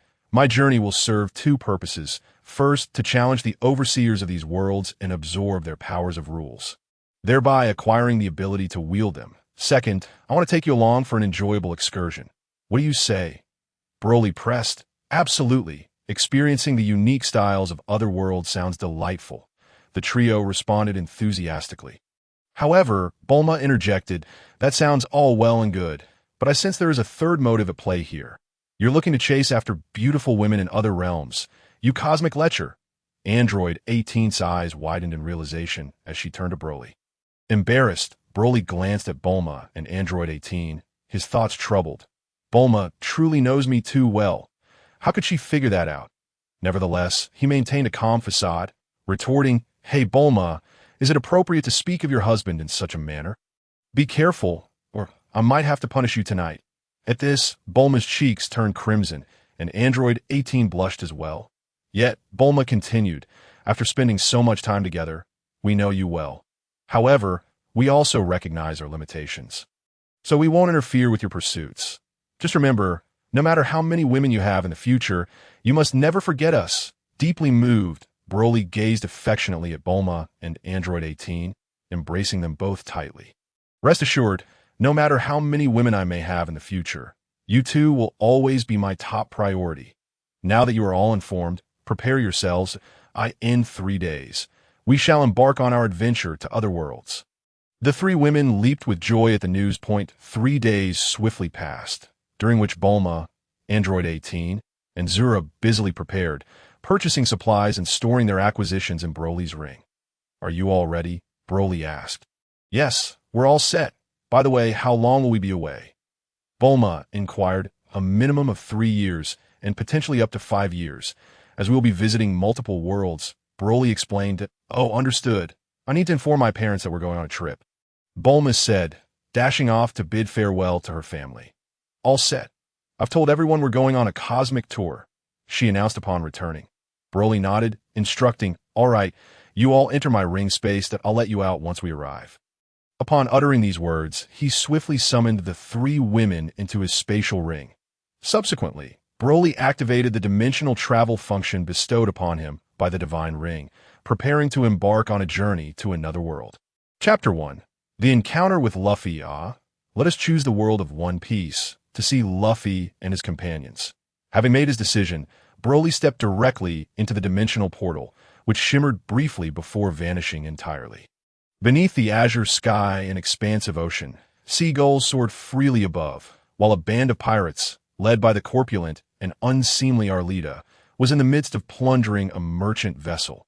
At that moment, a radiant portal materialized in the sky, and a tall, robust figure emerged from it. Observing the scene below where the unattractive woman commanded her crew in their criminal endeavors, he chuckled to himself. Oh, I've arrived just in time. This appears to be a scene straight out of the first episode of One Piece. Quite splendid. Luffy must surely be in that barrel aboard the passenger ship. Ah, what a delightful opportunity to meet the man destined to become the Pirate King. But how amusing it is that you could flaunt your prowess in my absence, Dada. But now that I am here, the title of Pirate King shall belong to me. Haha. With these thoughts in mind, Broly instantaneously teleported onto the passenger ship and made his way to the cargo hold in search of Luffy's barrel. Soon enough, he located it. Aha! Found it! Let me witness the legendary protagonist, Luffy. With that, he ignited his lightsaber and shattered the barrel. As the barrel broke, Luffy emerged, laughing heartily, just as depicted in the original tale. However, upon witnessing Luffy's foolish grin, Broly felt a wave of irritation and interrupted. Hey, stop laughing. Do you not realize how unpleasant our laughter is? Luffy, upon hearing this, inquired. Who are you? I am Monkey D. Luffy, the man who will become the Pirate King. Oh, is that so? Do you possess the strength to back that claim? Broly retorted dismissively. Humph, this is my lifelong dream that I would gladly sacrifice my life for it. Do you doubt my strength? Shall we have a spar? But should you lose, you must join me as my companion. Luffy declared boldly that, oh, you are quite confident, are you? If you lose, you shall serve as my subordinate, but it seems your fate, as my underling, is already sealed. Come now, let me see just what abilities you possess after consuming the gum-gum fruit. With that, Broly beckoned Luffy with a gesture. Just as Luffy prepared to strike, the pirates who had been raiding the passenger ship arrived, intent on capturing both Broly and Luffy. However, their resolve quickly faltered in the face of the two formidable figures, causing them to scatter in terror and report back to the grotesque Arlita. Upon receiving the news, Arlita hastened to the scene. Upon seeing her once more, Broly felt an overwhelming urge to retch. Without hesitation, he unleashed a powerful punch, sending a shockwave that struck Arlita, propelling her backward. Once this was accomplished, Broly turned to Luffy and said, Now then, the nuisances have been dealt with. Luffy dashed forward, throwing a punch at Broly, who remained utterly unfazed, effortlessly blocking the strike with a single finger. Your speed is lacking, and your strength is feeble, he remarked before flicking Luffy on the forehead, sending him hurtling backward with a thud. With a resounding crash, Luffy was flung several meters away, landing on the ground, devoid of any fighting spirit. Observing Luffy sprawled on the ground, Broly teleported before him, administering a Senzu bean and stating, Well then, have you conceded? Luffy stood, grinning widely. I didn't expect you to be so powerful. From now on, you shall be my captain. But how are you so strong? Will you train me to become stronger? Chuckling, Broly replied, First, find yourself a ship. We must leave quickly. The Marines are likely on their way, and I would prefer to avoid any trouble. Following the original story, Luffy procured a small boat, and together with Broly and his acquaintance, Kobe, they set sail. Meanwhile, Broly glanced back at the small ship they had just collided with. Smirking, Nami, we shall meet again soon. On board, Broly expressed his desire to venture into the Grand Line, which thrilled Luffy, who insisted that Broly gather some companions. Adhering to the narrative, Broly, following Kobe's guidance, made his way to the Marine base to seek out his first companion. Zoro. Chapter 2. The addition of Zoro, the small vessel drifted across the waves, and before long, Broly, Luffy, and Kobe arrived at the Marine base where Roronoa Zoro was being held captive. The trio disembarked, their excitement palpable as they shouted, At last, we've arrived at the Marine base. As they approached, Kobe urged Broly and Luffy to reconsider their intention of rescuing Zoro. Broly, undeterred, pressed on, while Luffy countered, We need to ascertain if he is a good person before making any decisions. Kobe, frustrated, exclaimed, Luffy, what are you thinking? How could he possibly be a good person when he is imprisoned? At this juncture, Broly interjected, Luffy, why not inquire if Zoro is indeed held captive within this marine facility? Luffy, upon hearing this, approached a fruit vendor, snatched a piece of fruit, and began to eat. The vendor, noticing, stepped forward, and after tossing a berry to the vendor, Luffy asked, "Is there a guy named Zoro in this base?" Upon hearing the name, the surrounding townsfolk quickly recoiled in fear, and Kobe whispered, "It seems we cannot mention Zoro's name here." Broly observed, "Luffy, let us proceed to the marine base and see for ourselves." The trio continued towards the marine base, and along the way, Kobe informed them that the commander of the base was a man named Monka. Upon uttering Monka's name, the passers-by again recoiled in terror, which puzzled Kobe, while Luffy found the townspeople's reactions amusing. Broly, aware of the unfolding narrative, remained silent as they approached the entrance of the marine base, gazing at the tightly shut gates. Luffy swiftly climbed the wall to gain a better view, with Kobe following suit. Luffy soon exclaimed, "Captain, I see him. Zoro's right here, but he is tied up on a wooden post in the courtyard." Broly nodded and levitated into the air, casting his gaze upon the courtyard. There he spotted a man with a green bandana, head bowed, bound to a stake, emanating a rebellious and proud aura. Broly recognized him as Zoro, the first of Luffy's future crew members, albeit a notorious directionally challenged individual. Broly instructed Luffy to free Zoro, but Kobe protested vehemently. That moment, Zoro noticed Broly and the others, tauntingly remarking, "Hey, you lot are quite the eyesore." Scram! Broly merely scoffed, while Kobe continued to caution against impulsive actions. Just then, a young girl scaled the wall, offering Zoro a rice ball she had made herself, to which Zoro coldly rejected her gesture. That moment, Monka's son appeared with two accomplices, snatching a rice ball from the girl and consuming it. Finding it unpalatable, he discarded the remaining rice ball onto the ground, trampling it underfoot. The girl, witnessing this, felt tears welling up in her eyes. Monka's son then ordered the Marines to throw the girl over the wall.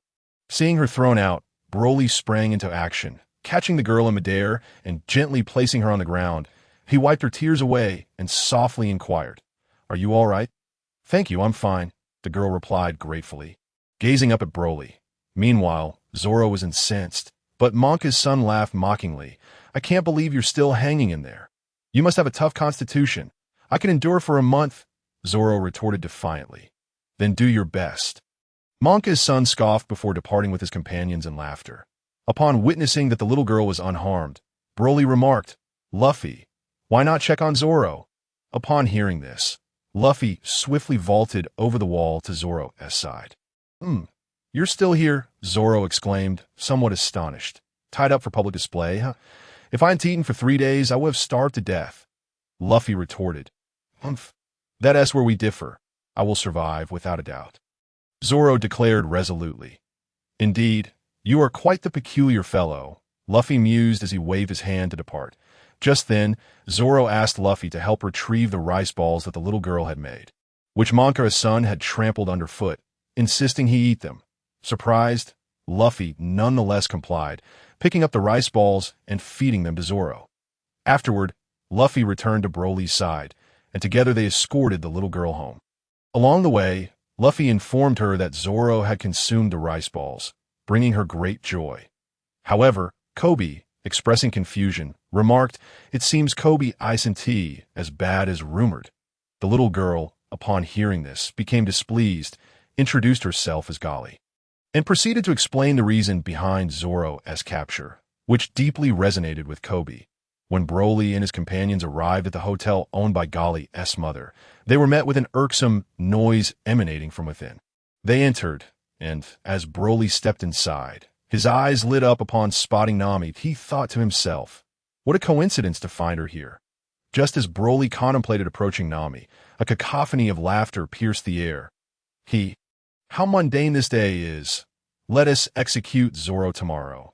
I hope everyone comes to watch. Broly's temper flared, irritated by the interruption of his thoughts. Luffy, throw that guy out. Such a person only brings noise. Broly said to Luffy, clearly displeased. Upon hearing this, Luffy dashed forward and landed a punch on Monka's son, Balumeb, sending him flying against the wall, where he slid down. Balumeb glared at Luffy, seething with rage. You pay for this. I'll tell my dad and have you executed. With that, he scurried away. That moment, Luffy resolved to recruit Zoro and, after asking for Broly's approval, which was granted, They ensured Gali and her mother were settled before returning to the location where Zoro was bound. Before they left, Broly cast a lingering glance at Nami. "Luffy, go retrieve Zoro's sword. I'll have a word with him." Broly instructed, noting that Zoro's sword was likely taken by Bulumeb. Luffy acknowledged and ventured into the military base, while Broly approached Zoro. "Zoro, I'm here to invite you to join my crew for an adventure in the Grand Line." Broly said casually, "Don't dream. I want to go with you. Save your breath." Zoro rejected. Broly, observing Zoro, smiled. "I know you are a swordsman of great skill. How about this? I've sent Luffy to fetch your sword. Once you have it back, we can duel. If you lose, you'll join us at the Grand Line. Sound fair?" After a moment of contemplation, Zoro nodded in agreement. Broly grinned. "First, let me untie you. Bulumeb did say he plans to execute you tomorrow." As he spoke, he approached Zoro, gripping the ropes and effortlessly snapping them apart. Freeing him that moment, Luffy was on a quest to locate Bulumeb, hearing a sound from the other side of a tall building. He utilized his rubber abilities to leap over, but he misjudged his strength, soaring too high and colliding with the statue Monka had erected, shattering it. Luffy then spotted Bulumeb and seized him, making a hasty escape. Monka, furious over the destruction of his statue, commanded his men to pursue Luffy. Before long, Luffy learned from Bulumeb the whereabouts of Zoro's sword. After retrieving it, he sprinted back towards Broly and the others. However, as Luffy approached, Monka and his men encountered Broly and Zoro. Spotting them, Monka ordered his subordinates to open fire on Broly.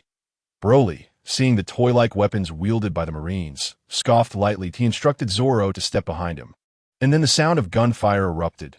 Zoro stared in disbelief at Broly, while the Marines looked on in fear.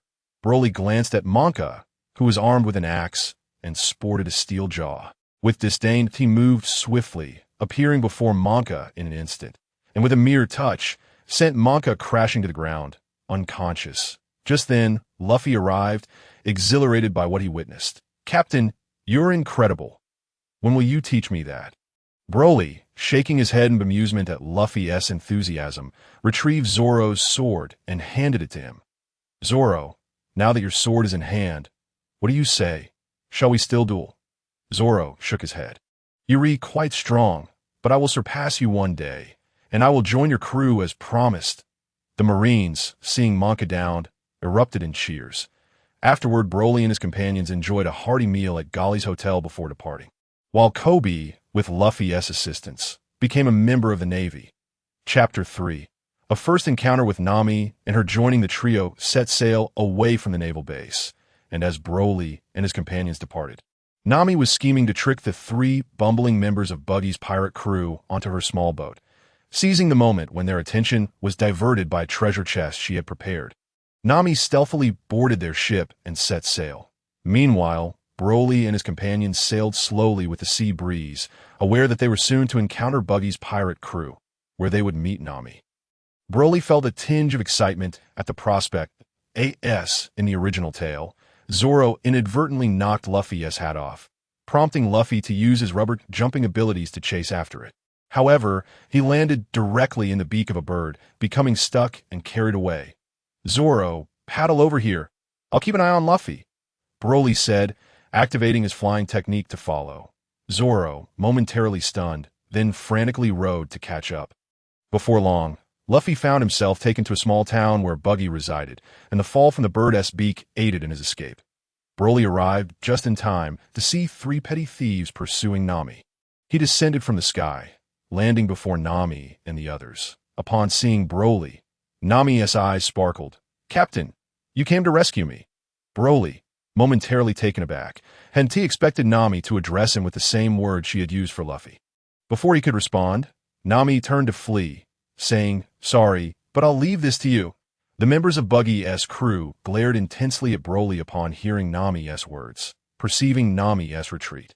Broly thought to himself, "Little girl, I'm not so easily manipulated. There will be a price to pay for using me." Buggy's crew, mistakenly believing Broly was Nami's captain, diverted their attention to him instead of pursuing her. They prepared to pounce on Broly. Meanwhile, Nami had reached the rooftop, albeit with lingering concern for Broly's safety. Broly turned to face the crew with disdain, then unleashed a powerful punch that generated a fierce shockwave, sending Buggy's men crashing to the ground, immobilized. Nami, witnessing this scene, gasped in astonishment. Incredible. You're so strong. You dispatched them so easily. Just then, Luffy, having fallen from the sky, joined Broly, gazing at him with admiration. Oh, so it's you. By the way, what's your name? Although Broly was aware of the situation, he feigned curiosity during their first encounter. I am a thief who specializes in pilfering pirate treasures. My name is Nami. She inquired, so, would you be interested in teaming up with me? I have no interest whatsoever. Broly replied playfully, turning as if to leave. That moment, Luffy's stomach growled audibly. Captain, I'm so hungry. Nami quickly offered, allow me to treat you to a meal. Broly nodded in agreement, and together with Luffy and Nami, they set off. Meanwhile, at Buggy the Clown's headquarters, he demanded, have you yet captured the thief? A subordinate named Little Rorono reported, we are currently pursuing them with all our might. Buggy, seething with anger, questioned, how could the navigational chart be so easily stolen? Little Rorono, trembling, explained, we were preparing to set sail for the Grand Line, but the custodian of the chart accidentally lost the key. What did you say? Buggy bellowed in fury, and then issued an urgent command to retrieve the navigational chart at once. At that moment, in an empty house, Broly and Luffy were enjoying their meal. Although Broly recognized Nami was not from this town, he pretended to be puzzled. Oh, you live in such a large house. I am not from this town, Nami replied. The townsfolk fled in fear of Buggy. Haha, Nami, what is your purpose as a thief specializing in pirate treasures? Broly asked with a smile. I aim to save up 100 million berries. Nami responded, why do you need so much money? Luffy interjected, that's a secret. With the navigational chart for the Grand Line, earning 100 million will not be a dream. Nami explained that a navigational chart. Are you a navigator? Broly inquired that I possess skills far surpassing those of a mere navigator. Nami declared proudly, perfect. We are in need of a navigator. Would you join us? Broly asked. Really? Nami asked incredulously. Yes, indeed. We are heading to the Grand Line. I wish to have some fun, while Luffy aims to become the Pirate King. Broly replied that I refuse. Upon hearing Broly refer to Luffy as a pirate, Nami grew angry, mistaking Broly for a pirate as well, and retreated to the window. At that moment, members of Buggy's crew were searching for Nami. Sensing urgency, Nami turned to Broly and suddenly proposed, if you agree to one request of mine, I might consider joining you as your navigator. Broly smiled, really? All right, we agree.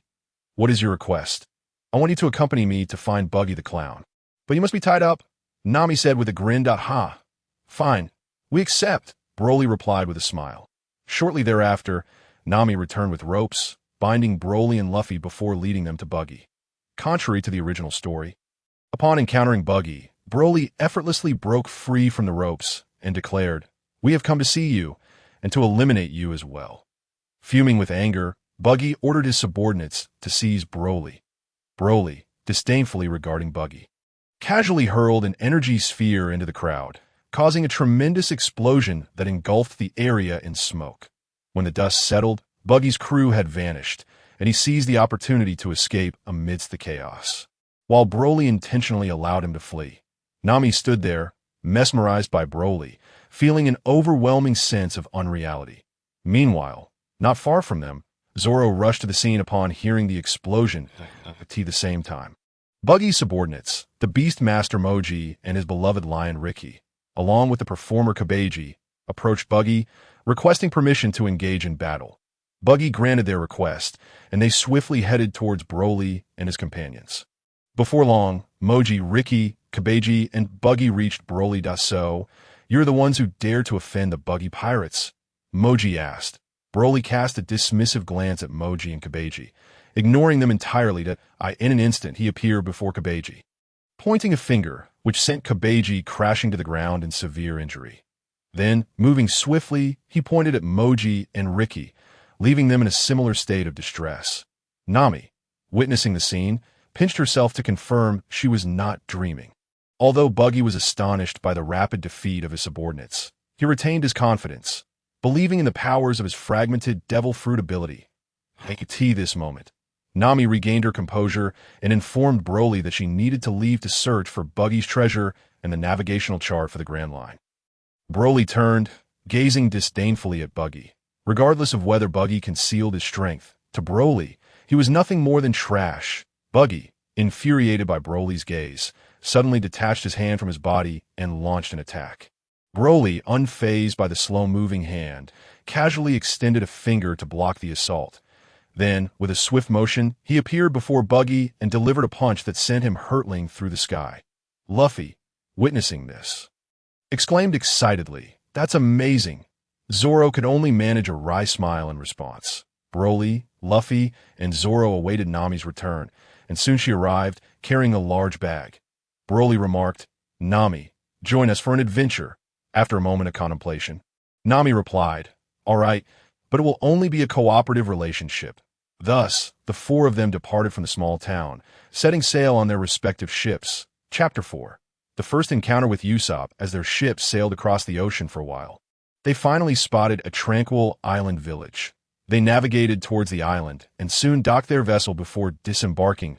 That moment, Zoro suddenly observed the distant woods with caution and warned Luffy, "Be careful. There are people nearby." Broly, recognizing that it was Usopp and three children playing pirate games, approached nonchalantly.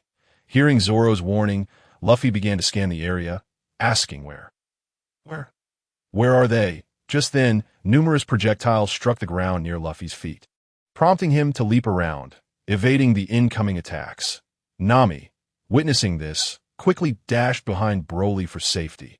When the barrage ceased, a multitude of pirate flags adorned with skulls rose in the distance among the trees. Upon seeing the flags, Luffy shouted, "Yay! So many people!" Nami, clearly displeased, retorted, "You still have the energy to admire them." Broly, hearing this, couldn't help but smile slightly to a voice called out, "I'm the captain of this village's pirate crew." "Usopp, the townspeople refer to me as Captain Usopp.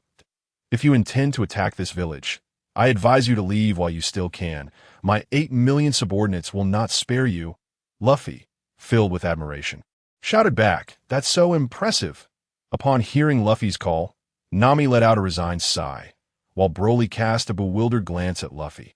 Zoro turned his head, rolling his eyes in Luffy's direction, and Usopp, brimming with pride, pointed a thumb at himself and that moment. Unable to bear it any longer, Nami exclaimed, "This must be a deception." Usopp, startled by her words, clasped his hands around his head in astonishment, saying, "I've been exposed, see? He even admits it." Nami remarked. Usopp, still holding his head in despair, lamented, "I accidentally let it slip." Nami, observing Usopp's complaints, felt exasperated. Luffy, taken aback, turned around and asked, "What do you mean by deception?" Usopp, regaining his composure, muttered under his breath, "You cursed advisor," before adding, 80 million is an exaggeration, but I still command an elite force." From the thicket of the forest, the three children, including Onion Head, instantly raised their pirate flags in unison with Usopp's words. Nami glanced at them and quipped, "Is that an army of just 3? Hearing her remark, the children panicked and leapt out of their hiding spot, exclaiming, "We've been discovered." They discarded their flags and fled. Usopp, witnessing their escape, shouted in alarm, Hey, don't run away." At that moment, Nami walked from behind Broly to the spot where Luffy had just been ambushed, picking up a hidden weapon from the sand that I've never heard of pirates wielding slingshots as weapons. She remarked, blowing the sand off the marble, revealing its true form. Luffy erupted into laughter, saying, "You're quite amusing." Usopp, feeling offended, retaliated, "How dare you underestimate me? I have my dignity, and it is because of this dignity that everyone calls me the proud Usopp." As he retrieved a slingshot from his bag, loaded it, and aimed it at Luffy, Broly, recognizing that it was time to end this farce, approached Luffy and said, "Since you've declared war on us, you must stake your life on it. I assure you, I'm not here to scare you." Upon hearing Broly's words, Zoro glanced at him before placing a hand on the hilt of his sword, while Luffy pressed his hat down with one hand, his expression serious as he fixed his gaze on Usopp. Broly, too, regarded Usopp with a grave demeanor, and at that moment, an aura emanated from the three, directing itself toward Usopp, who began to tremble. Nervously facing the trio, Usopp's resolve faltered, He soon found himself kneeling on the ground, muttering, "What an intimidating presence! How formidable!" Laughter erupted among the others at the sight of Usopp's surrender, and Luffy stepped forward, asking, "Usopp, isn't your father Yasopp?" Upon hearing Luffy mention his father's name, Usopp was taken aback, tumbling down the small hill, then flipping over to sit up, exclaiming, "He truly is my father." "How did you know?" Luffy, in response to Usopp's inquiry, pulled him up, leading the way to the village tavern, explaining along the way how he came to know of his father. After their meal, Nami inquired of Usopp, "Are there any shipwrights in the village who can operate vessels? Additionally, where might we procure a larger ship?" Usopp sighed, replying, "As you can see, this is merely a small village. Regrettably, you won't find what you're looking for here." Like tea that moment, Zoro, seated by the window, chimed in, "Isn't there a villa on the hill?" Nami, upon hearing this, excitedly asked, "Does Usopp know them? Can we ask them for assistance?" Usopp, with a serious demeanor, responded, "That won't do," before making an excuse to slip away. Observing Usopp's departure, Broly suggested, "In that case, let us visit the villa on the hill and see if we can find what we need." The group nodded in agreement, leaving the tavern and heading toward the villa atop the hill. As they made their way, they encountered the three children who had previously assisted Usopp, learning from them that the villa's mistress, Kaya, had shown improvement in her illness thanks to Usopp's help. Upon hearing this, Luffy exclaimed, "Great! Let's go ask if she can provide us with a ship." Soon, they arrived at the villa, but the children informed Broly that they could not enter, as guards stood watch at the entrance. Broly, upon hearing this, smirked and glanced at the railing before effortlessly flying over with Nami. The others, utilizing Luffy's rubber abilities, followed suit into the villa's courtyard. Meanwhile, Usopp was amusing Kaya with his stories when Luffy and the others fell from the sky, landing on the ground with a thud. Broly and Nami soon joined them. Kaya gazed at the group in astonishment, and Luffy declared, "We have a favor to ask of you." Kaya, puzzled, responded, "A favor from me?" "Yes, indeed. We need a large ship." Luffy's sentence was abruptly interrupted by a voice. "What are you all doing here?" A man clad in a black suit, wearing glasses, approached them, demanding, "Who permitted you to intrude?" Broly, intrigued, scrutinized the man, recognizing him as Kuro, the captain of the Black Cat Pirates, while the others turned to look at Kuro. Subsequently, just as in the original story, a dispute arose between Usopp and Kuro regarding their fathers, leading to the group exiting the villa with Usopp. As they pondered how to acquire a ship, Usopp overheard a conversation between Kuro and Zango, prompting him to run back to the village to warn the residents. But no one believed him. Usopp then rushed back to the villa to tell Kaya that her butler intended to kill her, but Kaya dismissed his claim, slapping him in the process. Undeterred, Usopp sought out Broly and the others, expressing his desire to protect the village, to which they agreed to assist. Subsequently, everyone retired for the night, preparing for the imminent confrontation with the Black Cat Pirates at dawn. Chapter 5. Usopp joins the following morning. A ship adorned with a black cat emblem appeared on the horizon, sailing toward the small island village. Soon, the vessel drew nearer, and the pirates, led by Captain Zango, leapt down from the ship.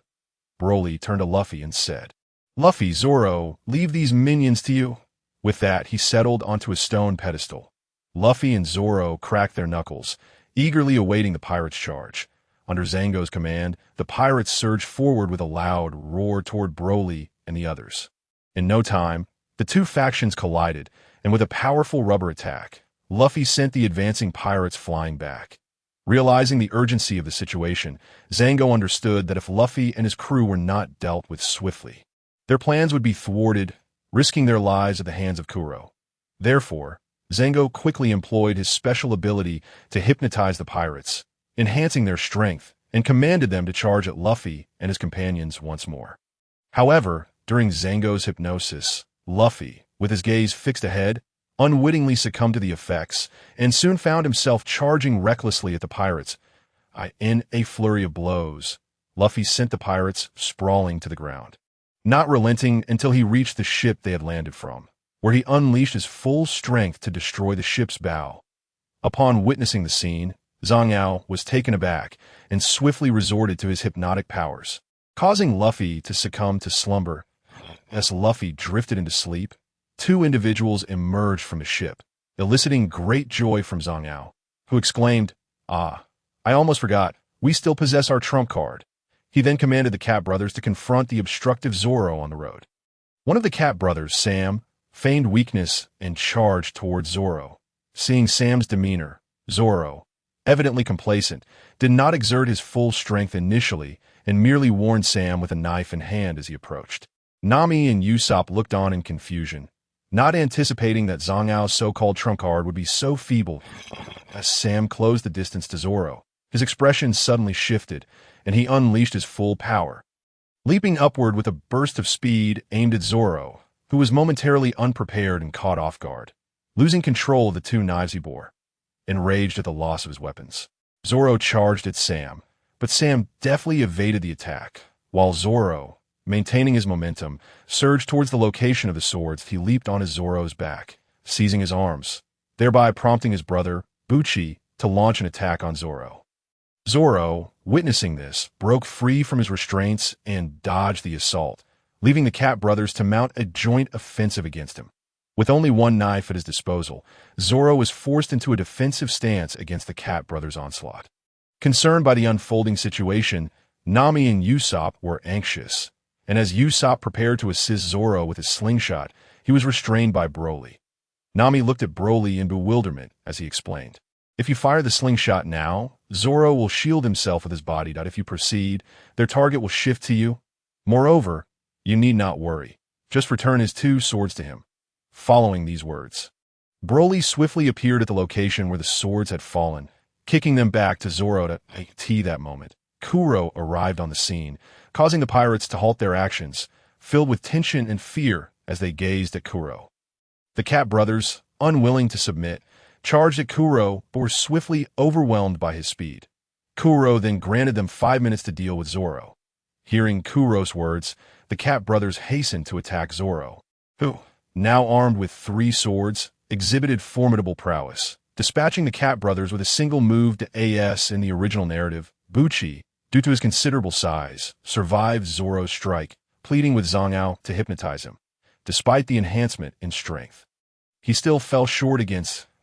As Kuro's 5 minutes elapsed, and he prepared to engage, Kaya arrived in an attempt to thwart Kuro.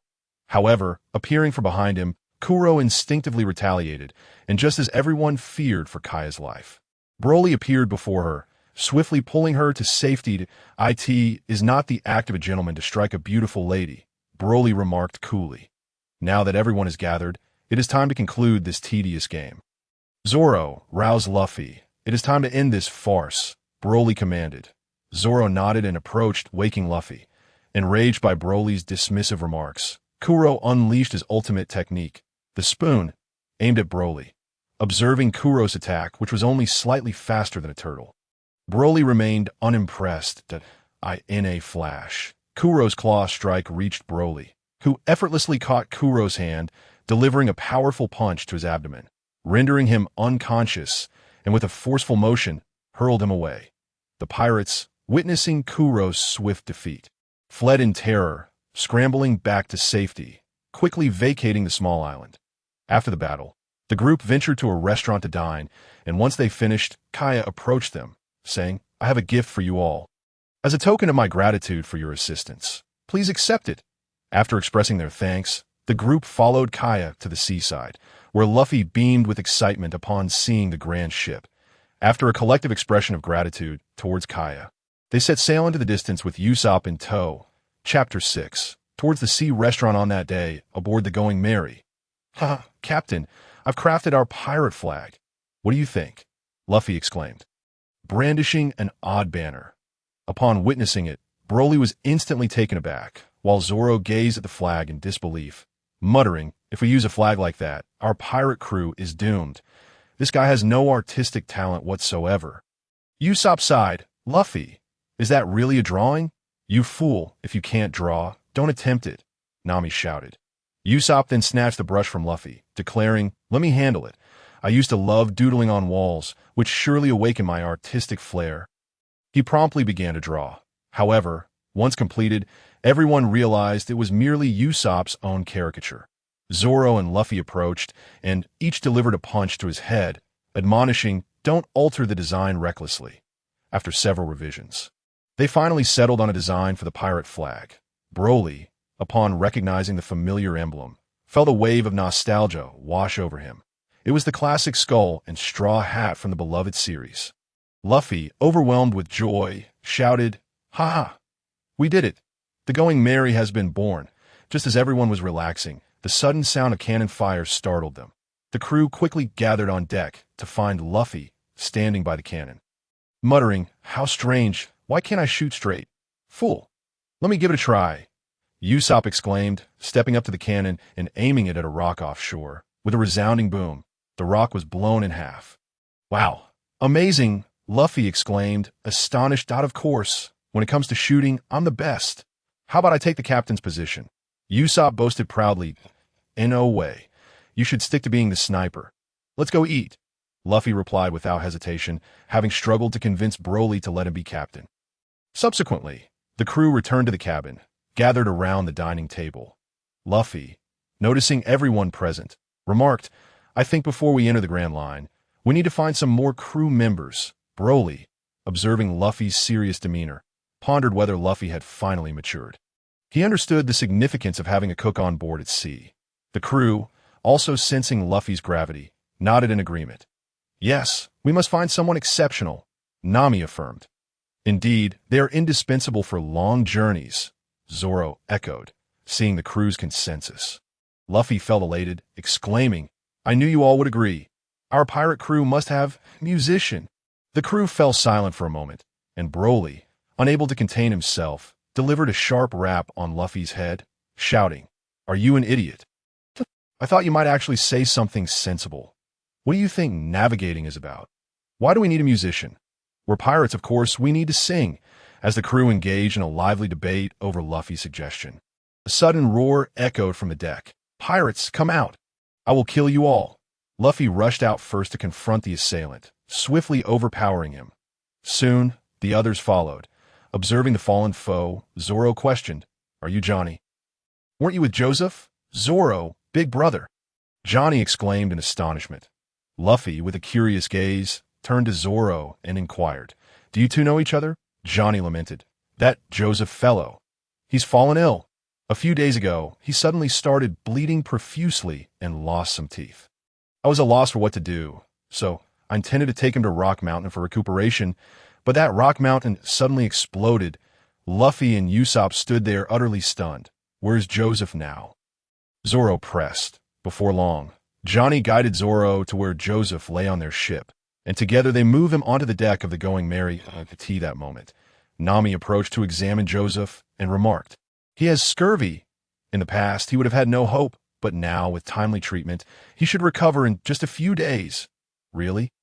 Johnny exclaimed excitedly. "Sister," Nami retorted angrily. She then turned to Luffy and Usopp, shouting, "You two fools, don't just stand there. Hurry and fetch a barrel of rum for Joseph to drink."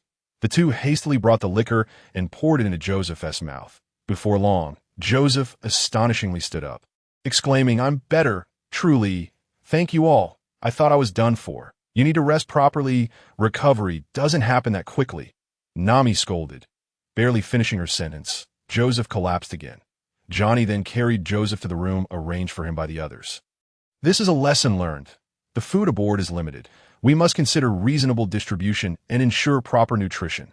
Therefore, we need a cook," Zoro declared. Broly nodded in agreement, asking, "Does anyone know where we might find such a person?" At that moment, Luffy chuckled, "Then let us begin our search for a cook. That way, we can enjoy delicious food." Johnny seemed to recall something and said, "Big brother, if we're looking for a cook, I know a place where we can find one. Though I'm unsure if the chef would be willing to come. It's a renowned sea restaurant in this area. Moreover, big brother, the man you've been searching for, Hawkeye, is also there." "A sea restaurant?" Luffy and Usopp exclaimed excitedly. "Yes, if we sail for another 2 or 3 days, we should arrive," Johnny confirmed. "Hawkeye." Zoro trembled as if struck at a vital point. "Hawkeye, my hawk. One of the 7 warlords, I wonder what his strength is like." Broly mused joyfully. Ever since arriving in the world of One Piece, he hadn't encountered an opponent worthy of his serious attention. The prospect of meeting one of the 7 warlords, Hawkeye, thrilled him. Even though he knew there would be no real threat, it could still bring him a modicum of combat pleasure. Chapter 7. Luffy's ordeal. The ship sailed for another 2 days across the ocean. We finally arrived at the sea restaurant. Big brothers, Johnny shouted excitedly from the bow of the ship early in the morning. Upon hearing his call, everyone eagerly rushed to the front. "Oh, what a massive fish!" they all exclaimed in awe as they beheld a large wooden fish standing prominently ahead. Creatively designed to resemble a fish, with 2 flagpoles at its head and tail, the sails billowing majestically. Suddenly, a ship with striking black and white stripes sailed past, its crew appearing very arrogant, with bizarre patterns on its sails and a line of English. Marines? Johnny and Joseph trembled behind a door panel. Luffy, with his mouth agape, stared at the Marines, exclaiming, "When did they appear? Won't he attack us, will they?" Usopp, feeling timid, inquired that on the opposing Marine ship. A man in a striped shirt and golden hair raised his right hand, leisurely observing the flag on Broly's ship, saying, "I haven't seen this pirate flag before." His right arm sported a metallic gauntlet. He was none other than Marine Lieutenant Iron Fist Horty. Horty arrogantly shouted towards Broly's ship, "I'm a Marine Lieutenant. Who is the captain here?" "I'm Luffy, the captain. We just made the pirate flag a few days ago," Luffy replied solemnly, while everyone looked at him in disbelief for speaking such words at a time like this. "I am Usopp. I'm the sharpshooter," Usopp echoed, mimicking Luffy to that moment. Horty noticed Johnny and Joseph hiding behind the door, saying, "You two, I recognize you. Johnny and Joseph, the bounty hunters who specialize in capturing third-rate pirates. So you've finally been caught by pirates?" Hearing this, Joseph and Johnny instantly felt a surge of anger and shouted back at the Marines. Horty's voice came again. "Today, consider yourselves lucky. I'm here to enjoy some fine cuisine, not to waste time with you third-rate pirates." With that, he signaled to the cannon operator, darkly commanding, "Sink them." Usopp, noticing the cannon operator's movement, shouted in alarm, "Oh no, they're going to fire at us." Everyone turned to look at Usopp. And just then, they heard a loud bang as a cannonball flew in an arc towards them. Seeing the incoming cannonball, Luffy dashed forward and deflected it with his body, sending it hurtling back at an even faster speed. Although it seemed to veer slightly off course, crashing into the roof of the sea restaurant. Boom! It blasted a massive hole. Meanwhile, at the sea restaurant, "Boss, are you all right?" a nervous crew member asked, looking at the old man covered in smoke. The old man, wearing a tall chef's hat, a chef's coat, and sporting long whiskers beneath his nose, was notably missing a leg, which was propped up by a wooden stick. The old man bellowed angrily, "If I were all right, that would be strange. Now get back to work." It turned out that the old man was the owner of the sea restaurant, Zeph. "But your health?" The crew member hesitated, still worried that Zeph's voice boomed. "A chef's duty is to ensure customers are fed. Do you want my restaurant to go bankrupt?" With that, he kicked the crew member out of the room. At that moment, several other crew members arrived, carrying Luffy in as if he were a small chicken. "Boss, he brought the criminal. It's him," they declared, unceremoniously dumping Luffy before Zeph. "You scoundrel, tell me how you plan to compensate us," Zeph shouted in fury. After some discussion, it became clear that Luffy had no money for compensation. Zeph, resigned, told Luffy, "If you have no money, then you'll have to work in my restaurant to pay off your debt. 1 year of unpaid labor." Luffy was instantly drenched in sweat, staring at Zeph in disbelief. 1 year. It seems Luffy's days just became quite challenging. Meanwhile, in the restaurant, the previously arrogant Marine Lieutenant Horty was dining elegantly with a beautiful woman, waving his hand grandly. "Waiter." A man in a black suit approached, casually strolling through the restaurant with a cigarette in his mouth, leading Horty to mistakenly assume he was the waiter. "What are you staring at?" "I am calling you." Horty snapped at the uninterested man in black, visibly irritated, pointing at him. "Sir, allow me to correct your misunderstanding. I'm the sous chef here, not a waiter." He is the sous chef of the floating restaurant. Sanji, before he could finish his words, Sanji's old habit resurfaced. Upon spotting a stunning beauty nearby, he immediately shifted his focus and began flirting with her. Meanwhile, Horty, who was sitting aside and feeling utterly ignored, was seething with anger. Just like in the original tale, he first unleashed a swarm of bugs to create chaos, and when that failed, he resorted to brute force, only to be swiftly knocked to the ground by an enraged Sanji. On the other side, in the boss's office, Luffy was haggling with the proprietor, asking if the duration of his service could be shortened. How about just a week? Zeph, upon hearing this, erupted in fury, exclaiming, "Impossible! You destroyed my restaurant and injured me. A mere week of free labor is utterly insufficient." Upon hearing Zeph's refusal, Luffy muttered to himself, "Do we really need a whole year? That's unacceptable. I've endured for 10 years, and now that I've finally become a pirate, I absolutely cannot stay here for a year. Fine, let's settle on 3 weeks as compensation." As Luffy grew more animated in his argument, he ended up making the decision himself. Zeph, unable to contain his frustration, shouted, "You fool, don't make decisions unilaterally. Watch this prosthetic leg kick." With that, he leaped and delivered a powerful kick that sent Luffy flying. After the kick, Zeph declared, "Whether to forgive you is my decision to make. However, I have a rather swift solution.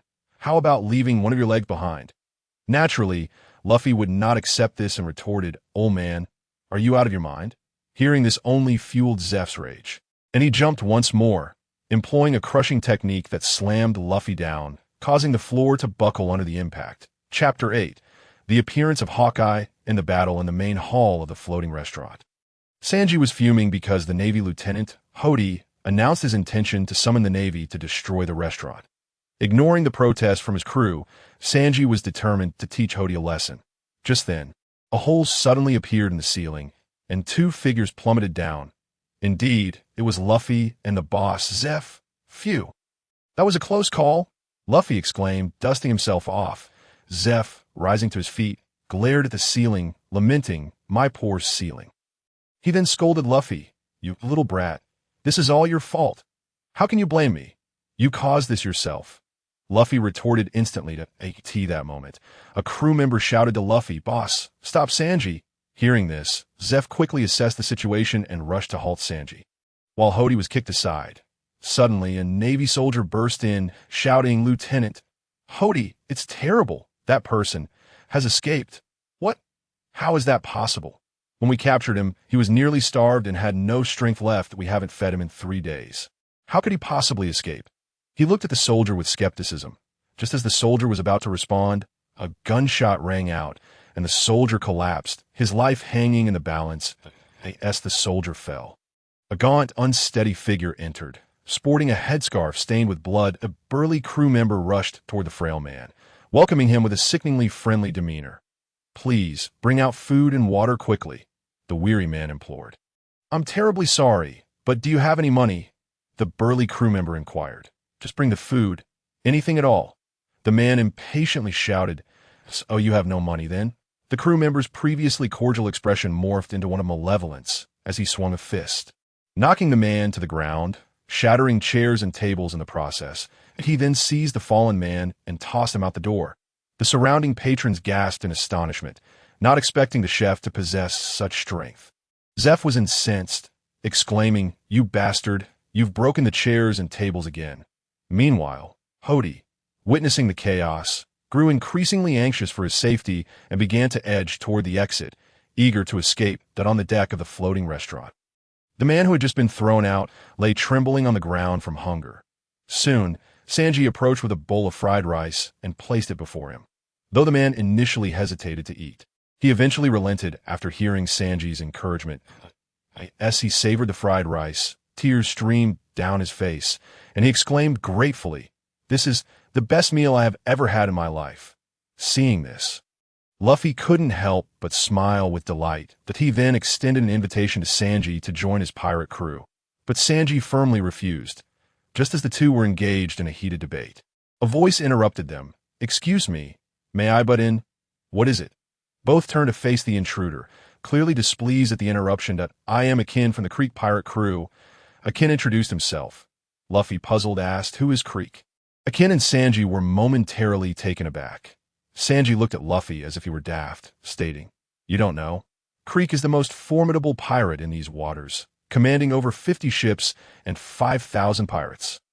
He is a monster." Just then, Zeph's voice boomed from above. "You lazy brats, get back to work and stop slacking off." As Akin thanked Sanji and bid farewell to both Sanji and Luffy, he departed on a small lifeboat provided by Sanji. Sanji, you slacker! What are you still doing here? Get to work! Zeph shouted in anger, prompting Luffy and Sanji to hurriedly return to the restaurant. Luffy had initially been washing dishes, but for every dish he washed, he ended up breaking one, leading the kitchen staff to assign him to serve plates instead. As Luffy carried a plate into the main hall, he spotted Broly and Nami leisurely enjoying delectable food at the dining table. You guys! How dare you come here and feast while I'm away? Luffy fumed. Hey, slacker! Nami greeted Luffy with a wave. Broly chuckled. I heard you're going to work here for a year. Usopp chimed in excitedly. Does that mean I can be the captain? Can I change the flag? Chopper added with enthusiasm. Luffy glared at them, and noticing that they were distracted, he quickly dug a booger from his nose and dropped it into Chopper's drink while saying, Go ahead, enjoy your meal. Broly and Usopp struggled to suppress their urge to laugh at the unfolding scene.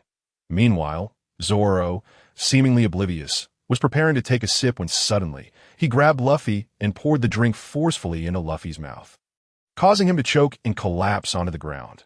Witnessing this spectacle, everyone erupted into hearty laughter. Like a tea that moment, Sanji caught sight of Nami and instantly rushed to her side, showering her with attention. Broly, observing this, felt a surge of irritation. He thought to himself, just wait until you join us, and I will show you how to deal with such insolence towards someone I have my eye on.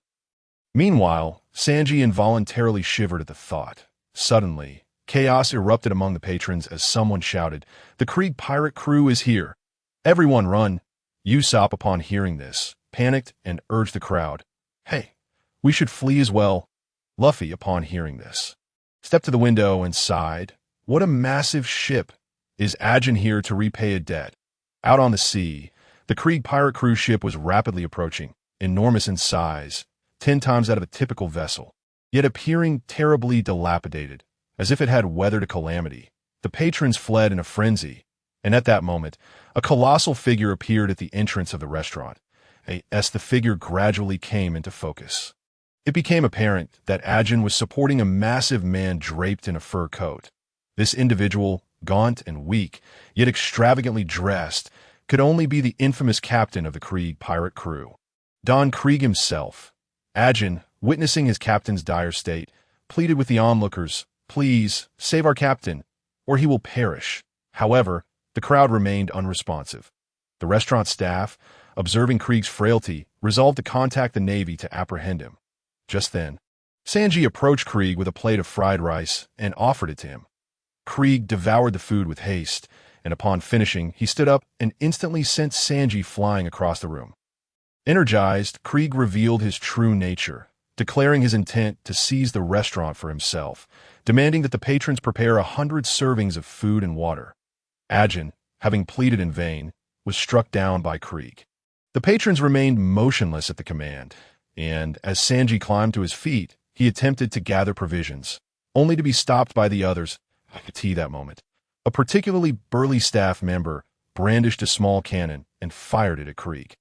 The cannonball struck him squarely, creating a powerful shockwave. Just as everyone believed Krieg had been defeated, the smoke cleared to reveal him unscathed. Infuriated by the resistance, Krieg unleashed a barrage of gunfire from the various cannons protruding from his body, mowing down the patrons. Meanwhile, the restaurant owner, Zoff, presented 100 servings of food and water to Krieg. After distributing the provisions to his crew on his ship, Krieg commanded his men to attack the restaurant. Just as the crew prepared to disembark, a thunderous noise erupted as Krieg's ship suddenly snapped in half. The pirates aboard were thrown into disarray, and at that moment, Usopp shouted, This is bad. Nami, Johnny, and Joseph are still on the ship outside. Without hesitation, he dashed out. Broly, aware that Nami had likely thrown Johnny and Joseph overboard and sailed toward Arlong's territory, remained calm, deciding to finish his business with Mihawk before pursuing Nami as the others followed Usopp outside. They soon heard the cries of Johnny and Joseph. This is terrible, big sister Nami pushed us into the sea and fled with the treasure and the ship. The group was taken aback, and after clarifying the situation, they resolved to send Usopp, Johnny, and Joseph after Nami. I could see that moment. A small boat gradually emerged on the water, its corners adorned with candles, and a diminutive sail fluttering in the breeze that on the boat was a single chair. Occupied by an individual, they drew closer. The figure became clearer.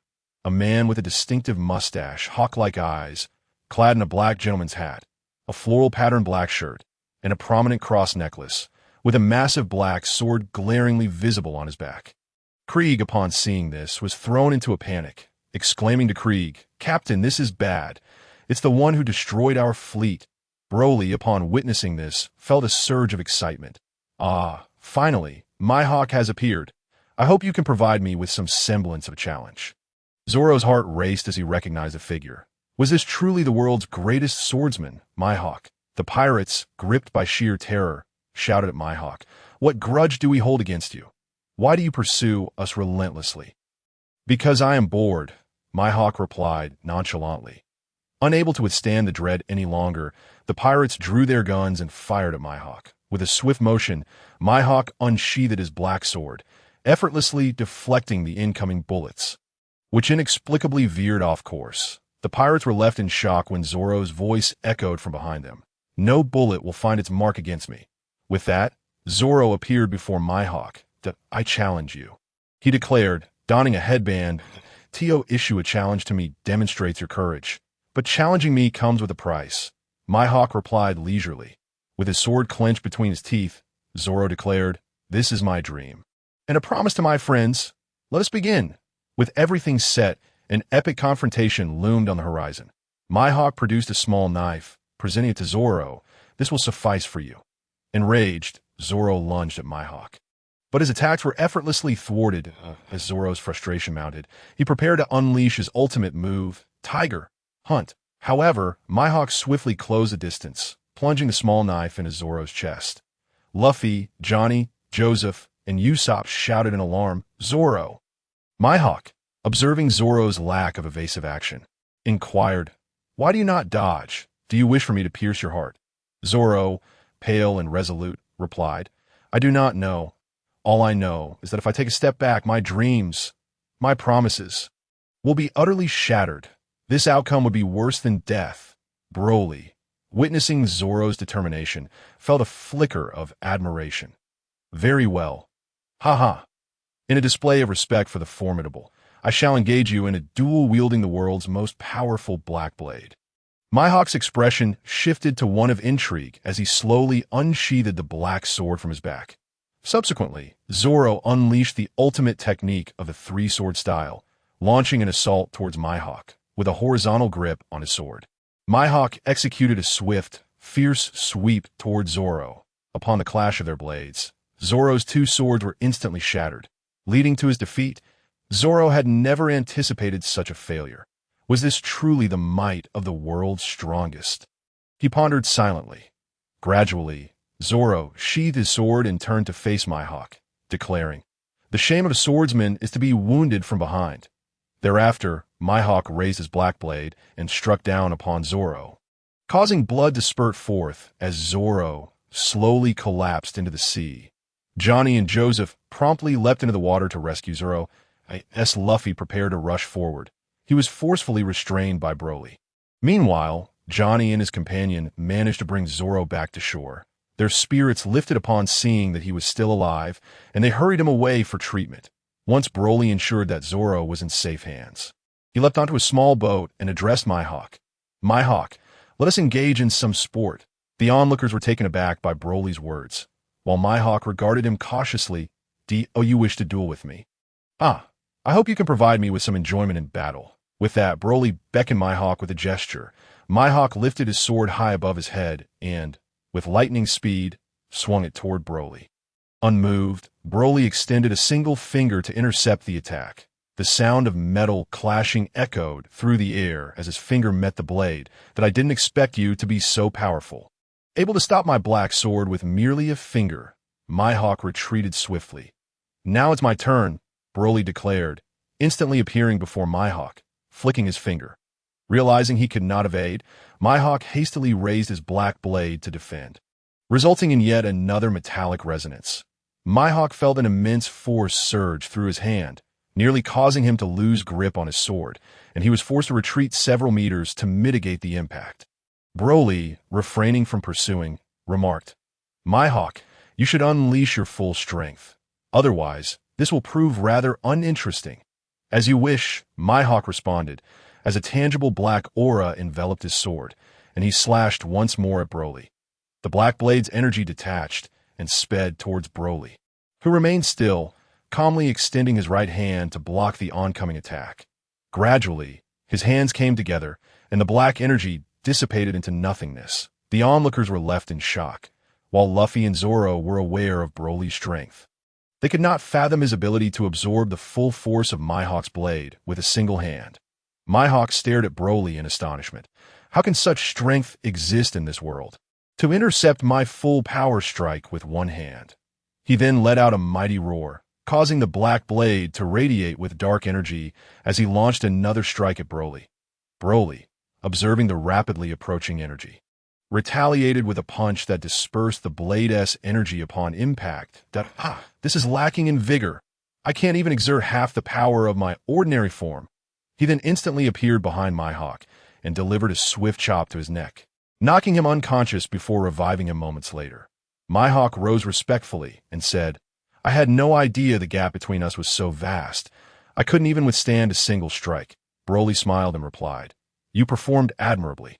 Continue to strive for improvement. I look forward to your next challenge. Mihawk, casting a respectful glance at Broly, expressed his gratitude.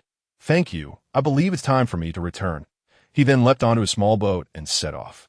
Meanwhile, Broly turned to Luffy and said, Luffy, I leave the remaining matters in your capable hands.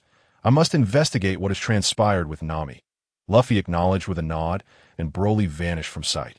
Chapter 9. The Wrath of Broly. While Luffy battled against Kuro, Broly followed Nami's trail to the island of Scythia. Observing the extensive devastation around him, he lamented, Such destruction! It appears this place is deserted. I shall follow Nami's aura. As he began to trace Nami's energy, a fisherman approached him, declaring, You do not belong to this island. Who are you, and what do you seek here? You must pay a ransom of 100,000 berries, or I shall end your life. Broly slowly raised his gaze at the audacious fisherman, saying, You truly have no fear of death to speak to me in such a manner. With that, he unleashed a punch that sent the fisherman flying. Continuing along Nami's trail, Broly made his way toward Arlong's territory. But midway, he encountered Nami. Broly, what brings you here? She inquired. Our navigator is absent, so I came to bring you back. Broly replied nonchalantly, You should return. I previously stated that we have a partnership, and I am now an officer of the Fishman pirate crew, which means I have no ties to you anymore. With that, she turned and fled. Broly watched Nami run away, feeling a sense of helplessness. What a foolish girl. Why won't she just express her feelings? Why must she bear all the burdens alone? He then proceeded to the village of Cocoa West, where he found a restaurant and ordered a meal to rest.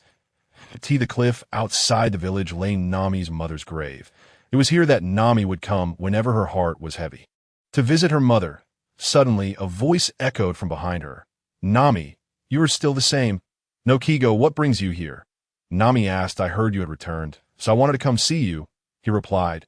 Meanwhile, by the seaside, Look, a villager shouted, pointing towards the distant sea. It's a Navy ship. Everyone turned their gaze toward the approaching vessel, excitement coursing through the crowd as they beheld the massive Navy warship sailing toward them. Soon, Arlong received word and prepared to send his men to negotiate. But the Navy fired cannonballs first. Inciting Arlong's fury, he dispatched his 3 most capable subordinates to obliterate the Navy ship. In short order, the 3 fishermen successfully destroyed the Navy vessel. The villagers on the shore watched in despair as the ship meant to rescue them sank beneath the waves. Upon their return to Arlong's territory, Arlong greeted his 3 subordinates with a smile. Well done. It was far too easy to deal with those people. Everything was under our control. Indeed, Nami's navigational charts have been a tremendous asset to us. Yes, it is a pity that the captain agreed to allow her to sell her village for 100 million berries to gain her freedom. The trio spoke casually and relaxedly. Subsequently, the fishermen resumed their drinking and chatting.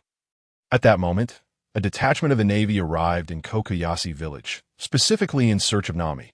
They proceeded to her former residence and unearthed the money she had saved to purchase the village. In the ensuing struggle, Nami's sister, Nojiko, sustained injuries at this moment. Nami was utterly devastated. The entirety of her savings, accumulated over 8 years, had vanished in an instant, just a hair's breadth away from realizing her dreams. Now, all her hopes lay shattered in that very moment. Nami's mind became a blank canvas, tears streaming uncontrollably down her cheeks as she turned to gaze at the emblem of the Fishman pirates emblazoned on her arm.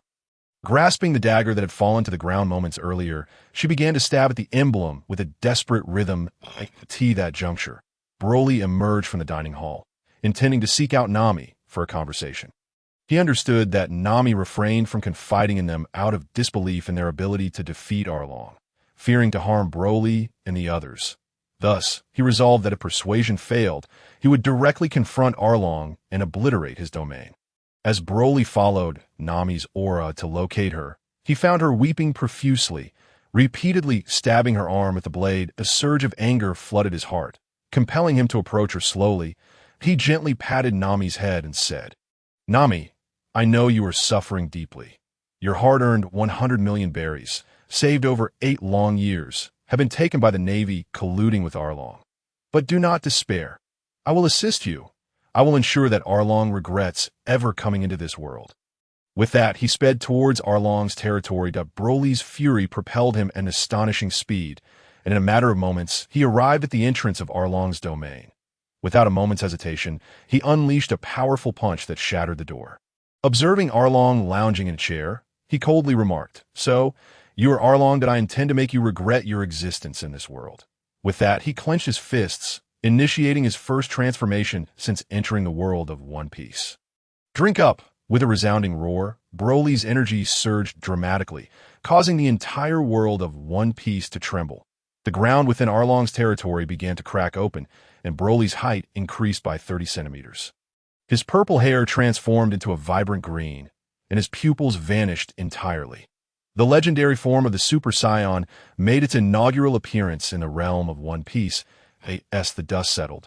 A towering figure with blazing green hair and an overwhelming aura materialized before the Fishman, who trembled in fear at the sight of the transformed Broly. The pressure emanating from him instilled a sense of despair in them. Meanwhile, Arlong, suppressing his own terror, addressed Broly. "We did not intend to offend you, my lord."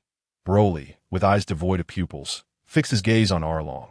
"You should never have made Nami cry, nor should you have turned her into a mere tool for your purposes. I warned you that I would ensure you regret coming into this world. Are you prepared?"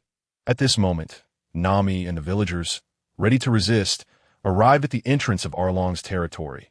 They gasped at the unfolding scene. Hearing Broly's words deeply moved Nami, and tears cascaded down her cheeks. Infuriated, Arlong's rage eclipsed his fear. "Do not underestimate me," he shouted, lunging at Broly with his jaws. In response, Broly swiftly sidestepped and struck Arlong in the abdomen, followed by seizing him as he staggered backward. "I told you I wouldn't let you die comfortably. I will ensure you regret ever coming into this world." He then restrained Arlong and threw him to the ground. Turning to the other fishmen, he conjured a small energy sphere in his left hand and hurled it, resulting in a thunderous explosion that sent debris flying. When the dust settled, the villagers beheld a massive crater. While the fishmen had vanished without a trace, Broly created another energy sphere in his right hand and launched it at the fishman's base, producing a tremendous blast that obliterated the once mighty stronghold. Approaching Arlong, Broly delivered a swift kick, shattering Arlong's hand, that he followed with another kick, crushing the other hand into fragments. As Broly relentlessly assaulted Arlong, the latter's body contorted beneath Broly's feet until he ultimately succumbed. With a flick of his wrist, Broly sent Arlong soaring into the sky, unleashing a ki blast that left not a single atom of him behind, erasing him from existence. Upon witnessing Arlong's demise, the villagers erupted in jubilant cheers. Broly then approached Nami, gently ruffling her hair. "Silly girl, the cage that bound you has been shattered. You need not worry any longer. In the future, do not hesitate to share your troubles. We are partners." Nami, blushing, looked at Broly and replied, "Thank you." Soon after, Luffy and the others arrived at Kokoyashi village. That evening, the villagers hosted a grand celebration, festooned with lights and decorations, creating a lively atmosphere. The following day, amidst the villagers' heartfelt farewells, Nami and her companions set sail aboard the Going Merry, heading towards the Grand Line. Chapter 10. Bounty of 700 million as Broly and his companions departed the small island that housed Nami's hometown. A serious meeting convened the Navy headquarters. Recently, several significant pirate battles had erupted in the East Blue, leading to the demise of numerous notorious pirates with bounties exceeding 10 million berries. All sparked by one particular pirate crew. The Straw Hat Pirates. The Rear Admiral addressed the assembly, displaying photographs of Luffy and Broly on the wall. Straw Hat Pirates? I haven't heard of them. Are they newly established? Who are those two? A Navy colonel inquired, scrutinizing the images. Point one is the captain of the Straw Hat Pirates, and the other is a combatant.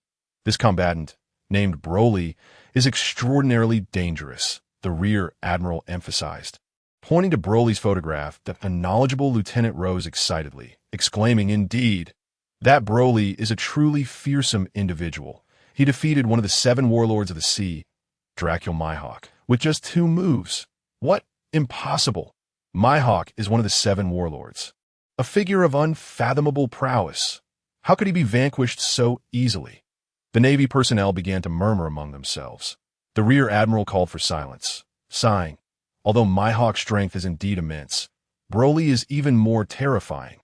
His power may surpass that of our admirals." The room fell into a tense silence at the mention of admirals, figures regarded as near deities in their eyes. If the Straw Hat Pirates possess such an individual, should we not recruit them, similar to the 7 warlords? A colonel proposed. The Rear Admiral shook his head, saying, "The higher-ups have instructed us to observe for a while longer before making any decisions.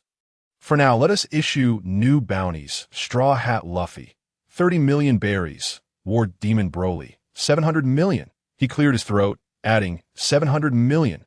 Though they had anticipated this, the staggering figure still left everyone startled. On the vast ocean, aboard the Going Merry, Nami remarked, "If the price goes up again, I won't buy it." Addressing the seagull delivering the newspaper. "Why be so stingy about a newspaper? You don't need to save money anymore." Usopp said, engrossed in his own inventions. "What do you know, while I no longer need to save for the village, I must now save for myself. I refuse to be a poor pirate," Nami retorted, leisurely settling into a chair. All right, I get it. No more arguing. I'm currently experimenting with new pepper bombs." Usopp began, but was abruptly interrupted when Luffy, having been caught stealing oranges by Sanji, barreled into him, splattering pepper oil all over his face. Amidst the commotion, Nami suddenly screamed, startling everyone. Broly emerged from the cabin, asking Nami, "What happened? Why the loud shout?" The others turned their curious gazes toward her. Nami produced the bounty notice, and upon seeing his own face on it, Luffy seized it, exclaiming, "Ha! I've been issued a bounty! 30 million! How splendid! At last, I have become a great pirate!" Luffy exclaimed with a hearty laugh, his delight causing him to dance with exuberance. "But what about us? Why is there nothing for us?" Usopp voiced the question that lingered in everyone's minds. Just then, Nami produced a bounty poster, directing it towards Broly, saying, "Brother Broly, here is your bounty notice with a reward of 700 million. I haven't seen the others." The crowd gasped in astonishment upon hearing the bounty. Luffy, upon hearing this, swiftly snatched the poster from Nami's hand and presented it before Broly, exclaiming, "Brother, you are truly remarkable. 700 million already." Broly received the bounty notice, glanced at it, and chuckled. "I didn't expect the Navy to think so highly of me, that the first bounty of 700 million. Luffy, however, paid no mind, jumping and joyfully shouting about his own bounty. Nami, sweating nervously, looked at Luffy and said, "Luffy, you fool! Do you even realize what these bounties signify? We can no longer leisurely roam the East Blue. Many will come to hunt us down.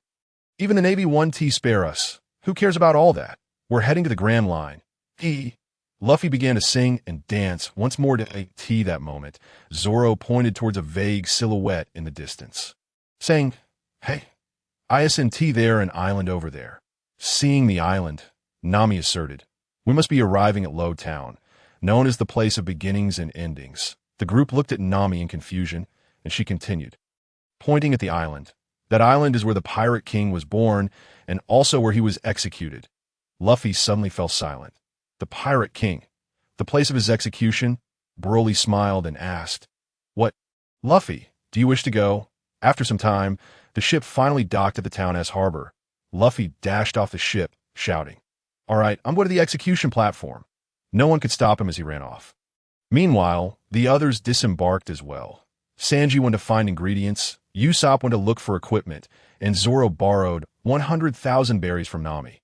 When Nami demanded triple the amount in return, Zoro reluctantly agreed and took the borrowed money to find a weapon shop. At this moment, Nami approached Broly with a blush on her cheeks and asked, "Brother Broly, would you accompany me for a shopping spree?" Broly, finding Nami's flushed face utterly adorable, nodded and replied, "Sure. I'll accompany you today. Take as long as you wish." With that, he took Nami's hand, and they set off to shop, causing Nami's face to redden even more as her heart raced while walking alongside Broly. The scene shifted to a desolate island in the Grand Line. "Hawkeye, what brings you here?" inquired a pirate from the island. "I'm here to find your boss." "Where is he?" Hawkeye scanned the surroundings as he spoke. "Oh, a rare visitor. Are you here to challenge me to a duel?" A man with red hair, 3 scars over his left eye, and clad in a tattered pirate coat, emerged from the jungle. "You truly are nonchalant, but I'm not here to duel. I have other matters to discuss," Hawkeye said, pulling out the bounty notices for Luffy and Broly. "Recently, I encountered a formidable foe who instilled fear in me. He defeated me in just 2 moves, and that person was with the lad you previously mentioned." Shanks glanced at Luffy's bounty notice and chuckled. "Luffy, you finally arrived?" He then turned to Hawkeye and asked, "Is the powerful individual you mentioned the one on another bounty notice?" "A reward of 700 million, no less." Hawkeye nodded, saying, "Indeed, a first bounty of 700 million is quite unbelievable." "Hearing you say that makes me eager to meet him," Shanks remarked, gazing at the sky. "They will soon reach the Grand Line. You will meet them sooner or later, and then you shall understand the terror of that individual. That I shall take my leave." With that, Hawkeye effortlessly set off towards his small boat. Never mind that. Let us continue drinking." To celebrate Luffy's rise as a pirate, cheers erupted across the island. Back in the village where Luffy was born, some villagers, upon seeing Luffy's bounty notice, expressed their astonishment. Chapter 11. The town of beginnings and endings. Broly and Nami strolled leisurely through the streets adorned with the charm of medieval Europe, their eyes dazzled by the array of goods in the shops. Nami, filled with excitement, tugged Broly from store to store. After each visit, Broly's hands were laden with bags. Eventually, Nami led him to the finest clothing store in town. She selected several outfits and entered the fitting room, while Broly took a moment to rest in a chair. Reflecting on the incredible shopping prowess of women, whether in the real world or the animated one, even with his divine physique, he found accompanying Nami somewhat exhausting, marveling at her boundless energy, just as he was lost in thought. Nami emerged from the fitting room wearing an opulent fur coat, inquiring, "How do I look, Brother Broly?" Broly examined her closely and nodded, saying, "It looks splendid on you. It truly befits your elegance." Nami beamed at his compliment, then changed into a stunning red cheapao, stepping out once more. Broly's gaze was captivated by the delicate legs revealed by the side slit of her dress. Exclaiming, "You look absolutely breathtaking, utterly enchanting, radiating beauty." Nami blushed at Broly's praise and shyly asked, "Are you truly sincere, Brother Broly?" Broly, serious, nodded affirmatively. "Of course. Nami, you are so beautiful, and this attire enhances your allure." Nami tried on several more outfits, each time seeking Broly's opinion, and he never hesitated to lavish her with praise. I could see that moment.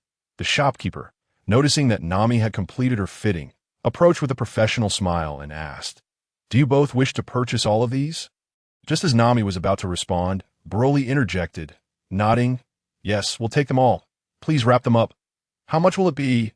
Upon hearing they were buying everything, Nami tugged at Broly, wanting to say something, but he silenced her, stating, "Nami, these garments can only reveal their true value when worn by you. Only your beauty is worthy of them." Nami, her cheeks flushed, felt a surge of happiness. after Broly paid. He took Nami's hand, and they exited the shop. Once outside, Nami said, "Thank you, Brother Broly, you're so kind." Broly smiled lightly and continued their shopping trip. The scene shifted to Zoro. Zoro wandered the streets in search of a nearby weapon shop, hoping to acquire a couple of swords to tide him over. Suddenly, a commotion ahead caught his attention. As he approached, he saw two men, who appeared to be pirates, surrounding a bespectacled girl, seemingly intent on attacking her. Just as Zoro was about to intervene, the girl swiftly incapacitated both men with ease. The onlookers erupted in applause, praising the girl's prowess. When the girl's glasses fell to the ground, Zoro picked them up, intending to return them, but was momentarily stunned upon seeing her face. She bore an uncanny resemblance to his mentor, Kuh. Meanwhile, Luffy had finally found the execution platform, and upon seeing it, he was filled with excitement, climbing atop it and murmuring, "This is the place where the Pirate King met his end," at the Navy base in Lowtown. Report, Colonel Smoker, there's trouble. News has arrived that several pirate factions have invaded Lowtown. Furthermore, the recently rising Straw Hat Pirates are among them. A Navy soldier frantically relayed the information to Smoker. "All right, I understand. You may leave now, but remember not to panic in the future." Smoker waved the soldier away. Just as the soldier exited, another Navy soldier rushed in, reporting, "Report, Colonel, pirates have appeared both by the port and in the square. Please head there immediately." Upon hearing the report, Smoker donned his colonel's uniform and walked out while assigning tasks to his subordinates. Meanwhile, Zoro had fortuitously acquired two swords and, feeling quite satisfied, exited the weapons shop. He felt elated and was about to head towards the port where the ship was docked, but unbeknownst to him, he had wandered to the execution platform. Thinking to himself that since he was already there, he might as well look for Luffy to take tea that moment. Usopp and Sanji's voices rang out. "Zoro, what are you doing here?" Sanji and Usopp approached, carrying a massive fish. "Oh, since I'm already here, I might as well search for Luffy to return with him."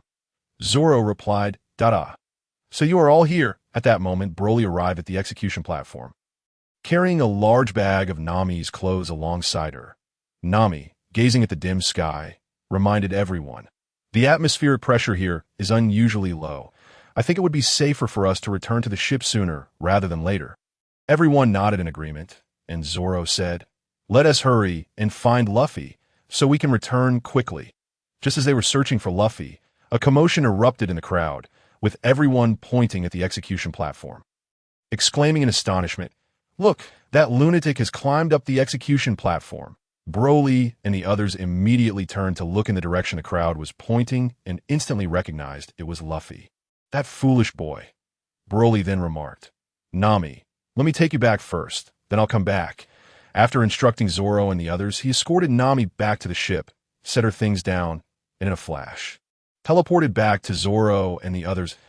That moment, as Zoro was attempting to persuade Luffy to come down, a cloaked figure in gray suddenly appeared in the square, exclaiming, "Luffy, I finally found you." He then discarded the gray cloak, revealing himself to be Buggy the Clown, who had previously been defeated, accompanied by a peculiar beauty wielding a spiked club. Upon seeing that everyone was gathered, Broly instantly appeared before Buggy and threw a powerful punch, catching Buggy off guard before he could utilize his devil fruit powers, sending him flying with immense force. Zoro and Sanji, noticing that Broly had already engaged, rushed over as well, joining the fray against the pirates. Meanwhile, Luffy, witnessing Broly and the others springing into action, leaped down from the execution platform to join the battle. Just as Broly and the others were embroiled in the chaos, a large contingent of Marines rushed over, initiating a pursuit of the group. As the Marines began their chase, Luffy was the first to escape the square, with Broly closely following him towards the port. Just as they dashed toward the port, a girl wearing glasses appeared ahead, calling out Zoro's name. Upon seeing her, Zoro halted, urging Luffy and the others to proceed. Broly and the others continued their furious sprint as they neared the port. Their path was obstructed by Marine Colonel Smoker, who, realizing that Luffy and the others could not confront Smoker, decided to confront him himself, allowing Luffy and the others to escape first. Smoker, with his smoke smock fruit abilities, sneered, saying, I wonder if your smoke can affect me. Let us play. Broly, dismissive, replied.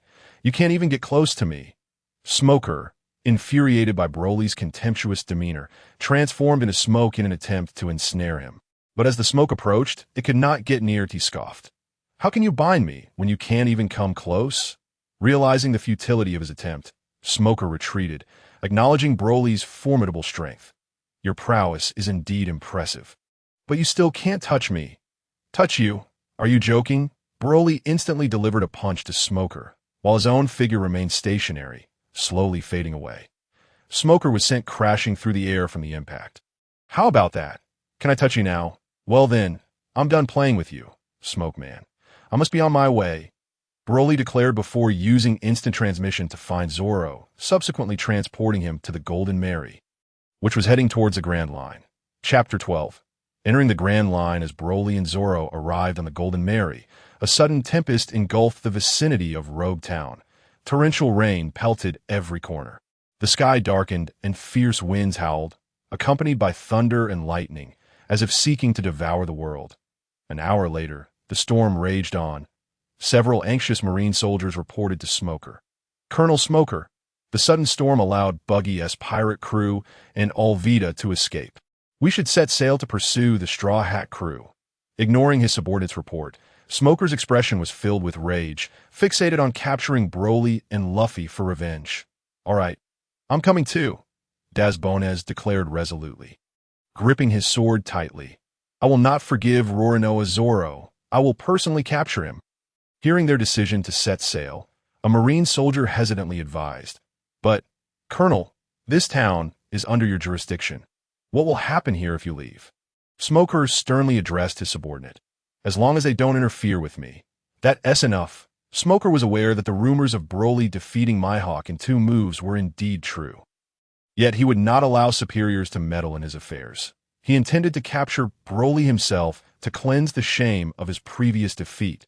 Thus, consumed by rage, Smoker set off with Dazbones and a contingent of Marine subordinates, eagerly embarking on the fleet, braving the storm towards the Grand Line. The Golden Mary, battling against the sudden storm, swayed violently atop the tumultuous waves, resembling the erratic spikes of an ECG.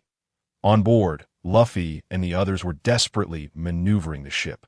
The Golden Mary, enduring the fierce winds and crashing waves, pressed onward towards the Grand Line, just when everyone was exerting their utmost to manage the vessel. Utterly exhausted, the sky cleared unexpectedly, revealing a pristine sea. The storm has ceased? Luffy and the others exclaimed in astonishment at the sight. I could see that moment. Nami, puzzled, looked up at the sky, noticing the clear blue expanse devoid of any wind. No wind. Suddenly, Nami recalled something and exclaimed in alarm. Oh no. We've entered the doldrums. The doldrums? What's that? Luffy and the others wondered curiously. Broly, addressing the group, replied, This is a massive Sea King nest. We'll have something to eat soon, Broly said nonchalantly. Upon hearing that there would be meat, Luffy became ecstatic. Meanwhile, Nami shouted, Why are you all acting as if nothing is wrong? Raise the sails. Luffy, Sanji, Zoro, Broly, hurry and paddle the ship back into the storm. Nami, you don't need to panic. With me around, nothing will go wrong. Let us all savor the taste of the giant Sea Kings together, shall we? Broly waved dismissively, appearing unconcerned. Just then, the ship suddenly rocked violently. What is happening? Everyone shouted in alarm. Boom! In an instant, massive creatures surged from the sea beside the Golden Mary, revealing themselves to be colossal sea beasts of all shapes and sizes, each one more gigantic than the last. Yeah! Everyone on the ship, except for Broly, gasped in astonishment. Broly, seeing this, shook his head helplessly. Didn't I say there was no need to panic? Sanji, wait for me to bring back some meat. I'll need you to cook it for us. Initially, everyone thought he was joking, but upon realizing Broly's serious intent, they were instantly paralyzed with shock. Upon hearing the mention of meat, Luffy snapped back to attention, drooling as he shouted, All right, I'm going. You all wait here. Upon concluding his statement, Broly summoned a luminous sword to his hand and, in an instant, appeared before a sea beast resembling a colossal octopus. With a swift motion, he wielded the sword with blinding speed, delivering a series of ferocious slashes that in a flash. The creature was cleaved into several large pieces of meat. Broly promptly retracted his sword, seized the largest chunk, and soared back to the ship, placing the hefty morsel upon the deck. With a subtle smile directed at the astonished onlookers, he declared, "All is well. We have procured food. Secure the vessel, for we must depart." Before anyone could comprehend the situation, a shock wave surged toward the immense sea creature behind them. The ship, propelled by the recoil of Broly's energy wave, sped forward into the tempest, while the sea creature, struck by the blast, disintegrated without a sound. Suddenly, the sky darkened, fierce winds howled, torrential rain fell, and thunder roared, heralding their return to the stormy seas. "Ha! We are back in the storm at last," Broly exclaimed, while everyone else, save for him, lay prostrate on the deck, weakly shouting to escape the perilous calm zone. All right, look at you all. There's no danger. Sanji, take this meat and prepare a feast. I'm famished," Broly said nonchalantly. Upon hearing this, the others scrambled to their feet, while Luffy drooled at the sight of the gigantic piece of meat. "Broly, you nearly scare me to death. Is this how you play?" Nami shouted, still shaken. Broly approached her and affectionately ruffled her hair, saying, "Silly girl, had I lacked this power, I would have let you go. Rest assured, with me around, there is no cause for concern. I shall not allow our dear Nami to come to harm." Nami's cheeks flushed, and she fell silent. Truly remarkable, to defeat Hawkeye in 2 moves, and now to obliterate such a formidable sea creature in an instant. Zoro remarked, admiration gleaming in his eyes, that "It seems I must train even harder." As the ship's cook, Sanji eagerly gazed at the fresh meat on the deck, pondering, should I roast it or boil it? "Either option works. Sanji, hurry and cook it." "I'm starving," Luffy exclaimed, his eyes sparkling at the sight of the meat. "Zoro, Sanji, Luffy, let me assist you with your training when we find the time. Your current abilities are still too weak." The trio nodded in agreement. I could see that moment. Nami suddenly cried out, "I've figured out how to navigate the mountain and enter the Grand Line." The others turned to her, intrigued. "It's the ocean currents. The 4 seas create a tremendous current that rushes toward the mountain, flowing out into the Grand Line. The powerful current could hoist the ship to the summit." Sanji's eyes sparkled with admiration. "Nami, you're incredible." Luffy, however, appeared perplexed. "I don't quite grasp what you're saying, but it's that unbelievable mountain, right?" The group exchanged exasperated glances, while Nami, looking conflicted, sighed, "Never mind, I know you won't understand. Explaining is futile." Broly then pointed ahead, stating, "Look, everyone, we are nearing our destination." Before them loomed a colossal, boundless red wall. The Going Merry sailed safely along the mighty ascending current, navigating the narrow riverbank just as depicted on the nautical charts, successfully crossing the towering red line. "Ha ha! Behold, the Grand Line!" They cheered. As the ship reached the summit, it accelerated down the river, approaching the base of the mountain and the Grand Line. Just then, a massive black wall appeared before them. "This cannot be. Beyond Reverse Mountain, it should be all sea." Nami exclaimed, puzzled. She grabbed a telescope for a closer look, only to scream, "Ah, it's a whale!" Panic ensued as they realized they were about to collide. The Going Merry hurtled toward the whale's belly at breakneck speed, and a crash seemed inevitable. Broly sighed, recognizing the whale, and in a flash he ascended to the mast, lifting the ship into the air and soaring past the whale, gently placing it down before the astonished crew. "Come now, don't look at me like that. I'm just a legend you cannot emulate." It took a moment for the crew to regain their composure. "Hey, look at that little island. There's an old man sitting there," Luffy shouted. The Going Merry approached the island, and the crew inquired the old man, "Excuse me, do you know why that whale is blocking our path?" The old man slowly revealed the whale's story, inciting both anger over the whale's companion's plight and compassion for its unwavering dedication. Just then, 2 figures emerged, chuckling sinisterly. "Huh, we won't miss this opportunity. Let's take it for our dinner." A strangely dressed man and woman brandished rocket launchers, eyeing the whale hungrily. Recognizing the woman, Broly immediately identified her as Princess Vivi. The old man's expression darkened at their arrival. The duo raised their rocket launchers, aiming at the whale, sneering, Prepare to surrender. We claim this whale's meat. Just as they were about to fire, Luffy delivered a punch that sent the crown-wearing man sprawling to the ground. Broly swiftly positioned himself before Princess Vivi, intercepting an attack aimed at Luffy. Luffy refrained from harming a beautiful lady. The two assailants trembled in fear and fled. The crew watched the whale, still relentlessly crashing against the mountain. Nami urgently asked, "Did you explain the truth to Laboon?" "I did, but he wouldn't listen. Every time I mention it, he bellows in fury, refusing to allow me to speak," the old man lamented. Nami then turned to Broly, asking Broly, "Do you have a solution? He seems so pitiful." Broly patted Nami's shoulder, saying, "Watch me," he soared toward Laboon, extending a finger to block its path, declaring, "Is this all the strength you possess? I can halt you with a mere finger." Laboon roared in defiance. "Not convinced. If you doubt my strength, train hard. When we meet again, we shall compete." With a swift gesture, Broly unleashed a shockwave, tearing a hole through the red line. "You see, what you believe is indestructible. I can shatter with a single finger. Train well, and strive to surpass me." Laboon seemed determined, letting out a mighty roar. The old man smiled reassuringly from a distance. Broly, beaming with satisfaction, said, "Excellent, it is settled then. When I return, I wish to witness your strength. You must survive to grow stronger." Soon after, the crew prepared a feast from the massive meat they had acquired from the sea creature, relishing their meal and celebrating.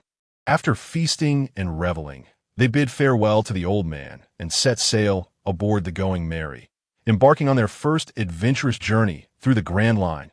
Subsequently, everyone gathered at the stern of the ship, waving farewell to Labu, who, in return, shouted back as if bidding adieu to all. Chapter 13. The Conspiracy of Welcome Town. The Going Merry was making its way towards Whiskey Peak, the first destination upon entering the Grand Line. The journey was marked by ever-changing weather, with snowstorms giving way to warm, sunny days, only to be interrupted by thunderstorms and torrential rain. Amidst this capricious climate, Nami wore a look of exasperation. Fortunately, thanks to the permanent compass obtained from the old whale, the crew managed to stay on course and eventually arrived at Whiskey Peak, a place that appeared to be a pirate's paradise but was, in reality, a pirate's hell and a den for bounty hunters. As the Going Merry gently approached the dock, countless villagers, who had long awaited their arrival, greeted the crew with exuberant cheers, showering them with flowers and ribbons. One could hardly blame ordinary pirates for mistaking this scene, filled with such warmth, for something orchestrated by bounty hunters. In that moment, Luffy, in his usual foolishness, raised his arms in jubilation, while Sanji found himself dizzy from the charms of the lovely ladies in town. Usopp, shaking off his initial trepidation, stood at the bow, basking in the villagers' applause, while only Broly, Nami, and Zoro remained composed. Upon disembarking, a peculiar figure with curly hair, clad in a suit and holding a saxophone, approached the crew with enthusiasm. "Greetings, esteemed pirates. I'm the mayor of Whiskey Peak. On behalf of all the townsfolk, I extend a warm welcome to you. We have prepared a grand feast for your enjoyment." Upon hearing of the feast, Luffy could hardly contain his excitement, pulling Sanji and Usopp along in a raucous cheer. Broly, Nami, and Zoro exchanged exasperated glances at the antics of the three fools. The grand banquet commenced in an instant. As the townspeople, led by the curly-haired mayor, ushered the crew into the local tavern, where cheers for fine wine and beautiful maidens filled the air, the villagers displayed an extraordinary level of enthusiasm, each accompanied by a throng of fellow townsfolk. Some watched Luffy devour his food with gusto, while others were entranced by Usopp's adventurous tales. Meanwhile, Sanji, the lecherous chef, was busy flirting with the lovely ladies. Upon learning of the 100,000 berries bounty, Nami pressured Zoro and implored Broly to join her in a drinking contest with the crowd. As the festivities continued, night fell, and the Straw Hat Pirates succumbed to drunkenness. Observing the fallen crew, the townspeople abruptly ceased their merriment, leaving a few guards behind before exiting the premises. Not long after their departure, Zoro, who had been slumped over the table, regained consciousness and swiftly dispatched the ineffectual guards. With a wicked grin, he made his way outside, soon followed by Broly and Nami, who, at her insistence, set off in search of valuable items. I could see that moment. Zoro was engaged in a fierce battle with the bounty hunters of Baroque Works, while Broly accompanied Nami in her quest for treasure. However, their search proved fruitless, inciting Nami's ire. "Where on earth are these fools hiding their money?" she fumed. "Enough of the search, girl," Broly replied. "There's unlikely to be anything of value in this town. The residents are all bounty hunters working for Baroque Works, and most of their earnings go to the organization, leaving them with little to spare." Nami, still fuming, retorted, "Broly, if you knew this, why didn't you stop me when I went looking?" "Oomph." She turned her head away in annoyance. Broly found Nami's anger endearing and couldn't resist pinching her cute nose. "All right, don't be upset that I'll introduce you to a lucrative business deal as compensation. How does that sound?" "That's what you said. If I'm not satisfied, you'll owe me." Yes, I promise you will be satisfied." Meanwhile, the battle outside was drawing to a close. It turned out that over 100 bounty hunters had been slain by Zoro, leaving only the curly-haired Mayor Ikelim, Princess Vivi, and the clownish man. Before long, the clown and Ikelim, along with Princess Vivi, were defeated. Broly sensed the arrival of two new figures and realized that Mr. Five and Miss Valentine had come, and the identity of Princess Vivi was on the verge of being exposed. He turned to Nami and said, "Nami, a business opportunity has arrived. Let us head outside." Upon hearing this, Nami's eyes sparkled with the symbol of money, and she nodded with glee to that moment. A transformation occurred on the battlefield. Vivi and her companions, who had been battling Zoro, were now being pursued by the newly arrived duo. Vivi fled on a duck, desperately trying to escape while her allies sacrificed their lives for her sake. Mr. Five scoffed, watching Vivi's escape, and flicked a booger in her direction. "You think you can escape in front of my explosive fruit?" What a joke! Just as the booger neared Vivi, Broly and Nami rushed out, creating a protective shield in front of her. An explosion ensued, engulfing the area in smoke. As Mr. Five prepared to leave, a voice emerged from the smoke. "So you must be the princess. How about this? We protect you for a payment of 1 billion berries." Nami joyfully addressed Princess Vivi. "What? 1 billion?" As Vivi stood in shock and confusion, Miss Valentine appeared above Broly and the others. A woman clad in a lemon-patterned outfit and holding a parasol plummeted towards them like a meteor. Broly swiftly embraced Nami and Princess Vivi, dodging the impact, then turned to the two women, saying, "You can discuss your terms slowly. I'll take care of these nuisances first." Nami nodded, and Broly strode towards Mr. Five and Miss Valentine. "So, you are the high-ranking agents of Baroque Works?" "Pathetically weak," Broly declared, instantly appearing before Mr. Five and delivering a decisive punch that sent him flying. He then addressed Miss Valentine. "Will you leave with that nearly dead person, or shall I escort you myself?" Without a word, Miss Valentine leaped above Broly. 1,000,000 kilos. She plummeted rapidly towards him, but Broly raised one hand skyward and effortlessly caught her foot. "It seems you want me to take you with me." With a casual toss, he sent her flying, then delivered a kick to Mr. Five, and both figures vanished into the sky. Chapter 14. Robin, Vivi, watching Broly dispatch Mr. Five and Miss Valentine with such ease, was taken aback. "I had no idea you were so formidable, Mr. Broly." Broly smiled and waved his hand dismissively. "It's nothing. Just a few small F or Y." As Nami witnessed Broly's effortless victory over the two, she grew increasingly confident and resumed negotiating with Princess Vivi. Broly then sought out Zoro. Upon finding him, Luffy, who had awakened at some point, was confronting Zoro, both exuding an air of tension. Without hesitation, Broly stepped between them, delivering a swift tap to each head to quiet them down. When he learned that Luffy was upset because he believed Zoro's actions against their enthusiastic host were ungrateful, Broly could only shake his head at the foolishness, before leading both Luffy and Zoro back to Nami's side. At that moment, during the price negotiation, Vivi informed Nami of Baroque Works' plan to seize her homeland of Alabasta, making it clear that due to the current civil unrest in Alabasta, there was no way they could afford the exorbitant fee Nami had proposed. Nami, hearing this, felt a wave of disappointment wash over her. Being astute, she had no desire to become embroiled in a political struggle, especially one aimed at overthrowing a monarchy.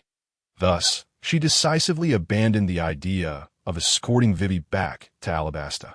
Even if Vivi could indeed pay 1 billion berries, she would not accept such a perilous task. Just as Nami prepared to give up, Vivi inadvertently uttered words that caused Nami's expression to change dramatically.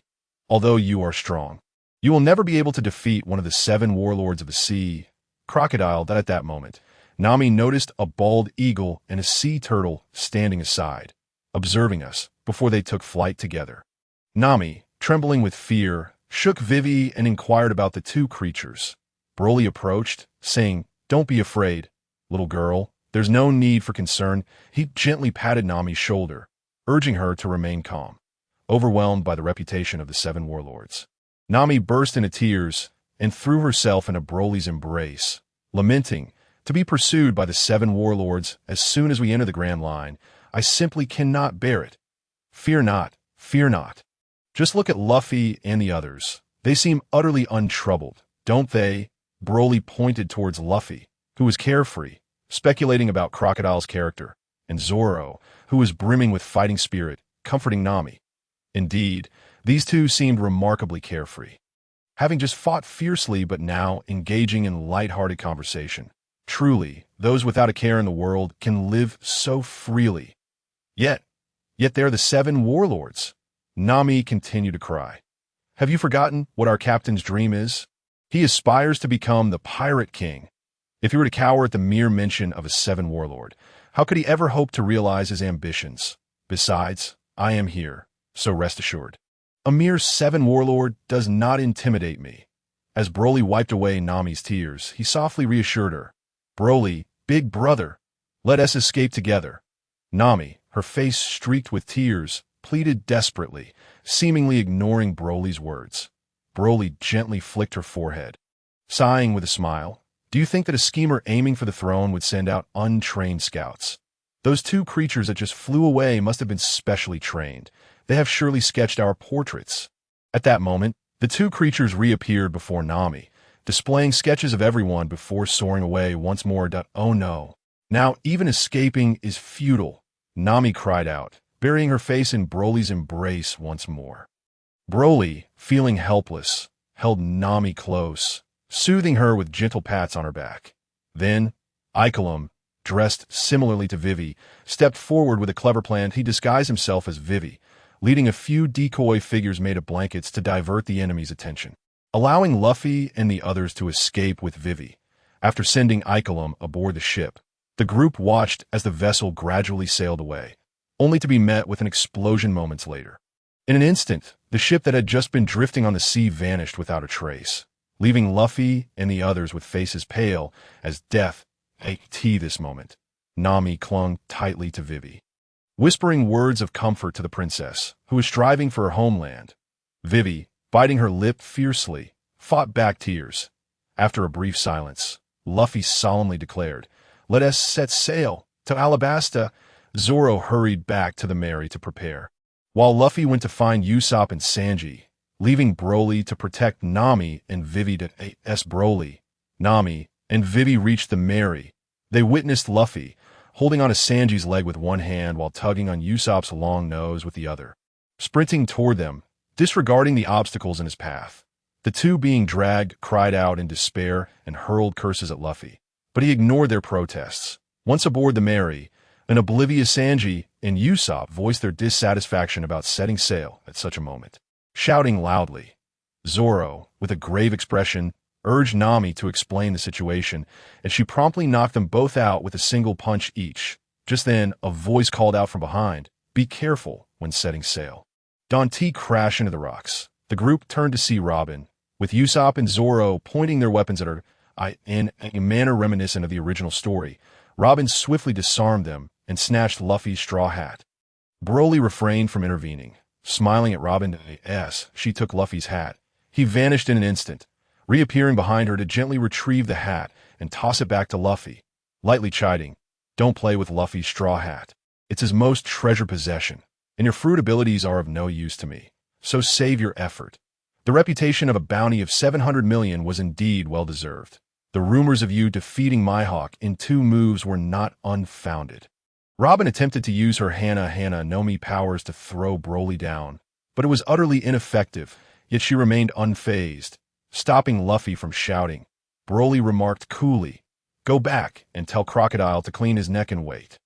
He then asked, "Can I take that as you declaring war on my boss?"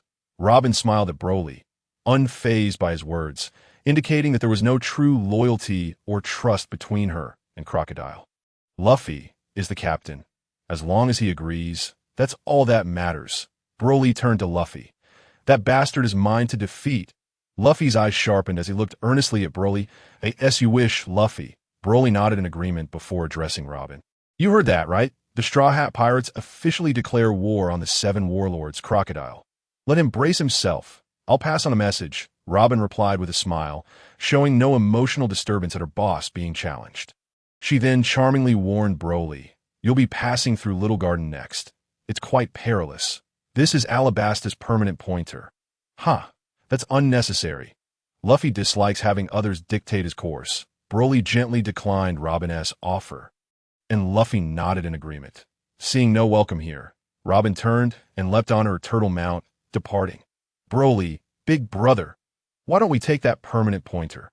Nami erupted after Robin left, tugging at Broly's shirt. "Do you not realize that with it, we could head straight to Alabasta?" Broly patted Nami's shoulder, exasperated. "Do you still not understand Luffy's nature? Even if we had it, he would likely destroy it. And are you truly certain she would give us the genuine article?" "Don't forget, she is still our enemy."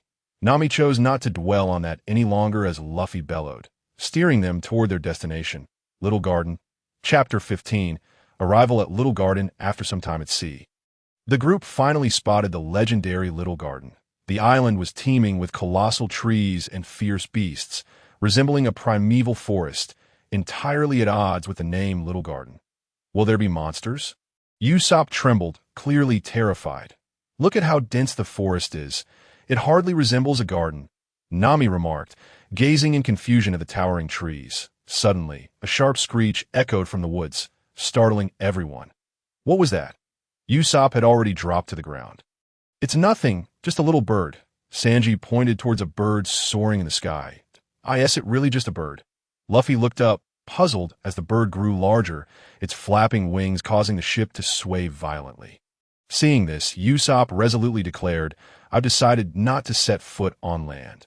Nami quickly hid behind Broly, clutching his clothing tightly, her expression a mixture of worry and fear. Wow, Miss Nami looks so adorable like that. But why hide behind Broly? Sanji gazed at the frightened Nami with a smirk, then glared at Broly. Broly turned to Nami, gently patting her back, saying, "Don't be afraid, silly girl. It's just a little bird. Come down with me when we disembark. With me around, you have nothing to fear." Nami gazed at Broly, feeling an inexplicable sense of reassurance. She then nodded, preparing to disembark with him. "Sanji, bento. I want a pirate bento. I can smell the scent of adventure." Luffy, born with an innate love for exploration, immediately erupted with enthusiasm, clamoring to venture into the forest. "Hey, can I go too? If I stay here, my thoughts will run wild. It's better to seek adventure." Vivi, summoning her courage, proposed to join Luffy on his escapade. Upon seeing Vivi's eagerness, Nami decided she too would accompany Broly, declaring, "Vivi, you must come with me. You are our precious princess to protect. With big brother Broly here, you are quite safe." "All right, let the adventure begin," Luffy exclaimed, leaping off the ship while carrying the pirate bento prepared by Sanji, raising his fist towards the sky, excitedly shouting as he ran ahead. With Broly, Nami, and Vivi following closely behind. "Wait, why did you all go? What am I supposed to do now?" Usopp lamented, tears welling his eyes as he watched the distant figures of Broly and Nami. "All right, let's have a competition. Let's see who can catch the biggest prey." Meanwhile, Sanji and Zoro had already jumped off the ship, ready to test their hunting skills, promptly turning to head in opposite directions. "Oh no, what am I supposed to do alone?" Usopp cried, his tears flowing. Meanwhile, due to the company of Broly and Nami, Princess Vivi's duck remained on the ship, trembling as it gazed at Usopp, hoping for his protection. "Everything depends on you," Usopp urged the duck. At that moment, Broly and Luffy were taken aback by the sight of a colossal creature. Broly recognized it as a prehistoric dinosaur, while Luffy pointed excitedly at a brachiosaurus. Princess Vivi, upon seeing the long-necked giant, began to sweat profusely, clearly frightened, while Nami clutched Broly's arm tightly, her mouth agape, unable to utter a word. Broly gently patted Nami's delicate hand, offering her a reassuring glance. Receiving Broly's comforting gaze, Nami soon calmed down. Suddenly, the neck of the Brachiosaurus was severed by an unknown force, and a massive shadow enveloped the area where Broly and the others stood. A monster! Nami screamed, who had just regained her composure, clinging tightly to Broly, while Vivi looked up at the colossal figure blocking the sky, also frightened and grasping the other side of Broly. Next to the fallen dinosaur lay an enormous figure wielding a gigantic sword and shield. Clad in warrior armor, with a tattered cloak draped over his shoulders, he resembled an ancient gladiator. Only he was vastly larger, towering at least twice the size of the dinosaur. Broly examined the giant, who in turn scrutinized Broly and his companions. Then, the giant hoisted his massive sword onto his shoulder, bent down to observe them, and suddenly burst out laughing. Huh! It has been ages since I last saw visitors. Luffy, momentarily astonished, quickly regained his composure, unfazed as he stretched his rubbery arm to leap onto the giant's shoulder. Wow! You are enormous. Are you human? A devil fruit user? Ha! I am the strongest warrior from Elbaf village. My name is Dory. The giant, Dory, proudly introduced himself with a hearty laugh. Nami and Vivi, nestled in Broly's embrace, stared wide-eyed at Dory, whispering in awe, "Hey, giant! This is my first time seeing one, though I have heard tales before." Nami, Vivi, don't be afraid. He won't harm us. Let us go greet him. Broly gently reassured, then embracing Nami and Vivi, he utilized his flying technique to soar to the giant's other shoulder. Greeting him, "Hello, Dory. We are pirates. I am Broly. This is Nami, and this is Vivi. Over there is our captain, Luffy." After introducing Nami and Vivi, Broly continued, "Oh, another devil fruit user. Huh. You are pirates too? It has been a long time since I've seen pirates here. I must invite you to my home." Dory, revealing his hospitable nature, jovially declared, leading them towards his abode without waiting for their consent. Chapter 16. The battle and departure from the little garden. Giant Dory welcomed them into his home, where he ignited a fire to roast the meat from the Brachiosaurus he had hunted earlier. At that moment, Luffy devoured a massive piece of dinosaur meat, exclaiming in delight, "Giant uncle, this meat you've roasted is absolutely delicious." Dory, holding the minuscule pirate bento that Luffy had offered him, laughed heartily. "Huh, your pirate bento is quite tasty too, though it barely fills me." The dinosaur meat was indeed exquisite, tender and flavorful. Broly, not one to hold back, sliced off a generous chunk of dinosaur meat and gently reassured the apprehensive Nami and Vivi seated beside him. "Nami, Vivi, there's no need to fear. This dinosaur meat is truly delectable. It may be difficult to find such a treat again, so please enjoy it." He then served each of them a small piece of meat. Feeling reassured by Broly's words, Nami and Vivi settled down, thanked him, and began to savor the meat with great enthusiasm. "Mr. Dory, I ask you a question?" Nami inquired while relishing the dinosaur meat. "How long does it take to store records on this island?" Dory pondered for a moment. Regarding the island's records,